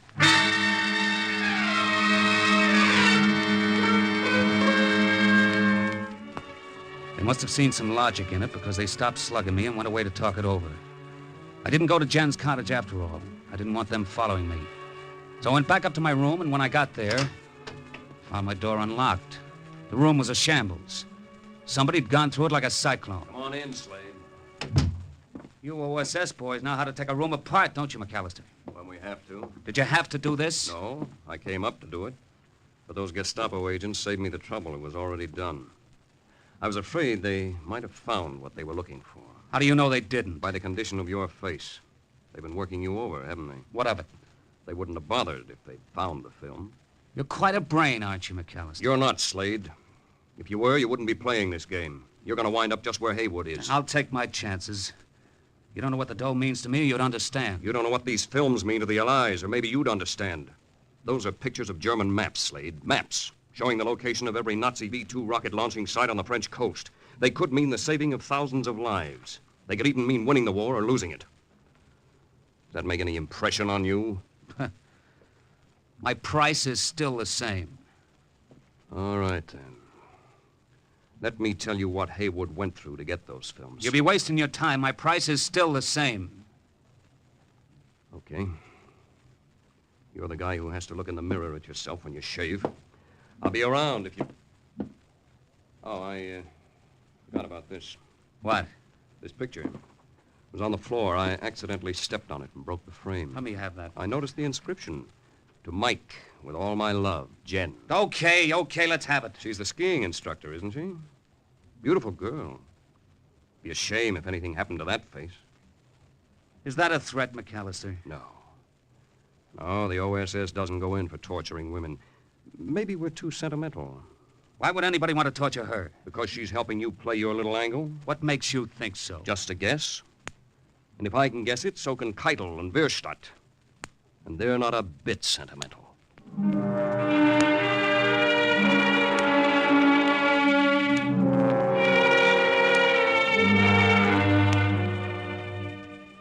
Took me a while to fall asleep after that, but I managed it finally. Couldn't have been much later when the phone beside my bed woke me up. Yeah? Mike? Jen. Baby, what's the matter? I've got to talk to you, Mike. Come to the cottage right away.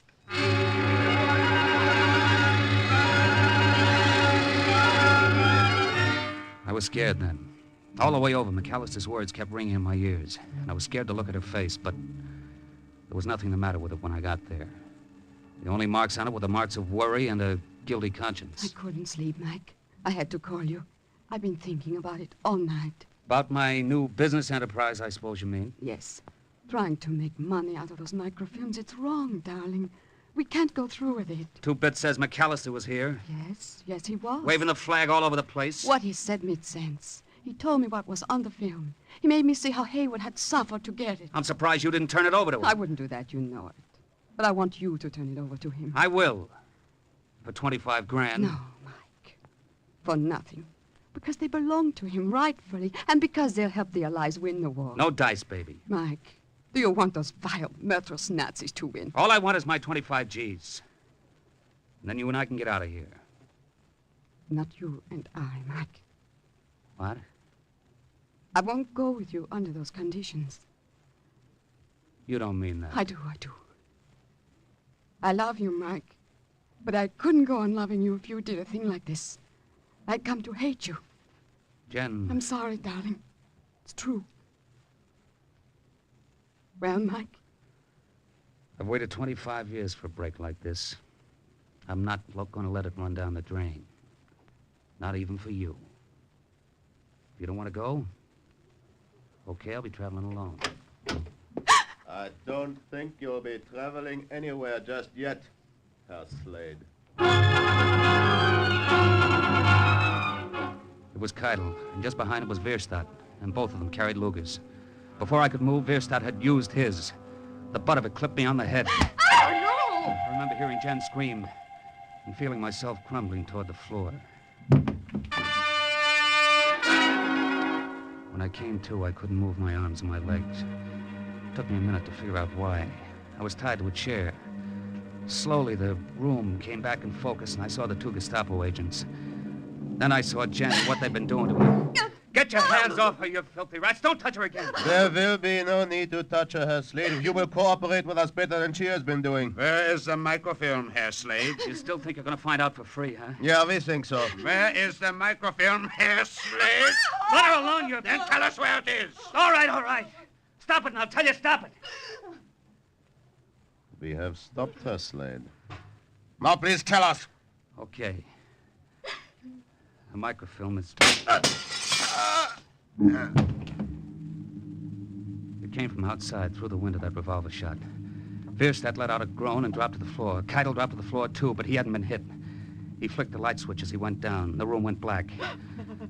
The advantage was all his now. He was in a pitch-black room. Whoever was outside was moving around in the bright moonlight, made even brighter by the snow. I saw Keitel's gun spit. The gun outside answered it. I was still tied hand and foot to the chair. There wasn't anything I could do, or was there? I remembered that the light switch was just over my head. I worked until I got my chair turned around so I was facing the wall. I started butting up at the switch with my head. 3 times I missed it. 4th time it clicked. The room was flooded with light. Keitel was outlined at the window like a sitting duck.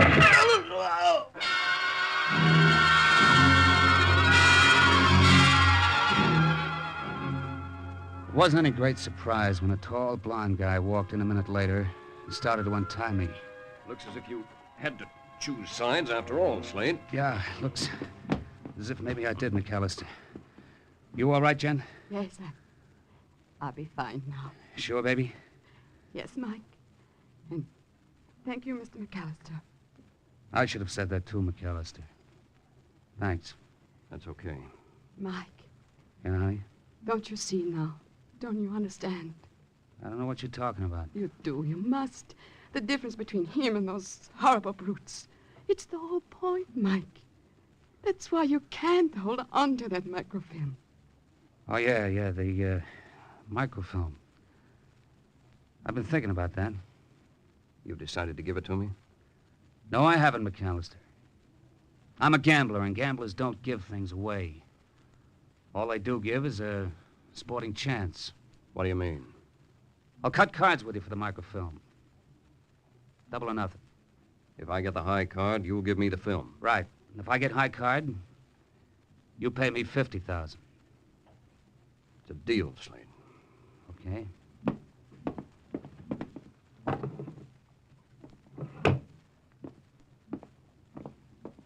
Here.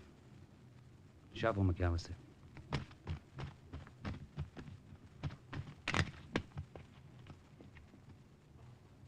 You cut first.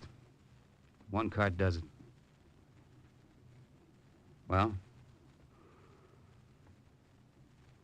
6. Not so good, fella. Go on, Slade. Cut. Well? 4. I win. Yeah, you win. Get him the film, Jen. All right, Mike. Now, both sides in this war have cost me money. Here. Here it is, Mr. McAllister. Thanks. And good luck to you. With his luck, he'll win the war single-handed. These microfilms will help. Goodbye, Jen.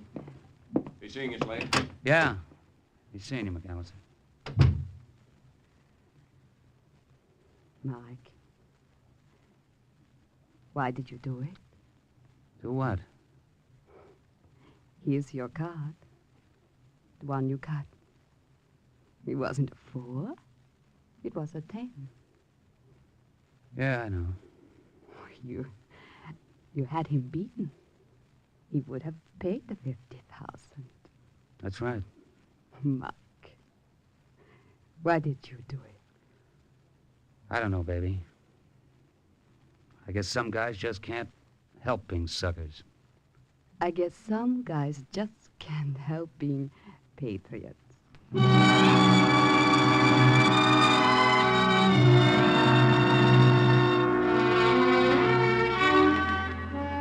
So we were stuck in Switzerland for a couple of more years, Jen and I. There were times when I could have kicked myself for being a sentimental chump. Lots of times. Until a day came after the war when I ran into McAllister again. I felt better about it then. I guess you know what the Allied air forces did to those Nazi rocket launching sites along the French coast. Couldn't have been done without the microfilm, Slade. So you can take some credit for it. You were the toughest ally the OSS ever had, brother. But you did the job. And once again, the report of another OSS agent closes with the words, Mission accomplished. Today's story was based on actual incidents recorded in the Washington files of the OSS and was brought to you on Cloak and Dagger.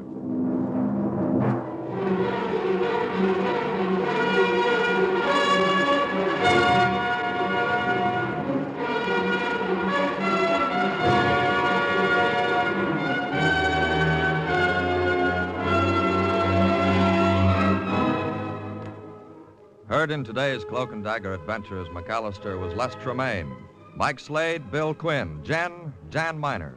Others were Grant Richards, Raymond Edward Johnson, Carl Weber, Charles Irving, Stefan Schnabel, Boris Applin, Paul Arnold, and Jerry Jarrett.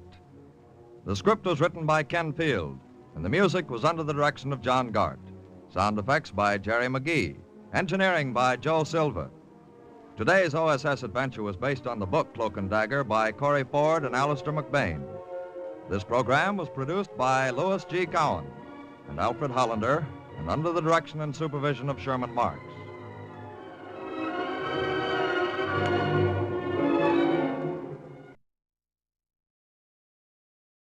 Are you willing to undertake a dangerous mission behind the enemy lines, knowing you may never return alive?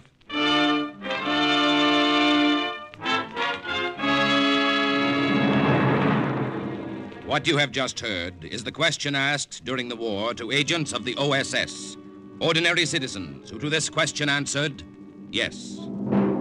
This is Cloak and Dagger.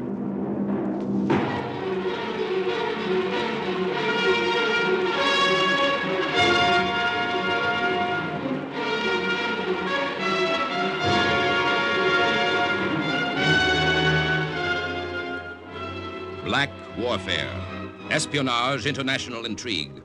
These are the weapons of the OSS.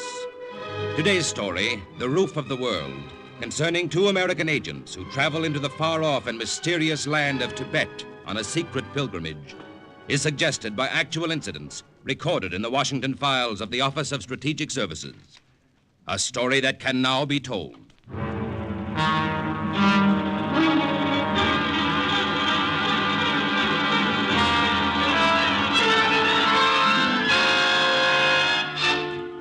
It came at us suddenly, out of the darkness, a shaggy monster over 15 feet high.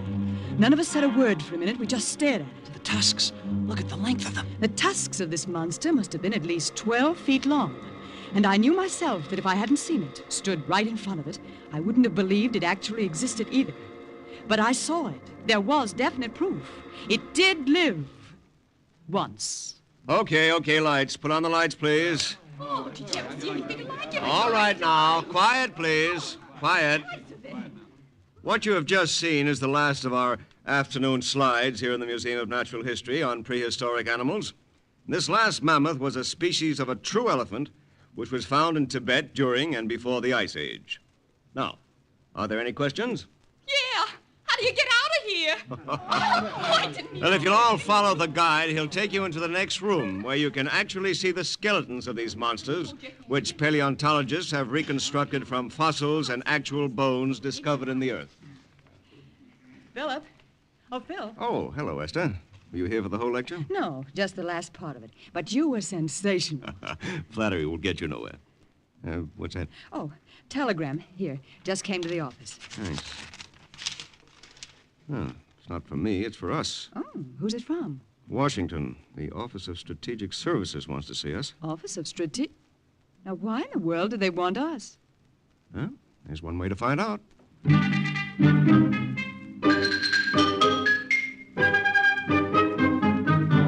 Mr. and Mrs. Malden, we know your reputation as geologists and explorers. We know you traveled the Far East together several times. That's true, Colonel. Now, at this stage of the war, Germany is pushing eastward across Africa to Suez, and Japan is thrusting westward across China into India. If the Axis partners meet, their junction will be Central Asia, and dominating that meeting point will be Tibet.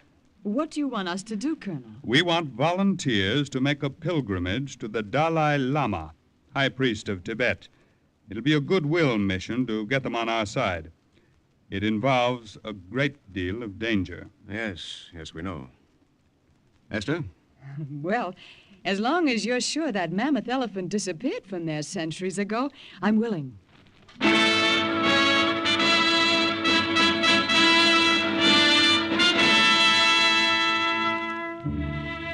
A few weeks later, we were flown to India, where we were given a car. And then the tour was started out across the border to a village called Gyuksam at the foot of the Himalaya Mountains. Once there, we were to pick up pack animals and a guide and start our journey to the holy city. These roads couldn't have been any narrower or any rockier. Well, they weren't designed for modern travel. You can say that again. Phil, are you worried about something? I'm worried about a lot of things. For instance? For instance, this is the worst possible time of the year to be traveling up that mountain. It's almost spring up there, and the thaw's setting in. It's going to loosen the snow and ice all along the way. Well, we'll just have to be more careful, that's all. Oh, Phil, look, round the bend of the road. That's the village, isn't it? That's it. That's it. Wait a minute, Phil. Slow down. Look. Good Lord. I should have said was a village. Burned to the ground. The old man who sat wailing and moaning, cross-legged on the ground, was the only one left alive in that village. Bandit tribe come from mountains, steal, kill, set fire to village. How is it they spared you? I am priest sent from Dalai Lama to this village many years past. If they kill holy man, great plague and pestilence will be upon them. Well, tell me, where'd you learn to speak English? In holy city was taught. Well, what do we do now, Phil? We can't leave him here alone. We'll take him with us and drive until we find another village. Oh, no. I take you. Huh? What's that? Sing to will be guide to holy city. Here all is lost. Go back to Dalai Lama. What about pack animals? A village of Chomda, not far away. We'll go there first. Chanda was about 10 miles away down the road. It was small, with only a few huts made of sun-dried bricks. Phil was afraid of the spring thaw that was setting in more every day, so we made arrangements with the native chief to start almost immediately. What do you say, Sing Tong? Skiangs, wild donkeys, as good pack animals as other white men has. Oh. What's he talking about? What other white men? Ask him.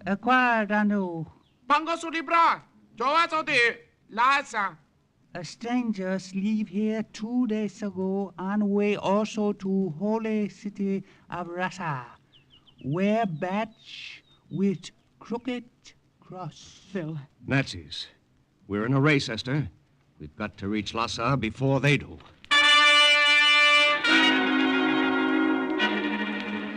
That was the first we knew that the Germans were ahead of us, going in the same direction, on the same mission. Philip was right. It was going to be a race for time. Esther, come on. This is no time to pick flowers. Oh, look at this dwarf rhododendron, Phil.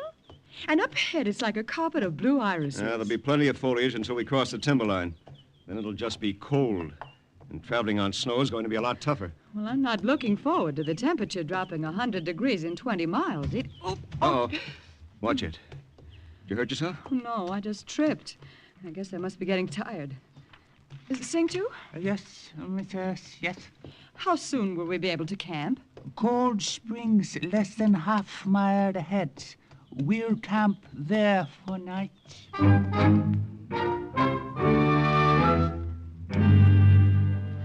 When we reached the springs, I started dinner out of K rations, which kept our packs light. And by the time I was through, the tent had mushroomed up, and Phil and Sing too were inside, straightening the pole and fixing the blankets for the night. How about food, Esther? Soup's on! Very bon. Mala! I looked up from the fire to find an unpleasant surprise. 6 unpleasant surprises, carrying rifles and forming a ring of muddy boots all around me. Who are you men? What do you want? La. Phil! What is it? Sing too! Where'd they come from? I don't know. They're just here, that's all. Yeah. Sing too? These are some of nomad bandits who raid my village. Huh? What do they want? They say they take surprise, everything, guns too. Leader, shoot off gun to show you he mean what he say. Oh, Phil, without our supplies and guns, we'll have to turn back. Providing they let us turn back. They hold you hostage. Send me, holy man, back to get ransom. Oh, Phil. Hold on. Don't let them know you're afraid of them.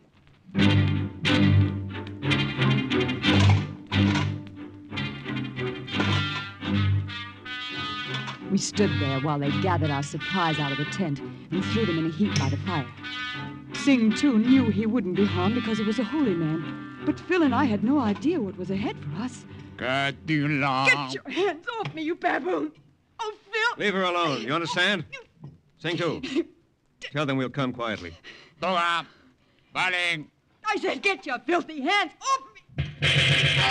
The machine gun that riddled the bandit leader came from the direction of the brush. And the 6 of them went down, one after another. Then there was silence. And we looked up to see our 2 saviors walking out of the brush in German uniform. I'm delighted we were able to be of assistance, Americans. I am Commandant Kurt Faber of the German Army. This is Lieutenant Ernst Kessler. Freut mich. Oh, thank you for saving our lives. I'm Esther Malden, and this is my husband, Philip. Oh, and our guide, Sing too. You do not seem too surprised to see us here. We're not. Just surprised you're not 2 days ahead of us the way we thought you were. Then you knew about us? How? They told us in the village. They also told us you were headed for the Holy City. They talk too much, those native idiots. Sie können nicht das Maul halten. Sei still, Ernst. And, are you also going there? No. Oh, I mean, we're geologists. We're just on an exploring expedition. Come. Is it quite nice to lie to your benefactors who have just saved your lives? I don't get that. Why did you? Well, we saw the American flag sewn on your clothing. That told us immediately who you were, where you were going. We, as you already know, we are also headed for Lhasa to the Dalai Lama. But our guide was killed. The snow loosened under him as we turned the ledge and he fell. So you were going back for a guide? Exactly. But that is some distance away. Time is slipping by. You have the guide. You will lead us. Oh, no, we won't. And neither will Sing too. Will you, Sing too? We'll do only as friend Americans tell me. Verfluchter Hund! Ach, Ernst, you get too excited over nothing. Now remember, Herr Malden, Frau Malden, you have the guide. We have your supplies and your weapons. Let us pool our resources. Go together. If you think that at the point of our own guns you're going to make us lead you to Lhasa, you're crazy. Look, you are scientists. I appeal to your logical minds. Is it not safer that since we are traveling the same direction, we travel together? Once we reach the Dalai Lama, that each of us present the case of his country to him. If you'll forgive me for repeating, Herr Commandant, we're not going to be pushed along with guns in our backs. Nein. Who said you would be? Here. Why, Phil, he's giving us back our pistols. You see? We just strangers, gentlemen? No. Not yet. It's all right. Go ahead, open them. Yeah, open the gun if you like. Go ahead, spin the drum. See the cartridges in the chamber. Yes. Yes, I see them. Well, we return your guns, loaded as they were. Now shall we forget the war for a while and travel on together? Okay. Let's try it.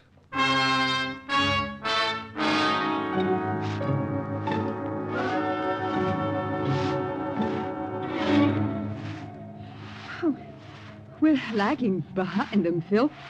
Shouldn't we catch up to them? We will. I want to talk to you. Ooh, I'm cold. Our temperature went down so fast once we crossed the timberline, I could almost hear it drop. Oh. What do you think of this situation? With our friends? I don't know what to think. You trust them? Of course I don't. Whether they gave us back our guns or not, they're still going to look for a chance to double-cross us before we reach the Holy City. What are we going to do, Phil? Just keep an eye out. Look for a way to double-cross them first. Fresh, clear brook here. Good water to drink. Come.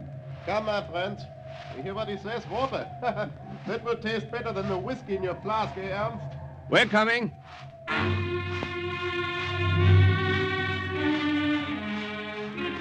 We caught up with them. And as we leaned over to fill our canteens from the small, clear brook, there was a sudden rumbling. Ah, the water's turned muddy suddenly. Yeah, it's covered with a dirty foam. Rising too. Rain. What's he talking about? It is not raining. It is in the high regions. That's what turned the water.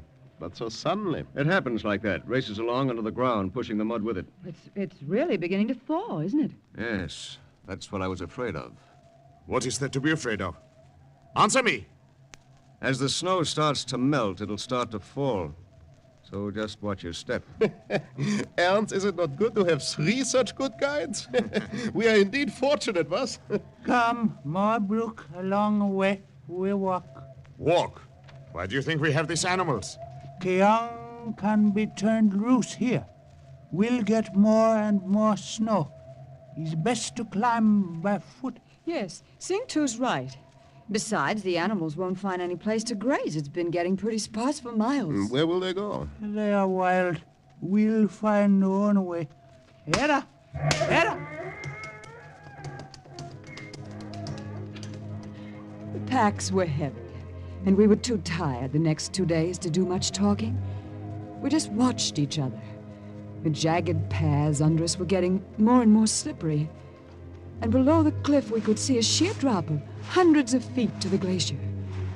Above us were the snow peaks, and somewhere beyond the holy city of Lhasa, towards which small birds of dull brown, gray, and black seemed to point.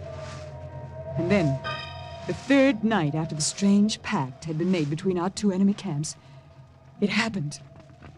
Esther, where are you going? Oh, to the brook around the bend, Phil.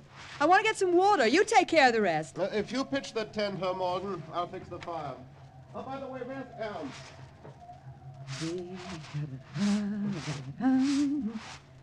Oh, there it is. I knew I'd seen a brook. Ain't just a little bigger hole in the ice. Oh. There. Mulder, let me carry that back for you. Lieutenant Kessler, what are you doing here? I can see you don't want to be friendly. What a pity. I'll be friendly enough to give you some good advice. No. Save that liquor until you really need it. And stop guzzling it if you intend to keep up on this hike. This is no Boy Scout picnic. I'm touched by your concern for me. Don't flatter yourself. What are you doing back here anyway? You really wish to know? I followed you.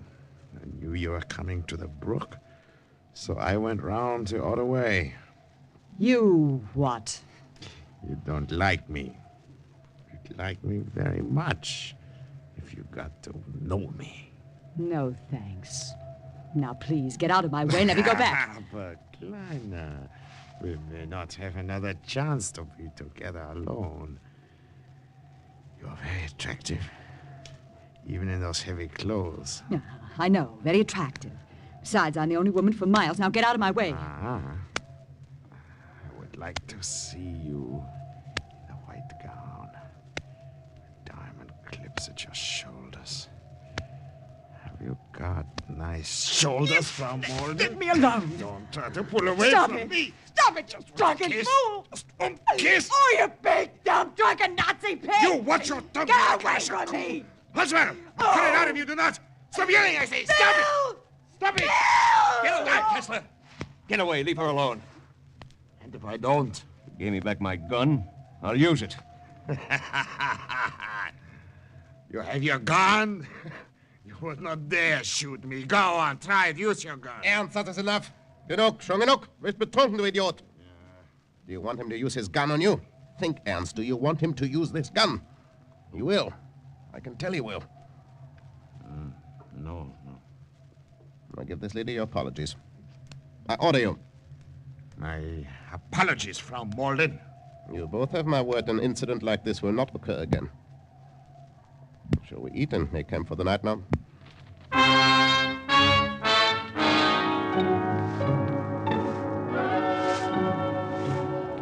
All the next day, Phil and Sing Tu kept me between them as we climbed.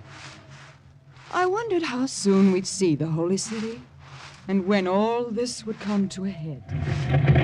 Look! When Sing Tu yelled, we turned around and looked in the direction from which we'd just come. A huge ice pillar swayed for a moment, and then it landed on the path we had come from less than 2 hours before. Well, this is what we can expect from now on, now that the thaw's set in. Oh, I'll expect it, but I won't look forward to it.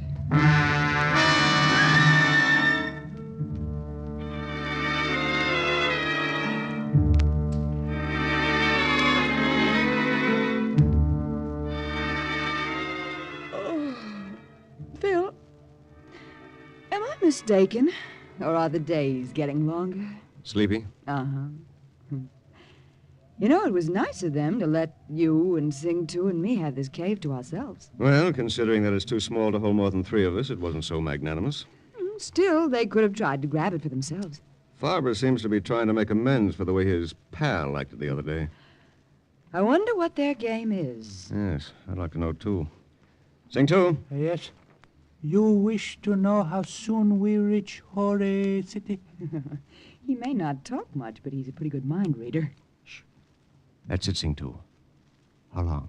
Expect to see gates in distance perhaps tomorrow. Tomorrow?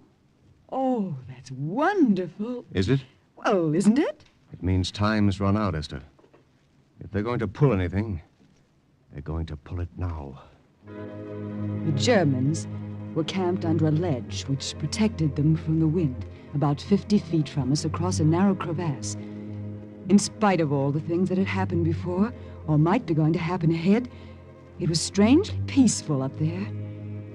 In the west, a fan of pink rays from the sun shot up from behind the snow range, and overhead a few bright stars twinkled. Presently, the fan flickered and disappeared. And then, in the glow of the full moon, I saw what looked like a long procession of ghosts in the distance, but were actually cascades of snow, melting and falling hundreds of feet, leaping from ledge to ledge. In the morning, the air was crystal clear, and we saw it. The Holy City. Esther, do you see it? I expected only to return again when I die. Oh, it's beautiful. How long will it take us to reach it? You will not reach it at all, my friends. Don't start something you can't finish, Herr Commandant. Phil. Get behind me, back in the cave. You should have been more friendly to me, Frau Morlin. Perhaps I would have taken you with us. Go on, throw your gun, shoot us. Go ahead. What's the big joke? Do you think we would have been fools enough to give you loaded guns? But I saw them. I broke open the gun and saw the cartridges. Did you take one out and examine it? Why don't you do it now? Phil, look, I opened mine.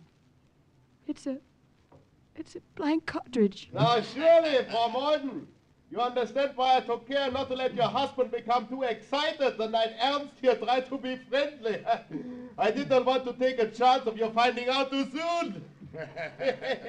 We shall give your regards to the Dalai Lama. Go on, shoot us. Go on. Kill us with your blank guns, if you can. That's not a bad idea.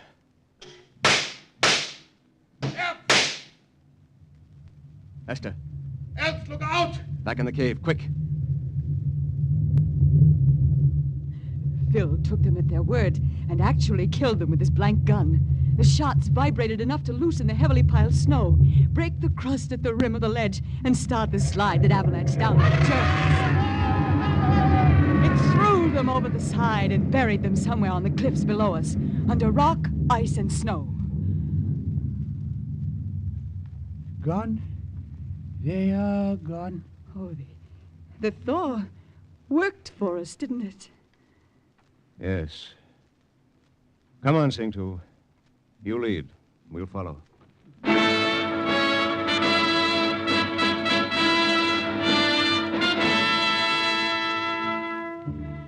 We could see the Holy City, but it was still 25 miles away. It was 2 days' travel of an almost vertical descent into the valley, and we arrived at dusk at the magnificent red and white palace that overlooked the city. It was a week before we saw the Dalai Lama. Our entrance into his presence was conducted with the utmost ceremony.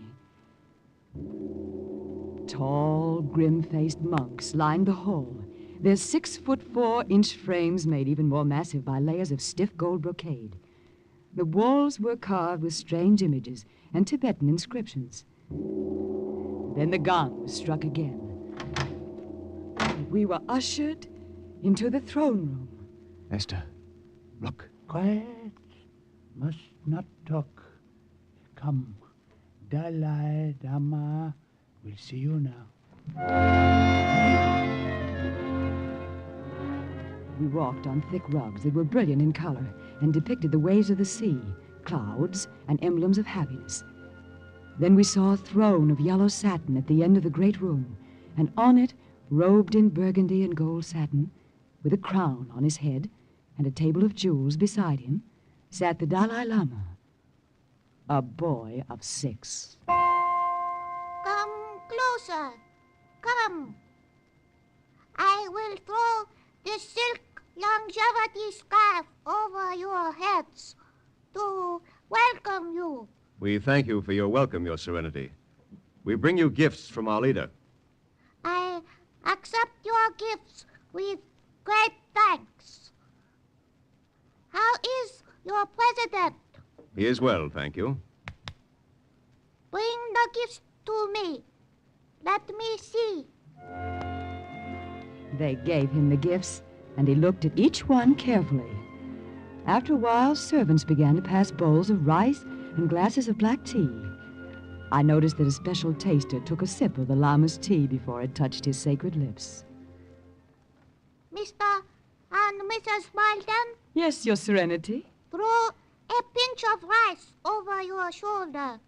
It will bring good luck. Your Serenity, we've come to talk about peace and friendliness between our two countries. There is no need to talk. Come here. I tie 3 knots in your scarf. There. What's that? Means only interview at an end. But we've accomplished nothing. His Serenity has tied 3 knots in Americans' longevity scarf. He has blessed them. Our countries will be friends.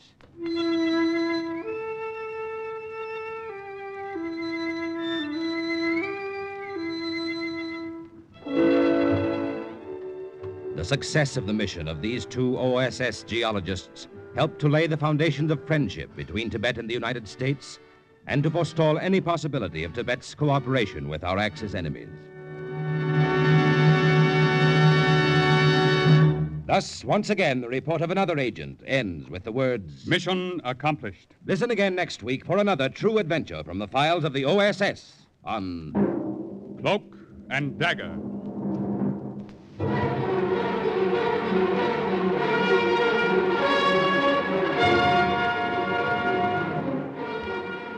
Heard in today's Cloak and Dagger adventure as Esther was Louise Barclay, Philip, Grant Richards, the monk, Raymond Edward Johnson, Farber, Stephen Schnabel, Kessler, Barry Kroger. Others were Janice Gilbert, Carl Weber, Ralph Bell, and Jerry Jarrett. The script was written by Winifred Wolfe and Jack Gordon. The music was under the direction of John Gart. Sound effects by Chet Hill and Dick Gillespie. Today's true OSS adventure was based on the book Cloak and Dagger by Corey Ford and Alistair McBain. This program was produced by Louis G. Cowan and Alfred Hollander under the direction and supervision of Sherman Marks.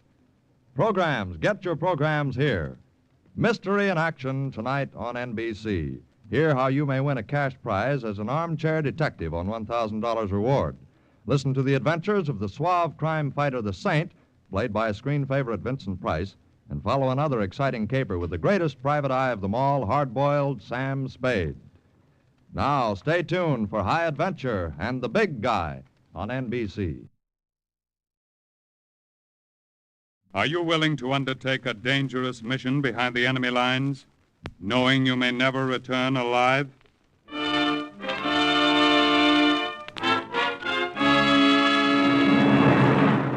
What you have just heard is the question asked during the war to agents of the OSS. Ordinary citizens who to this question answered, yes. This is Cloak and Dagger.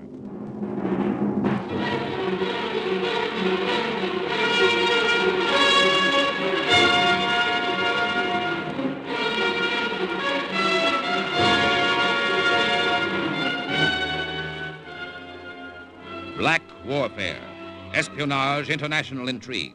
These are the weapons of the OSS.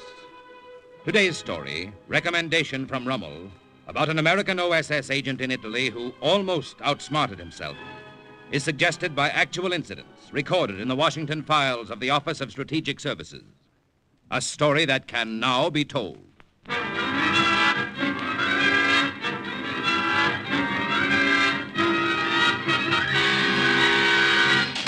Hey, come back here. You can't leave me here. I demand to see someone in authority. Let me out of here.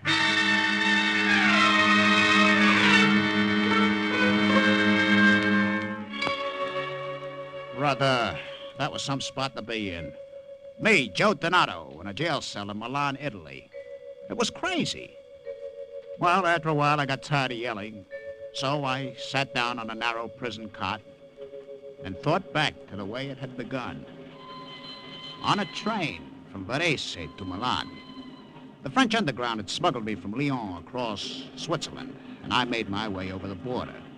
From there on, I was on my own, posing as an Italian chocolate salesman. So I sat back in my compartment, lit a European cigarette, and blew smoke rings over my head to the rack, where my shortwave radio was hidden in one of the suitcases. All of a sudden, the train gave a lurch. One of my suitcases took a flying dive to the floor. It was a suitcase with a penknife scar across the leather handle, the one with the radio. I was glad I was alone in that compartment. I couldn't wait to find out if that radio was all right. You see, the case was lined with a false backing of boxes of chocolates to hide the radio. I unfastened the backing, and there was the radio. It was okay. Nothing was broken. And then before I could refasten the backing, I heard voices outside the compartment door. I didn't have time to refasten the backing. I had just enough time to slam the case shut again, slide it back up in the rack, and get back in my seat. Major, what is this? I was under the impression this compartment was reserved for me alone. There must be some mistake, Herr Field Marshal. There was a mistake, all right. My mistake in picking the one compartment on the train that had been chosen for Field Marshal Rommel. Dummkopf, what is the meaning of this? I do not know, Senor Major. There has been a mistake, a grave mistake. Do not tell me of mistakes. This is your stupidity. You had your orders. No, I instructed the train guard very carefully. Be still. I will not have this disturbance, you understand? Yes, Your Excellency. I am sorry if I have been the cause of this. I assure you it was quite unintentional. I will take my suitcases and leave immediately. Si, va. It is best. You leave. I will find you another compartment. No, wait. It is unnecessary, conductor. The gentleman is already here. There's room for both of us. We Germans and Italians must share. Is it not so? Perhaps you would prefer your privacy. It is nothing for me to move. No, I will not hear of it. Sit where you are. Actually, I will welcome company. I detest train rides. Major, yes, Your arrange a table for me in the dining car. Yes, Your Excellency. You are stupid, conductor. Next time, pay attention to orders. I do not know how this happened. Such a fuss over nothing. Tell me your name. Oh, my name is Donato, Giuseppe Donato, Your Excellency. Where are you headed for, Signor Donato? Oh, I am getting off at Milano. Oh, I see. Well, we shall have time to get acquainted. Be at your ease. Time to get acquainted. Great. What are we going to talk about? Maybe I could get the conversation started by saying Herr Field Marshal Rommel. Yes. It might interest you to know that I am an OSS spy. I am in Italy to radio back information on your northern supply concentrations. You say you're a chocolate salesman? Si, my office is in Verona. Here is my card. Well, I'm not in the market for chocolates. You may put the card back. Oh, here. You drop this. Your medical classification in the fascisti army? Grazie. That was a great disappointment to me, Your Excellency, but you see, an old back injury kept me out of the army. You must not blame yourself for something you cannot help. Still, it is a great disappointment. Yes, I understand. Your Excellency. Yes, Major. Your table in the dining room, it is ready. Ah, yeah. Danke. I will return soon, Signor Donato. We will continue our conversation. We had talked 10 minutes. and I aged 10 years. I wondered if I should change compartments before he came back. No, that might seem suspicious. I looked out of the window. The green rolling hills of citrus and olive trees didn't tell me anything. I just crossed my fingers and hoped we were coming into Milan soon.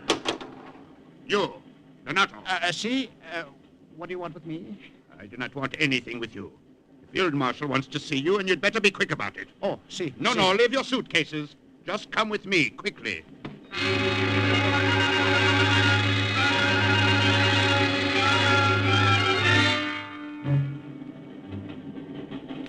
You, wanted to see me, Your Excellency? Yes. Sit down. There, opposite me. Oh, grazie. I thought about you after I left the compartment, Signor Donato. Si? Si. Would you care to join me for coffee, Signor? It would be my pleasure. Coffee with Field Marshal Ramo. Wait till I tell the gang back home about this, I thought. There was a man across the aisle. A dapper little guy with a waxed mustache. He and Rommel nodded to each other. And then the dapper little old guy kept watching me. Yeah.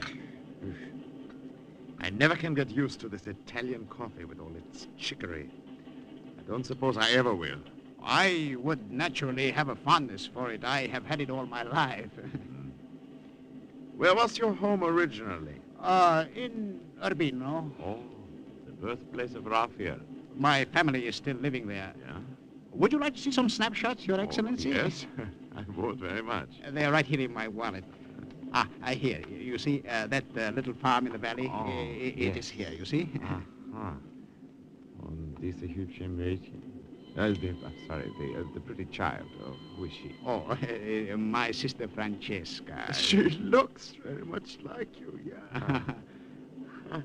It was interesting that Rommel thought the kid in the picture looked like me. Like you indeed. The snapshots had been made by OSS photographers, and an early picture of me had been superimposed over the negative. Very attractive family group. You know, Signor Donato, I've taken quite a fancy to you. Tell me, these chocolates you sell, are they any good? Oh, see, they're very good. Not ersatz? Oh, no. Well, surely, one or two of them would not be missed, huh? Is it all right with you if I send my adjutant to get one of the suitcases? Yes? We Germans and Italians must share. No. It's perfectly all right. Only I will get them myself for you. No, there's no need. Major, yes. Go to the compartment and bring one of the signor's cases. Yes. No, it is foolish to send him. I can easily go myself, you see. No, I insist. We will have so little time for talking before the train stops at Milano. I had no choice. I had to sit there and sweat it out. Just pray that the adjutant brought back the right case. I felt as if there were a band of steel around my head that kept getting tighter and tighter. What is it, my friend? Are you not feeling well? Oh, it is very hot in here, is it not? Oh, yes, it is, unfortunately, yes. Perhaps I should call the conductor and have it... Oh, here. The Major returns with your sample case. The first thing I looked at when the Major put the case in my lap was the handle. There was a long scar in the leather. It was the one with the radio. You know, I've always had a fondness for chocolates. Well, come, open it. Well? The catch, it seems to be stuck. Well, surely you can fix it. Oh, see, of course. That is, I will try. Give it to me. What? I have an excellent little penknife. Perhaps I can adjust the lock. No. I will get it in a moment. I'm Look, sure. I can do Milano. it. Which station is Milano? Oh, Milano. That is my stop, Your Excellency. Oh, so soon. What a pity. Well, if you wish, I will stay on till the next station. Open this for you. Take a bus back. No. I would not think of it. It is too kind of you to suggest it. But we must say, auf Wiedersehen. Arrivederci, Field Marshal Rommel. It has been a great honor.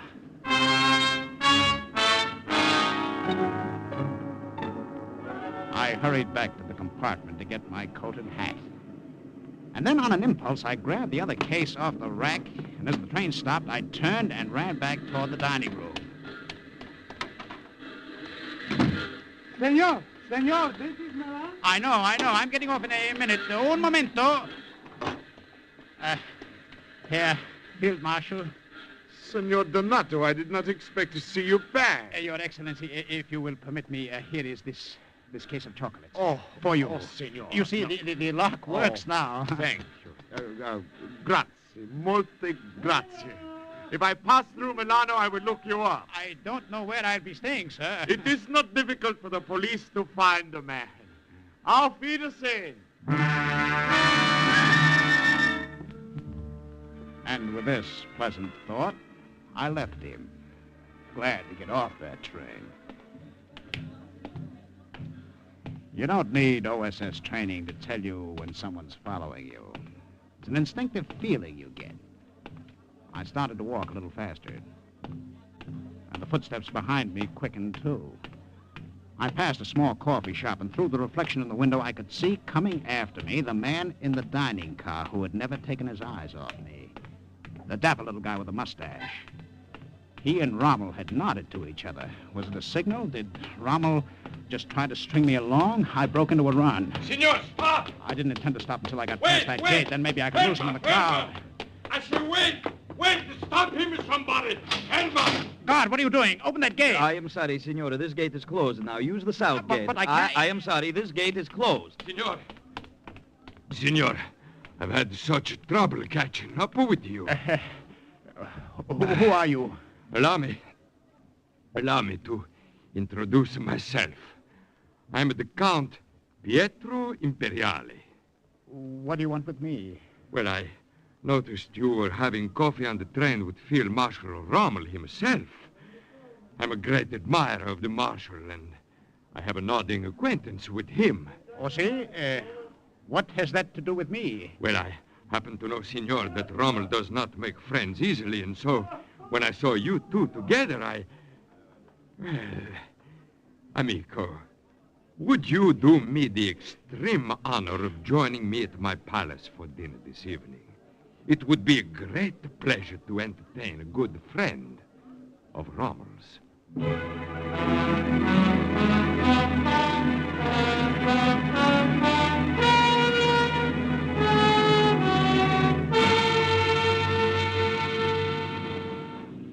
As the long black limousine drove up to the palace, I felt like a visitor of the Middle Ages. The gray stone steps were hollowed with age. This way, senor. The lower windows were blazing with light, and two torches set in brackets flanked the doors. Quiet, Bobo, quiet. The floors were made of colored marble. On the walls hung ancient tapestries with scenes from the Old Testament. I walked through, past a line of servants. My mouth was open at all this grandeur, and I walked right into a suit of armor. Excuse me. Come, amico mio. Dinner is waiting.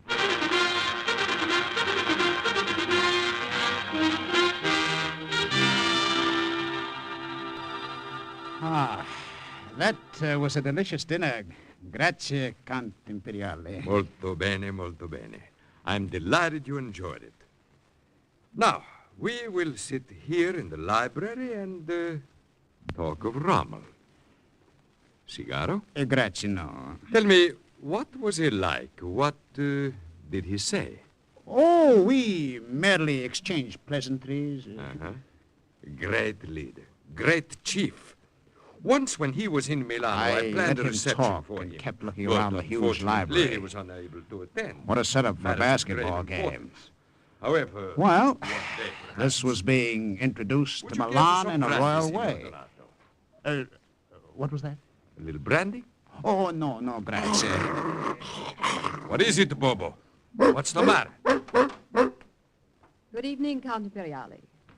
They told me you were here. You see, Bobo, it is only Antonia. Come, my dear. I would like you to meet a friend. See? Signor Giuseppe Donato, great friend of Rommel's. My, I am impressed. Piacere. The pleasure is mine. Che bella questa ragazza, no? My secretary is very pretty, non è vero? Your Lordship, there is a call on your private phone in the small library. Oh, see. I will return. It will give you two a chance to get acquainted, huh? Quiet, Bobo. Molto bella, signorina. You are very pretty. Count Imperiale was right. Did you find yourself forced into that compliment, Signor? Oh, no, not at all. We Italians are proud of our beautiful women, and it is impossible not to notice how well you represent them. Where do you live? In Milano? No. I'm here on business. Where are you staying? Oh, I only arrived today. I've made no plans yet. You are the Count's secretary? His personal secretary. Since the Count has passed on, I attend to all arrangements for his banquets and receptions, as well as his personal correspondence. Oh, I see. He is un gran signor. I am very fond of him. I remember how disappointed he was when Field Marshal Rommel failed to attend a reception he planned for him. Oh, I know. He told me that. He is a great admirer of Rommel. So am I. Tell me about him, Signor. Does he intend to come to Milano soon? Perhaps we can plan something else in his honor. I don't know his intentions. Perhaps he is returning to Africa immediately. I don't know that either. Well, I see you two have become acquainted, huh? Molto bene. Your Lordship, since the Signor is staying in Milano, shall I give him the name of a good hotel? Hotel? With 40 rooms here, most of them empty? I should say not. You will stay here, amico mio, as long as you want. Grazie. Molto gentile. I'm very grateful. They gave me a suite myself, with a tremendous canopied bed and a sculptured rug on the floor. Through the casement window, I could see the piazza sundial, the narrow streets of Milan, and off in the distance, the church of Santa Maria della Grazia. Who was going to look for an American spy in a setup like that, huh? It was made to order. Every night I patted the radio in the suitcase and hoped I'd have a message to send back soon. A few days later, Count Imperiale asked me to walk to his office with him. Ah, this Italian summer makes me feel 10 years younger. You know, if I were 20 years younger, I would be more attentive to that dark-eyed secretary of mine. I don't blame you. She seems to have taken an interest in you. Oh, that's so? Si. She's keep on to ask questions about you. See. You still have not told me why you want to see me at your office. I refuse to speak business at home.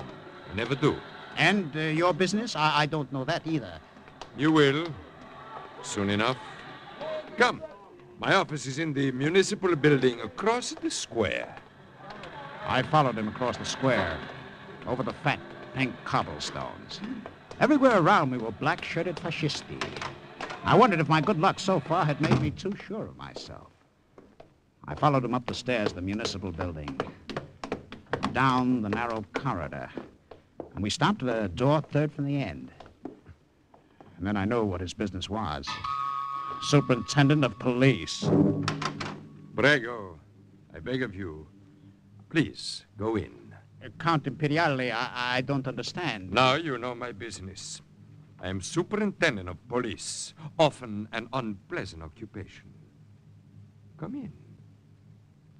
I said come in. That's right. I wanted to see you here because it's necessary for us to have a little talk about you and the police. What have I to do with the police? How would you like to work for me? Oh, come. Don't look so startled. Work for you? As a member of the police? But of course.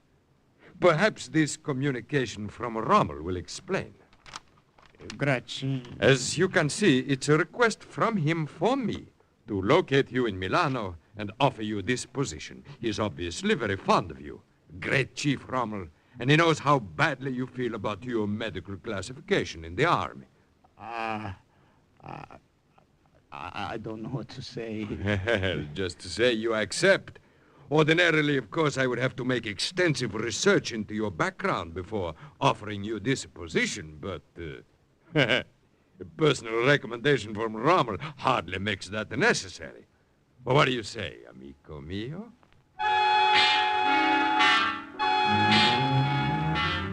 What do you think I said?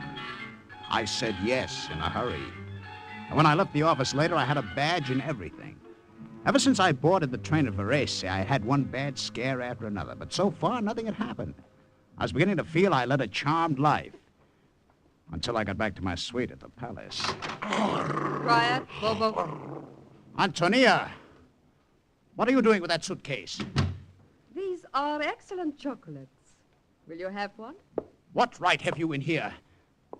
I was curious about you. I found out I had reason to be curious. I'd like you to meet two friends, Giacomo and Mario. For the first time I saw them, two men standing half hidden in the shadows of the big room. And on the chair before Antonia was my suitcase. She turned it around so I could see the inside.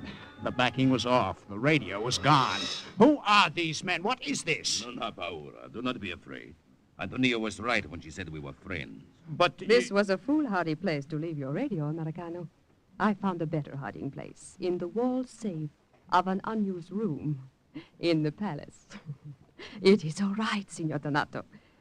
We are partisans, members of the underground. You just stand there and tell me this? Why not? Your American radio has given us proof of who you are. No doubt you want proof of who we are. Escolta. I'm listening. We will tell you all that you came here to find out. All you have to do is to ask, and we will answer. We will answer even before you ask. The Nazis are using northern Italy as a supply base for the Africa Corps. In fact, Rommel is expecting air reinforcements to leave here at the end of the week. How many planes? 75 bombers. Where are they? In a field at Caravaggio, 10 miles west. You emptied my valise. There was an altitude bomb there. Did you find it? Is this what you mean? Yes. Is there anyone in the underground who can duplicate it? The professor of chemistry in the University of Milano is a friend. Why? You see, if you remove the pin from these bombs and plant them in an airplane, they'll explode automatically when the ship gains altitude. We will let you know when you can see the fireworks. Oh, and another bit of information. See? It might interest you to know that you have been talking to a member of the Fascisti secret police.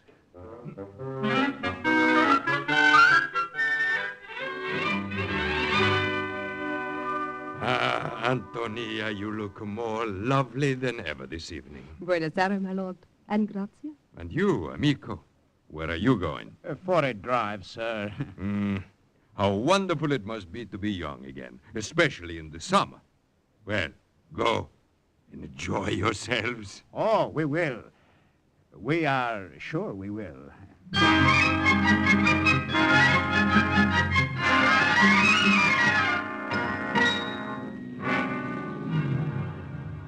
It is fortunate the Count did not invite himself along. You're sure we can see everything from this hilltop? Very sure. When the planes take off from Caravaggio, after midnight, we will see them. It's cool up here on this hill. Not cool enough to offer you an excuse to put your arm around me.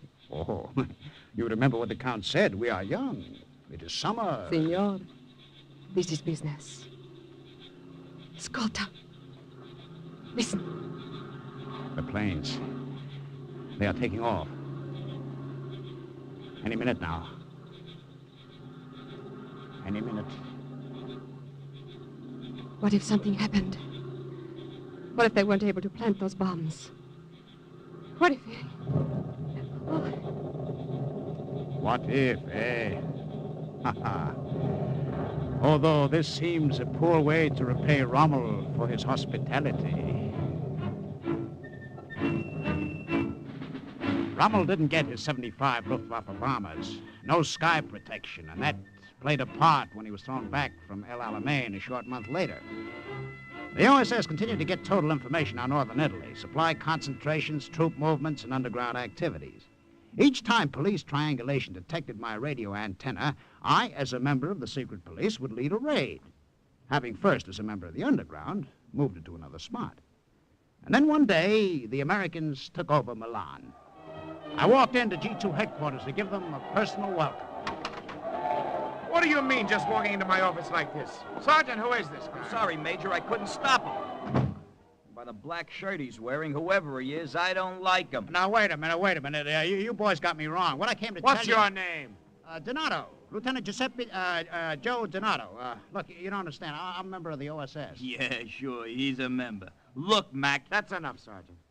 Donato, according to our list, you're a high-ranking member of the fascisti police. Thanks for giving yourself up. I'm not giving myself up. That's what you think, Mac. I tell you, I'm a member of the OSS. We have your full record, Donato. In his own reports to fascisti headquarters, Count Imperiale thought very highly of you. I don't care what he thought. And in the files, we found a personal recommendation from Rommel about you. A personal recommendation from Rommel, and you expect us to believe you're a member of the OSS? But you... Take him away, Sergeant. Throw him in jail. You can't do this to me. Start I'll write to my congressman.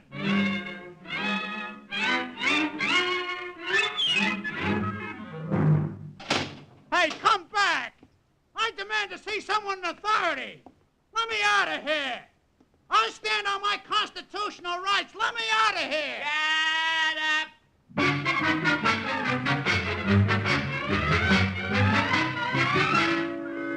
A week later, OSS in London sent verification on Lieutenant Joseph Donato, and an embarrassed G2 headquarters released him from jail.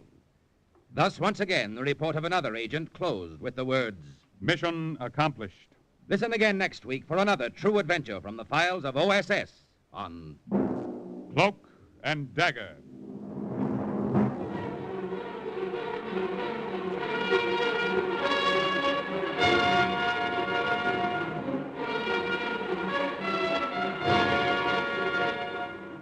Heard in today's Cloak and Dagger adventure as Joe was Ralph Bell, Rommel, Barry Kroger, the Count, Arnold Moss, Antonia, Jan Miner, the Colonel, Raymond Edward Johnson.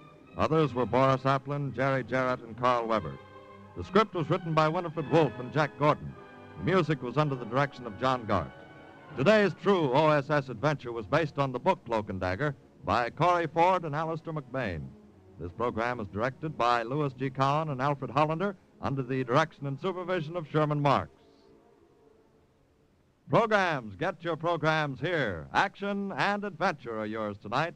$1,000 reward offers a mystery for you to solve at home for a $3,000 cash prize, followed by The Corpse Said Ouch, tonight's case on the Saint, and then Sam Spade solves another exciting caper, searching for the bell King Solomon used to call his wives. That's tonight on NBC. Now stay tuned for High Adventure and The Big Guy on NBC.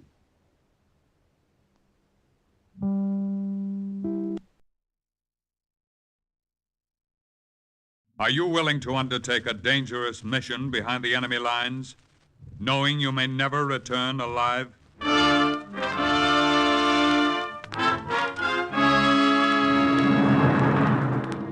What you have just heard is the question asked during the war to agents of the OSS. Ordinary citizens who to this question answered, yes. This is Cloak and Dagger.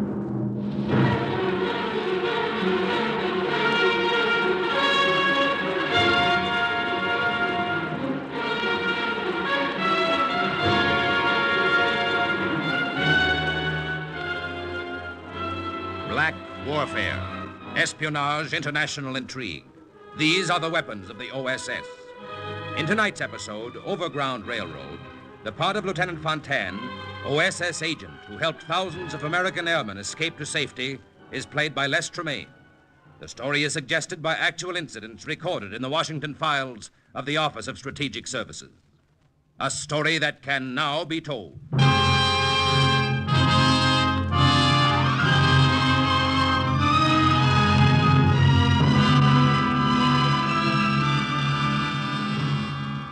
When a flyer was forced down behind enemy lines, he was just another fugitive, moving cautiously at night to avoid detection, fighting for survival. His shelter was a haystack or a hedgerow.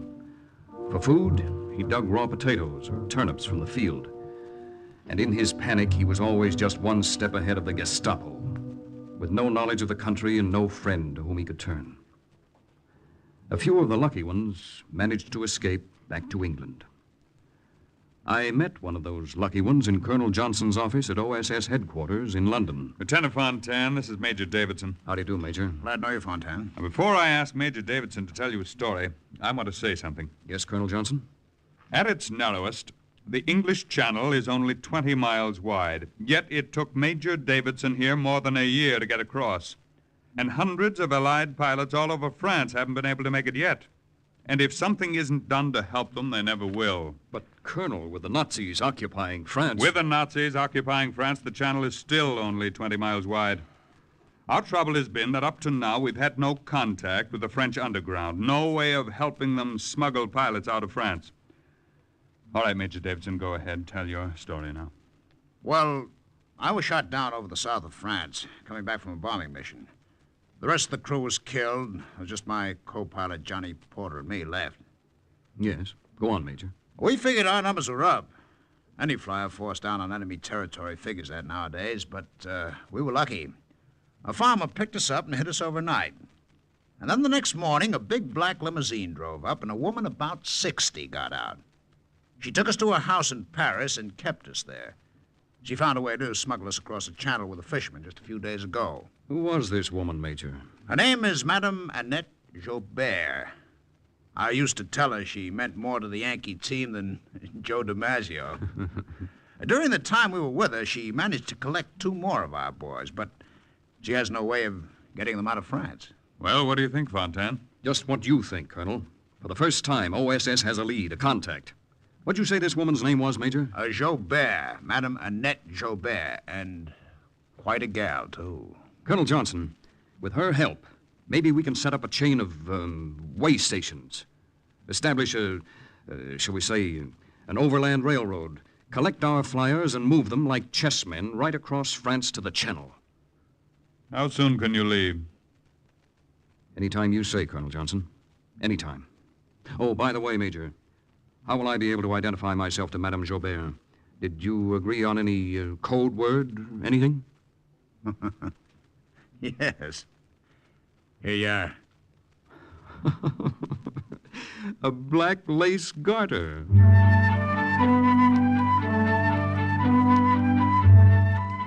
I left London a few days later and landed the next morning on the coast of France. A disguised fishing boat let me off, and I made my way to Paris undetected. It was spring, 1944. I was going to know April in Paris, but not the way any American tourist before the war had known it. The red dawn was touching the roofs of Paris and the golden dome of the Pantheon.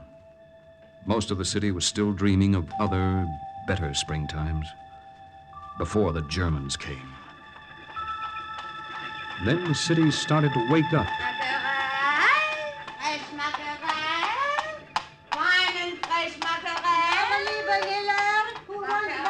Bakers were at work through the windows, wetting the dough.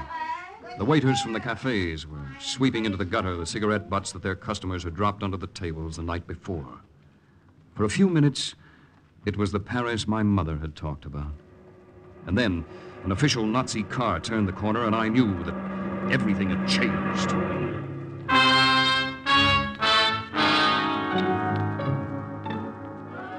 I made my way to 46 Rue d'Anzig, where I'd find Madame Annette Joubert.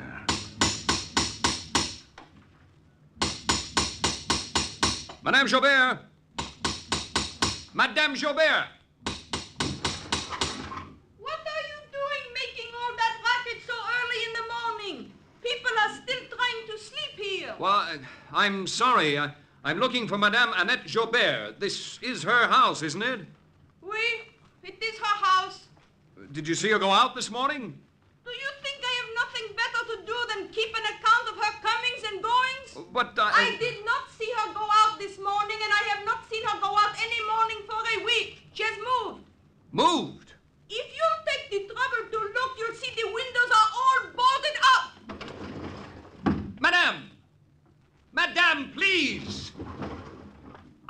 to locate her. I'm her nephew. Ask her good friends, the Germans, where she is. Go to the Gestapo. Now, wait a minute, please. I was up a blind alley. I had come to Paris because I had a contact. Now the contact was gone.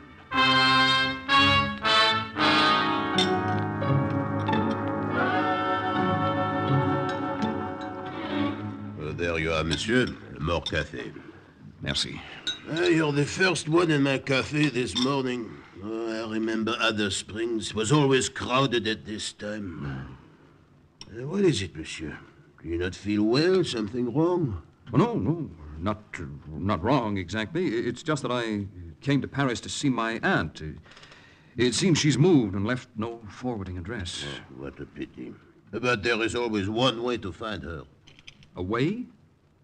What is it? You have only to go to the Gestapo and ask. They will tell you. Go to the Gestapo and ask. Sure, why not? OSS wasn't particular who helped us as long as we got the help. I was sure Colonel Johnson wouldn't object to my letting even the Gestapo give us a hand.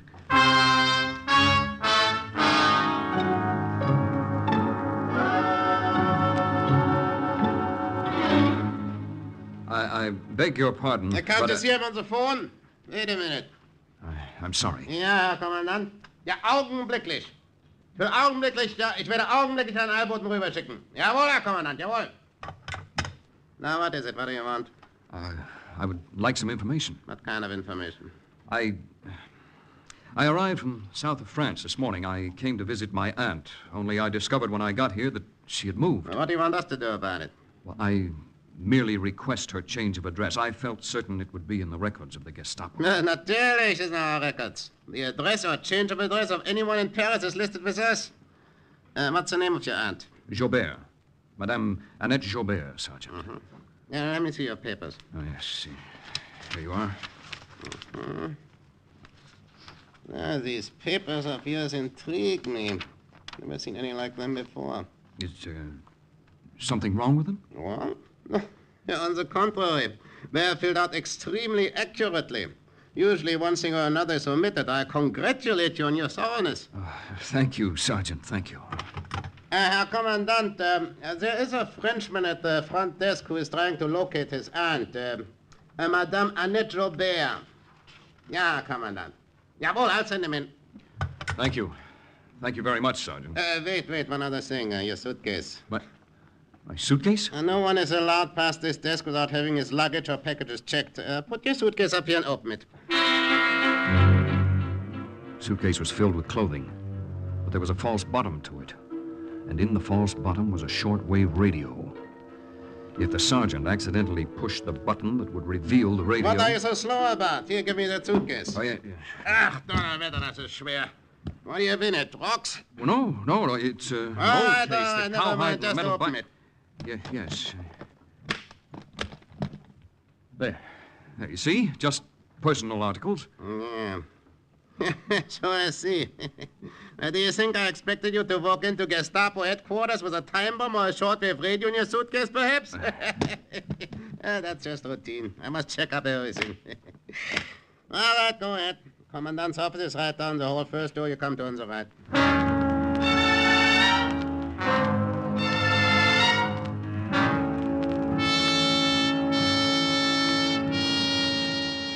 Sit down, Monsieur Fontaine. A cigar? These wine-soaked French cigars are very good. Thank you, Herr Commandant.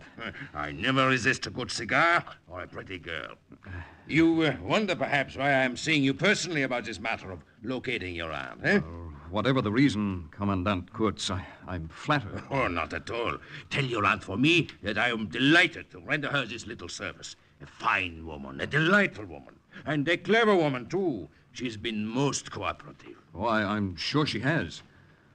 Commandant Kurtz, it is most urgent that I find her. Urgent? How urgent? I have news for her about my uncle, her brother, who is very ill in the south of France. Ah, a pity. Tell her for me that if she desires to travel, I will arrange for the necessary permit, of course. Well, you're very kind. Not at all, not at all. Now, let me see. Here it is. She has boarded up her house at 46 Rue d'Anzig, as you know, and moved to another residence 20 kilometers southwest of Paris, in the village of Tourry-Ferraud. Here, I'll write out the exact address. Thank you for your help, Herr Commandant. I assure you, I will never forget it.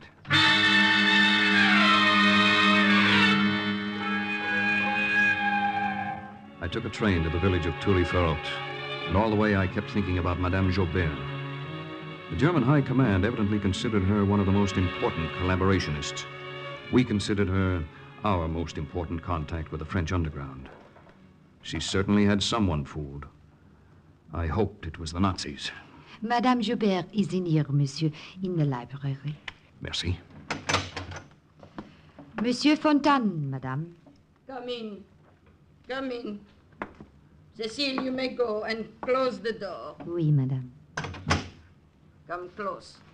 No, come closer. Let me have a good look at you. Eh bien, that's quite far enough. Now, what's all this nonsense about being my nephew? What's the matter, Auntie? Don't you recognize me? I've never seen you before in my life. I have regards for you from friends.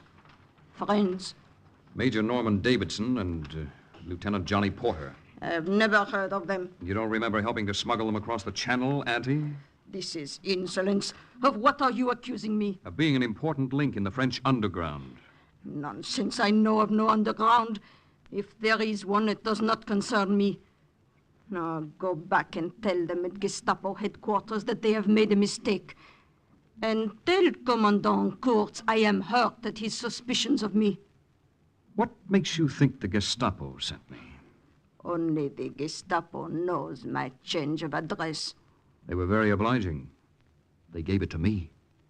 I ask you to leave, monsieur. I am very busy this afternoon.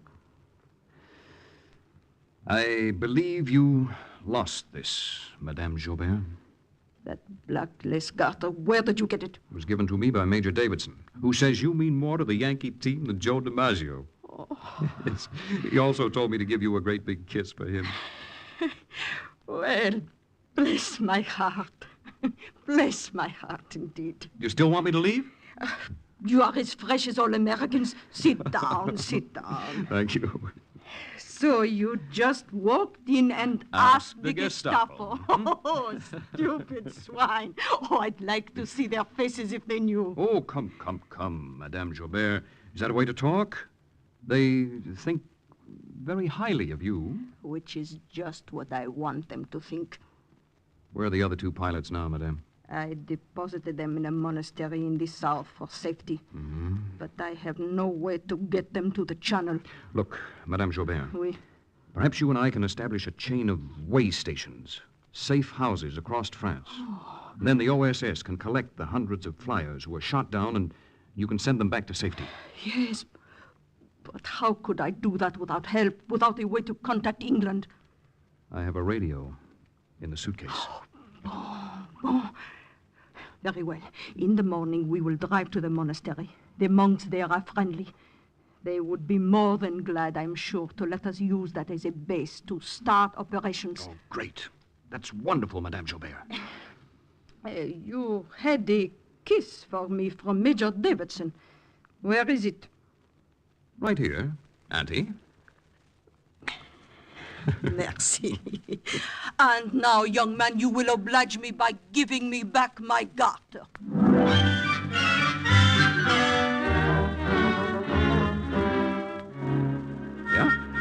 Yeah, she was quite a girl, all right, Madame Joubert.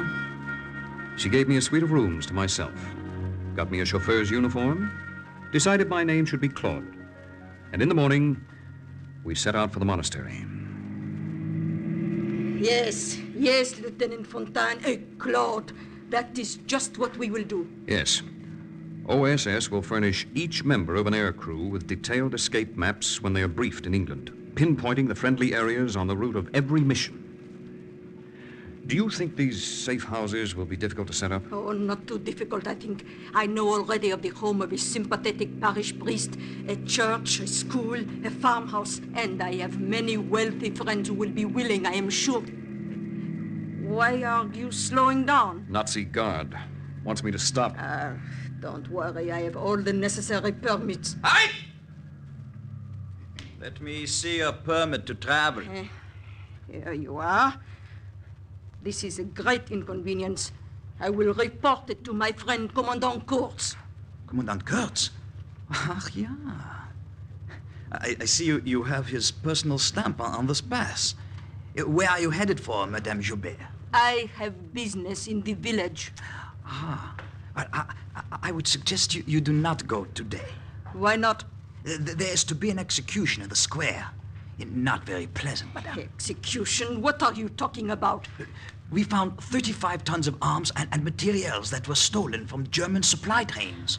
Found all that? Where? In the monastery. The monastery? I cannot believe that. Yeah, but it is true. And today they will be shot. 5 of them. I see. Claude, continue. You may go if you like, but it will not be very pleasant. Claude, continue. Oui, madame.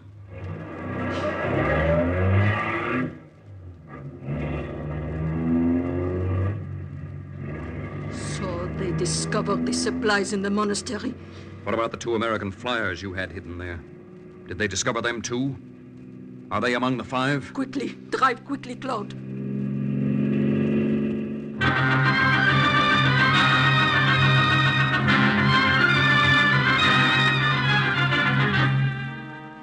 We reached the square, parked the car, and got out.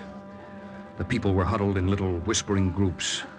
At the far end of the square stood the monastery, and lined up at the wall were 5 monks, their heads lowered, their hands fingering the crosses around their necks. Facing them was a Nazi firing squad. Madame Joubert grabbed my arm. What are we to do? I don't think there's anything we can do. Shh! Let this be a lesson to you people of this village. This is what happens to those who fight against us. These 5 will be shot. The other monks from the monastery will be sent to Germany. You understand? Take a good look. Learn your lesson well. Ready? Aim! Fire!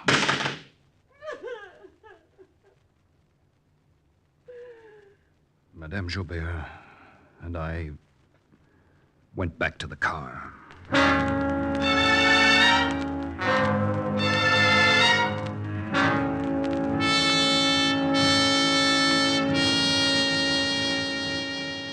But, Madame Joubert, if you drive back yourself, what'll the guard say who stopped us before? I am an excellent liar. I will simply tell him I went to see a sick relative and left you there to help. But I must drive back immediately. As I told you, I am giving a birthday party for Commandant Kurtz. I hope he does not live to see his next. Now, you go to the convent. It is only a few kilometers from here. You know what to do. Yes, I know what to do. Madame Joubert, what do you think happened to those 2 pilots who were hidden in the monastery? They were probably found and killed. But, Lieutenant Fontaine, we must go on with our plans. Some have been killed, but many can be saved. I said goodbye to her. She drove away. The convent of Our Sacred Lady was within walking distance. When I reached the gate, I saw an avenue of acacia trees leading to the great ornate iron door. The center panel formed the figure of the Virgin Mary. It was really spring in these gardens, a peaceful sanctuary in a war-ridden world.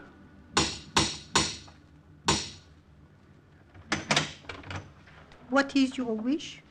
I would like to see the Mother Superior. Follow me.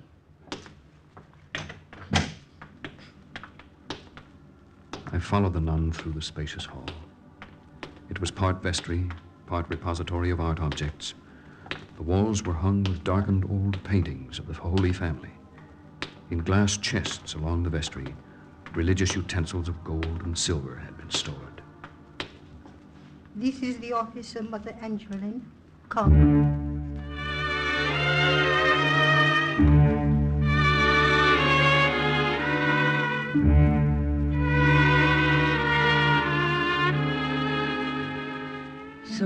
want me to let you use the convent of our Sacred Lady as a base for your underground operations. Mother Angeline, if you know the risk yourself and refuse, I can't find it in my heart to blame you. But if you agree, I want you to know first just what those risks are. Tell me, my son. I've just come from the village. The monastery there was raided last night. With my own eyes, I saw 5 of the monks shot. The others were hauled away by the Nazis. Only God knows where. I know about that. I heard this morning. If this convent is used as a hideout and the shortwave radio is hidden here, can you imagine what the Germans would do if they found out? You would expect no better treatment than the monks received. I thank you for telling me this. You are right. It is a great risk.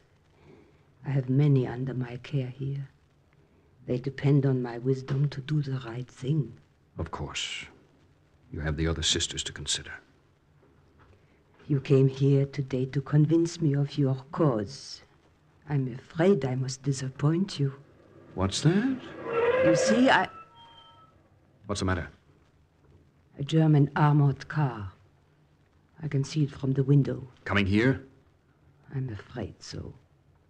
It is the first time we have been raided. I am not looking forward to their muddy boots in this place of God. They'll find me, Mother Angeline. What can I do? Where can I hide? They are at the door. You rang for me, ma mère. Yes, Sister Therese. Give my friend one of the sisters' robes. One long enough to cover him, and a hood. Oui, ma mère. The other sisters, are they already in the chapel? Oui, ma mère. They have started the afternoon adoration. See that my friend joins them in prayer. Then open the main door. We have visitors.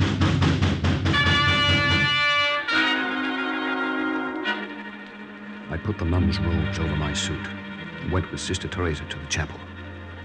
I knelt with the others. About 20 benches divided by a middle aisle provided seats for the worshippers. At the far end of the room was a high pulpit. Many of the kneeling prayed with arms stretched out, symbolizing the form of the cross. The sister next to me clasped her hands, and on her ring finger was the silver emblem of a bride of Christ. They prayed almost silently. Hers were the only words I heard. O maternal power of the universe, Mother of divine grace, pray for us. Thou wisest Virgin, thou kindly Virgin, pray for us. Pray for the sick world.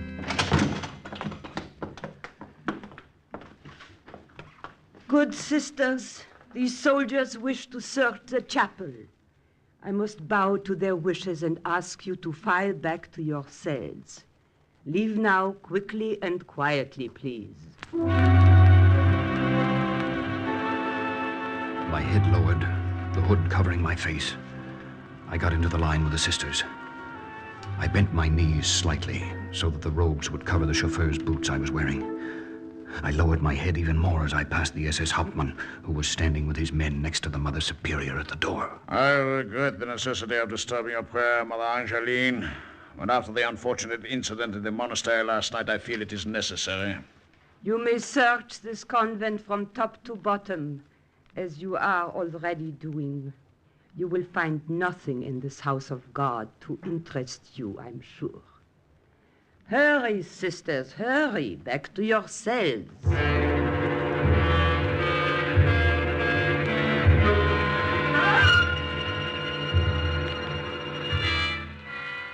They're really gone, Mother Angeline?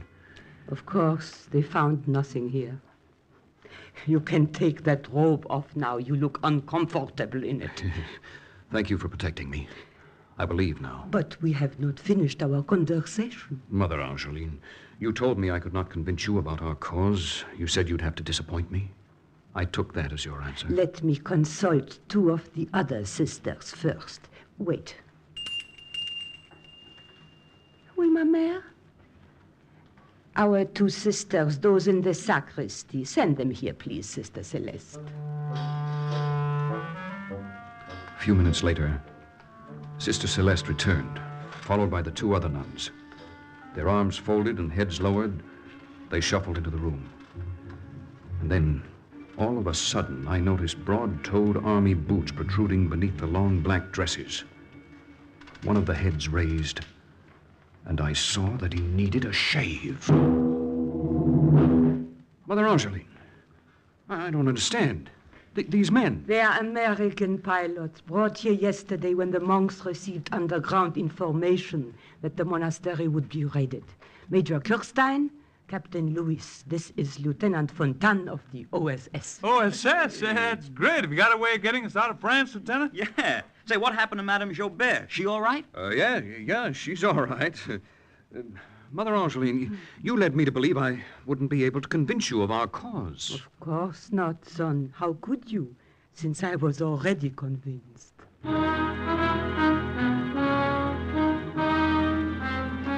The convent of Our Sacred Lady was the first link in a chain of safe houses that was forged within a couple of months under Madame Jobert's leadership.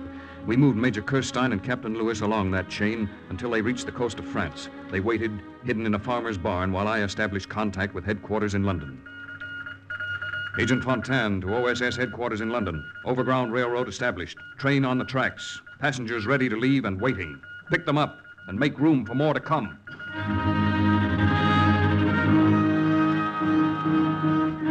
More did come. Over 2,000 more airmen who were shot down in occupied France rode the overground railroad established by Lieutenant Claude Fontaine to safety. Thus, once again, the report of another OSS agent closed with the words, "Mission accomplished."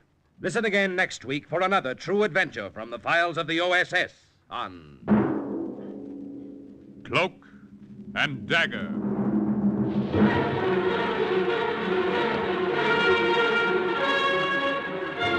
Heard in tonight's Cloak and Dagger adventure as Lieutenant Fontaine was Les Tremaine, Madame Jobert, Bryna Rayburn, and Mother Angeline Lily Valenti. The script was written by Winifred Wolfe and Jack Gordon. The music was under the direction of John Gart. Sound effects by John Powers and Manny Siegel. Today's OSS adventure was based on the book Cloak and Dagger by Corey Ford and Alistair McBain. This program was produced by Louis G. Collins. The National Broadcasting Company extends its heartiest congratulations to station WBEN, Buffalo.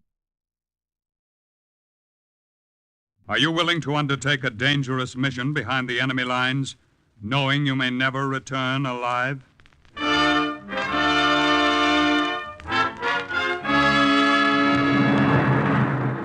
What you have just heard is the question asked during the war to agents of the OSS. Ordinary citizens who to this question answered, yes. This is Cloak and Dagger.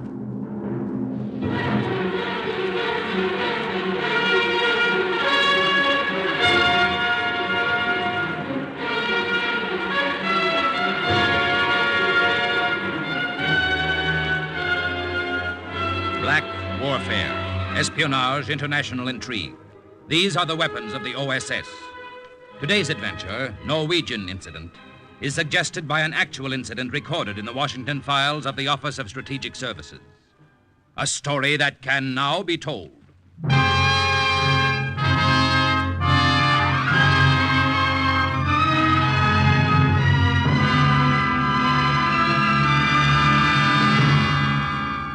It was quite a jump from being an associate professor at Wisconsin to the red dust of Camp Rooker. But like most of the guys, I just got used to it. I got used to the clothes, the food. If they let me lie in it a while longer, I might even have gotten used to that army cot. Hey, Anderson. You awake? Come on, get up. That's what I like about the army. Everybody's so considerate. Come on. The captain wants to see you. Hey, you too, Farillo. Snap to it and get your clothes on. Hey, what's it all about? How should I know? Ask Private Farillo. He's the guy with all the answers. What'd you do now, Pete? Nothing. The captain wants to see us at this time of the night. You must have pulled a beauty. Oh, you're nuts. The captain's a pal of mine. Probably wants to know if I'm awake.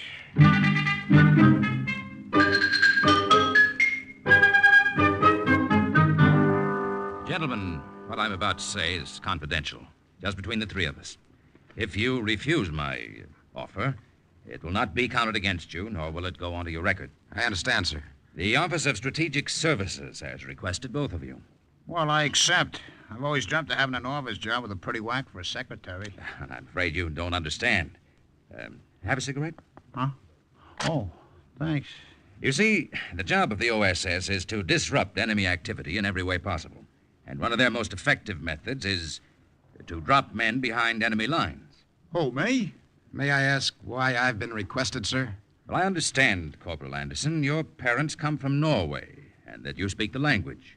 Yes, sir. I've spent most of my last 10 summers in Norway. But, why me? I have a tough time with English. Well, according to your record, Furillo, you were a sandhog. Well, yes, sir. In civvies, I was a demolition expert. So naturally, the Army put me in the infantry.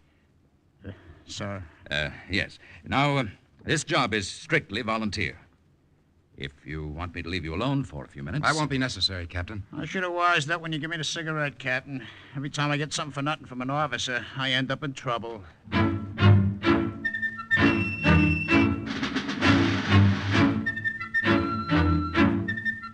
Basic training turned out to be a maypole dance compared to the grind that the OSS put us through. Since we'd been kids, the word sportsmanship had been drilled into us. Well, the OSS kicked it out. The other team was playing dirty pool, and we had to go by their rules. The jagged edge of a bottle, stiff fingers in the eye, a knee in the groin, the flat of a hand across the neck became close friends of ours. We slept on the flight across the Atlantic and finally arrived in London. Gentlemen, I will outline your mission to you. As you may have surmised, you're going to Norway. Will you step over to this map, please? What do you say? Shut up. A PT boat will take you out tonight.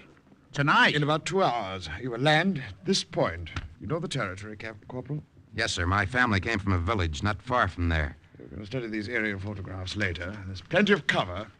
Now, here is your mission. This red line, from the north to the south, is the main line of supply. At this point, there's a bridge, which you are to blow up. Well, that shouldn't be tough. Blowing it up, no. However, 500 yards from the bridge, right here, there's a German company barracks. The bridge is well protected. It's up to you to figure out a way to dynamite it. Well, how about our Norwegian contact? Who's going to meet us? Well, when you hit the shore, take cover. At precisely 11 o'clock, a man will be strolling down the beach. Stop him, ask him how the fishing is. He'll answer, not too good in winter. From then on, you're in his hands. You, Anderson, are his nephew, and you, Furillo, are his cousin. Yeah, but I can't speak Norwegian. You will not say anything at any time. You'll be known as the Dumb One. What? The reason you're called the Dumb One goes back to a childhood disease. Oh, now, wait a minute. Goodbye, gentlemen, and good luck.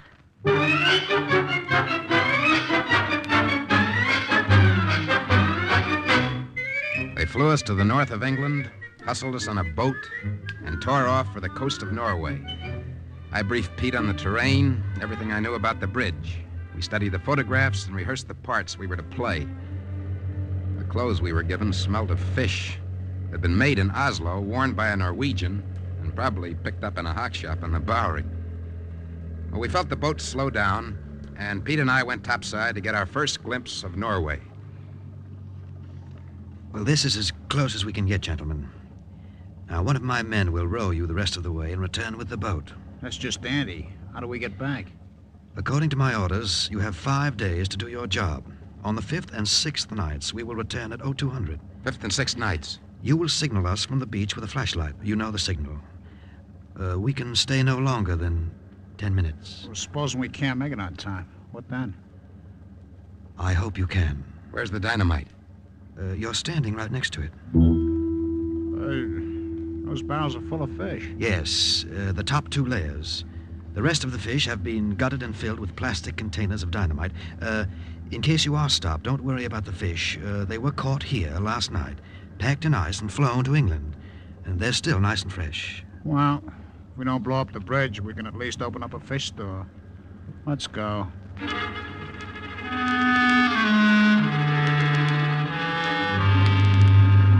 We didn't look back as we rowed to the shore.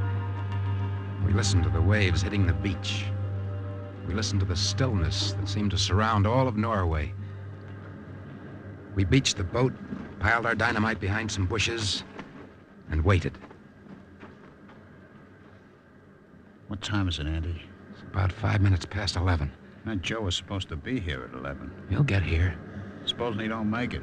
Then what? I've got enough rations for 5 days. We'll figure out something. You know, they shoot guys who don't wear a uniform behind the enemy lines. What's the matter? You scared? Yeah. So what? So am I. What time is it now? Can't be more than 10 after. You ought to... Hold it a minute. Coming down the shore. Yeah, I see him. You stay back in these bushes and keep me covered. I'll work his back toward you. If I get in any trouble, you know what to do. Yeah, I studied real hard, Luck. Thanks.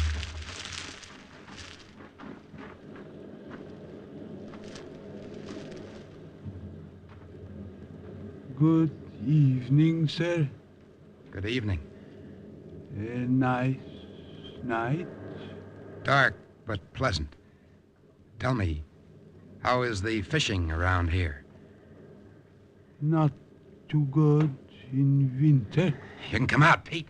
It is good to see you. My name is Jansen. My name is Anderson. This is my partner, Pete Ferrello. Welcome to Norway, Mr. Anderson, and to you, Captain Ferrello. Say, I'm gonna like this country. The promotions come real quick. I understand you're to lead us to a place where we can hide. Yeah, that is true. My home is safe. For the past 10 days, my nephews have been visiting me. Every night they come down to fish and returned with 2 barrels. We won't have too much trouble. What kind of trouble do you expect? On the road back, we must pass a German sentry. 2 of them, to be exact.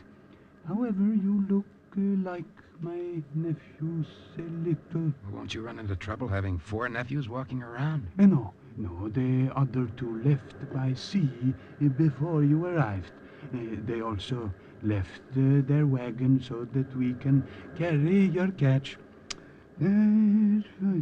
Say, Pop, ain't you awful old to be mixed up in this sort of thing? Well, what else can an old man do? I've been told that the underground's very well organized in this district.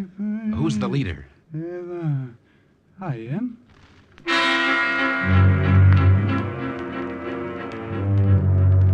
There were no lights in the houses we passed. There were no people on the roads.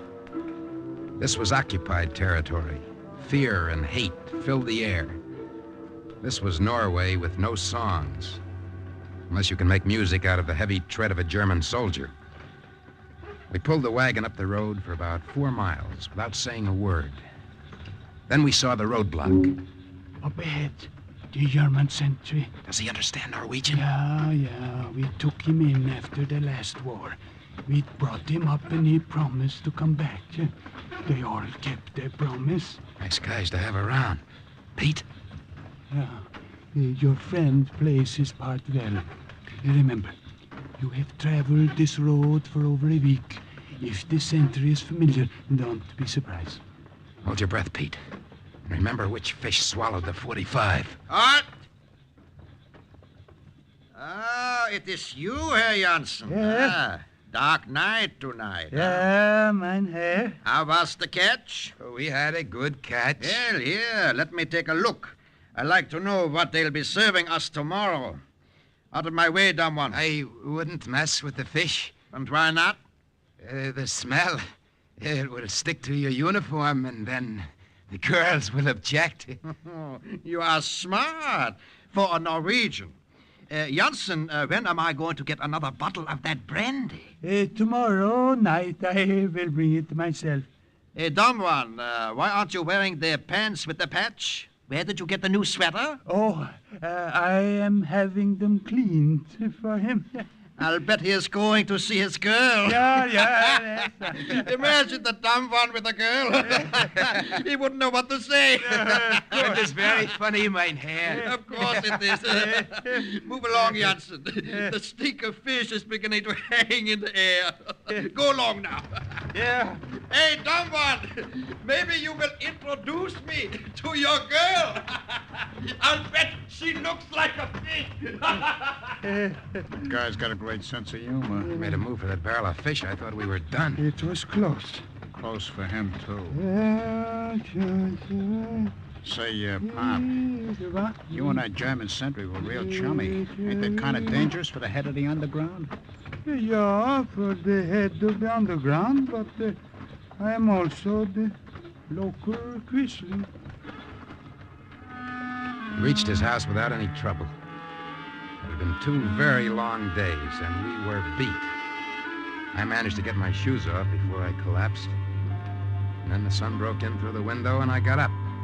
Pete and I went down for breakfast. There wasn't much to eat, so we broke out our rations and treated Jensen and his housekeeper to some real special delicacies. Dried egg and chocolate. Yeah, that was good. Real good. Don't let the army hear you say that. Huh? They've dried everything up but steak. Mr. Jensen, are we going to have any unexpected visitors? I do not think so. The Germans very seldom come to my home. Oh, occasionally an officer will drop in, but not often. How many men will you need? I hope we won't need any. Tonight, Pete and I will take a look at the bridge. How close can we get? That depends. On what? On how much of a chance you want to take. We've got to get right on it if possible. When we place the dynamite, it must be done fast. We can't afford to grope. Well, you can walk across. Just like that? If the sentry doesn't stop you, I would suggest that you ask his permission. Is he serious, Andy? Very. See, if we get caught sneaking across, we're liable to be shot. If we can fool the guard at the bridge, we walk across. And supposing we don't fool the sentry? You get shot.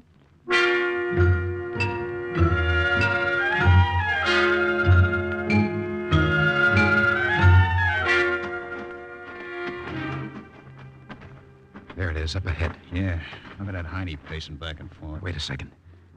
Whatever you do, don't say a word. Even if he sticks that bayonet into you, don't say one word. I hope you and that guy hit it off real well. Jensen gave me a good story. It should work. Come on.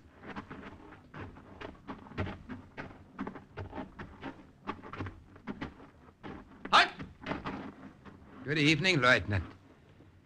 I am a corporal. Not that I wouldn't make a better officer than most of them.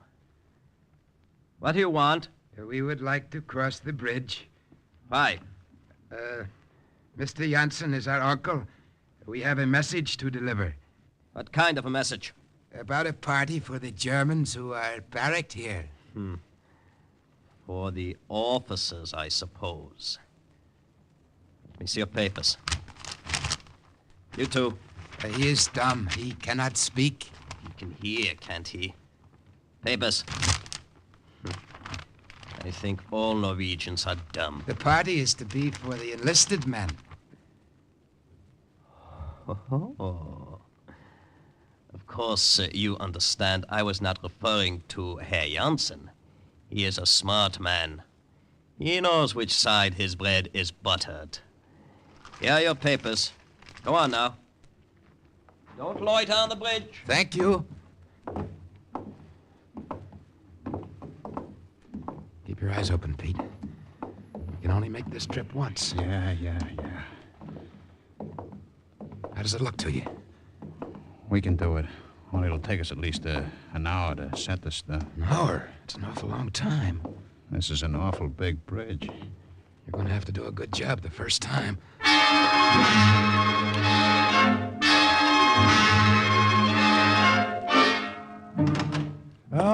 I see you got back. Did you have any trouble? No trouble. I told him that you were going to throw a party for the enlisted men. Yeah. He was quite pleased. Mr. Ferrillo, you think you can do the job? I can do it all right if I have the time. It is very important to us. This is their main line of supply from the north. It will cripple them for months. What happens after we do this? There will be reprisals. A few more will die. Huh. That's a tough shake. Yeah. There are times when it is better to die. When do you tend to blow up the bridge? Day after tomorrow. The boat will be there to pick us up. If we blow the bridge at 12, we'll still have 2 hours. Yeah, more than enough time. Hey, ain't it gonna look bad for you? Your nephew's disappearing the night the bridge goes? My real nephews will come back on time. We better get some sleep. Now, look, I'd appreciate if you'd have the underground give me a timesheet on the German guards. Yes, sir, yeah. How many, when they change, where everybody is within a mile. I will have everything tomorrow afternoon. Well, come on, Andy. Let's turn in. If I knew that being a spy was going to be so easy, I'd have bucked for it long ago. Yeah, things are going easy, all right. Too easy.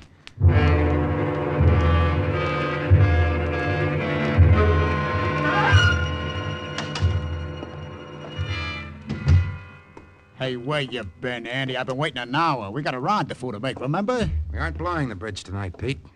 Well, don't you think you ought to let me in on your plans? It's my neck, too. It's an opportunity we can't afford to pass up.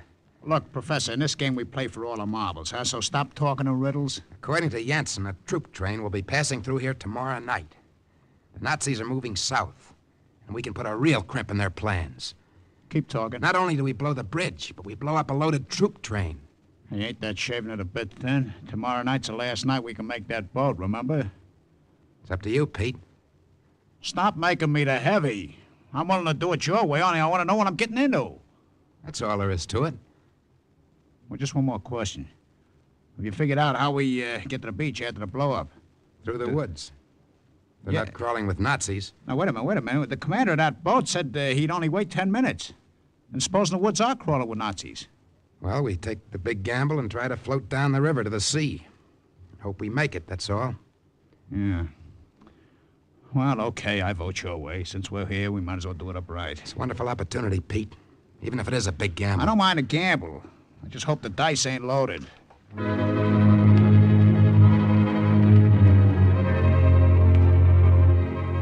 We sat for hours and watched the darkness. At 11, we looked at our watches, thought about the PT boat anchored offshore. There were a lot of ifs in our plans. If the moon didn't shine, if the Germans didn't wise up, if the train wasn't late, if the guards weren't doubled. We spent a long night and a long, long day waiting for it to get dark again, when Janssen burst into the room. You will have to change your plans. We can't. We're set to leave in 30 minutes. Downstairs, a Gestapo major. What? Somebody talked. I don't know. He says he's looking for someone. That's just dandy. He was here some weeks ago. He met both of you. I mean my real nephews. Come on, start thinking, Andy. We can't walk past him with our arms full of dynamite. Can't you get rid of him? No. When he is in this district, he spends the night here.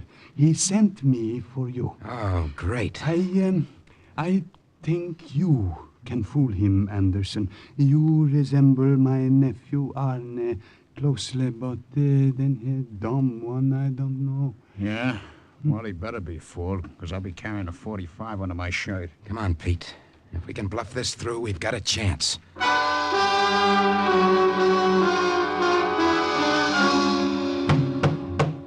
Janssen, bottle of brandy. Oh, there you are. Didn't see you standing in the doorway. But I can see the bottle. Bring it here.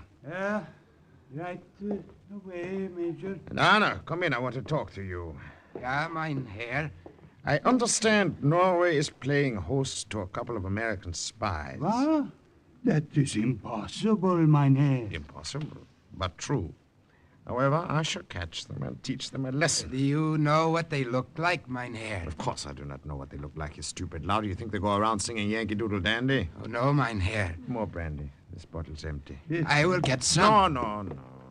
Send the dumb one. Go ahead, go. That's odd. I could have sworn last time I was here he was stoop-shouldered. Hey, dumb one! First the brandy. Well, of course, the brandy. That's what brings me back to this miserable place. Well, I am glad something brings you back. Yeah, I'm sure you are. You probably hate me. No, mein Herr, you do me an injustice. Oh, of course. You are one of our dear quislings. How about you, Arna? How much do you hate me? No, mein Herr. No, mein Herr. Yes. You were almost as dumb as the other one. Where is he? He's right here with the brandy. Oh. Give it to me, dumb one. Oh. He opened it for me. Oh, nice. Thank you, dumb one. Anna, come here. Take off my boots. Yeah, mine here. You ought to lick them. I could send you to it. What's happened to your hair? Jansen, I thought your nephew... What was that? Oh, the dumb one, he dropped the tray. Clumsy fool. Brandy should be drunk from a bottle.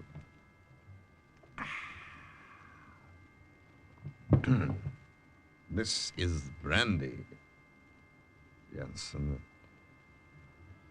It has been a long... Here. Huh? I don't understand it. He could drink 2 gallons and not even get a little drunk. Well, he's good and plastered now. He'll be out for at least 10 hours. I don't understand it. Well, I don't know what the Norwegian word is, but in Brooklyn we call it a Mickey.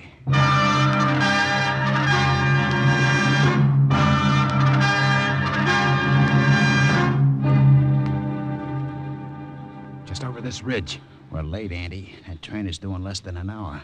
Well, you'll just have to work faster, that's all. Hold it. What now? I got guards in the woods. Yeah, I see them. It's going to be tough to get around them and slip under the bridge.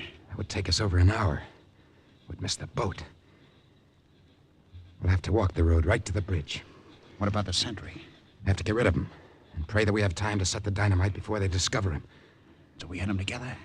You walk about a pace behind me. I've got to get close enough to use a knife. It's got to be the first time, so don't miss.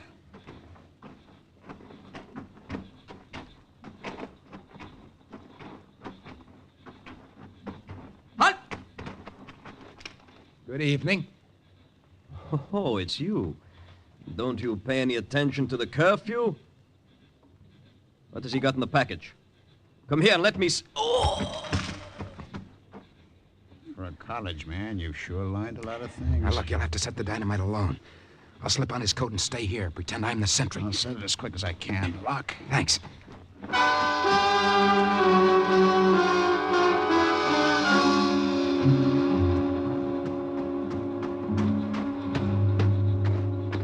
Andy? You finished? Yeah. I wish I had more time, but I think this'll do it. Let's start moving. We can't. What do you mean we can't? I didn't time fuse it. What? We have to stay and set it off. Why? Look, supposing the train is late, the time fuse would miss. We stayed this long. We might as well finish the job, huh? Where's your detonator? About 100 yards back. Lead the way. Okay. I didn't have time to bury the wire. Hope nobody trips over it. The bridge looks like a Christmas tree, you know? More wires than American TNT. Well, all we can do now is wait. Yeah. Gee, wish I could smoke a cigarette. So do I. Might as well get comfortable. How much time we got to get to that boat, huh? Less than 50 minutes. Huh? Too late to go through the woods? Too late. Well, so is the river. It's going to be tough. Half a railroad will be drifting with us. Don't worry about that later. We're going to be sitting ducks when that bridge goes. It'll be like noon. Attention! A guard has been killed! Ah, looks like they found our friend, eh? Hey, it's really going to get crowded here in about... Attention! Hey, here comes a commuter special. That's our target. Look at it snake along. It's getting closer. Wait till it hits the middle and then push the plunger. You'll take the whole bridge, you know? Make sure you get the cars. I know what to do. I'll tell you what to do. Get set. 5, 4, 3, 2, 1, now!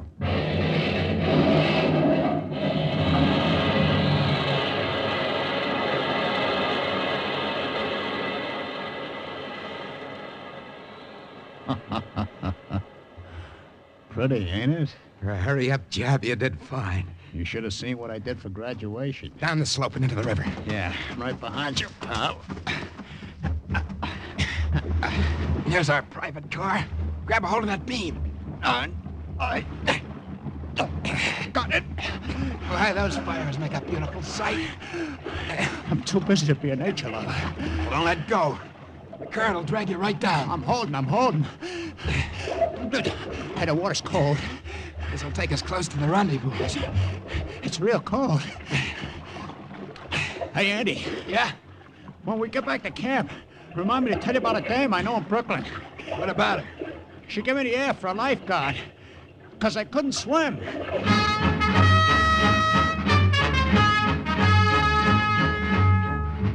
The blowing up of the railroad bridge in Norway cut a German lifeline and paralyzed their Norwegian forces for months. Besides the loss of military strength from the troop train, much needed ore and food was kept out of Germany. This was another blow struck toward the final invasion.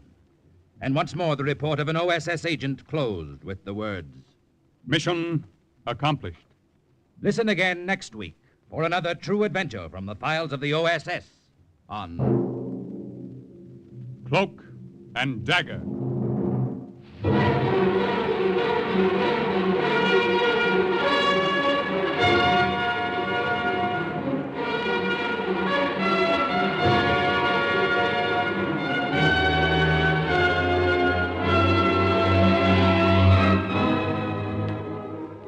Heard in today's Cloak and Dagger adventure as Andy was Joseph Julian. Pete was played by Ralph Bell. Jansen, Raymond Edward Johnson. The German major was Barry Kroger. The guard, Jerry Jarrett. The sentry, Frank Behrens. The American captain was played by Carl Weber. The script for today's Cloak and Dagger adventure was written by David Harmon. The music was under the direction of John Gart. Sound effects by Chet Hill and Dick Gillespie. Today's OSS adventure was based on the book Cloak and Dagger by Corey Ford and Alistair McBain. This program is produced by Louis G. Cowan and Alfred Hollander under the direction and supervision of Sherman Marks. Programs. Get your programs here. The American album of familiar music returns over most of these NBC stations next Sunday, August 27th. Designed, as always, to bring you the best in Sunday evening musical listening, the American album of familiar music will be back next Sunday. And on Sunday, September 10th, Theater Guild on the Air returns with dramatizations featuring top performers from Broadway and Hollywood. This is NBC, the national broadcasting company.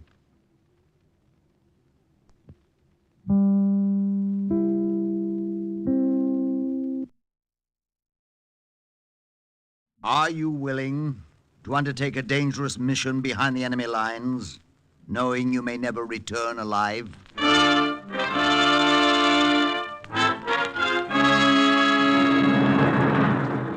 What you have just heard is the question asked during the war to agents of the OSS. Ordinary citizens who to this question answered, yes. This is Cloak and Dagger.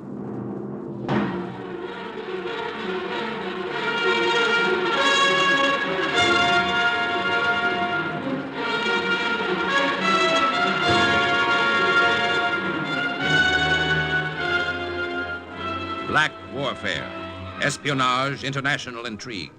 These are the weapons of the OSS.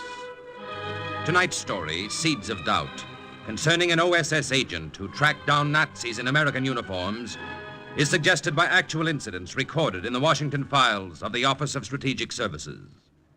A story that can now be told.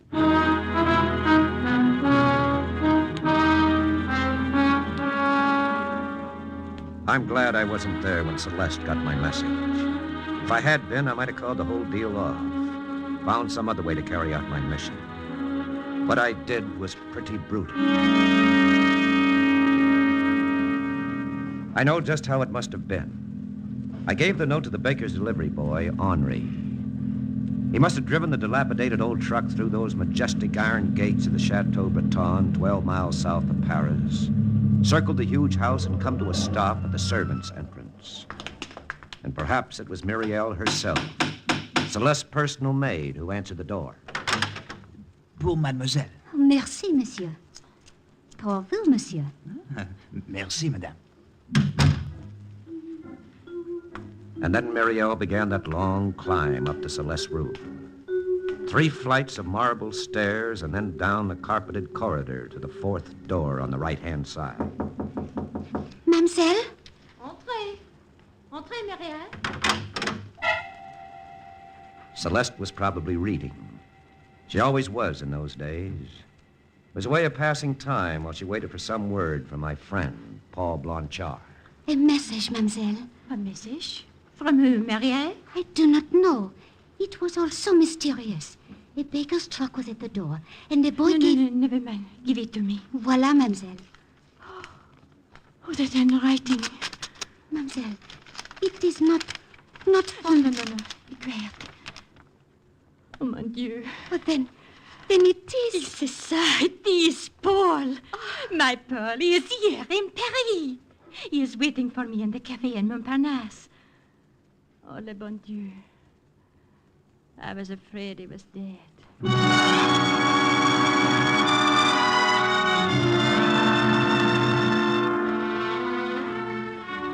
That's how it must have been. And all the while I sat in a dingy little room in the back of the Café de Trois Chars, drinking cognac, feeling like a dog, waiting. I waited about an hour, and then... Paul! Oh, Paul! Oh, Mademoiselle Breton? Oh, you are not Paul? No. Where is he? Mademoiselle, I was a friend of Paul Blanchard. But where is he? Where is Paul? Mademoiselle... Answer me.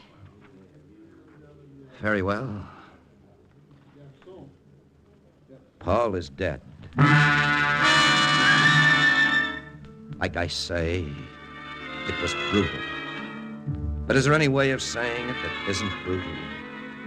She tottered toward the table and then slumped into a chair. Dead. Her face was deathly white. And yet it was still the loveliest face I'd ever seen. But this note, it is Paul's handwriting. Well, a forgery, mademoiselle. The OSS is well equipped to forge any man's handwriting. The OSS? Oh, I begin to understand. You are a... Lieutenant Martin Ingalls, Morale Office, OSS. And you deliberately told... That's right. I had to see you, but I couldn't come to the chateau. And I knew you wouldn't ignore a note like that. I see. I will aid you for this, Lieutenant. As long as That'll be rather awkward, considering our future relationship. We shall have no future relationship, you and I. I think we will. I've come to Paris to take Paul's place. Take his place? Yes, as your fiancé. At first, that is. And then later, as your husband. She sat down again, slowly, and listened in stony silence as I told her how I'd met her fiancé in North Africa. I told her how he had described me, and then how he had described their swift, frenzied courtship in Geneva just before Paul joined the Free French forces. Then I told her how he died. Paul loved France. Yes. And he told me once that you loved her, too. And that's why I'm sure you won't refuse to make your own sacrifice for her. And that is what, monsieur? Allowing me to pose as Paul. Letting everyone think I'm the man you met in Switzerland. How do you know you could pose as Paul? That someone who might not recognize you. The OSS has made sure that it'll be perfectly safe. You see, Paul's father was a government official in Madagascar for 20 years before the war. Paul visited France only once, and that was the age of 8. And from that age until he met you in Switzerland, he hadn't set foot in Europe. So you see, no one would know the difference. I would know it. Of course. That would be your sacrifice. And how would France benefit by my suffering? I couldn't blame her for putting it like that, but I wasn't exactly flattered. I tried to explain my mission. D-Day was 6 months behind us, and most of France had been liberated. But now there was Bastogne, the Battle of the Bulge, von Rundstedt's big offensive. And black warfare is a game two can play. Morale, or the lack of it, can help decide a war. The OSS knew that. And so did the Nazis. And that's why there are German agents floating around Paris, doing their best to plant seeds of doubt and to destroy Allied morale. Nazis here in Paris? But how is it they're not caught? Well, that's my job. It's not going to be easy because most of them are in GI uniforms. Impossible. Why? We send agents behind German lines. They send them behind ours. Black warfare was Hitler's first great weapon. Why do you think Poland, the Low Countries, yes, even France collapsed so fast in 1940? Because the Nazis had agents behind the lines, fifth columnists, doing the same thing then that they're doing now. But that was in 1940. The war isn't over yet, mademoiselle. Far from it. And the longer these Nazi agents operate in Paris, the longer the war is going to last. Now, that's why it's important that the OSS smoke them out and fast. But I do not see why it should be necessary for you to... To become your husband? Well, because then I'd be the master of Chateau Breton. And what could be more natural for a wealthy Frenchman and his wife out of gratitude to the Americans than to throw open their home to lonely GIs in Paris? You mean Parties, mademoiselle, cocktail parties, dinners, dances, whatever might attract the GIs. And the German agents, n'est-ce pas? Right. It's at affairs like that they do their work. They spread rumors and lies, stir up dissension. And it wouldn't take me long to spot them. It is a very clever scheme, Lieutenant. There is only one thing wrong with it. I do not care to be your wife. It would be a strictly impersonal arrangement. And just as soon as my job is done... No. It is out of the question. Very well, mademoiselle. I'm sorry Paul was wrong. Wrong? About you. That was another dirty trick, playing on her memory of Paul, her love for him. But it worked. In a half hour, we were engaged. Do you, Celeste Breton, take this man to be your lawful wedded husband? I do. And do you, Paul Blanchard, take this woman to be your Not lawful one of the wedded Paris wife? blue bloods who crowded into the church suspected that the headquarters colonel wasn't really a minister. And I guess I was the only one who wished he were. After the ceremony, Celeste and I drove out to the chateau and settled down to housekeeping. Yes? Who is he? Your husband. Well, what is it you want, Lieutenant? Well, I just got back from the USO. I announced our first open house for Saturday. Looks like we're going to have quite a mob. We should be ready for them. You don't mind my stepping in? We can talk about it. But we just did talk about it. No? Yeah, yes, I guess we did. Then good night, Lieutenant.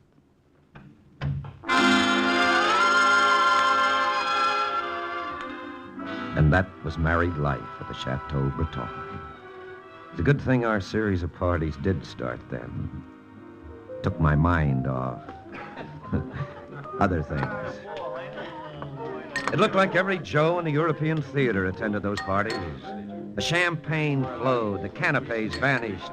Each clam bake was a bigger success than the one before it. Except I didn't spot any Nazi agents. Yes, there were plenty of rumors, sure. That's one thing an army always has plenty of. See, I tell ya, I hear we're getting our brains beat out at Bastogne. This man's war ain't over yet, pal. The guy was telling me the other day how the brass snafu thinks at Cambrai. Like a guy was saying the other day, if Hitler wants to negotiate, well, let's negotiate and get it over with so we can go home. I heard Hitler's got a secret weapon.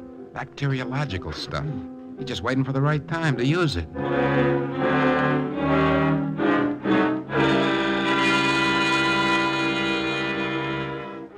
If I'd arrested every guy I heard repeating a rumor, I'd have had half the GIs in Paris in the clink.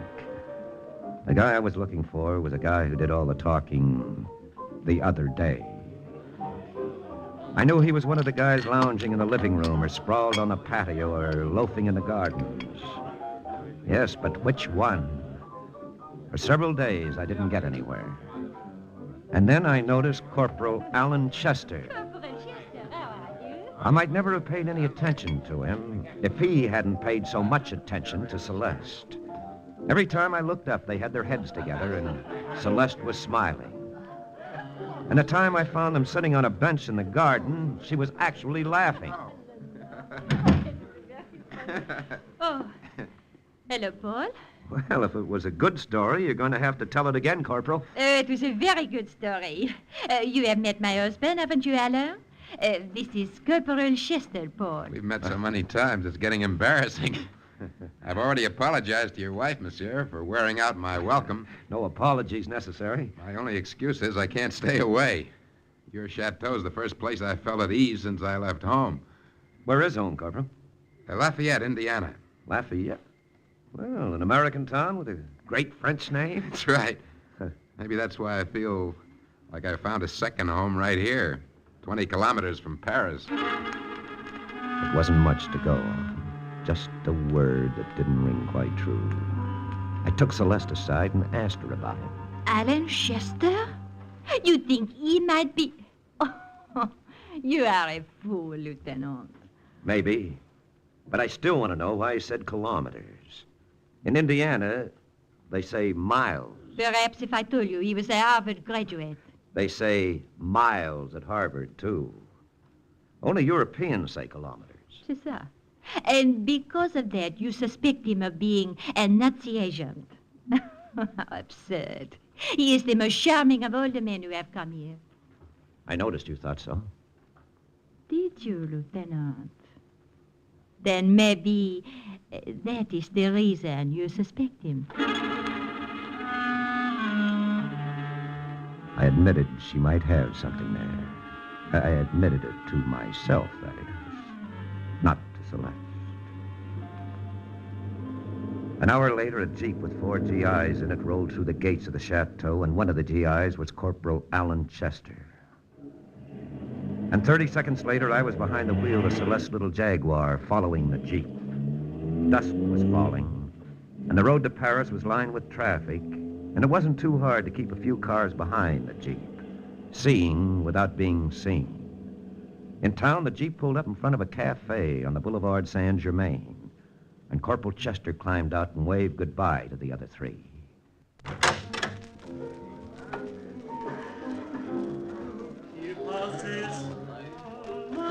Luckily, it was a gloomy joint. He walked straight across the dance floor. I hugged the walls and moved in the same direction. He didn't stop at the bar. He didn't sit down at a table. He headed straight for a back door. He opened it, and he went out. I gave him 10 seconds. Then I went out the back door, too. It was an alley, and as dark as only a Paris alley can be. So dark, I thought there was only one guy leaning against the building. Pardon, monsieur. Est-ce que vous avez une cigarette? I dug into my pocket for a cigarette. That's when I knew that there were 2 guys. I whirled around. The second one was standing behind me, and there was something in his hand that looked like a blackjack. My fist shot out quick. It connected. But number 1 was on me then with a hold that hurt. I broke away, and I let him have it. And that's when I found out what it was the other man held that looked like a blackjack. It was a blackjack. I hit the cobblestones. For a moment, I saw number 2 standing over me and heard a girl singing far away. And I didn't see or hear anything more for a long time.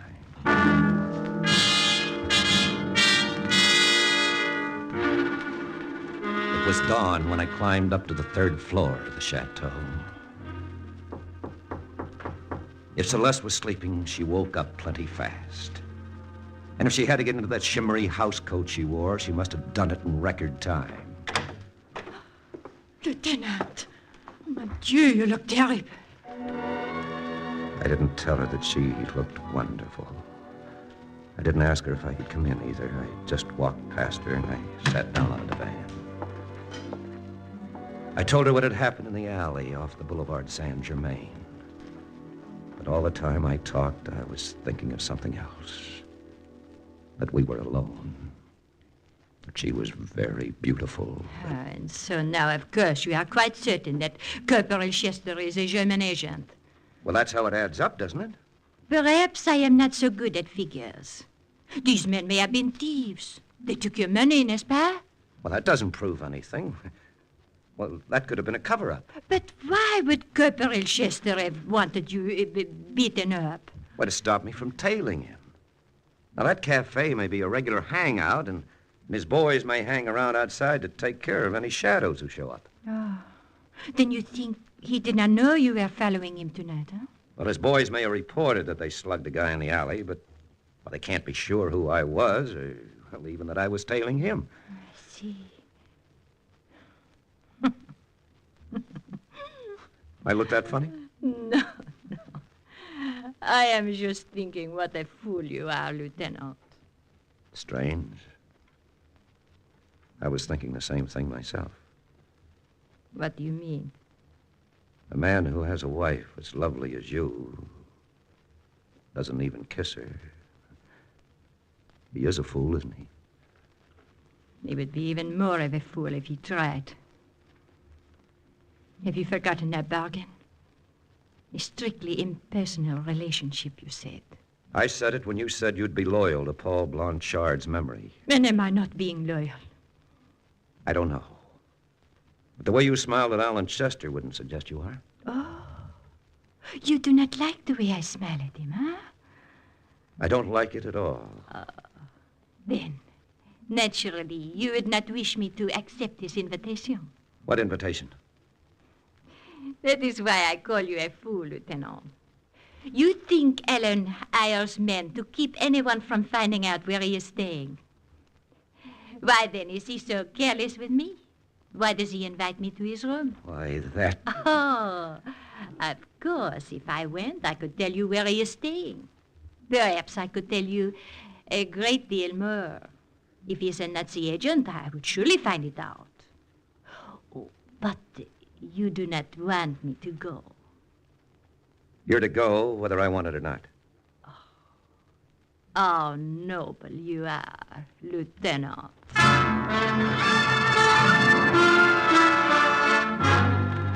So she kept her date with Corporal Alan Chester, and I paced the rooms of the chateau and waited for her. And suffered.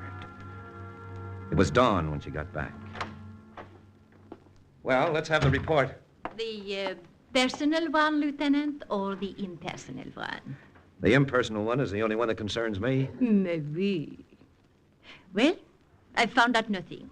And I am more certain than ever that there is nothing to find out. Okay. Thank you. Well, maybe you'll try again some other night. Tomorrow night. It is all arranged. I see. And I will give you the personal report too, Lieutenant, even though it does not concern you. I had a lovely time.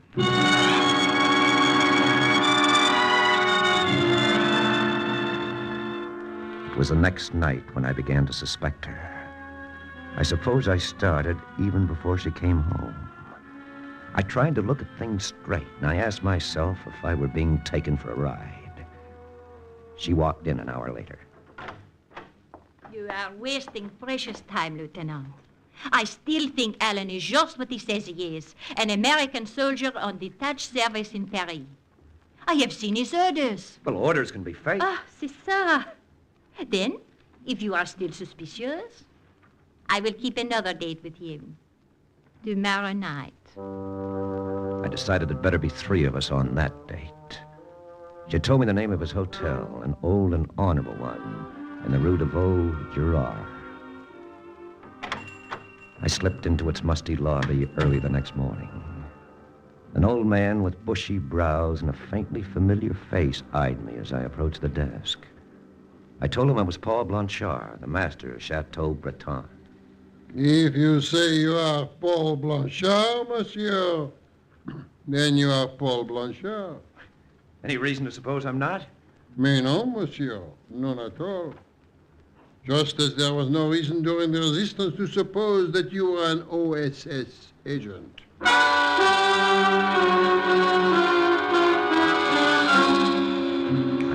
him then. He'd been in the Marquis unit I'd worked with on a mission before D-Day. He was Pierre Chalon, a patriot. It was a break, and I knew that I was safe. Safe enough to tell him as much as necessary. It shall be done, Lieutenant. This Corporal Chester is in room 613. Room 612 will be vacant all evening. Here's the key to it, Lieutenant. The door between the two rooms will be unlocked. And fortunately, the walls are paper thin. 5 minutes after Celeste had left that night, I was on the road to Paris. At the hotel, I went straight to room 612, let myself in. It was empty, pitch black. There was no sound from 613. Celeste and Corporal Chester had probably gone to a cafe first. It might be a long wait. It was a long wait, and a hot one. The windows were closed. The room was stuffy. I stood there in the blackness, and the sweat poured down my face. And the minutes ticked by. Then, at last, the door to 613 opened. I pressed my ear against the wall. Oh, at last. Pierre was right about that wall. It was paper thin. I thought we'd never get up here, darling, where I can kiss you. I've been wanting to kiss you all evening. Oh, Alan. The sweat was rolling down my face harder than ever. I don't see how I'm ever going to be able to leave you, Celeste. This is really our last meeting. I'm leaving Paris tomorrow morning. It is very hard to face. Alan. Yeah? If I were not married, if Paul were not really my husband. What's the use of saying it? He is your husband. But what if I tell you he is not? What if I confess it is all a sham and mockery? I wasn't sweating anymore. Now I was so cold I shivered. I don't understand, Celeste. You mean he's only pretending to be your husband? Oui, only pretending. But why? In order to trap you. He is an American, an officer in the OSS. He thinks you are a Nazi agent. The butt of my revolver was cold, too. My hand squeezed tight around it. Is this true, Celeste? He actually thinks I'm a German? Yes. And I think so, too. I know you are. Celeste. But I don't care. I would not have told you my secret if I did. I love you. How long would you go on loving me if I were an enemy of France? What is France to me? What is any country to any woman? I would love you no matter what you are. All right, Celeste. You're right.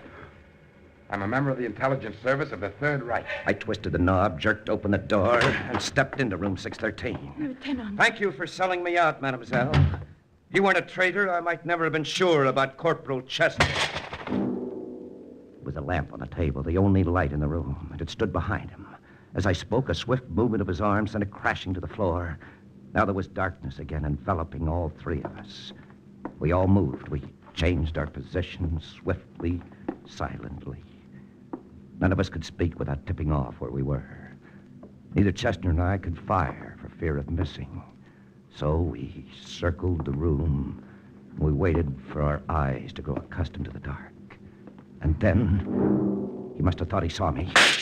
He missed me. The bullet struck something near the door. But the flash of his gun was all I needed. I fired. And then on the third shot...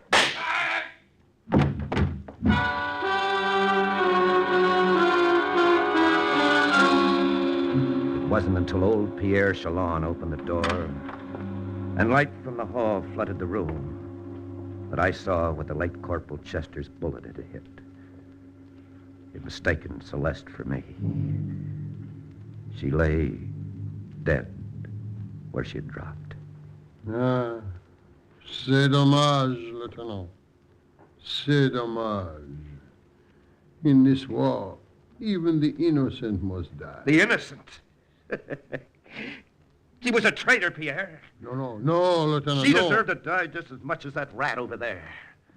But if that is so, then I should not have told her, Lieutenant. I am sorry. You told her what? She passed by the desk. I thought she was working with you. You did not mention. Yes, but what did you say to her? I said, all is well, mademoiselle. What? The lieutenant has arrived. He is in room 612. Good Lord. Then she knew all the time. then the only possible reason why she would have told him who I was to persuade him to confess who he was. She'd have been crazy to say what she did otherwise, knowing that I was listening. Then she did not betray you. No, Pierre. No, she didn't betray me. Perhaps it was you she loved then, Lieutenant. No, Pierre. It was France she loved.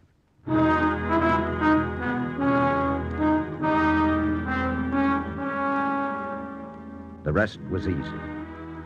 In Corporal Chester's room, he found a list of names and code. We broke the code before dawn the next morning. And by that night, we had every Nazi agent in GI uniform corralled. And once again, the report of another OSS agent closes with the words, Mission accomplished. Listen again next week to another true adventure from the files of the OSS on Cloak and Dagger.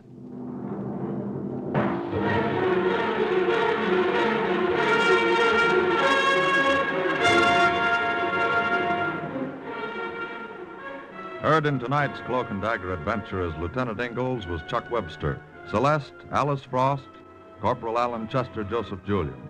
Others were Carl Weber, Evelyn Juster, Jerry Jarrett, Louis Soren, Horace Bram, and Anna Karen. The script was written by Ken Field, and music was under the direction of John Gart. Sound effects by Manny Siegel and John Powers. Engineering by Don Abbott. Tonight's OSS adventure was based on the book Cloak and Dagger by Corey Ford and Alistair McBain.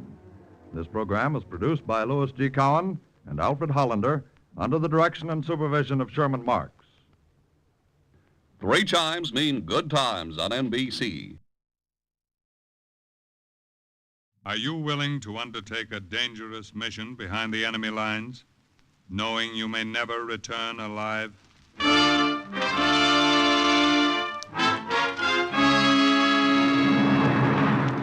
What you have just heard is the question asked during the war to agents of the OSS, ordinary citizens who to this question answered, yes.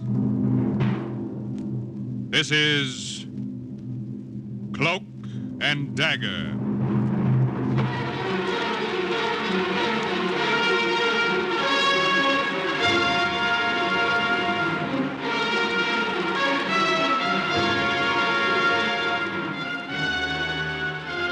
Black warfare, espionage, international intrigue. These are the weapons of the OSS. Today's story, the Brenner Pass, is the story of an American engineer who single-handed cut off the escape of part of the German army in Italy from onrushing American troops. The Brenner Pass is suggested by actual incidents recorded in the Washington files of the Office of Strategic Services. A story that can now be told.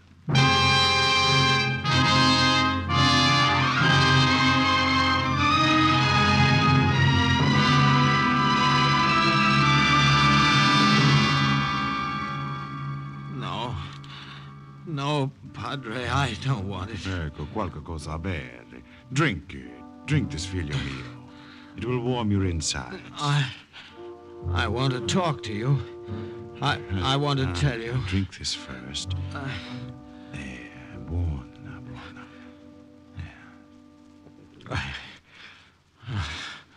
I'm so tired. Rest then. So tired. Rest. You won't give me away, will you? You'll hide me if the Germans come. Won't you, Padre?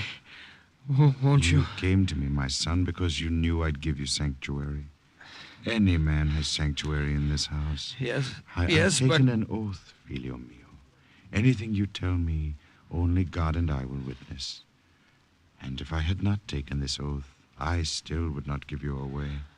Thank you, Father. Now, you are an American. That much you have told me. Do you want to tell me more, or do you want to sleep first? No. It is better you sleep first.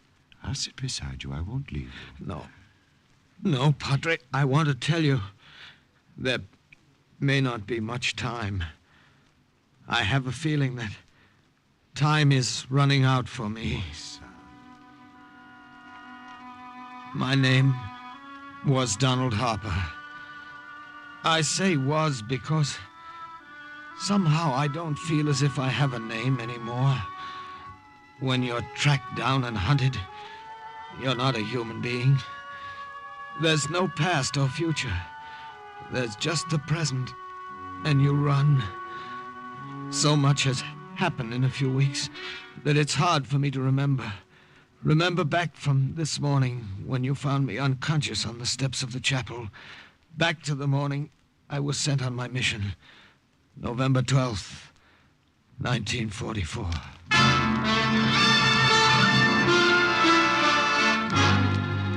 Captain Harper, I'm well aware of everything we have to gain if this scheme of yours succeeds. You still think it's just a scheme, eh, Colonel? I don't have to think. I know what your chances are of actually getting through to the Brenner Pass and blowing up that highway. And I know what'll happen to you if the Italian fascists or the German police get you. I know a couple of things, too, Colonel. One of them is the country up there in the mountains. Hmm? Yes, I nearly broke my neck half a dozen times when I was a kid climbing the rocks around my grandmother's hut. And just before the war, I took a trip from the States to see her again. I skied over every inch of that mountain near the Brenner Pass. Colonel, I know I can do it. We've been through this before, Harper. I'm aware of everything in your favor. Your knowledge of the country, the fact that you were an engineer before the war. Just give me supplies, some TNT, an Italian uniform, and some phony papers in case I tangle with the fascisti. It's all I need, Colonel. I tell you, I can do it. It's true, if that highway to the Brenner Pass could be destroyed, it would take the Germans months to repair it. It would cut off one of their retreats out of Germany. Of course. Now, we'd have them where we want them when the American armies advance. Their backs to the mountains and no way out. That's it. That's it. Your permission, Colonel. Please let me try it. You say your grandmother's hut is right near your objective? Yes, sir. I'll give you names to memorize of other partisans in the mountains who might help you on the way. I'll have all the supplies you requested, and you can leave.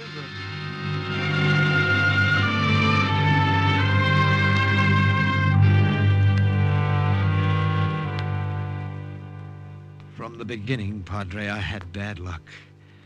It snowed during most of the 40-mile journey, and it was difficult for me to move quickly. And the longer it took me, the more chance I had of being discovered. Then it came.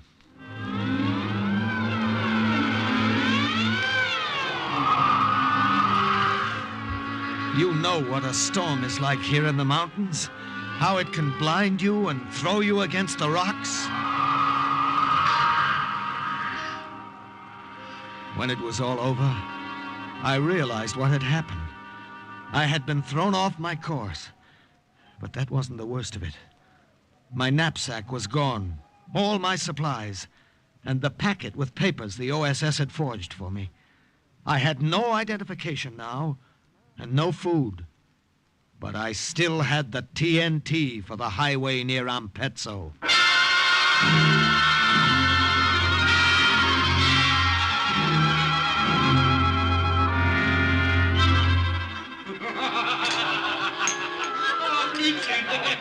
There is a tavern, Padre, not far from Parola.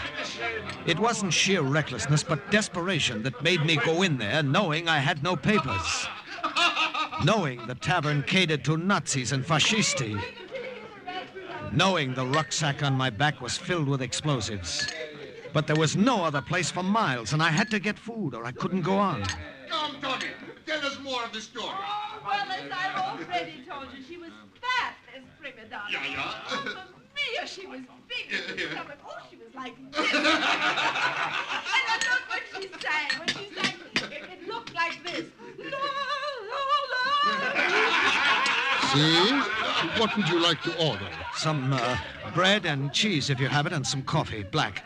Very strong, if you have it, please. See? Where's the beer I ordered? Bring it fast if you know what's good for you. Yeah, see, fast. Bring it fast if you know what is good for you. See, coming right away. I tried to make myself as inconspicuous as possible. Oh, you Italian. I hoped the Germans would continue to be amused by the Italian girl and not ask to see my papers. I had nearly frozen in the snow a half hour before. Now the sweat broke out all over my forehead. Pay attention to her, I kept praying. Watch her, watch her. Don't even look my way. Here you are, senor. Cheese, bread, coffee. Oh, grazie. It is here. I have it here, right here. Oh, that soldier must be important to be served first. Come here, soldier. Come over here and tell us how important you are. Well, no, I'm not important at all. Forgive me. The waiter should have served you first. That's right. He's not important. Come, take a sip of my beer, Tony. It will make it taste better. Let the soldier have beer with us. No. Poor soldier. He's all alone. Buongiorno. Come and have some beer with us, soldier. No, Grazie, signorina. I will just finish this coffee and then I must go. Tony, forget him. Come back to work. Wait a minute. You must not be rude, soldier. Men are never rude to me. If I ask you to drink with us, you must. No, please, signorina. Some other time, perhaps. Now I must go. Ha! You are afraid of me. Afraid of girls and afraid to drink beer. Oh, you should be back in your mama's lap, I think. I will give you some beer now. Perhaps you will acquire a taste for it. Here.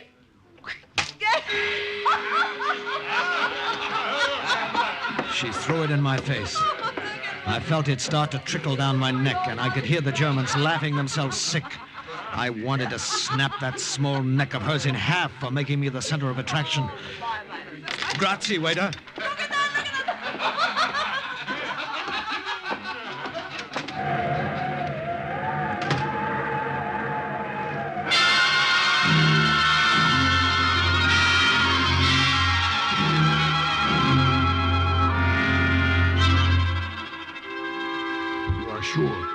You are very sure you are not followed here to my house? Very sure, amico, and it's snowing again. Even the tracks from my snowshoes are covered. We must be careful, very careful, all of us partisans. The Germans are closing in on us.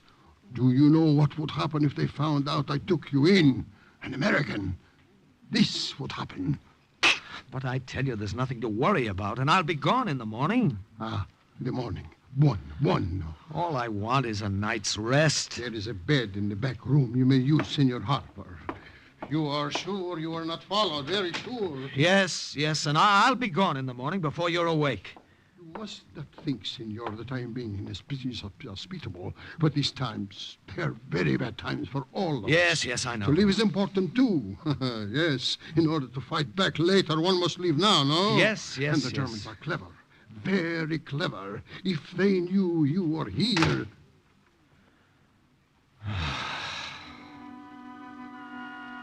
I was too tired to stand there and listen to the old man's whimpering. Too tired to watch his narrow eyes like small brown buttons dart about the room, looking first at the windows and then at the door, half expecting the Gestapo to come. All I wanted to do was sleep. I fell across the bed. But a few minutes later, I sat bolt upright, listening to the voices in the next room. Daughter is here. An American in the back room, sleeping. Are you sure? Are you sure he's an American, Father? His name is Harper. Donald Harper, Tony. The American OSS sent him. Oh, an American, eh? Oh, how the German police would like to know that. That girl, the girl from the tavern, the friend of the Germans. I didn't stay to hear any more. There was a small door leading out to the back of the hut.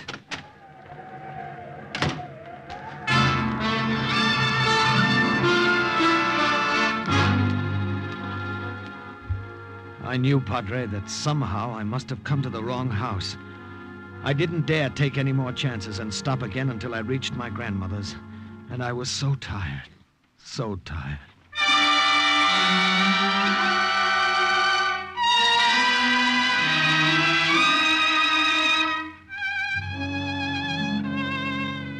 Donaldo mio. Donaldo. So good it is to see you again. Oh, Nana. Oh, but how you look. So thin, so tired. Nothing changes here, does it? It could be 6 years ago or 10. Nana sitting here like this, in this house? Ah, and your mama, your papa, how are they? Mail does not come here easily any longer. You have heard from them? Yes, Nana, a few weeks ago. They're fine. They tried so hard to get you to America when the war came. I would not go anywhere, Don Mio. This is my home. No one could make me leave my home. Not the Germans, not the fascisti. Here I stay until the world rights itself again. Ah, but what can I get you? The comedy. Make yourself comfortable. You are hungry. Yes, but I'm too tired to eat. I just want to sleep. Do then. I'll make up the room for you later. For now, rest here on this couch. When you wake, I will have food for you. Ah, like the old days, caro mio.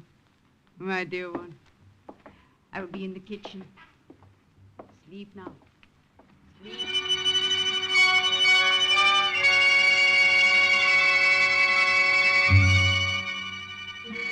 I don't know how long I slept. When I awoke, I wondered for a moment where I was. And then I saw her, standing over me. Oh, how like a little boy you sleep. I've been watching you. You? What are you doing here? Watching you sleep. You don't drink beer, and you're afraid of girls, and you sleep like a little boy. You followed me here. You brought them. What have you done with my grandmother? What? I'll kill you. Oh. I should have killed you then. I will now. Stop!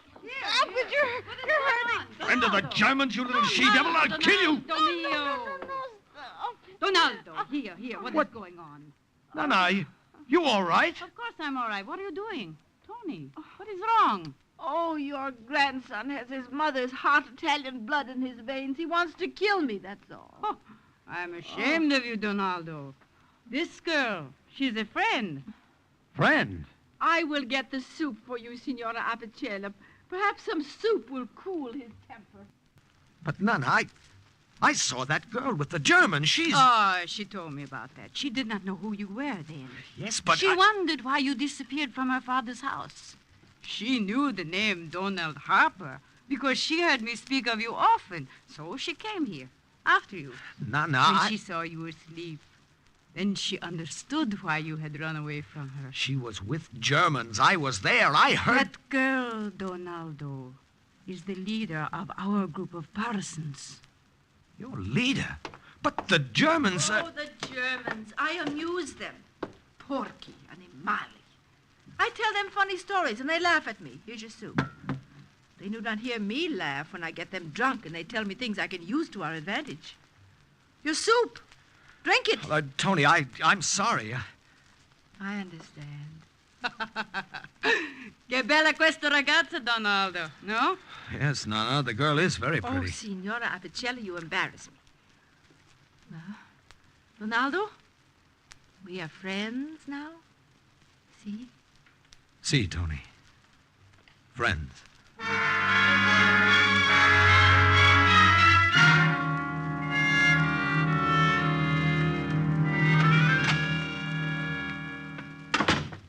You work too hard, caro mio. What are you doing? Oh, drawing diagrams, Nana. I've got all the plans made to blow up that highway early tomorrow morning, and I want to make sure nothing goes wrong. Here. I brought you something to eat. Oh, you'll spoil me, Nana. But it was good to have you spoil me again these past few days. Ah, how good it is to be able to. Will you leave then, tomorrow, after you do what you have to do? Yes, I must, but I'll come back to say goodbye first. Yeah. I come. Ciao, Signora ciao, Apicella. signorina. Where's Donaldo? Tony, what are you doing here? Are you displeased to see me? Where is that partisan friend you were going to send to help me? Here. What? Me. I am the friend. Oh, no. I can do as good a job as any man.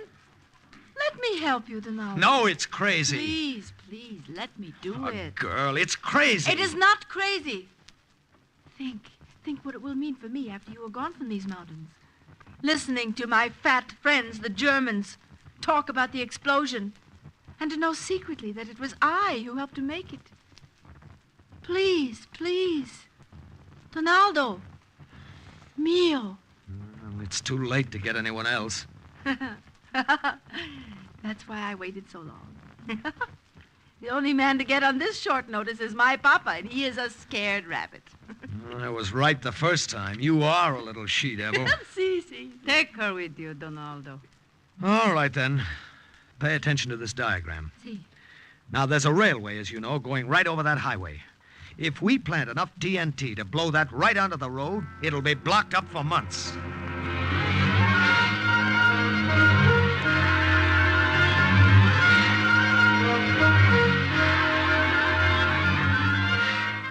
It was about 4 o'clock in the morning when we got to the highway and climbed up on the tracks of the railway.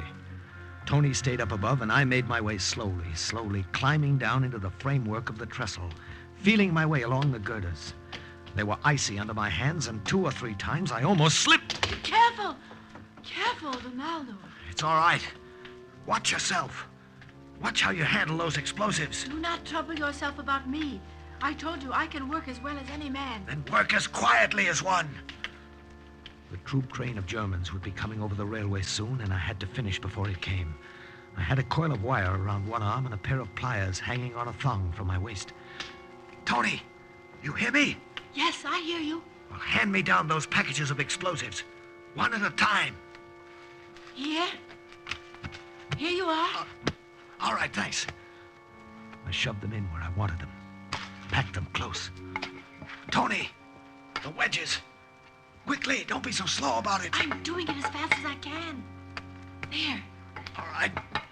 I lashed the grenade on top of the braced explosives, wound it tight with a wire, twisted it with pliers. Finally, I was finished. There was snow on the ground, and yet my shirt was wet with perspiration. All right, last finishing touch. That does it for this side, Tony. Now let's get to the other side. See? Give me your pliers before you drop them. Okay. There. Oh, I have helped you much this far. See? See, you've helped me much.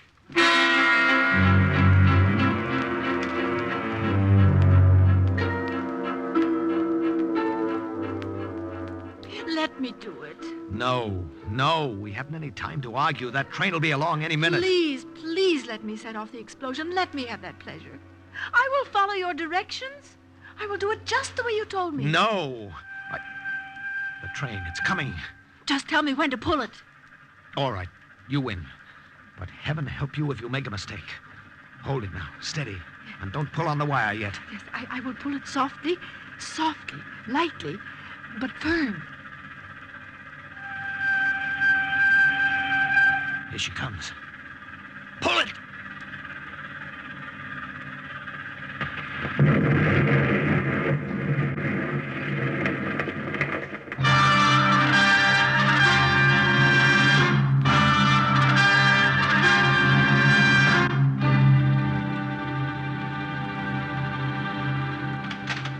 Nana, it's done. And I pulled the wire, Signor Nana, Abicella.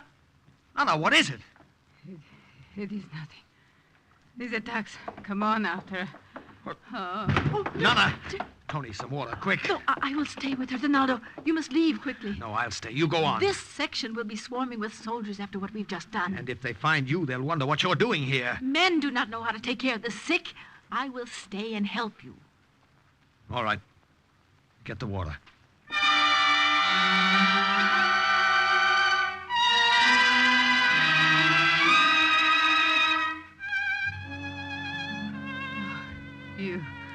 You should not have stayed, Don Mio. I would have been all right. All right, don't talk. Just rest. Donaldo! What is it? Germans coming to this house. I can see from the window. Oh, no. No, you should have gone before, not waited. No, it's all right.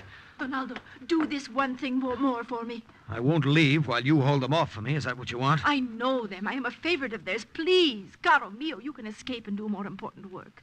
And I will not be harmed if I stay behind. She is right, my son. Escape. There is still time. The girl knows them. Upstairs. They may be around the back, too, so go upstairs. Jump from the window to the roof of the barn. You can make it from there. No, Tony. Go, I say. Promise not to turn back. Promise.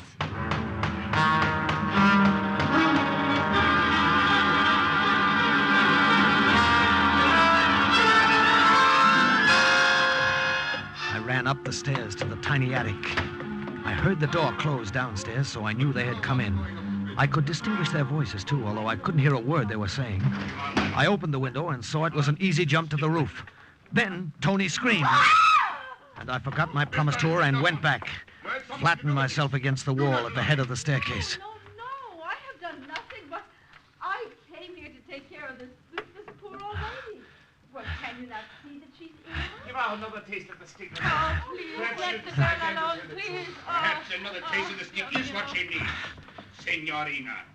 Somehow, Tony, you are always around when there's trouble. Trouble and Tony. Asha, it's the truth. Oh, let the girl alone, I beg of you.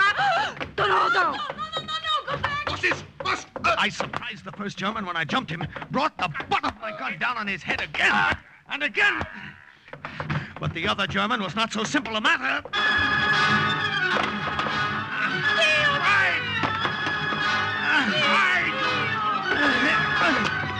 No. He had my shoulders pinned down, and I couldn't move. Then I saw Tony standing over us, a heavy candelabrum in her hands. Good work, Tony. Now listen to me carefully, Tony. Take my grandmother back to your house. No one will know you were here. If others question you, tell them my grandmother was here alone when someone, a stranger, took refuge here and killed the officers who came.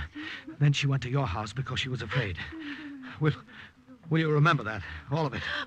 Will you be back? Will I ever see you again? Who knows? Perhaps. Carlina. Carlina, my dear little Tony. Now go. Go quickly.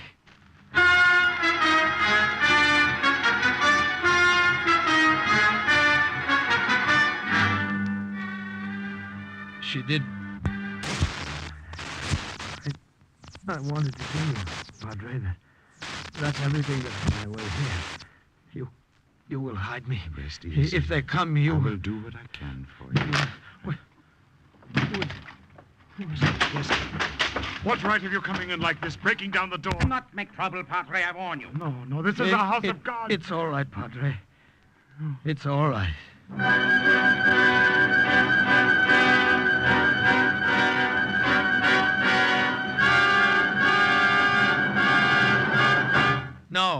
No, you're mistaken. My name is not Donald Harper. I'm an Italian soldier. I was lost in the snow. My papers are gone. Come, this is tiresome. Admit it. You are the American who blew up the highway. Answer. You are mistaken, Herr Hauptmann. You are mistaken. We will see. Sergeant, send in the old man. Ja, Herr Hauptmann. In der whistle. See, Hauptmann. In der whistle. See, I come. Oh,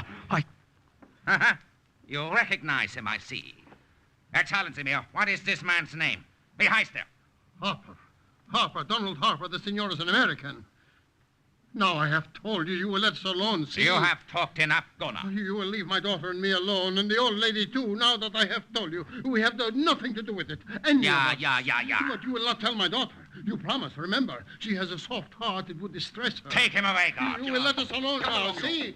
See, we are on your side, loyal fascisti. You have nothing to say.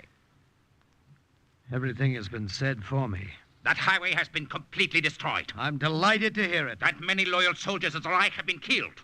Well, thank you for telling me. And what is more, you are in Italian uniform. A spy. Bullets are too good to waste on you, American. But a rope can be used again. Sergeant! Ja, Herr Hauptmann. Take this man out and hang him.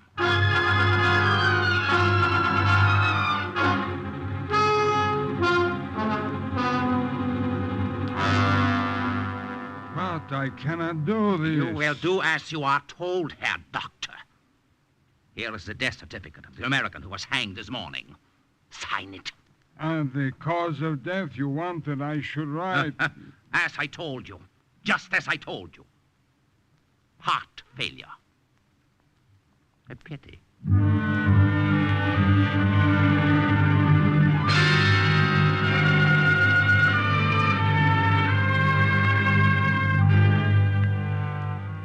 Some weeks later, 2 retreating German battalions found their escape through the Brenner Pass blocked. Captain Harper had done his job well, and the onrushing American troops caught the enemy with their backs to a mountain. Though Donald Harper did not live to see victory, he shared in it. And once again, the record of an OSS agent closes with the words, "Mission accomplished." A further adventure in black warfare is next week's Cloak and Dagger.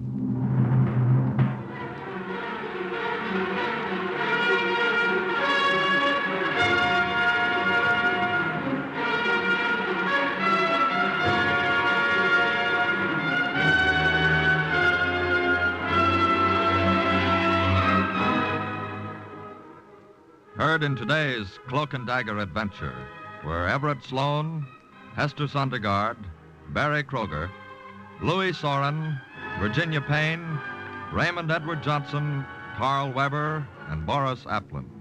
Script was by Winifred Wolfe. Music was under the direction of John Gart. Today's true OSS adventure was based on the book Cloak and Dagger by Corey Ford and Alistair McBain. This has been a Louis G. Cowan production in association with Alfred Hollander and was under the direction and supervision of Sherman Marks.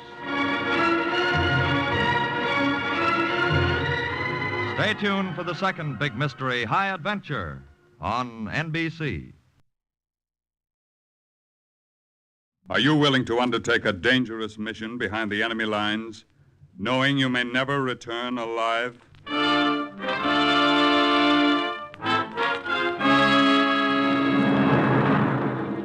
What you have just heard is the question asked during the war to agents of the OSS, ordinary citizens who to this question answered, yes.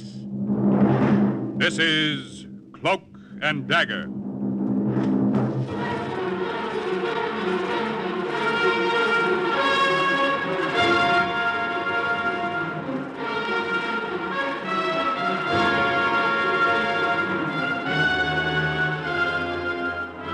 Black warfare, espionage, international intrigue.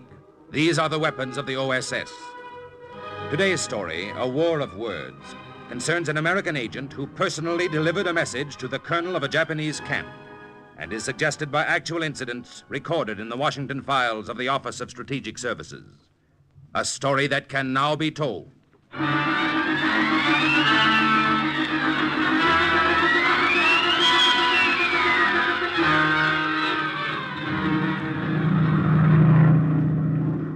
Okay, Harry, I've spotted it. There's our target. Check. Ready to let him go? Ready. Bombs away! There she goes. I dropped every one of those bomb shells we had in the plane, and they hit the target right on the nose. And the explosion that followed sounded like this. Just as much noise as paper makes when it flutters to the ground. Those were our bomb shells. Propaganda leaflets. Leaflets designed by OSS to lower the morale of the Japanese soldiers in that camp in Burma. Those were our silent weapons. I'm going to turn back now. Okay, Pete. Harry, what'd you think of that phonied-up picture of the bombing at Tokyo we just dropped? Looked authentic to me. Well, and I like that little pamphlet, too. You know, the one that began, Sons of the rising sun, it is better to surrender than fight without bullets or die of starvation in the jungle. Yeah, that one was real cute. Yeah, it sure ought to give those lousy Japs something to think about. Sorry, Harry, I shouldn't have said that. That's okay, Pete. Forget it. Let's beat our own record, get him back this time, huh? Yeah. Here we go.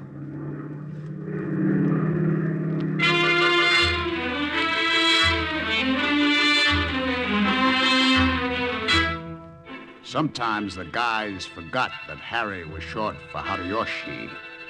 Hariyoshi Nabura. And though I like to think of myself as an American Japanese, even Pete Barno thought of me as a Japanese American. I had to learn not to be too sensitive.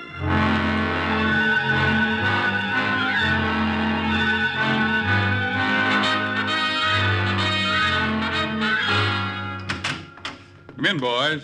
Come on in. Oh, thank you, Colonel. Sit down. Cigarette? Thank you. Now, you two have done a good job in the past few months peppering Burma with that propaganda material. Oh, here's a light, Harry. Thank you. And we already have begun to see the results. Oh, how's that, Colonel? Well, you know how live Japanese prisoners used to be at a premium. Rather than be captured, they'd commit harakiri, almost in defiance. Oh, yeah, I hear a lot of them are surrendering lately. That's right. Their morale isn't what it was. Good. And you, too, can take part of the credit for that. But tomorrow I want you to go one step further. We're listening, sir. Take a look at this document. What is it? Chinese or Japanese? It's all Greek to me. I can tell you what it is, Pete. It's obviously a forged order to the commander of the Japanese camp to withdraw his troops 3 miles east. Well, I hope it's not an obvious forgery to him, Lieutenant Nabura, because if he falls for it and moves his camp, our armies will have a clean road right into Bamo. And once we get there, Burma's practically in our hands. Oh, I see. Oh, begging your pardon, Colonel, but what are we supposed to do? To walk into that Jap camp and deliver these orders? Oh, no. Your job is much simpler. All you have to do is fly over the OSS Detachment 101 at Assam and drop this document. The Kachin natives and our agents there will do the rest. We've contacted them by radio. They expect it. Check, Colonel. Yeah, this'll be a snap. Nothing to it.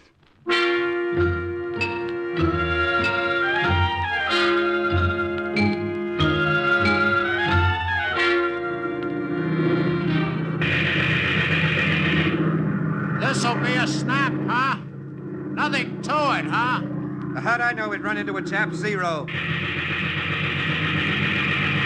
Right back at you, buddy! Now, he dived too fast for you, Harry. I'm gonna grab more sky. Maybe you can lose him up there. He's on a tail. Maybe not for long. Hang on, boy! Most of the way up, the air was thin enough so that I could see the nose of that Zero following us. And then at 7,000 feet, the air became thick, and we lost him. But the plane had taken quite a beating. How bad is it looking, you, Pete? Well, we haven't more than 50 miles to go. Then we can set down in Kachin territory, make repairs before heading back to India. Okay. Instead of dropping that document, we'll deliver it in person when we get there, huh? If we get there. What? Watch that wing. It's coming off or he hit us. There she goes. What do we do now? I'm going to kick the stick forward as hard as I can, put her in a loop. Oh, that's crazy. Now that'll toss us backwards out of the cockpit. Don't pull your ripcord before you fall free of the plane. We'll land in the river. Now keep your feet dry. Here we go. We fell free of the plane. I jerked the ripcord and my chute opened. On the way down, I inflated my Mae West and the little lifeboat swelled up. Below me, I could see Pete drifting slowly in the Brahmaputra River. And then I hit the water.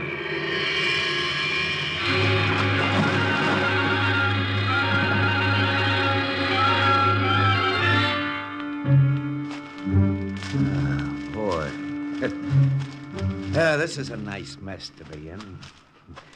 Not even sure exactly where that 101 detachment's located. It's somewhere to the south, isn't it? Yeah, huh? That's a help. Whew. This jungle stinks, doesn't it? I can think of a lot of places I'd rather be. For instance? For instance, anywhere. This place is probably crawling with enemy patrols. Ooh. Well, that's a pleasant thought. Careful, careful. Don't trip over those roots. The jungle was heavy and oppressive.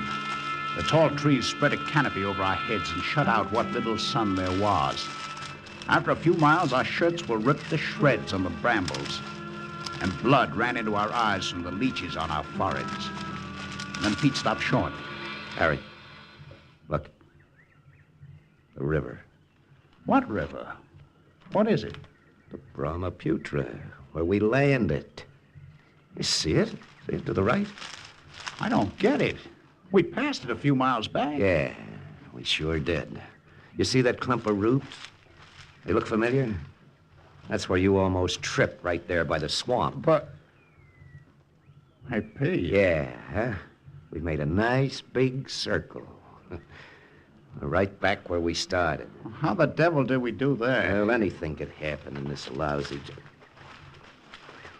Hurry. Jap patrol. Oh, this just isn't our day. They're coming this way, quick, the swamp. They'll never see us. Let's get in the water till they pass. All right. All right, that's it. Now get down. Just keep your nose up to breathe. If you have to, get down under and don't breathe. All right. That thing.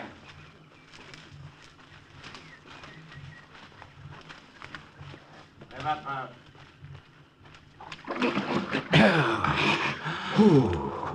could have reached out and untied their shoelaces. Let's get out of here. That night, we lay side by side deep in the jungle on top of coarse undergrowth, underneath the trees from which lianas hung down like braided ropes. We shifted our positions every few minutes as a regiment of ants and bugs crawled into our clothing and kept us awake. And then towards morning, we fell asleep, exhausted. When we awoke, the sun had found a hole in the branches and crawled through. Oh, boy, that sun's hot. Is it? What do you mean, is it? I'm cold, Pete. I got the shakes. Fever? I don't know. I just feel sick. Sick at my stomach. We can't sit here. You think you can travel? Huh? Oh, sure. Come on. Boy, that sun's blazing, isn't it? Why, I thought you said you had the shakes. Huh? Oh, nothing.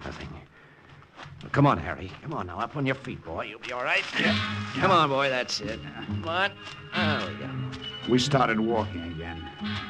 Our wrists had open sores on them from jungle rot. My head was hot, my hands were cold, and I felt sick, awful sick. Harry, how do you feel? I'll be okay. It was that swamp we hid in. Just those lousy bugs that got under your skin, huh? I'll be all right. Harry! Harry! Can you hear me? Harry! Harry!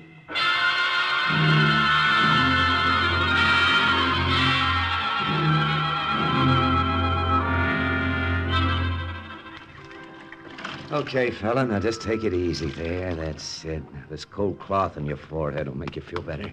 You'll see, boy. Pete? Yeah. Yeah, it's Pete. Where am I?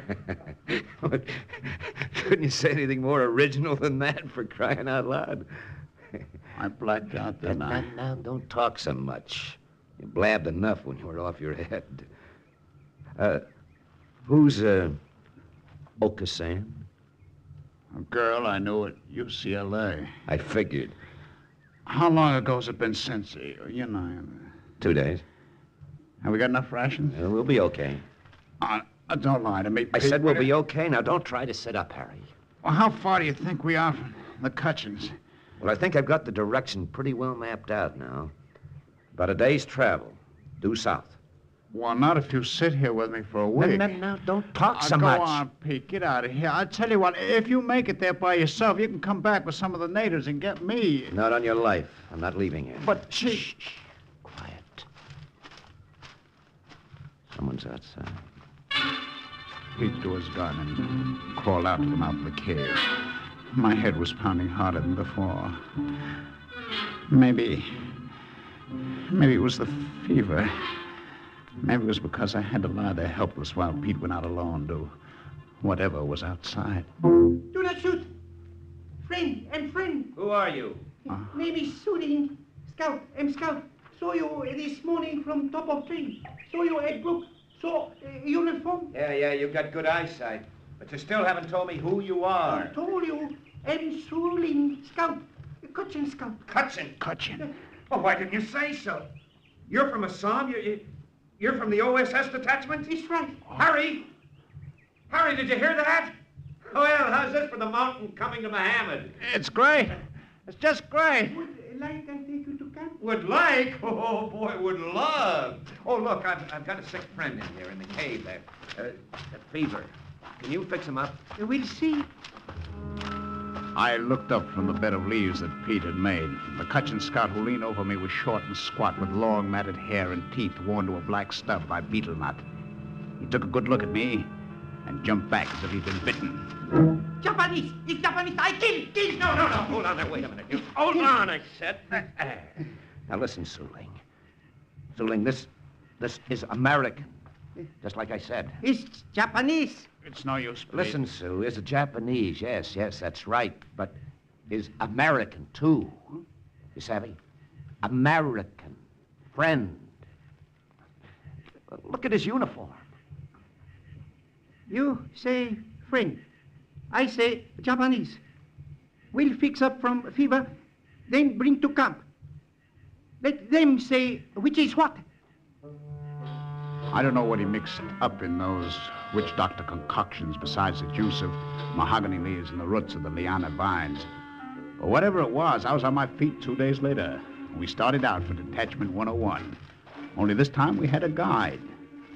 And then, the next night, out of nowhere, we came upon it. Well, what do you know? Here it was, the OSS secret hideout. Carved right into the jungle of Burma. So this is Detachment 101. There were neat straw-thatched pashas. A mess hall, a well-equipped hospital, mortars, bazookas, crates of ammunition. Harry, look, a woman, a Red Cross nurse. GI paratroopers in bright-colored shirts and unlaced jump boots were strolling about, mingling with the native troops. Wow. Oh, this is just like a city in the wilderness, isn't it? It's like nothing I've ever seen before. And probably like nothing you'll ever see again. Huh? Well, where'd you come from? Yeah, sure, and I've been standing behind you all the time. Would you like to have me show you around, maybe? Oh, well, not now, thanks. The guide who brought us here disappeared. We've got to find the head man around here. We have something for him. Ah, but you'll live longer if you live slower and don't drive yourselves. My mother, Esther Soul, told me that in Dublin many years ago. I'm Irish, you know. No, you don't say. Oh, yes. Now take a good look at our little camp. As I said, you'll probably never see anything like it again if you live to be 104. It's as if the leprechauns set it down right in the middle of the wilderness. Well, we'll look around later if you don't mind. Who's in charge? Now, you take all these lads, the paratroopers who were fast down in the jungle. They all had the same look about them when they first came, as if they'd stumbled into a bed of far-leaf clovers. Now, look, Mac, would you mind very much? That lad there was a farmer in Wisconsin. And they went talking to the nurses from Boston, originally, that is. And the tall lad is a Texan. Would we want... And it took a lot to make him say that this looked better to him than Texas. Were you forced down here, too? In a manner of speaking, yes, I was. What did you do before the war? Well, I'll tell you, lads. I operated a hot fur ring from Hoboken to Canarsie. You what? Furry. A right thriving little business it was, too. And after the war, I'll probably go back to it. This guy's off his rocker. Oh, look, where can we find somebody in authority? At evening mass with everyone else. Mass? Of course. You see that big straw hut at the far end? You'll find him there.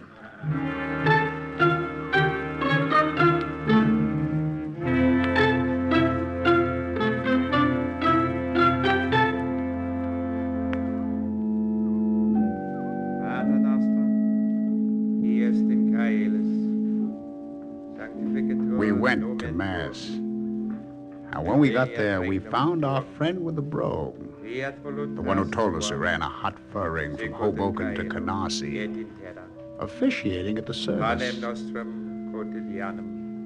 Every once in a while, he'd look up at us, and I could see the suggestion of a smile around his lips. There was a soldier standing next to us. Hey, who is that? That? Why, that's Father O'Toole. He practically organized the 101.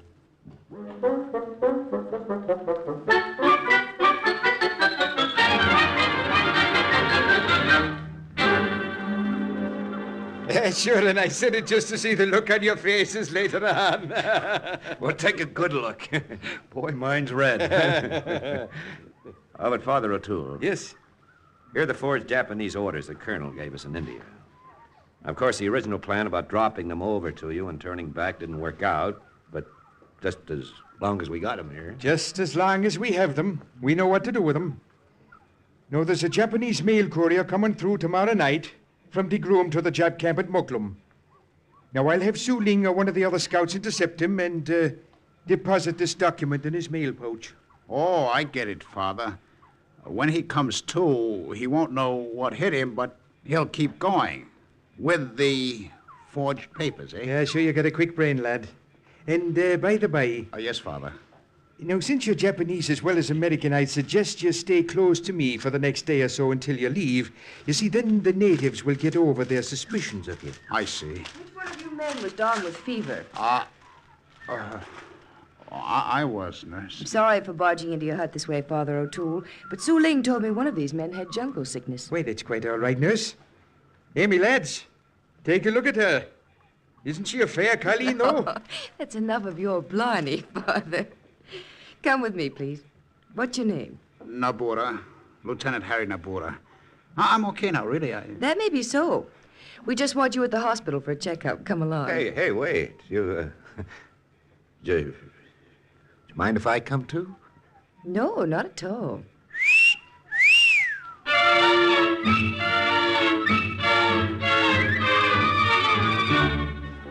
The doc who looked me over gave me a clean bill of health. It must have been those witch doctor herbs of Su Ling's. Later, Father O'Toole gave us a basha to ourselves, and Pete and I fell on those army cots. Oh. And then about 3 o'clock in the morning... Harry, what's that? I don't know. Let's find out. Yeah. Hey, where's everybody running to? Oh, there's that nurse maybe she knows. Hey, nurse! Nothing to be alarmed about, boys. What happened? One of the camp approaches. Our watchdog caught a prowling enemy scout. Well, I didn't hear any dog. This is a silent watchdog. What? Actually, it's a crossbow with a 150-pound pull. It's set up so any intruder who touches the trip string is shot with a poisoned arrow. Well, that's quite a watchdog, isn't it? Yes. I've been thinking of putting one up in front of my tent.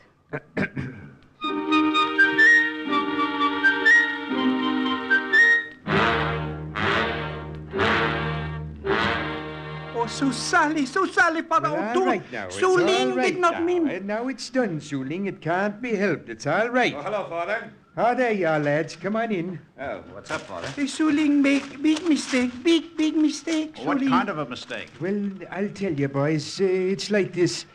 I sent Sue out last night to intercept the Japanese courier and deposit this document in his mail pouch. What went wrong? Well, it seems that Su Ling doesn't know his own strength, to quote a phrase, and he hit him too hard. I'm very much afraid the courier will not be able to deliver the mail after all to the camp at Muklum. Well, look, Father O'Toole, that document is important. It's got to get there. Where's the courier now? In the hospital, receiving the very best of care, I assure you. And the mail sack? In my possession. Okay. Then another Jap courier is going to take his place and deliver the mail. You're nuts, Harry. What other Jap courier? Me? What? Now I know you're nuts. Pete, when I switch uniforms with that guy, take a good look at me. I promise you, you'll never recognize me. The idea has a touch of genius, lad. I think it may work. I hope it may work. Slip in an extra prayer for me, Father. While I was at it, I went after the letters and cards that were going to the Japanese soldiers and phoned them up. Erased everything but the signatures and wrote about how bad conditions were back in Tokyo, how the black market was flourishing, how they were being bombed every night.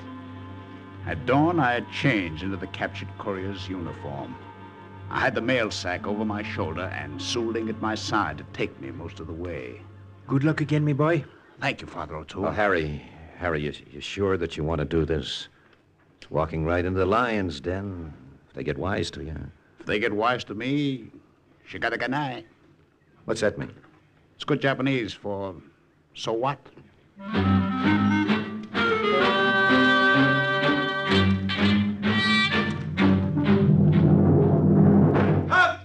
Halt! Who goes there? Answer, I shoot. A courier from the Brigham with mail for your soldiers and special dispatch for your commander. Mail courier, come close. Let me see your face. I do not know you. Where's our runner? Papers. Let me see your papers. Identification. Here. Very good. Pass.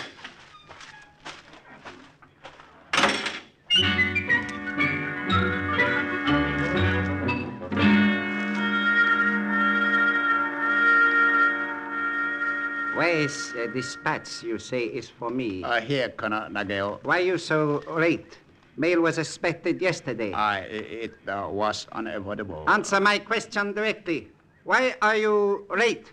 Native Kachin warrior attacked me on the way. I had to fight him off, Colonel Nagel. Those Kachans, silent devils in the jungle. Shadows. Impossible to know when they are about. They jump out at you. Devils. Oh, yes, Colonel Nagel. Well, what you waiting for? You may leave now. Yes, sir. I leave. I was glad to leave. It had been easy up to that point. I tried to keep from walking too fast to the gate. Pass.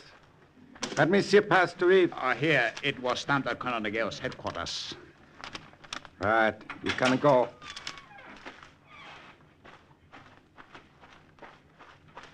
Wait! Wait!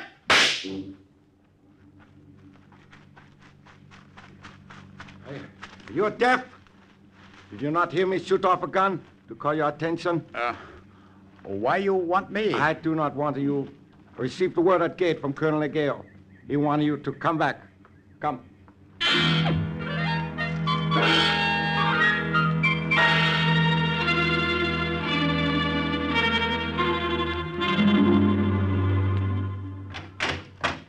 There you are, courier. I want to make sure you did not leave here. Is there something wrong, Colonel Nagel? What you talking about? What could be wrong?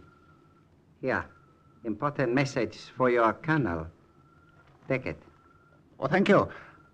Thank you, Colonel Nagel. I should be glad to deliver this to my colonel.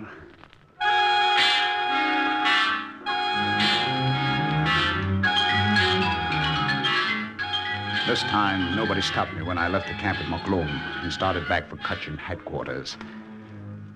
I must have been within 2 miles of Detachment 101 when I realized I was being followed. I couldn't see anyone or hear anyone, but I knew someone was there. In the brush or in the trees, hidden somewhere along the trail. I started to run faster. My lungs started to ache with each breath, and my strength was gone. A hangover from the fever I'd just gotten over. If I had escaped from the Japanese camp and fallen into headhunter hands, I knew I didn't have a chance. I talk Japanese? English? What are you? Headhunter? Good luck. Good luck. Ravanadil.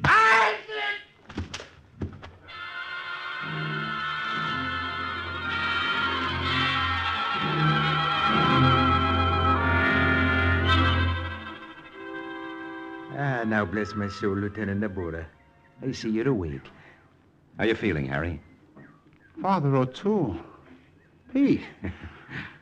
What are you doing here? Sit up, Lieutenant. Let me change that bandage on your head. Now, wait a minute. How did you get here? Aren't you mixing things up a bit, lad? You mean, of course, how did you get back here to the OSS camp? To the what? Well, now, it is very simple. Oh, I have an apology to make for my friends, the Kutchins who brought you here. They'd been out scouting for the past week, and they did not know you. Also, of course, the Japanese uniform you were wearing confused them. But It was a pity that they spake only their own language, so that you couldn't clear up the situation. I'll have to teach them how to speak English. English the way it should be spoken.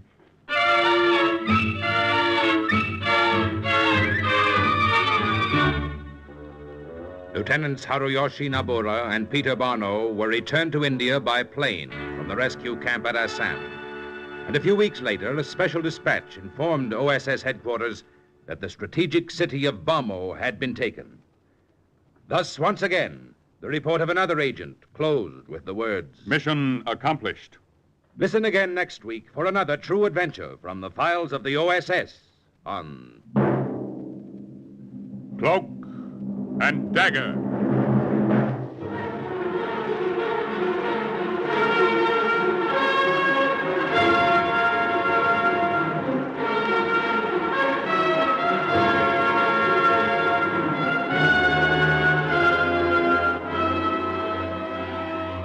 Heard in tonight's Cloak and Dagger adventure as Pete was Chuck Webster. Harry was played by Ralph Bell. Father O'Toole by Eric Dressler. Others were Joan Allison, Raymond Edward Johnson, Carl Weber, Jerry Jarrett, Maurice Tarplin, and Guy Rep. The script for Cloak and Dagger was written by Winifred Wolfe and Jack Gordon, and the music was under the direction of John Gart. Sound effects by Wes Conant, Manny Siegel, and Norman Gruenfelder. Tonight's true OSS adventure was based on the book Cloak and Dagger by Corey Ford and Alistair McBain. This program was produced by Louis G. Cowan and Alfred Hollander under the direction and supervision of Sherman Marks.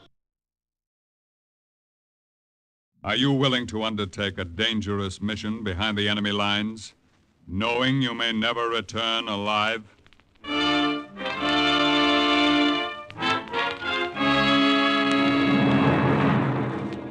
What you have just heard is the question asked during the war to agents of the OSS, ordinary citizens who to this question answered, yes. This is Cloak and Dagger.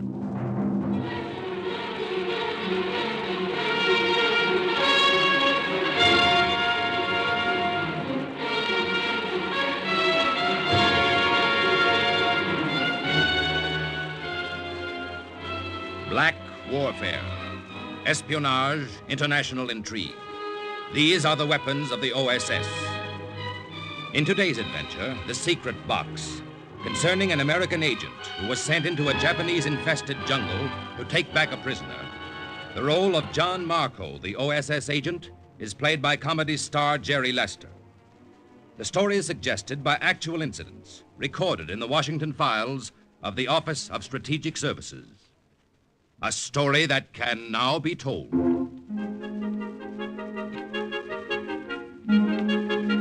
I always carried this little box around with me. I never knew when it might come in handy. It was about as big as a small lunchbox, and, well, to begin at the beginning,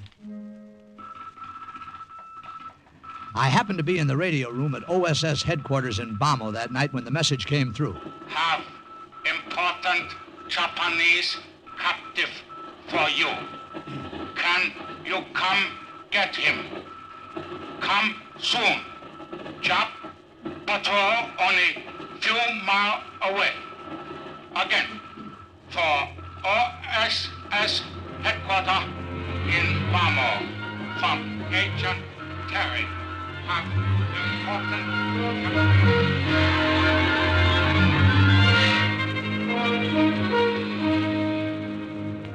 So that's how Harry Stevens and I happened to be in an AT-18 flying over Agent Terry's position about 86 miles behind enemy lines in Burma.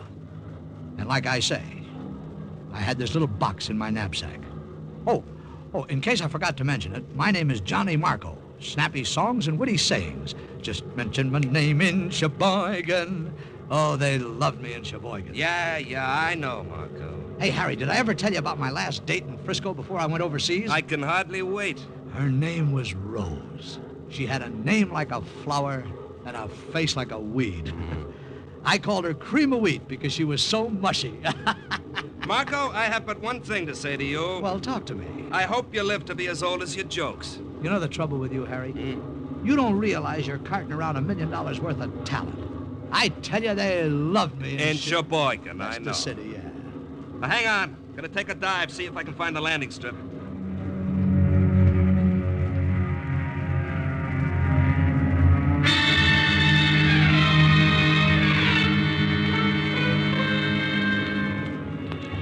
We had figured our checkpoints carefully. But when we reached our rendezvous, all we could see was a rough field with a Buddhist pagoda at the far end. Nothing else. No landing strip, no markers, no one waiting downstairs. Just a rough field covered with brush. We knew something must have gone wrong. I don't get it, Marco. Well, the Japs probably closed in and they're afraid to come out of hiding. Oh, great. Live Jap prisoners aren't dropped in our laps every day. Hey, Harry. Huh? Who is this Agent Terry, anyway? Oh, missionary. He's been working with a tribe of Anglo-Burmese for years. Colonel says he's already radioed back a lot of information on enemy positions. This is the first prisoner he's ever taken. What a rotten break. Well, look, circle around again. Maybe we'll see something.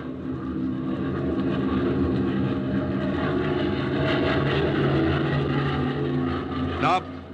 Better head back before we run into trouble ourselves. Hey, Harry, Harry, look. Look, the brush. It's being yanked away. Yeah, I see it. Look, those natives. They're putting up the white marker stripes. The safe-to-land panel's out. Gee, it's like seeing something pop before your eyes. Let's go. That landing strip came out of nowhere.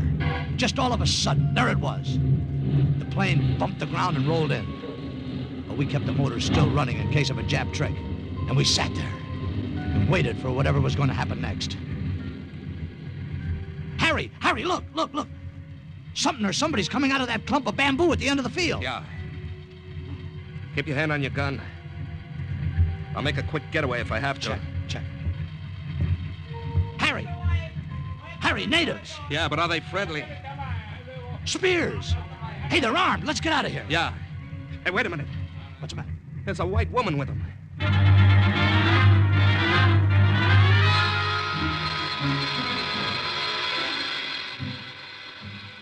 I am Mrs. Terry, gentlemen. One would never suspect I was an agent, would one? Well, what's the angle? I mean, well, I beg your pardon, ma'am. Oh, it's very simple, really. My husband, the late Reverend Oscar Terry, a God-fearing man, went to his rest a few months ago. Well, you mean, ma'am, that you're the agent who's been sending all that information to OSS headquarters in Bomo? Naturally. This is Lin Tao. I suppose you'd call him my right-hand man. Say, how'd you do, Lin? How you do? Hi. Lin, incidentally, sent the radio message. He does so enjoy tinkering with mechanical devices. I showed him how to use it. Unfortunately, however, my husband, the late Reverend Oscar Terry, a God-fearing man, was the only one of us who knew how to take it apart and put it together again. Lin. Yes, Miss Terry? That radio, you have it? I have it here. Excellent.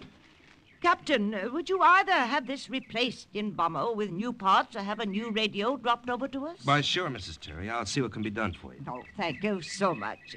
Oh, fancy. I almost forgot. We have a Japanese prisoner for you. There were about a half a dozen natives a short distance away standing around the cart.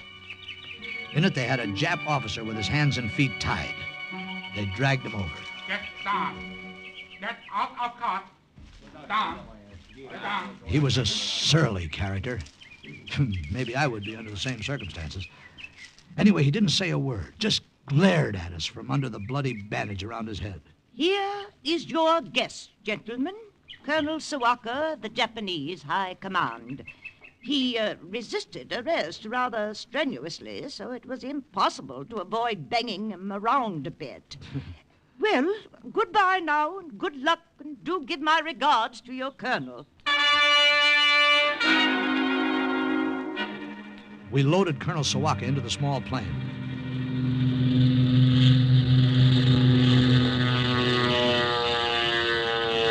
And a few seconds later, as we swung over the field, we looked down and saw that all trace of the strip had completely disappeared. The brush was replaced and there was nothing, only jungle. How's our friend Colonel Sawaka doing, Marco? Well, he's a little tied up at the moment. Hey, friend, how you doing? Friend doesn't want to talk. You know something? That's the best audience you'll ever have, Marco. One who can't understand English. Oh, come on now, will you, Harry?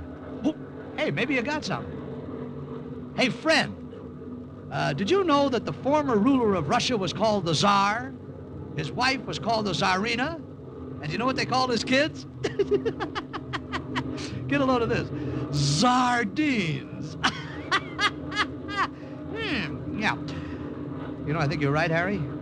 Friend obviously doesn't understand a word of comedy English. Hey, what's that? Jap Ack, they've spotted us. Can we get away from them? We can try.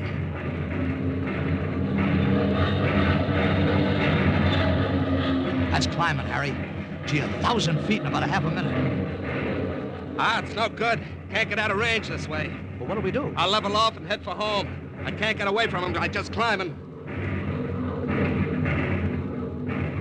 You did it. We're out of range now. I think. You spoke too fast. Trouble? Flak must have hit one of the engines. It's knocked out. Oh, fine. Well, it could have been worse. I can get us back on one. Oh, brother, if you were your sister, I'd marry you. Oh, you're a big-hearted guy. You know that, Marco? Well, I don't go around All proposing right. every day. You better go back and see how Friend is doing. Friend, Colonel Sawaka, doing extremely well, thank you. What? Keep your hands on the flying instruments, Captain. Hey! And you, Lieutenant, keep your hands in the air, way in the air. I thank you. Oh, you dirty dogface, you spoke English all the time. Enough to tell you that if you do not do as you are told, I put the bullet through your head. I thank you, Lieutenant, for leaving gun within easy reach. Can you do anything, Marco? Quiet. Nothing, he's got us. Quiet, do not talk. Just continue to fly a plane. So Harry kept the plane steady, his back to our friend. And I just stood there and watched Colonel Sawaka as he manipulated the parachute and buckled it on, changing the gun from one hand to the other as he put his arms through the straps of the chute. Then he opened the handle of the waist door. I will say goodbye now. It was an unpleasant ride. Why, you... Hands in the air. Keep the hands in the air. Much better. Now I shoot you both. Then I jump... Yeah! Goodbye, friend. Don't forget to write. The jerk shouldn't have opened the waist door first. All I had to do was bank the plane over on its side, and we lost him. Yeah, we lost him, all right. Uh-oh. His chute opened. Oh, fine. Mission unaccomplished. Well, anyway, it was a nice ride. I'm glad you thought so. Uh-oh. The second engine couldn't take the strain of that flip-flop. Is it conking out? Yeah. It cocked. All right, hit the silk, Marco. We better bail out.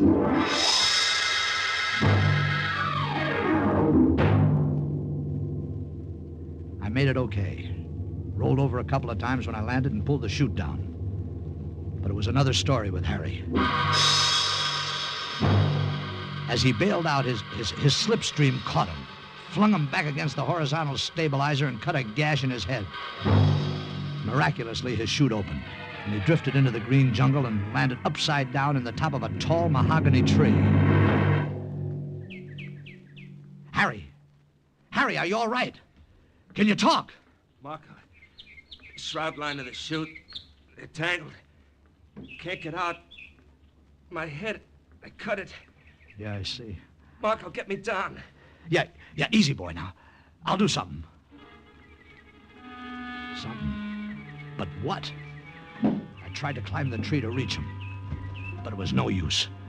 The trunk was bare, smooth, and I kept slipping back. It was as if the two of us were in the middle of a nightmare. Harry! Harry, can you hear me? Yeah. I can't climb that lousy tree. It's too slippery. There's nothing for me to hold on. Marco, it's no use. Well, what do you mean it's no use? If you waste time standing there, you'll be caught. There are Japs all around. You know that as well as I do. Harry, will you listen to me? No, you listen to me. Get away now, will you? They may have seen the plane. Oh, shut up. Now, will you shut up? Get out or we're both dead ducks. I know I am, anyway. Just do one thing. Marco? Yeah? Don't leave me here to starve or fall into Jap hands. Maybe you can make it back alone. You're nuts. Now, I couldn't do that. Just don't leave me to starve, Marco, please. Please, huh? Shoot me first. Through the head, Marco. Please. I knew he was right. I couldn't leave him. Please, Marco. Not that way. And I couldn't stay. Marco!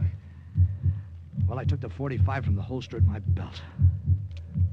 When I heard the dry click of the hammer being drawn back, I broke out in a sweat. My hands started to get wet, too. Marco! I counted 1, 2... Well, Lieutenant. What? From the looks of it, we're right in time.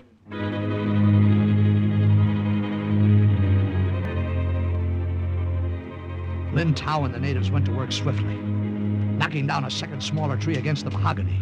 They scaled it like cats to the base of the branch where Harry was hanging, tossed a loop of rattan across the branch and pulled it toward him. Then they lifted Harry and passed him from hand to hand and lowered him gently to the ground.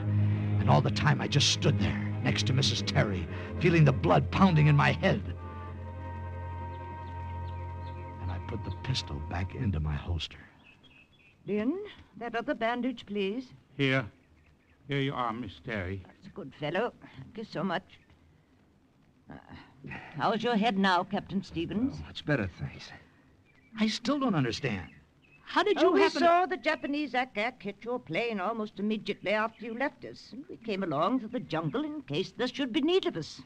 Lady, no one ever needed you more. You say Colonel Sawaka escaped? Dear, dear, what a pity. There now. I think that bandage will do till you get back. Miss Terry. Yes, Lin? Lin Tao say, leave now. Do not stay. Back to village. Oh, yes, great. But that poses a problem. As I told you earlier, our radio is out of use, So there's no way of contacting headquarters and telling them to send a plane for us? Exactly, Lieutenant Marco. Well, do you think we can make it back through enemy lines on foot? Possibly. It'd take 5 or 6 days anyway. Yeah, but it could be done, couldn't it? I mean, we could sneak through, couldn't we? Bypass the Japs, so I don't know Can it. do. Lin Tao help. Take you. Capital idea, Lin Tao. My husband, the late Reverend Oscar Terry, a God-fearing man. Thank you. He would approve heartily.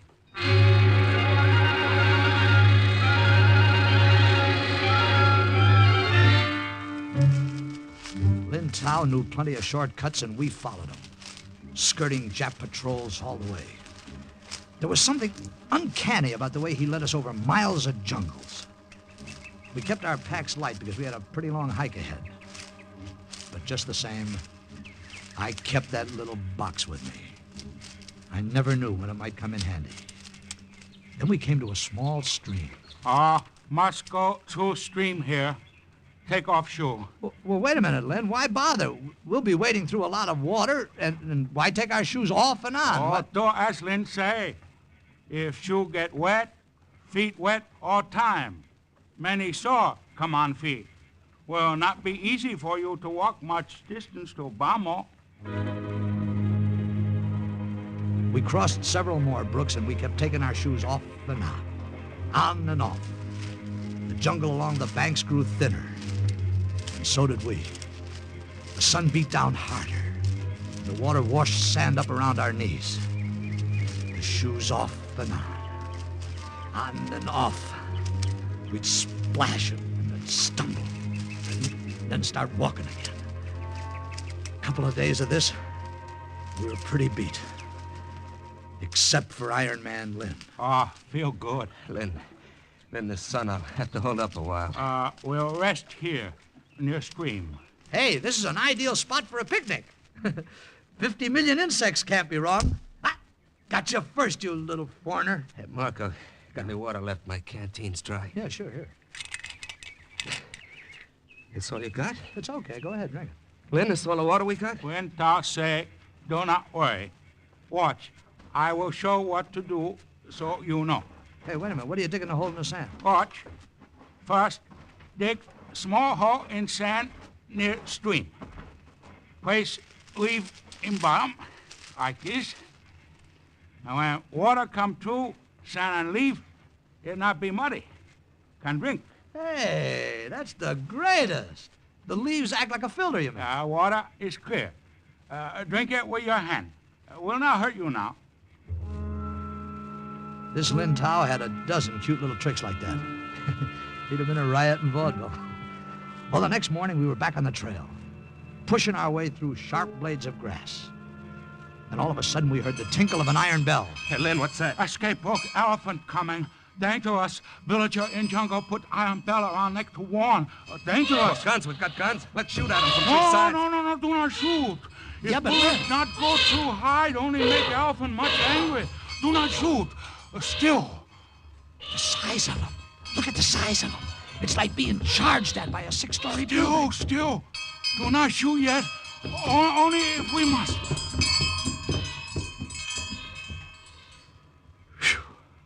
Passed right by us. Yeah. Maybe he didn't think we were worth noticing. Hey, you know something, Harry? One thing I can't figure out about an elephant. With a tail at both ends, how does he know which end to sit on? Oh, funny man. Come on, let's make time. Lin Tao did our seeing and our thinking for us. He did everything but walk for us, and we got sort of used to leaning on him. Nothing could happen to Iron Man Lin. Only it did. Oh! Lin! Harry, he's dead. That knife went right in his back. Where'd it come from? What? They came out of the jungle. At least 50 of them. Half-naked savages carrying long stalks of bamboo that had been sharpened to deadly points. Their leader was a giant. Must have been about 6'7". He held up his hand, and the sudden silence scared us more than the noise. Quam, Donley. What did he say? Did you understand him, Harry? Look. Friends. Savvy friends. No, friend. Quam, Donley. White devils. White devils. That was us. They slashed off pieces of the vine ropes around the tree and twisted them about us so we could just move our legs. Then they pushed us ahead of them, through the gray daylight of the jungle, through the dim passages of winding lianas, the climbing tropical plants. And above us, stray birds shot color through the overhanging trees.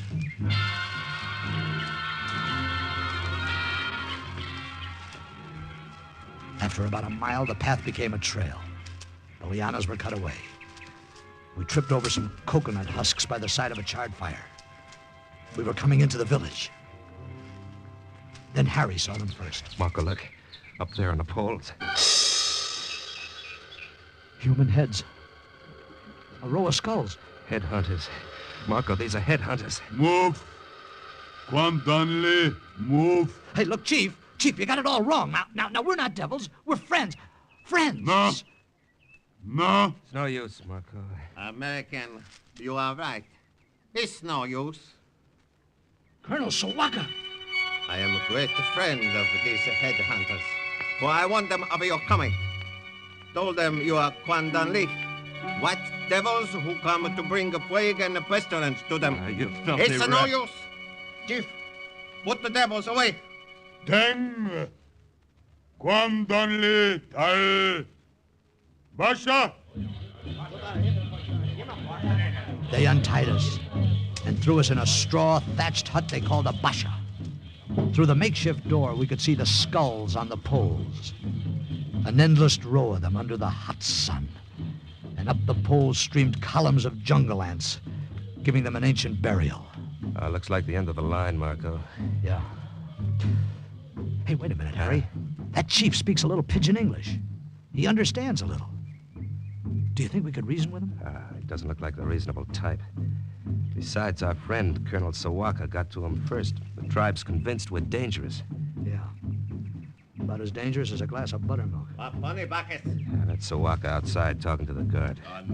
We got company. I trust you are comfortable, Captain, Lieutenant. Why don't you climb a tree, you little monkey? Ow! Watch your tongue.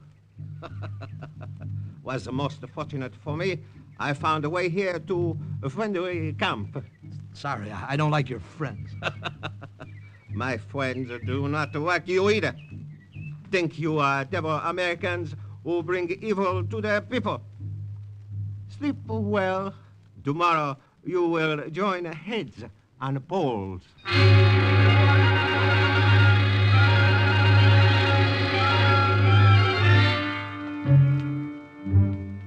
In the morning, they brought us out. I guess we were pretty important because the big chief himself came over to tie us to the poles. Then I got an idea.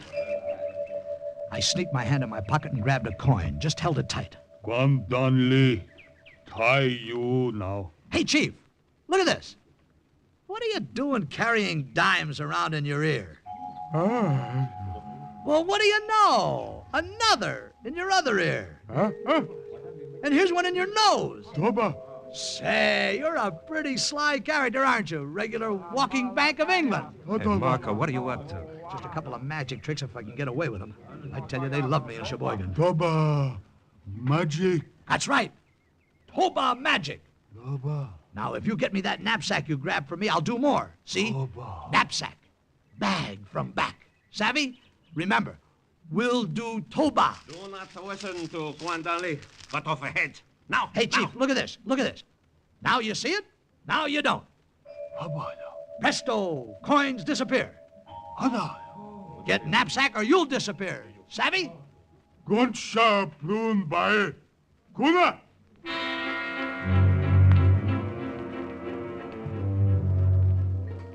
Boy, that coin trick got him, and the chief pushed Sawaka aside and sent one of his rover boys to get my knapsack.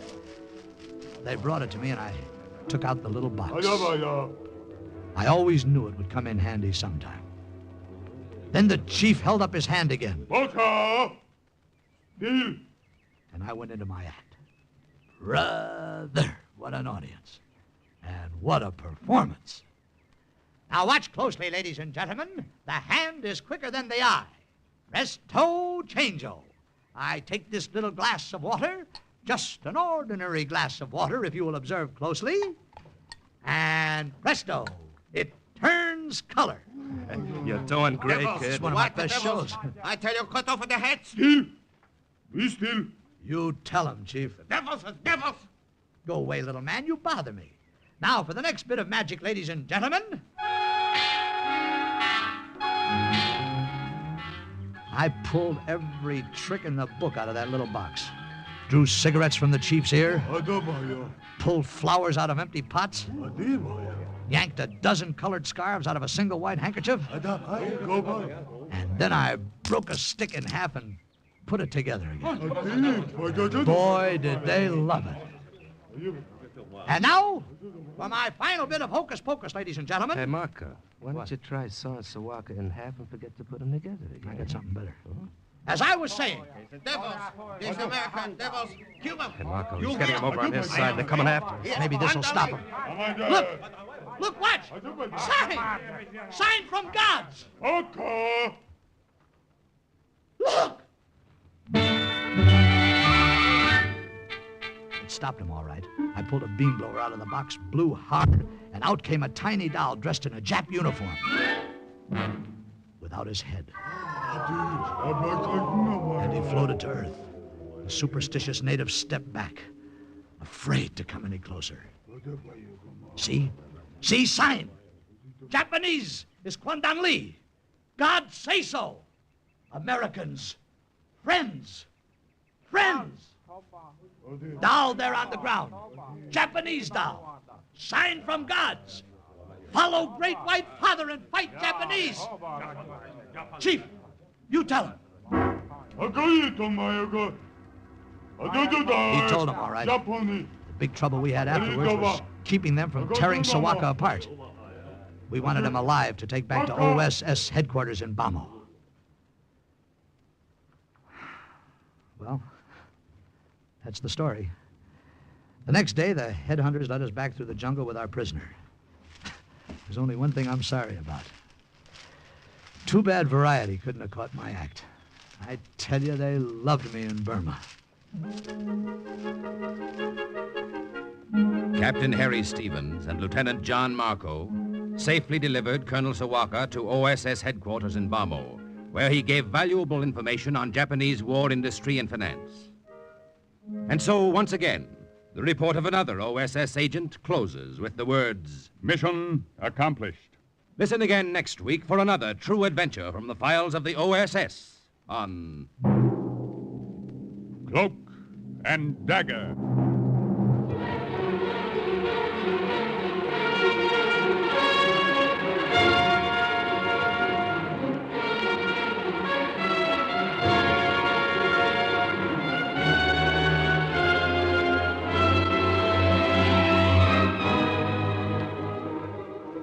Starred in today's Cloak and Dagger adventure as Marco was Jerry Lester, with Larry Haynes as Harry, Colonel Sawaka Daniel Ocko, Mrs. Terry Irene Hubbard, the Colonel Raymond Edward Johnson. Others were Carl Weber, Arnold Robertson, and Jerry Jarrett.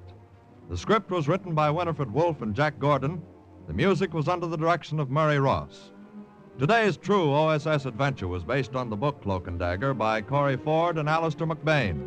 This has been a Louis G. Cowan production in association with Alfred Hollander, as was under the direction and supervision of Sherman Marks. Programs. Get your programs here. Mystery fans, there's an exciting evening waiting for you tonight on NBC. First, some listener will have a chance to win $1,000 for solving the case on $1,000 reward. Are you willing to undertake a dangerous mission behind the enemy lines, knowing you may never return alive?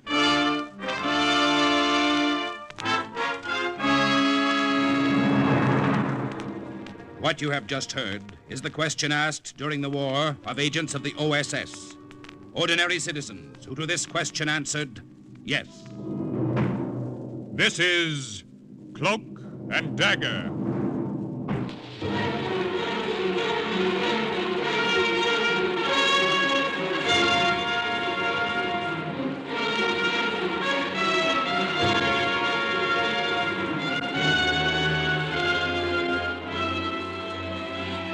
Black warfare, espionage, international intrigue.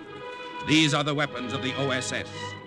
Today's adventure, The Last Mission. the story of an American OSS agent in Canton, China, is suggested by actual incidents recorded in the Washington files of the Office of Strategic Services.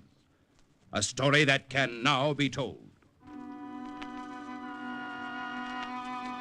He must have had another name, but I never knew what it was. Everybody on the waterfront called him Charlie. He was old and he limped and he should have drunk less and shaved more. We'd see him on the wharves in the afternoons in his dirty dungarees and torn sweater, begging cigarettes from sailors. Then evenings he would hobble into Li Chen's tavern where I worked to beg for something else. Hey, Tanya! Hey, ain't you gonna buy Charlie one little drink, huh? No, I'm not, Charlie. No drinks on the house tonight. Oh, but tonight's the night there ought to be drinks in the house. Are you forgetting it was just 5 years ago tonight Canton fell to the Japanese? We gotta celebrate, don't we? What's the matter? I say something wrong? I don't like your sense of humor. Oh, I don't see what you got again the Japs, Tanya. With all them nationalities mixed up in you, you probably got some Jap blood yourself. No, I haven't. Every other kind may be Spanish and Russian, even Irish, but there's not a drop of Jap blood in the Bonillas. All right. Don't get steamed up. I still say there's no reason for you to hate him. What do you care who's running Canton? I told him then. I don't know why I did. I've never told anyone else. How they'd murdered my family in Nanking 6 years before. My father, my mother, my 2 sisters. The Japs had killed them all. And if we hadn't got out of the city ahead of them, they'd have killed my brother Florian and myself. So you wasn't always a waitress in a waterfront dive, huh, Tanya? No. And my brother didn't always prowl the streets looking for trouble. I got the Japs to thank for that. Now maybe you can understand. Easy, Tanya. We got visitors. What do they want now? Checking identification papers again. You press arise. What means that? Always arise in the presence of the soldiers. Remember that hereafter. No, your papers, press. Here. Tanya Bonilla. Born in Madrid. You are Spanish, but you have Russian first name. And an Irish middle name. What does that make me? Perhaps makes you anyway Aryan. Captain. Yes, Lieutenant. It would be very dull in Canton if we put all the beautiful girls in jail. That is true. Your papers are in order, Miss Bonilla. And now, your papers, please. Who, me? I ain't got no papers, Captain. What you done with them? I don't know. I guess you must have lost them. What is your nationality? I don't know that neither. Nobody never told me. Seems like I've been around Canton since it was knee-high to... You are American, perhaps? American? That's good. Take him away, Lieutenant. No, wait a minute, fella. Hold your horses, will you? I ain't gonna do you guys no good locked up in the brig. But I could help you plenty if I was free to mosey around the dock. You come now, or I will... Wait, Lieutenant. What do you mean, old man? How could that help us? Why, I get around, Captain. Old Charlie talks to everybody, and everybody talks to me. And they ain't too careful what they say, neither. If anybody was planning any monkey business, sabotage, or anything like that, old Charlie would be just about the first to know about it. And you would report it to us? Why not? You're the guys who are running the show, so you're the guys I take orders from. See what I mean? They saw what he meant. And when they left, he was still sitting with me, grinning as if he were proud of what he had done. I got up without a word and went to the bar and bought a drink. I brought it back and held it out. Say, did you buy that for me, Tanya? Yes, I bought it for you. Well, now, that's mighty nice of you. Let me have it. I'll let you have it. There! Hey, what's the idea of throwing good whiskey in my face? What's the idea of that? I couldn't find words to tell you what I think of you, Charlie. But I wanted you to know.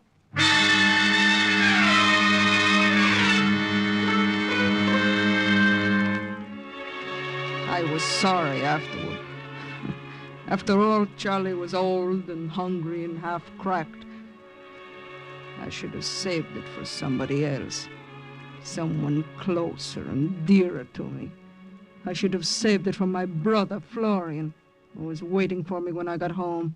I thought you'd never get here, Tanya. Hurry up and change your clothes. We're going to a party. A party? What party, Florian? Well, it's sort of an anniversary banquet. You know, 5 years in Canton. There are going to be a lot of important people there. Chinese, Japanese, both. Big celebration. Oh? And we're going to celebrate with them?